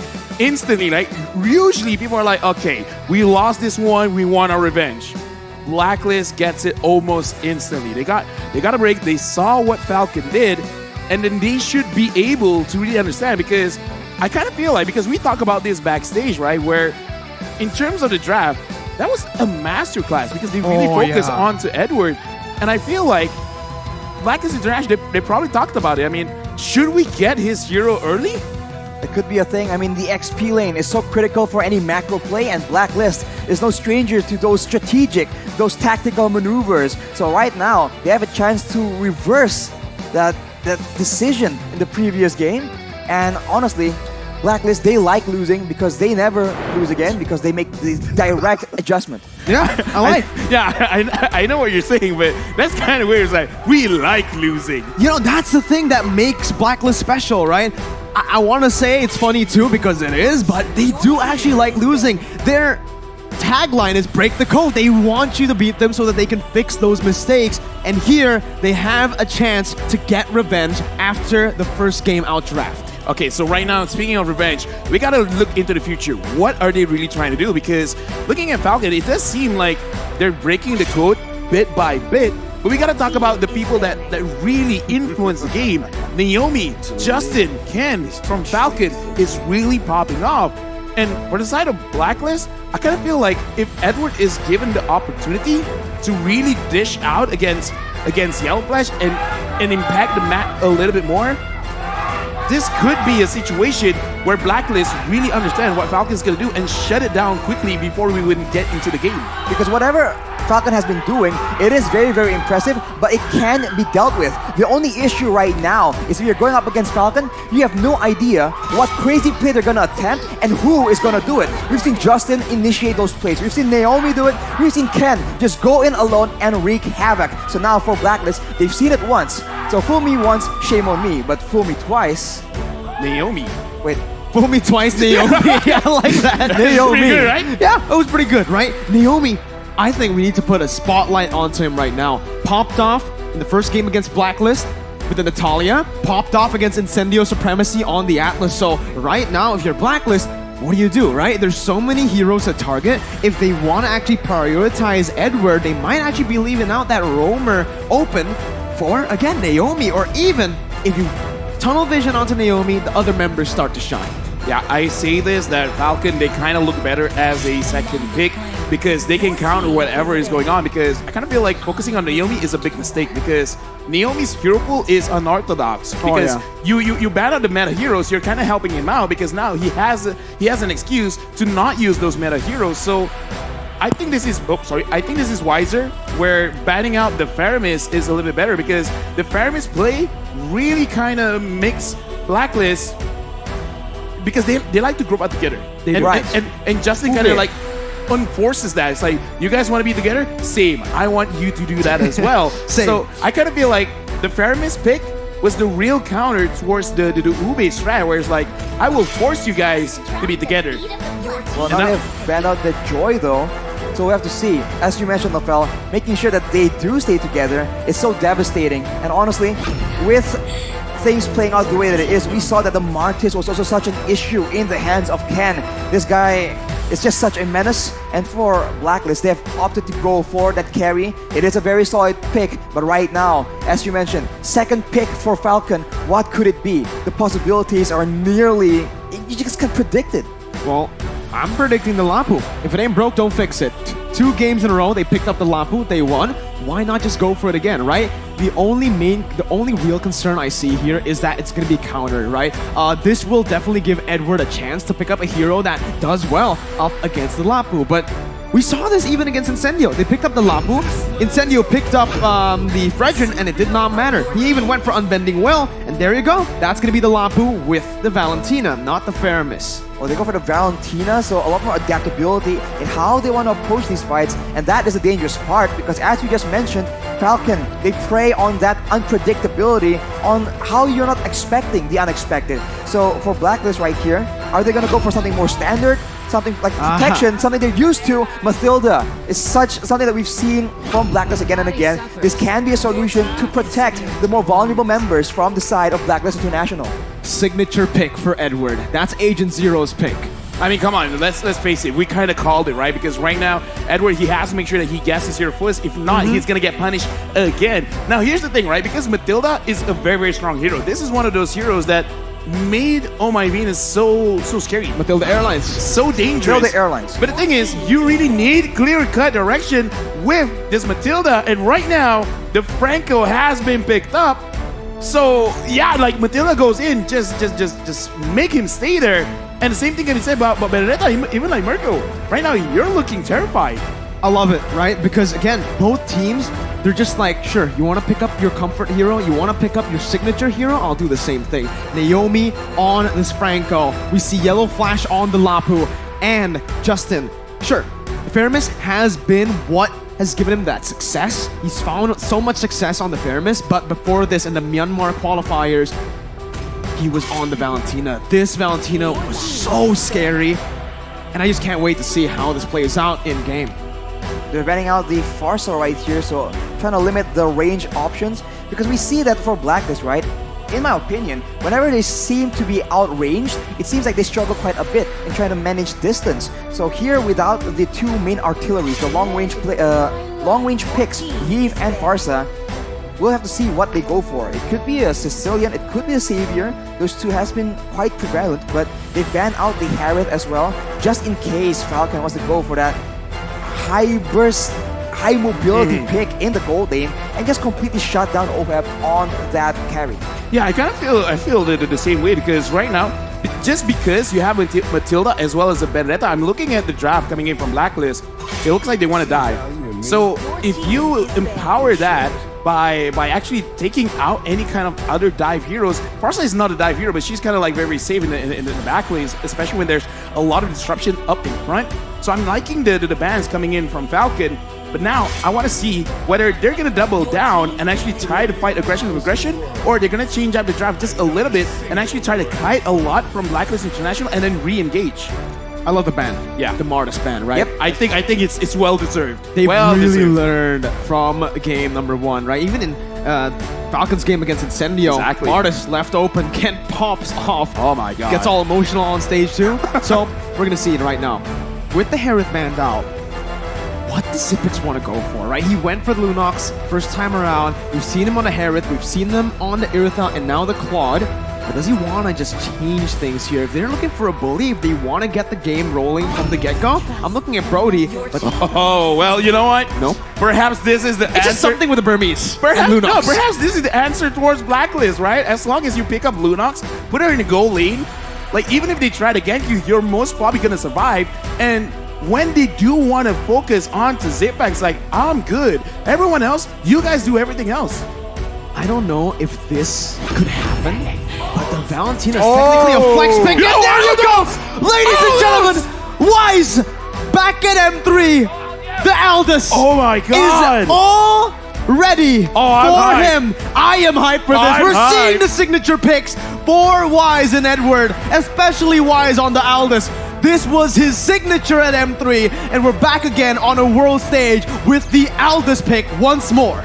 And to go with that, they have a Kadita as well. So the early game aggression can be helped somewhat, but you have to remember, with an Aldous and a carry, which lane, which hero are they going to prioritize, especially in the early game? These are some very late game picks. Okay. And Falcon strikes back. Okay. I like Falcon this. strikes back. Okay, guys. Okay, contain your hype. Oh my god, I'm shaking right now, but holy moly. What a competition by both teams. I'm ready. You know what? That's it. I'm ready. That's the statement I'm giving. I mean, I don't want to care. I don't want to be ready. Okay, so in terms of early power, both teams got it, right? Granger is one of the faster scaling marksmen, but the thing is, like in the later stages of the game, Aldous can just jump on Ken. So I don't know, man. It's a race against time, for sure. I mean, Falcon has so much early game aggression, but if they let the clock run, Blacklist International for sure has it in the bag later. Unless, of course, Falcon will yet again do the unpredictable. We have a game on our hands, ladies and gentlemen. The Granger versus the Aldous. Blacklist International versus Falcon Esports. Myanmar versus Philippines. Let's dive into the land of Dawn for the second match in the tiebreakers of day 3 for Group A. Lafel, Arashi, Mirko, we're ready. Right now, I'm very ready, and I'm looking at the mid trio, especially for the side of Falcon, because they got the Franco, they got the Granger, they got the Valentina. There is a lot of setup for you to actually accelerate the game out of control, especially going up against an Aldous. The Aldous, as a jungler, you can kind of farm safely. Naomi tried, it failed. But again, I want to see how fast Falcon can actually accelerate with this Granger pick. Already some dueling happening in the EXP lane. But as you mentioned, Lafel, I'm concerned about the pick-up potential coming in from Blacklist. There's so many squishy heroes on the side of Falcon. Usually the jungle is something about a bit more mobile, a bit more tanky, right? A fighter or an assassin. But with a Granger, that is yet one more target, that Kadita in the hands of Haji. I have a question, right?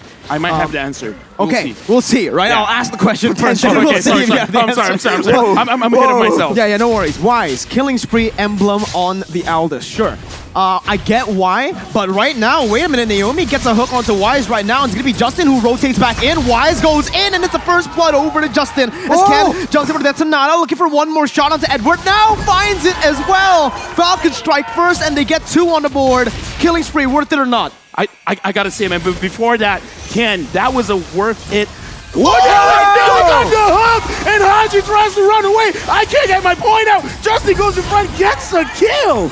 What is going on? And it does not stop. Wise jumps in once again, and that's gonna be the pressure fire onto Justin. Edward comes back in. Venus flickering forward to take Naomi down.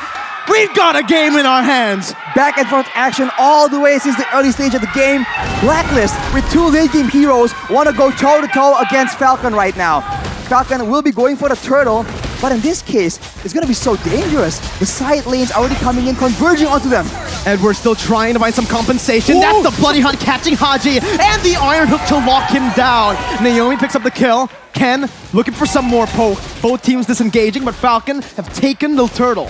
I don't know where to move with this conversation. I had something else to say. You had a question. Gonna answer real quick. They're not letting you answer, bro. Now, I honestly think this is actually a good choice for this game in particular, because I kind of feel like he wants to accelerate it a little bit in terms of damage, not really on the farm, because I think he knows that this could really go all the way. So he wants to make sure at the end of the game, say like, I don't know, 80 minutes, 20 minutes, he's not going to make a big mistake because he's going to get the extra movement speed. He's going to get the extra heal. And right now, Haji is trying to get Naomi. Oh yeah, he's pissed, man.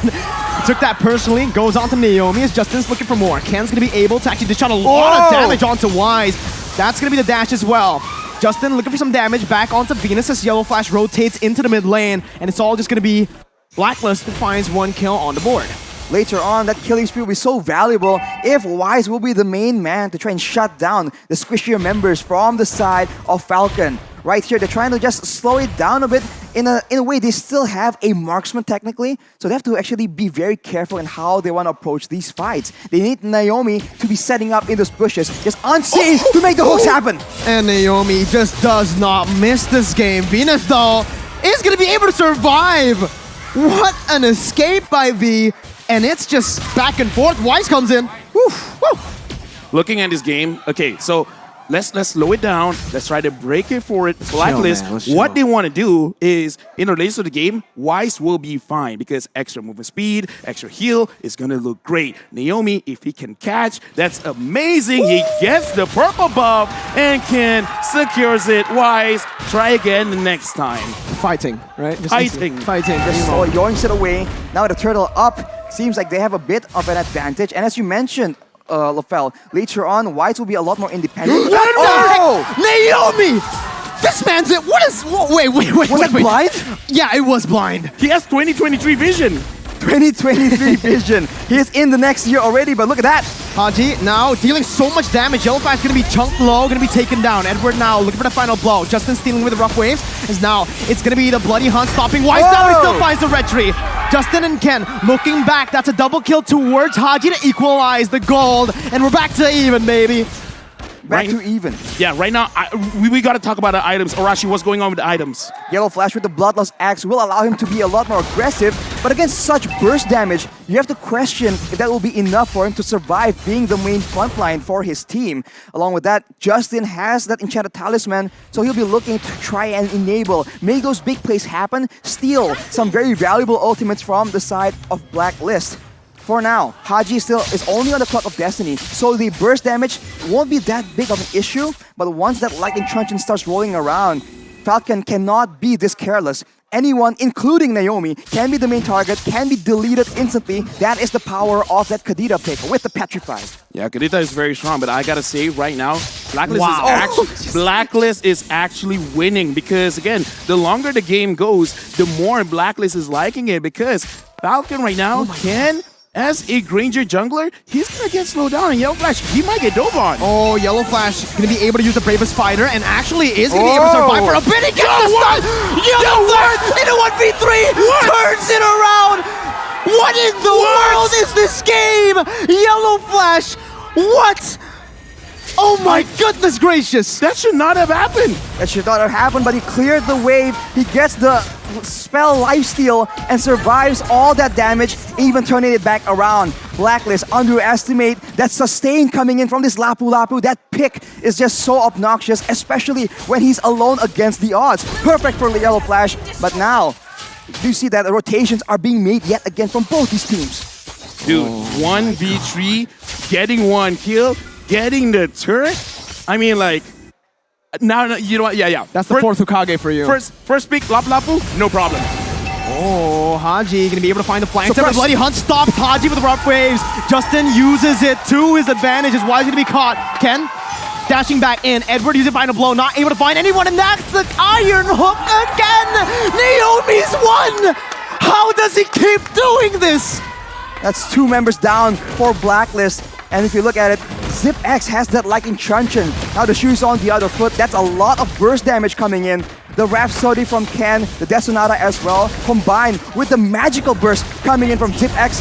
Blacklist will be struggling to deal with this amount of burst from 2 sources of damage. I'm just saying it right now, right? Whoever's handling the social media for this M4 World Championship, please highlight Naomi, man. Like, give this guy more spotlight. He's making the plays. As a roamer, he's really setting up the pace for Falcon and ZipX, sorry. I'm too hyped, okay? ZipX, that's his new name now. He already has his lightning truncheon, so now Falcon, they don't really have to rely on Ken anymore because he's got the damage now. Exactly. So now they're roaming around, looking for more plays to happen. And Blacklist, this is the quote-unquote weakness of this composition. They need to allow Wise to farm. He cannot just keep scrapping like this because that is not how the hero was designed. You need stacks to actually scale to be that late game monster that Falcon is trying so hard to mitigate. Right now the game is slowing down, so Blacklist has a bit more time, but that's only until Falcon gets ready, takes all the buffs, and starts going for those pickoffs yet again. Man, I don't know, like Falcon. They have like, yeah. Is bushes like don't exist to them? No, they don't see bushes. Or they only see the open map, man. They see through the grass. Okay, see through the grass. Okay, I like that. It's either two things. Either they have 20-30 vision where they just literally see the future. Oh my God, There's no way! Naomi finds a hook out of nothing again! It does not make sense! Justin jumps in with a final blow, stealing it away from Agent Zero to take him down! No way. Naomi's looking for one more, almost finds it, but oh my goodness, Arashi, you have to explain to me how that happened. How, and how? There is no logical explanation. Game sense. He cares for the future. Whatever it is you want to believe. He has again! Naomi! An absolute monster! With a phenomenal game 2 against Blacklist International. Yeah. Arashi, I'm giving you A and B. A, they can see the future. B, Blacklist is getting easy to read. No. All right, they're Falcons. They're flying in the air. It's not fair. They have the bird's eye view, and they're time travelers, man. It does not make sense right now. Naomi is single-handedly shutting down the setup coming from Blacklist. He's like, I got you, Wait. Are you guys saying that Falcon atas langit? Yes. Oh. Falcon is above the sky. They are right now. They're flying and they're soaring. No! Naomi! What in the world was that? How do you keep on doing this? It does not make sense. This is illegal. This is illegal. This is not fair. How are you supposed to set up whenever you are in position, you get caught instead? Blacklist are unable. No way! Naomi is having a game of his life as Haji jumps into the back line, but Zipper's still able to flicker out. The Death Sonata comes out and Wise jumps in onto Ken, but Ken is still going to be able to kind of wait for now. Wise is not going to be able to take him down. And it's Falcon Esports winning on the team fight. Vina jumping in, Justin getting out. It's not real. How is this happening? Everyone on a sliver of HP. And look at Falcon, they're not even backing away. They're like one hit away from death. It doesn't even matter. This is how confident they are. They are having the game of their lives right now. Ooh, if that hook landed, no way. Dude, this is one of the best games I've ever casted, man. I mean, like, we're literally shouting here. Sorry for anyone using headphones right now, but you guys got to understand the hype, man, because right now, Falcon, they're really controlling the game. 8.4K lead. And Blacklist, they've come back from this situation plenty of times. With Naomi always giving the hooks. Oh, but it looks like Blacklist is going in. Haji gonna be able to find Zipix there as Wise jumps in. Ken still able to kite away with Death Sonata. Wise is looking for him, but it's gonna be Ken kiting him back as Justin goes to the back line, going up against Oheb will finally fall, and it's a shutdown towards Oheb and a triple kill. The Filipino sniper is mad, and they are here to come and play. Ooh, 3 members down, 3 kills onto the hands of Oheb. This is a disaster for Falcon. That is not the member you want to be feeding those kills into, but Blacklist has done it. They force and engage. They allow the team to actually jump onto Ken. Let's look at the replay. It all begins with Haji getting that great engage, and look at Ken being run down completely. Falcon were trying so hard to do so many things at once. Protect Ken, kite away, but at the same time dive towards that back line. They were not prepared for that fight, because it didn't come from on the back of a huge engage, a huge hook from Naomi. But now he is on the hunt yet again. Figures in. Flickering forward, Haji. Good maneuverability, getting out of there. Ooh, my goodness gracious. Naomi's looking for it, but Haji's way too slick. Gets out of the rough waves. That's Sonata stopping him down, getting him slowed, and Ken does not need the iron hook to gun Haji down. Haji had no mana. Taken down, 7 seconds for the Lord. That's a different approach right here. Usually they just want to go and slow down or just run with the speed with Marcus to try and run on their enemies. But Ken right now has so much slow, so much dashes. And what the heck is that Lord take? I mean, okay, so me and LaFell were looking at something else. Yeah. That was a flicker burned by yellow flash. Yeah, I thought I was seeing things. Hey, flicker gives damage, okay? Okay. Flicker gives I'll damage. trust you on that, bro. Just like Recall. Recall gives damage, all right? So, okay, Blacklist, they can still handle this because Oh My Venus swapped his boots again, went for the favor, so extra healing right now. And Blacklist, if they coordinate this well, Wise, Oh My Venus, use their ult directly onto Ken or Zipex or Justin. Focus one by one, they can stall this out because we saw that happening just now. They just need to take out one member and let OHelp deal with the rest because they got the damage. It's just hard to survive. And the siege potential for Falcon Esports now with the Granger is absolutely massive. They pick up the first base turret of the game Naomi. with the top side falling towards the Lord. Falcon are looking for Naomi almost just nearly getting the Iron Hook on towards Venus. Blacklist International still on the defense as that's Edward using the final blow. Haji looking for the flash but will fall instead. And now it's Falcon Esports' turn to turn it around. Haji was taken down. Naomi not able to find the hook again. Blacklist still playing, and that's gonna be Ken dealing so much damage with just one basic attack. They've snowballed 10,000 gold lead. They're waiting for that final minion. Wise with one desperate attempt. Will they try to go for this? As Naomi looks for it, Justin is trying to find that opening as well, but Wise will just fall. That's gonna be the Petrify connecting onto two, but he will be melted down before anything happens. Venus falls one by one.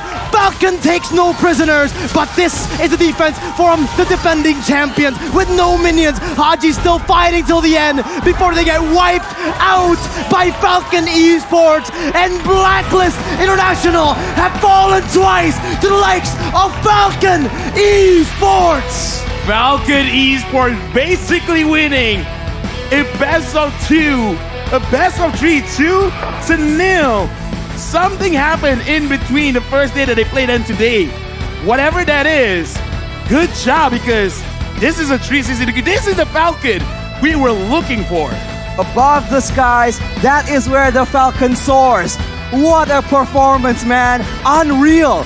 Unreal, man. You cannot make this up. What a game we have just witnessed. This is Mobile Legends history in the making. They aimed high and they flew high. It does not get better than this for Falcon up against the defending world champions. Not only did they beat them once, they beat them twice, playing 3 matches in a row. And the thing is, it's not like too many mistakes were made by Blacklist because this draft requires a specific way to play. And they try to play with the way that they want to play, which is drag a little bit into the late game. But the thing is, Falcon, Naomi played great. Yellow Flash, great. Excuse me, great. Wow, great. Played godly. Okay, Naomi played godly. And the thing is, Yellow Flash, it's not like Blacklist let him live. 3 people were sent. One of them died, and he got the turret. Like, too many good things. Ken, he had to hit his ult, right? Death Sonata, 1, 2, 3 hits. If they miss, no damage. How good is that Granger pick though? Usually we see it from Blacklist. Falcon says, you know what? We can do it too. You think you're special? Nah. Ken is just so good. And soon we'll take a look at some of the items. But at this point, doesn't even matter. The execution was just so beautiful. But of course, the items will make a difference as well. Let's take a look at some of that because Justin on that Valentina has so much damage to offer. And of course, as you mentioned, Yellow Flash, how does he keep doing it? Look at his items, man. He has all the sustain in the world, the Queen's Wings for good measure, and the Oracle. That is a lot of healing. So if he's not CC locked completely, he will be able to buy so much time. But if you focus on him, that is where Justin, Ken, Naomi, every single member from the side of Falcon has been able to make that insane play. If you look at the items from Blacklist on the other hand, they have items. This is relatively late into the game. 14 minutes is enough time for some of the items to be completed. But the way the fights come out, even though Haji tries to flank around and get the huge engage for his team, it just was not good enough. Falcon saw through it, and looking at the post-game stats, it's dominated by Falcon in the cards. Rich guy, the carry, forgotten one, Ken. And the thing is, his KDA 5-0-14. Like, come on, man. Like, that's crazy. That's cracked. Yes, he can. Yes, he can. God. Enough said, man. 86% team fight participation. I wanted to talk more, now I give up. Look at the damage to turret and the Turtle Lord turret, man. Falcon were determined not to let Blacklist get away with that late game. There is no late game when you go up against Falcon with this composition. And as I mentioned, 2 late game heroes. Unfortunately for Blacklist, they were just unable to buy enough time. Yo, right now, like, we're gonna look at the MVP soon. It Naomi, could really, Naomi. dude. Naomi. Dude, Ken did not die. He did not die, but man, Naomi did some unreal things. Like you said, godly, that's the only word that does it justice. He was possessed. He was absolutely possessed by that legend skin. Let's and go! There is no way anyone gets this MVP. Naomi deserves it 100%. If they don't give it to him, well, they do. Yo, So we don't need to talk about that. M4 social media team, get this guy. Force him on an interview. Yeah. Like, don't let him go home. Just force him right now. Interview. All You right. want food? What the Interview. heck, bro? Detain him. Detain him. This man is. We need him here. Check his phone. What the heck? He's so Bring him, good. Bring him to the desk. Oh my god. Bring him to the caster desk? Yeah. Like, yo, let's go. Just let him cast. We just like shake him like, bro, how is that possible? That's the question everybody wants to ask him. How many hooks did he land blind? Imagine if he just said, I don't know, I just tried and then I just got it. That's probably his answer. Yeah. Yeah. It's like Flow state. God loved me a little bit more. The gods of Mobile Legends descended upon him, man. That's a legend skin at its full effect, right? You get the blessing of that skin, and here, let's just enjoy it, right? Let's enjoy the highlights here. What Naomi was able to do in the entire game. Dude, I kind of feel like we could just take all Naomi highlights and it will be amazing to watch. Look at him. Look at him. Blind, by the my way, God. blind. Every single time Haji wants to engage, it just does not work because of the bloody hunt, and yes, Arashi. Keep in mind, it's not just oh engage. my God. He can hook Mid-dash. people setting up. He can hook Oh people in mid-rotation, mid-spells. And even when the aggressive I need play, to change my pants. Oh my god, it's dirty. even when Blacklist are trying to make the aggressive maneuvers, Naomi knows when to adjust and use his spells defensively. It's just so good. It's so flexible. I honestly think, Arashi, LaFell, this is the best individual performance in MLBB of all time. MVP of the day? Of the day. If they go on to win it, MVP of the tournament, just give it to him. Dude, like, I have not much to say because this is one of those games where you just gotta see the game, right? Like, analysis is great and all, but you just gotta enjoy, bro. How can you analyze always hitting those hooks? No, I said it so many times. I had to like take a breather. I literally had to take the headset off just to take a breather because I could not believe what I was seeing. Those hooks were unexplainable. Arashi's the analyst. LaFell is an analyst. They can't explain. It's out of this world. Dude, the thing is, right? They were the ones that won. But I feel like we're the lucky ones get the Kazakh. Dude. Oh my God, That bro. was amazing. I was, that's what we were waiting for. Air shake. Here, I'm gonna connect it. There you go, right? I think I lost a bit of my voice, man. A little bit, yeah. But ladies and gentlemen, don't worry. We'll have the next match as well because we're gonna have 3 total tiebreaker matches. We finished 2. Falcon have won both against Incendio and the second time against Blacklist International. The final match of the day. Yeah, I think it's the final match, right? Incendio versus Blacklist International. I mean, anything could happen. No, because Falcon won twice. I think this is going to be the last one. But the thing is, Falcon as well, they won pretty quick matches. Yeah. 40 minutes, 30 minutes, pretty quick.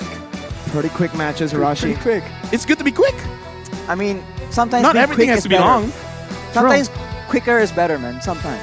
Well, for Naomi, everything's better as long as you get him Franco. Oh, dude. I still have no words. A must ban from now on? Must ban? I don't know because there's so many other heroes. Dude, but Natalia. Oh. what we know is we're gonna be taking a break.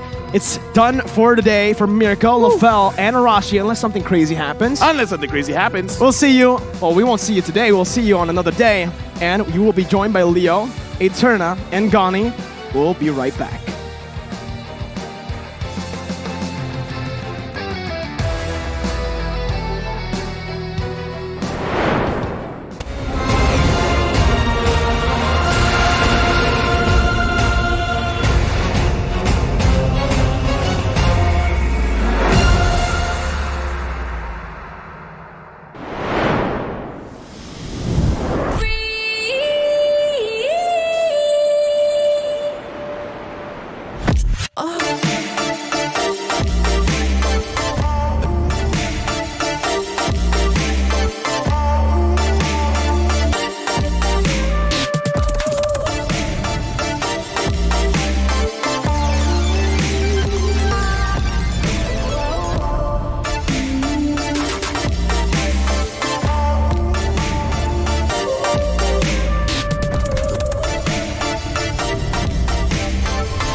You live only once. For once, leave the comfort zone and raise yourself up. Embrace new sensation. Celebrate new happiness. Find new excitement.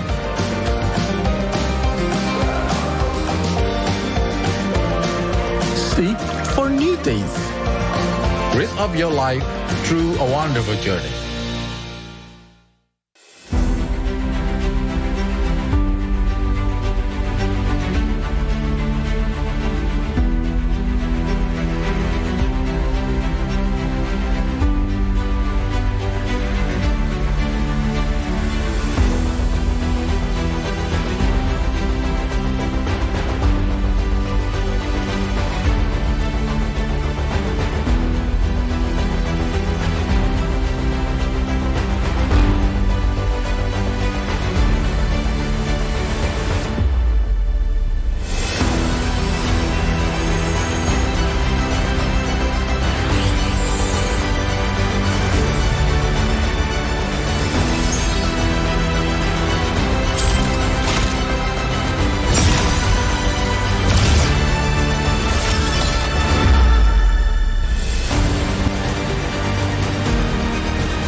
It's my time, I'm a ball. I'ma get this money right. I'm gon' live my best life. They been talking, tell me on me, but you know they'll never win. I'm controlling all my victories, and something has gotta give. Cause this is just what I made it now, made it now. You can't ever, ever, ever break us down, break us down. I'll be reaching for the stars, promise I'll be what they not. And I'll never, ever, ever, ever stop. Won't never stop, yeah. Touch the sky, you're made of silver and gold. Touch the sky, you're the greatest ocean now.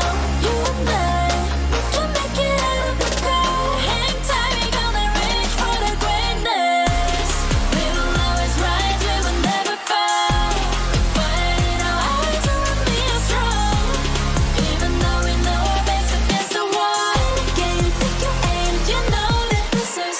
I've been down, been waiting so long. I'm here for the crown, I'm here to show off. Greatness time, just waiting to show y'all. This is your time to remember. So many times I lie in the basement waiting for greatness. No, I won't listen to anyone hating on me, telling me I wouldn't make it. Cause I did everything that they said I couldn't. Caught my footing and I kept the controls. I stand for something, I ain't running now. I'm the greatest now, I just wanna make it burn. Don't let me down, don't let it up. I'm on the road, accomplished all of my goals, and I ain't gonna let you down.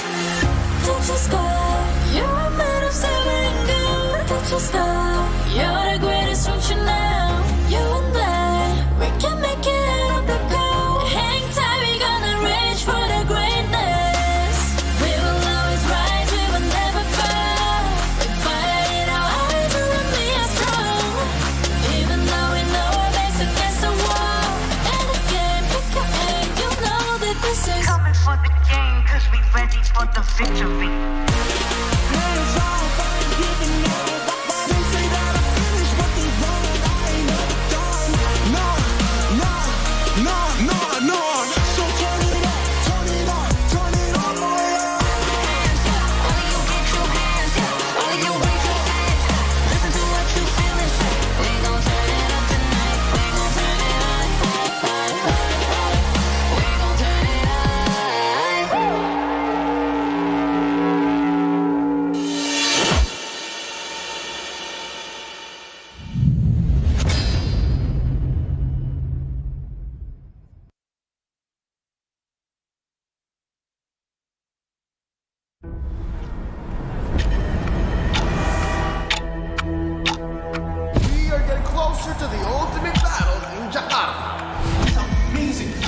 tournament. I can't wait to get to the game. Where all eyes are on one stage only. All for that ultimate prize to be M4 World Champions.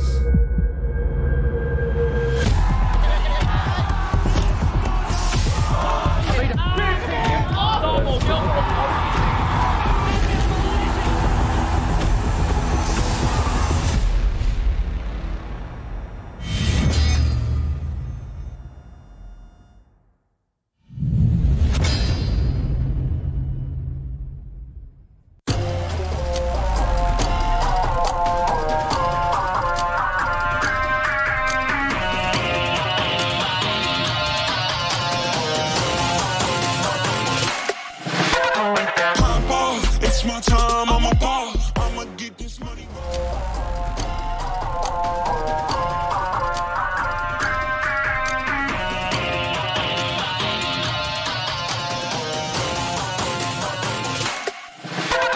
Pop off, it's my time, I'm a ball. I'ma get this money right. I'm gonna live my best life. They've been talking, tell me on me, but you know they'll never win. I'm controlling all my victories, and something has gotta give. Cause this is just what I made it now, made it now. You can't ever break us down, break us down. I'll be reaching for the stars, promise I'll be what they not, and I'll never ever stop. Won't ever stop, yeah. Touch the sky, you're made of silver and gold. Touch the sky, you're the greatest ocean now. You and I, we can make it out of the cold. Hang tight, we gonna reach for the greatness. We will always rise, we will never fall. We fight in our eyes, and we are strong. Even though we know our backs against the wall. Can you take your aim? You know that this is. I've been down, been waiting so long. I'm here for the crown, I'm here to show off. Greatness time, just waiting to show y'all. This is your time to remember. So many times I lie in the basement waiting for greatness. No, I won't listen to anyone hating on me and telling me I wouldn't make it. Cause I did everything that they said I couldn't. Caught my footing and I kept the controls. I stand for something, I ain't running now. I'm the greatest now, I just wanna make it proud. Don't let me down, don't let it all fall. I've been on the road, accomplished all of my goals, and I ain't gonna let you down. Touch the sky, you're made of silver and gold. Touch the sky, you're the greatest ocean now. You and I, we can make it out of the cold. Hang tight, we gonna reach for the greatness. We will always rise, we will never fall. We fight in our eyes, and we are strong. Even though we know our backs against the wall. And again, pick your aim, you know that this is. Coming for the game, cause we ready for the victory. Hands off, I ain't giving up. They say that I finished what they wanted, I ain't never done. No. So turn it up, turn it all the way up. All of you get your hands up, all of you raise your hands up. Listen to what you feel and say. We gon' turn it up tonight. We gon' turn it up. We gon' turn it up.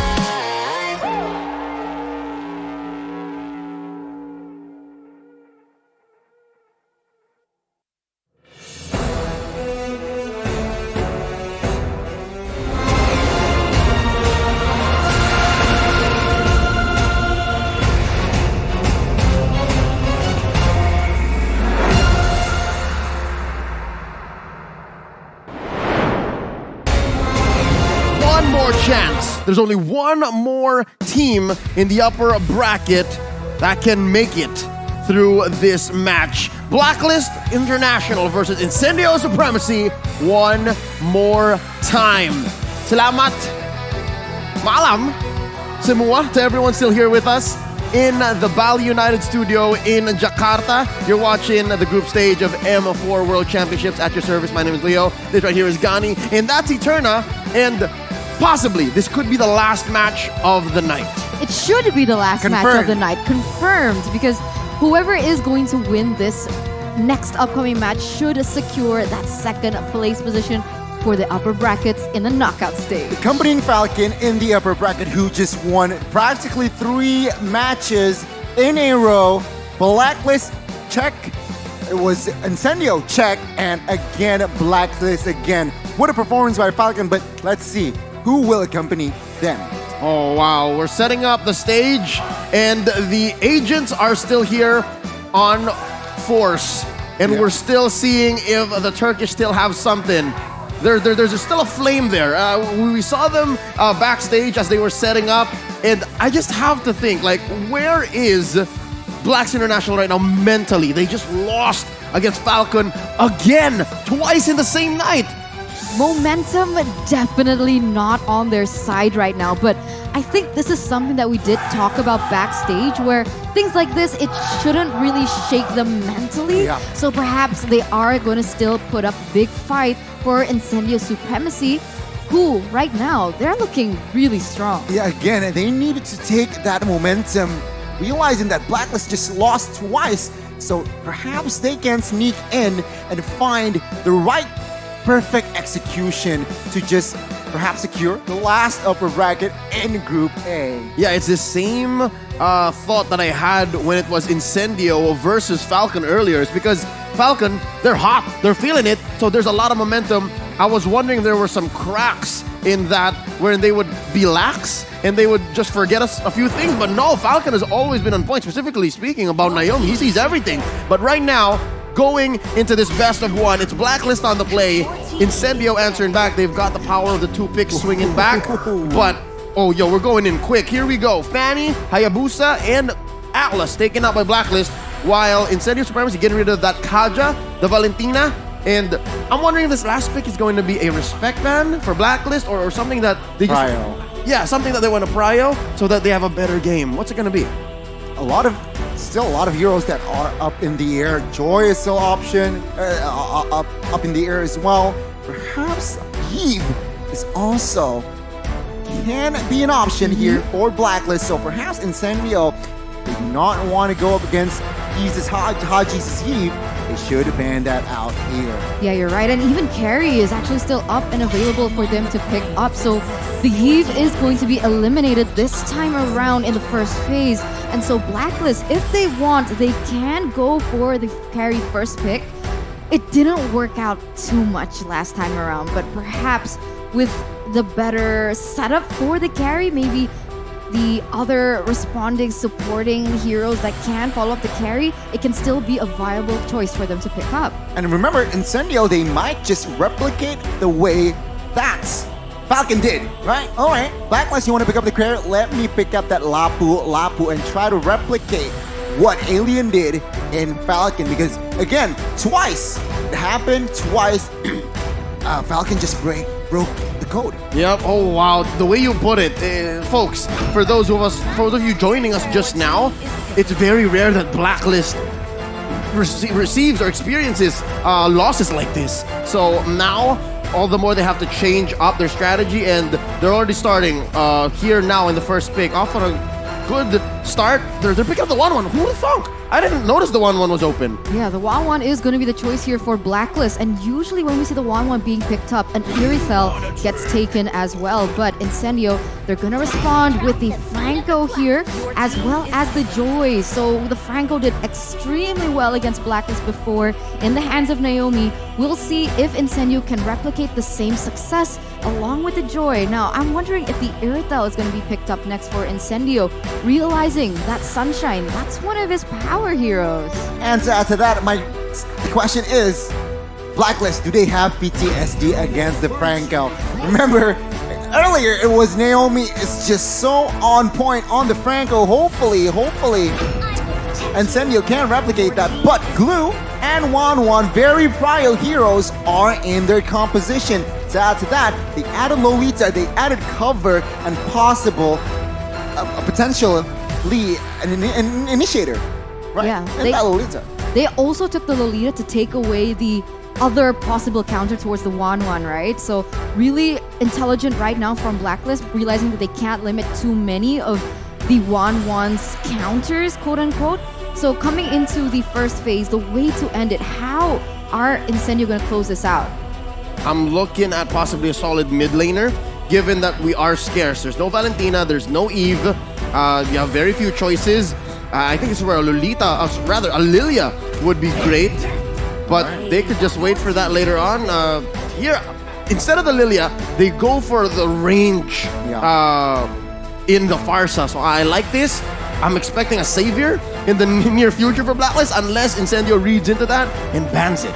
And I think this Farsa pick is a very good pick. Why? Remember, the Feather Airstrike outranges 1-1, where 1-1 wants to engage, wants to find the trigger. Farsa can just pop out of nowhere.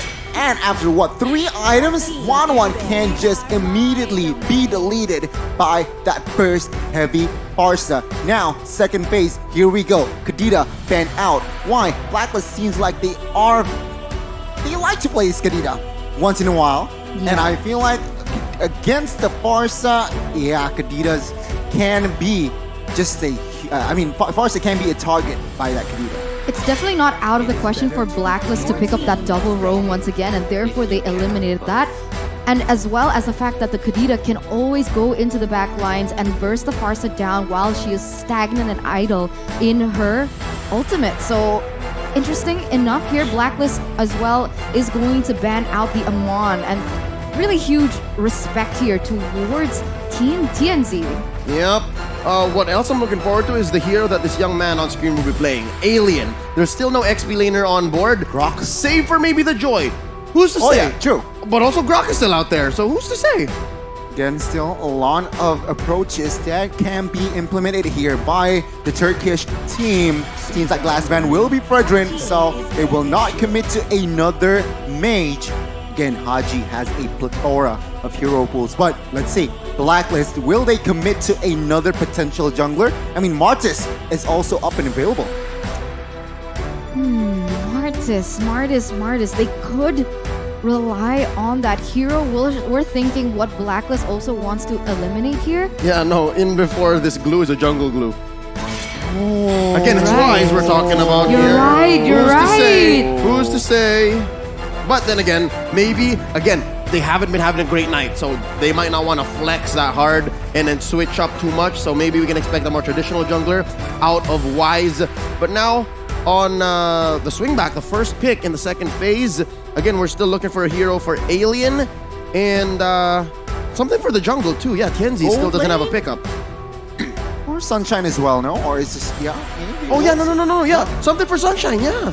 A gold laner. I don't know, Clint, how does Clint go against the 1-1 in lane? Because I'm thinking about Irital, I but actually like that matchup. I like the Clint versus 1-1. Don't forget about the Lolita though. Clint will... Oh yeah, no, that's it. Yeah, that's a wash. It's gonna be hard for Clint to farm against the 1-1 and Lolita.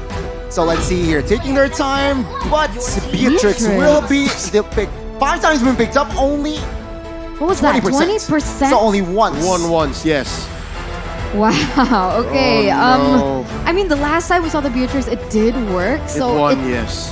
Depends definitely on the pilot and the way they are going to set up for the Beatrix. I remember back in the day that the Beatrix Franco was a huge combo as well. So maybe they're trying to replicate and go back to that. Just bite down Bloody Hunt into whatever ult was, loaded into the Beatrix's weapon. So that's a thing. But now all questions are going to be answered when it comes to Blacklist lineup because they have to round it out. Personally feel the last 2 options here. Okay, they have physical damage. They need someone that can burst. And I feel like still Lilia. Xavier, okay, but Barret's and there you go. I think I called the Savior like 5 minutes ago. Yeah, so you did. This is the Haji Savior and a little bit of a classic pick for Wise as well. So they clearly have 2 carries. It's clearly the gold lane 1-1 and then the mid lane Savior. But do remember that this Barret's has no quote-unquote support, no Matilda, no Rafaela that can't help with the mobility. So Wise needs to really take concern into his pathing. Yeah, that was exactly the same that I was going to bring up. I was like, Barret's without Matilda Airlines feels a little off, but yeah, that's something that they do need to pay attention to, the mobility. And now, oh god, the Grok is back to come into play, and it is going to be none other than Alien behind the wheel. Usually with a lineup like this, I would be skittish. I would be skeptical. But there's something about that Joy in the XP lane and that Beatrix in the gold lane that gives me a little bit of confidence. I actually like it. I'm not totally against what the Turkish have drafted here. Wait. Joy is going where? XP lane. No? Oh, no, TNZ. TNZ. Oh, yeah, Jungle. because the Grok was the last Exactly. pick. Alien. All the more, it becomes spicy. So in a way, we do see that Incendio has an upper hand in terms of the mobility and rotations, Yeah. right? Going against the jungle barracks. Exactly. He can dance around. Can dance around, and from I got this information from my friend here, Combat Cat. Shout out to him. Blue against Grok. Blue's not having a good time. It's not gonna have a good time. Let's see how Edward is going to be faring up against Alien in this best of one. This is for that last slot in the upper bracket of Group A. Here we go. Blacks International versus Incendio Supremacy. And it's a purple to orange start. I mean, this is how it goes. Wait, what? Alien popped the flicker? Was it a misclick or was it a bug? I might be wrong, but the flicker was on cooldown on Alien. There you go, 90 seconds. I don't know what happened. Okay, I guess we'll see what happens here. Right now, we can see the pathings coming in from both teams. We do and have mentioned that Incendio is going to have a little bit of an upper edge when it comes down to the pickoffs and the rotations because they have 1, the Franco for the pickoffs, 2, mobility from the Farsa, and mobility from the Joy. We'll see here again, early game. Oh, Wise, Venus. Oh my god, Apex stole the lethal with the hook. What was that? Tonight's Francos. Tonight's Francos, what? They've been blessed. What are they on? What are they on? I want some of that. Definitely the question. I bet Leo wants some of that. But right now, Sunshine getting a little bit of pressure here from Oh My Venus. And we'll see what happens. Oh! Haji gets hooked here. Apex 47 starting the engagement. And just as much, they understand there's not enough firepower yet. All right, Santay as they say here in Indonesia. Yeah, chill is a direct translation. And you're right, because Blacklist, they need to be able to secure Haji that level 4 before the damage is going to start coming through. But look at this, TNZ already getting quite aggressive here. He has no Santai. I mean, he can get out of it, right? So, all is good, all is well. Well, we can see here in the early minutes, still no first bloods, but already aggressive rotation. Top side, bot side, and as well as mid. We'll see here as the turtle will be up. Rotation-wise, I gotta say, it's a 50-50. So let's see the setup from Incendio and Blacklist International. Huge presence by both teams down bottom. I'd give a small advantage to Blacklist. Again, there's 3 or 4 members of them here. All this while, Tienzi's taking the purple. Again, watch out for Apex as well. Apex has the Bloody Hunt now. That's not good, Connie. Again, we have to see here. Both roamers actually has the ultimates, but take a look. Oh, the bite and the pull. Feathered airstrike, giving the first blood over to Apex 47.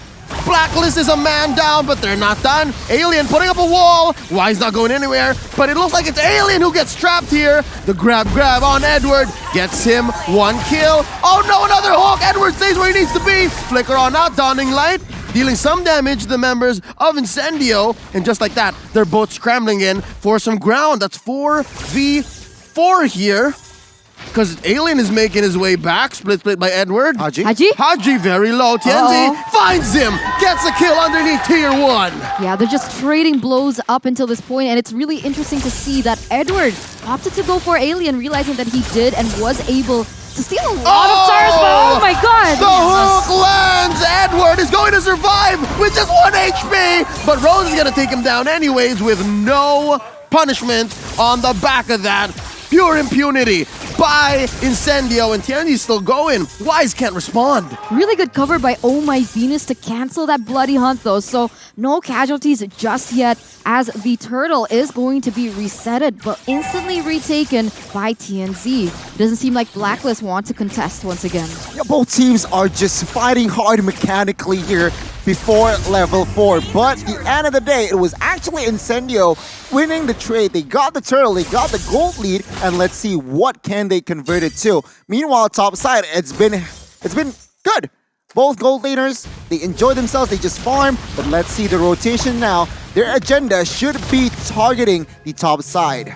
Oh, so far this XP lane matchup is looking closer to 50-50 than how it was bad for the Glue, because at least Edward's putting on some damage, and again, we mentioned this earlier on, the rotational speed from Incendio Supremacy is something you can't count out. Definitely not. You can see even with the magic shop as well, mystery shop rather, that Rosa is already starting to get those integral items. And Blacklist, they need to be aware of that. Additional movement speed from the Wings by Wings, and she can rotate really quick, put pressure on whichever point of the map that she wants to. But right now, when we're talking about pressure, Blacklist, so much consideration here in the top side. And I'm quite surprised. Beforehand, Sunshine was actually a level below Oheb.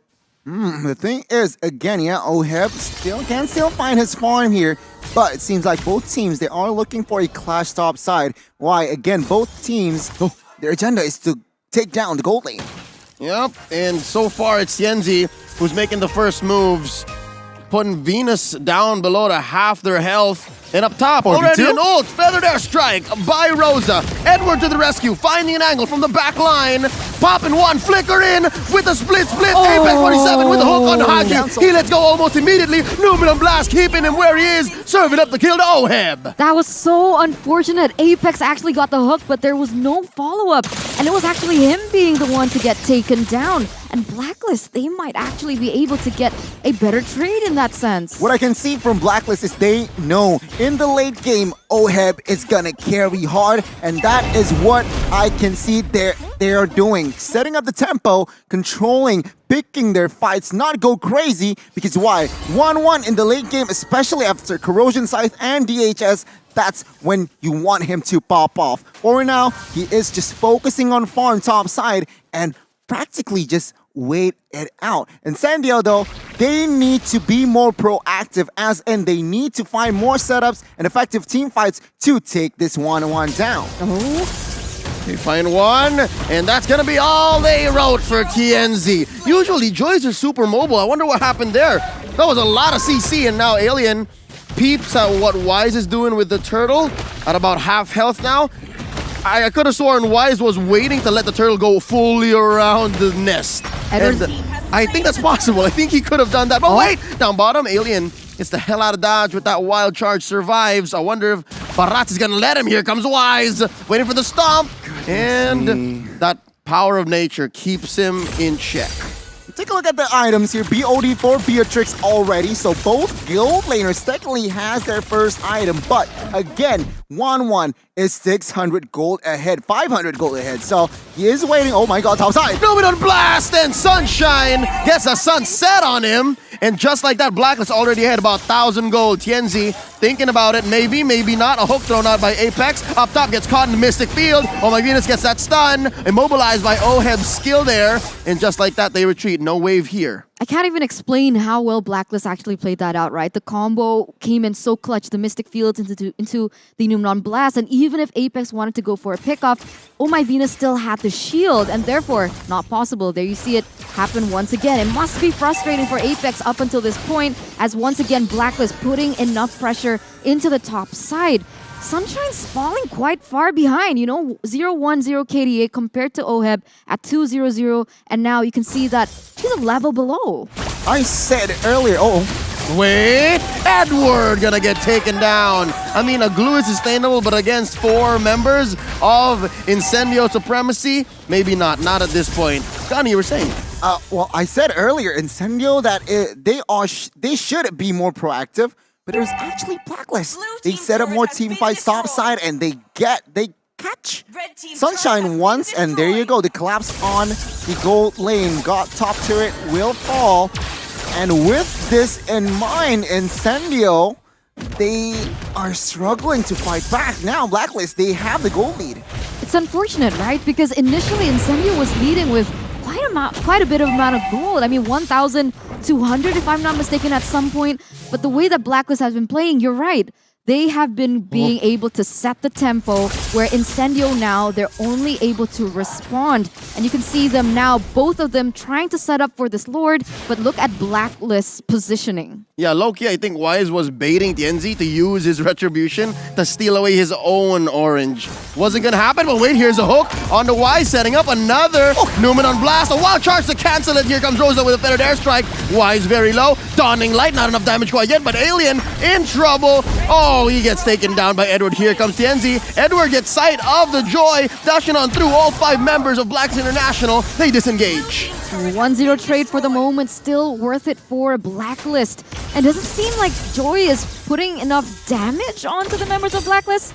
Oh, it's hard. It's hard. As a Joy, you want that ult to be on point. They have the rhythm, they have the music, but for now, Incendio can breathe. Why? Blacklist, sure, they won the earlier trade, but can they really commit Lord? No. As you can see here, clearly Incendio still keep an eye on that Lord, but Incendio, they need to find something here. Blacklist, they are slightly ahead, so I guess Incendio, they still can find an effective team fight. Yeah, despite Blacklist being in the lead, I am kind of missing that Matilda. Wise has to walk towards what he wants to do. It's so honest. So I guess that's what's keeping Incendio still in high spirits. The fact that the Barats isn't going to come from odd angles. Like, we see it coming.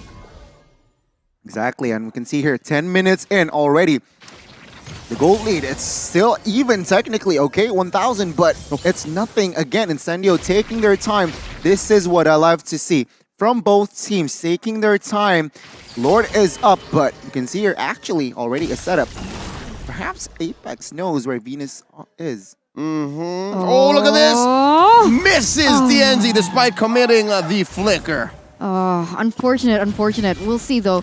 He was able to use that ultimate, and that's great for Incendio being able to bait that out. But you can see here Rosa already committing to the ultimate as well to clear that wave in that mid side.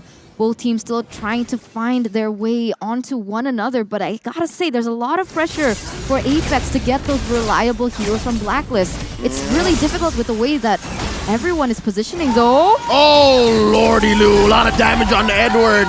Didn't get a chance to use the split. Now Tienzi chased down by 3 members of Blacklist. Concealed play by Apex in the middle of the battlefield, right down the middle of the river. And there goes the Detonus welcome. Num, getting my tummy. An alien gonna get popped here by Oheb. And Rosa uses the feathered airstrike. Then they get stopped. Apex gets popped. Sunshine as well. 3 for 2 trades so far. And now Oh My Venus in trouble. Mystic Field trying to stop this Joy. Tienzi gets away. Oh, the burning. That's gotta be, that moment where you're like, am I gonna die?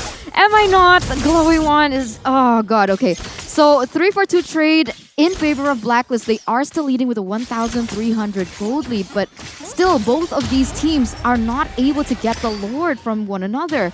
And now we're going to take a look at the replay in just a few seconds to see what exactly happened in that team fight. Take a look at Alien here. Commits a flicker while charged, but not enough damage for Oheb. It's actually now Oheb pops that crossbow of Tang onto his Incendio members, and combined with that dawning light, that's just put the cherry on top. Incendio immediately lost control of that fight, and we can see here another reset from both of the teams. But still, map control, it's still even. Economy, I want to say it's even, but Incendio, they cannot be caught sleeping like that again. This game is oddly slow-paced. I mean, we had just the second turtle at about 6 minutes and a half, and now not a single Lord taken. It's already almost 13 minutes in.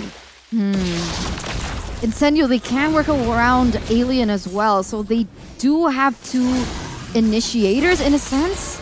Doesn't seem like Apex has been getting a lot of hooks for them as well, and so it's kind of difficult for Incendio to go in. Wow.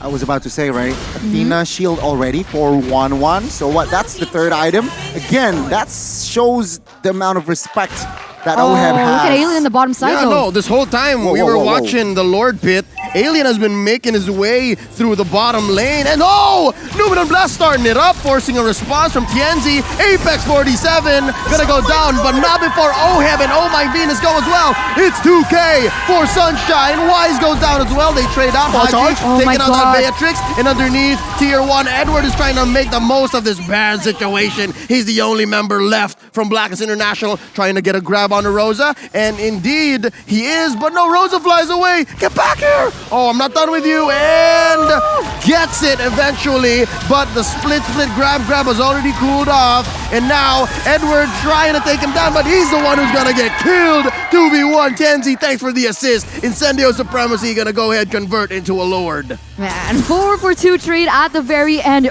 Really nice by Rosa. being able to buy that much time, right? Because normally being a mage that squishy, going full damage, it isn't that easy to get away from a glue who is hell-bent on hunting you. But once again here, Apex already forcing a flicker. Oh, and there goes Haji. Tienzi responds with the winner truncheon pop. He freezes, but it's not enough. Haji still gets his man. That is a 4v4. They're waiting for Edward, but Blacklist not wasting any time. They're going straight for the Lord. No retribution here for side of Incendio, meaning perhaps it's a 90% for side of Blacklist. Let's see though. Alien did it earlier. Can he do it now? Oh yeah, it's not out of the cards, man. Alien is known for that, but they push him away. It's only Apex here. Too far. Alien just can't flicker in. It's on cooldown. Now they're gonna try to punish Apex. Can they? Oh, they call it off. And they find Alien though. Ooh, so close. Almost. I liked how you said it was a slow-paced game and then just action from like across the board, right? So 15 minutes in, we are gonna take a look at the items before that though. Wow, Windstalker, the HS, and as well as Corrosion for side of 1-1. I mentioned earlier about Athena for that extra respect, but I did not expect that Windstalker. What the heck? But let's take a look on the other side here. Grok building damage.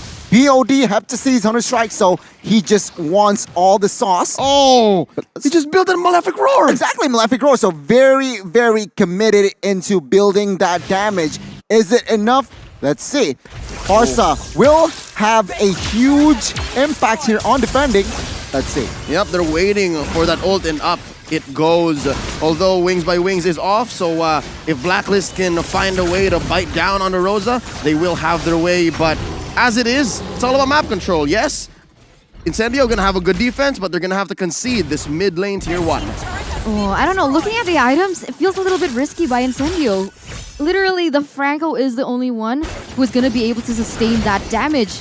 Is it too much though? And even so, Franco is not the hero that will face check a lot of times. He will just be behind, finding hooks, connecting hooks. And so, in that sense, there are technically no... Exactly. Like if they anything, have it's Tienzi. so much damage. If anything, it's Tienzi. But He's the one- Tienzi's True. also building magic damage. Oh yeah, you're right. So there's no real peel. Save for maybe Alien. Because Apex is face checking with his hook. Yeah. So you're right. If Alien doesn't find the right angle, again, just like earlier, right? He found Oheb but couldn't finish the job, then maybe. Interesting. Why does Wise have so much gold? I don't know, man. This guy, like we mentioned this during the drafts, that Wise, without a support, quote unquote, he needs to find the right pathing. And I guess looking at the player's goal, he does. He could find the right pathing. Because he's like, in terms of KDA, it's only 1-6. It's not amazing. Exactly. I guess he was farming minions and Jungle. Oh, wait, look at that. I mean, he's taking enemy jungle. Yeah, I That guess could be that's one the of way to the op. Could be. Yeah. Taking a page out of the Burmese Python there. It's like, oh, this was done to me earlier. Let me just start clearing out their wave. See how you like it, Tienzi. But if you take a look at the damage results, actually both mid laners, they are top 2. Rosa and Haji shows that in this current patch, mid laners just significant impact. And I guess they need to be careful of their positioning, which I personally feel that Rosa had done a great job. 307, not being picked off, not even once. Oh, there you go. That's a hook. And Not they the find wrong. one. They pop, oh my Venus, before any response came in. But mind you, this does mean Incendio Supremacy is greenless. So they have to rely on their mechanics here alone. They have one more significant ult though. They have the wild charge. And look, I'd say maybe for 70-80% of this game, Alien has been doing this. He's been sitting around these weird bushes, finding odd angles. All right, and it seems like now even with 5v4, Incendio could not commit onto this Lord, but let's see. A clash might occur. They force out a split and a grab. It's on Apex Oheb. right now. And Oheb very, very low. Wise finding one, could not get a Detna's welcome on anybody. Alien in trouble. Gets that Mystic Barrier up and popping him. Stunning light from Ima. Haji gets a kill, but Tienzi gets him back anyways. Oh, can they kill Tienzi? They pop the Immortality. There's Oak by Apex and a bloody hunt. Plus the blast from Sunshine. But Venus with a stun. Pow! Hitting Sunshine right where they need him to be. But the trade back, the clap back by Rosa. Taking out Oheb. what violence, what carnage has been wreaked upon the land of Dawn. And once again, both teams have failed to secure the Lord.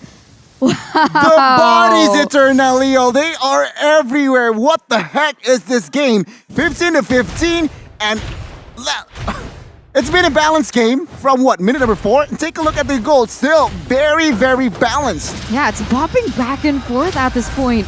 Rosa gonna be able to steal that blue buff away as well. And wow, just amazing plays back and forth. And the one thing that I really wanted to highlight was how Haji is dealing out so much damage, even though he's like 2-3 items behind the Farsa. Again, it's just Xavier and that Dawning Light, man, it's just spammable. After what, full items? It's only what, 8-7 cooldown seconds? We're yet to get to that point though. Again, yeah. And so far, the main difference maker has been Apex 47. The fact that you can neutralize one of your opponents, and what, you're trading off a Franco, a tank, a roamer? That's huge. So if he can bite down on Oheb, Wise, or Haji, it's a big deal. And now Alien's gonna get it. Yeah. I mean, 2v1, their top side not.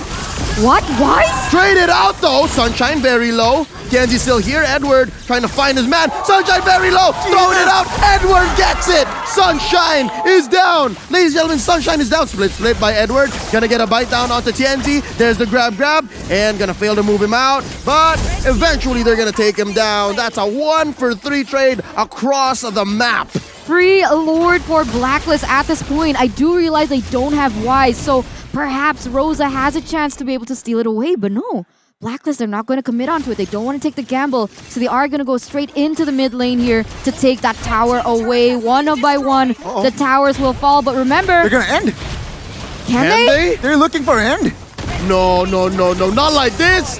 Not like this, Blacklist. Oh my god. And here comes the... Split. Rosa gets buffed. Oh my god, and they're gonna do it. Blacklist International.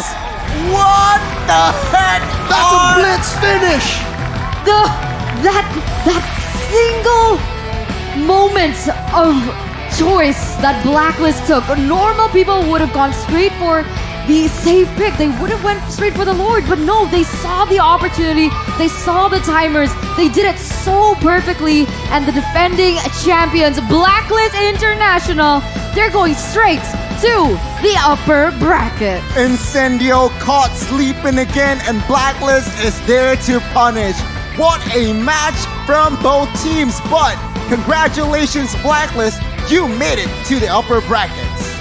Say what you will about the Turkish performance, but it was pretty close. I mean, we were watching a game that was at 15-15 with Alien positioning himself where he needed to be, and Apex 47 forcing out responses from Blacklist, and I'm sure it wasn't an easy game for the defending champions, but you gotta say, the spirit of a champion, you can't break it, you can't put it down. They've had, I'd say, one of their worst nights in the past 6 months of their career, and still they came out strong, and they ended up in the upper bracket. Congratulations, Blacklist International. I can't wait to look at the stats because, again, this is one of those games that you're saying, like, for about 75% of the games, like, this is so slow paced, and then suddenly it just switches tempo, just like boom, boom, boom, boom. Exactly, and like that. Boom, bang, bada bing. Like that, the first boom, bang, bada bing, and M4. But yeah, ladies and gentlemen, that was a very spicy game. Blacklist International, again, they showed composure. I feel like the qualities still, the morale, even though they lost twice against the same team, but it seems like it doesn't shake them. I mean, they do what they gotta do, and here they adjusted. And even if there were picks and, again, in-game decisions that seem odd, again, putting a Barats into the hands of Wise with no support or like no ways to help him rotate, I mean, they made it work. So eventually you'll get there. Definitely, given how the night has gone for Blacks International, a lot of lessons for them to take into the knockout stage. And your answer has been, your question has been answered, right? You're asking like, how is it for them mentally? And like, you got that answer. That's insane. Imagine losing twice in a row. Like, even on our ranked games, we lose like 1-2 ranked games in a row, and we're already like triggered. And this is like on the M4 world stage, and they're still able to show that much composure. It's beautiful to see. I'm excited to check out the item. Yep, let's go ahead and talk about the post game. By God, it took 20 21 minutes, Connie. It was. 21 minutes. It was action-packed though. What? After minute number 8, it was very action-packed. 19-16 was the final scoreline, but Blacklist International saw a very small window to end the game, and that where they just went full throttle. Incendio, even they were caught off guard, and Farsa was out of place, mispositioned himself, and after that it was GG. Blacklist International taking a look at Venus, 13 assists. Very, very stellar performance, and of course combined with the help of Oheb on the 1-1, who of course didn't wear shoes. DHS, Malefic Ore, Windtalker, Corrosion, Wind of Nature, and as well as Athena for respect. Man, I love it. And of course Haji, the man of, I feel like, potential MVP. I'd say MVP was Oheb. Okay. That blitz wouldn't have been possible without the 1-1. So that's my guess. I think the post-game stats by the numbers will help explain and figure out what exactly happened. Here we go. Wow, the rich guy is Oheb. Again, this is a solid GPM given the situation, given how much Incendio was putting on the map for Blacklist to deal with. I mean, they took all of the categories here. Rich Guy, the carry, Sandbag, Forgotten One, 4 different members of Blacklist shows. Yeah, even though it was quite balanced, it was action-packed here and there, but they were the better team and they managed to find the game. Rosa and friends, unfortunately, Alien, even though his show was crazy on the Grok earlier, couldn't pull off this game. 12% KP, negative KDA, not a good fight. And the question is why, right? Because if you noticed how all those team fights panned out, Edward was just constantly on him, constantly just trying to take him off the board. He didn't give any space for Alien to do anything. And Alien had to be careful because of how he was itemizing. Yep, and that whole XP lane matchup really wasn't much of a factor because a lot of what these two, the Grok and the Glue, were doing were in team fights. Let's award our MVP, and as I said, it's the Filipino sniper. It's Oheb. Again, a lot of what Blacklist did in the twilight of this game, and I'd say the last 4 or 5 minutes were off the back of his 1-1. I completely agree. I mean, 8-6 early game, it was very silent for both gold laners, but after Corrosion, DHS, man, he is ready. And of course, communicating with he communicates with his teammates. Yeah, man, I'm ready. Let's find fights. And there you go. I'm going to ask him later if that's how it actually went. I want to actually highlight something that I noticed in the early game, right? During the laning phase. Like you mentioned that Ohab was really pressured by Incendio. But the fact of the matter was he was way more farmed than the Beatrix. He was a level ahead. He got the items way faster than the Beatrix. And that's in a moment where he was more pressured than the Beatrix. I think this is a situation where you have to also consider the roamers, right? In one hand, you have Apex 47, who throws out massive hooks, but they have to translate, like you see here, right? He hooked him, but then he dies. Yeah. Not much on the clapback. But as long as Oh My Venus on the Lolita protects Oheb, it builds up to something. So I think that's the main difference. Yeah, that's very true. And this fight itself, Incendio, they were just unfortunate about multiple fights. Even Incendio, even here, Incendio fought back. Venus down, Oheb down, but they couldn't convert it to more objective, unfortunately. Take a look at that clutch dawning lights. And again, yeah, there were fights that Incendio, they could fight back, but this last fight here, after Alien gone down, CNZ gone down as well, it was just so hard for them to really have a control on the map. And props to Blacklist and Shot Caller, they just see the opportunity and just go. Yeah, no. Singing the praises of the Filipino sniper and all, again, our MVP for this best of one. I have to talk about exactly that jungle joy. We don't see it very often, so I wanted to see what the desk feels about that. Jungle joy. I don't know. I'm still shaky on Joy. I don't see why you would choose Joy over the plethora of junglers that we have. And because of this current patch where everything is so flexible, like, why Joy? One spell, I guess. Vengeance. It's just a difference maker. I feel like Joy on a Vengeance and on a Retribution, just questionable, but okay. So there's got to be a reason why you want to dive into the backline this way, right? Not just because you get that ult where she dances around, doing some AoE. There's got to be more of a reason. I think that's the main difference between her as a jungler and Lancelot as a jungler. Lancelot does the same thing, right? Dashes for about 6 months and 2 days and then just gets out. But that's because he has massive burst. But Joy is more of a DPS, more like Esmeralda. So with that being said, I think this should be a precedent. This should set the tone for the future of M4 in the knockout stage or even in the following day of group stage. It's like, we will see more Joy in the XP. Yeah. Again, he finished my sandwich. That's so cute. I feel a bit of a bromance brewing here. There you go. I feel Just left now? out. Just now? Oh, sorry. Where were you today? It's been a long day. But right now, ladies and gentlemen, we would like to remind you of what the Group A standings look like. Because after this best of one, we have confirmed our upper bracket teams. That's right. Going up into the knockout stage with 2 lives. The first to finish was Falcon with 4 points given our tiebreakers. And then in a close second, boy oh boy, the team that they beat twice, Blacklist International. And in Group B, we've secured Todak as well as Onyx. Yeah, you're right. Onyx and Todak will fight in the upper bracket. Meanwhile, Incendio, Burnex Flash, Malvinas Gaming, and as well as MDH from Vietnam, they will have to fight from the lower brackets. It's not done yet, folks. Group C and D will be finalized tomorrow. Oh yeah, and tomorrow will be another interesting day because there are so many rivalries brewing down there. And of course, a lot of stars to be made. There are stars from the West, stars from teams that we've been loving and watching for so long. I'm talking about Echo, I'm talking about RRQ, and I'm talking about Singaporean champions, RSG. We're opening up with RRQ Akira facing off against S11 Gaming. It's a Latam rivalry that they brought all over to Jakarta. Beautiful. I can't wait. That's his line. No, but the one thing that I wanted to point out was looking at the brackets before, the standings. So this means that RRQ Akira, they're a shoo-in for the upper bracket, no? Exactly. 2-0, everyone else 0-1. Very strong as well, and it does seem like a World Cup match to me. Brazil taking on Argentina. Oh yeah. But man, oh man, what 6 matches we got for you guys at home in store. There's so many matches I want to watch tomorrow. Oh, I want to watch all. And you can't wait. Of course, that's my middle name. TM. Ronnie, can't wait. Bang, bang.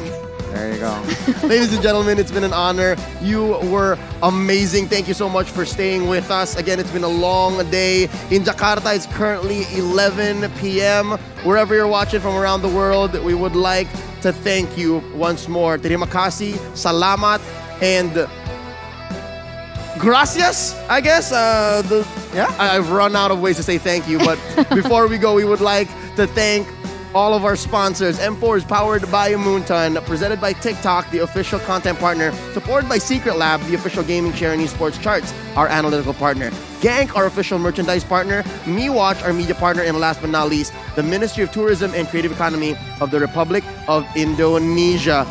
Etern, I saw you scrolling around TikTok. Want to tell us about that carnival cheer? Bro, you don't know about it?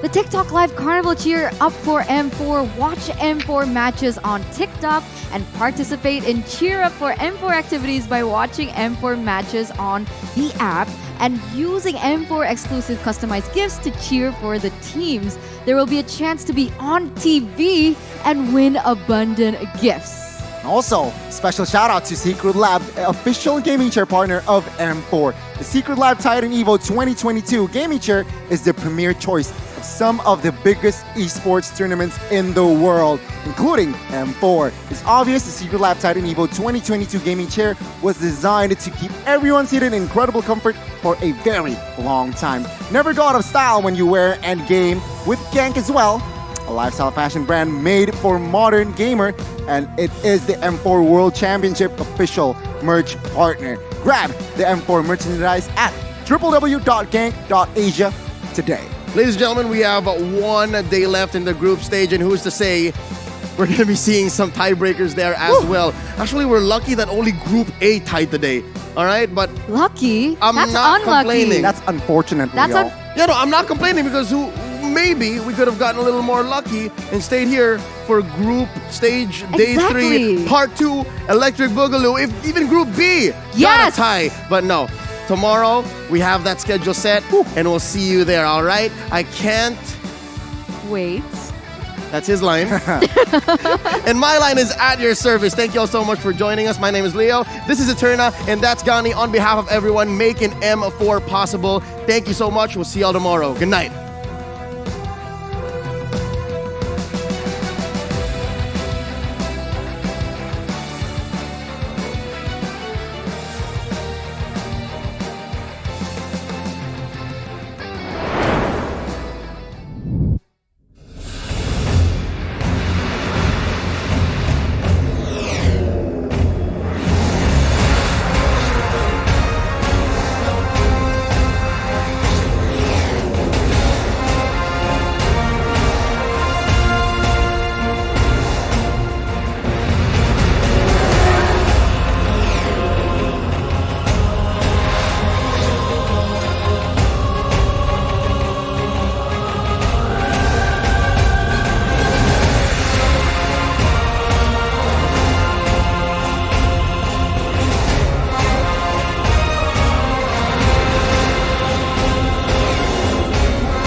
my time, I'm a ball. I'ma get this money right. I'm gonna live my best life. They been talking, tell me on me, but you know they'll never win. I'm controlling all my victories, and something has gotta give. Cause this is just what I made it now, made it now. You can't ever, ever, ever break us down, break us down. I'll be reaching for the stars, promise I'll be what they not, and I'll never, ever, ever, ever stop. Won't ever stop, yeah. Touch the sky, you're made of silver and gold. Touch the sky, you're the greatest ocean now.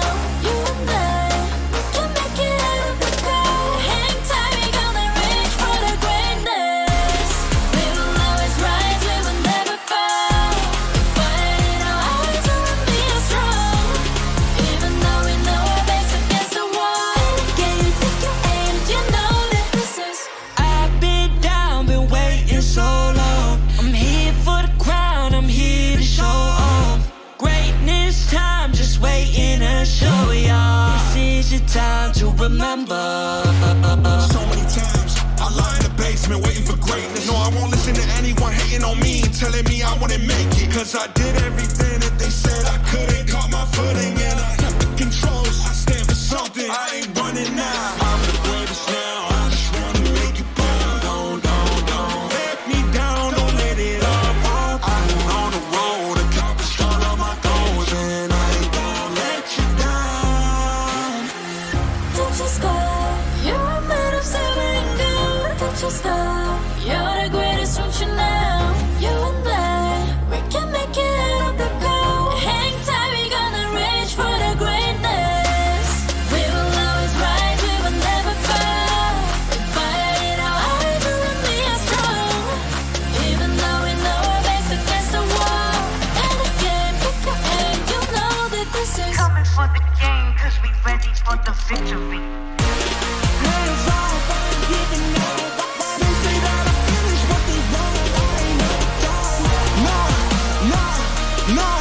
No,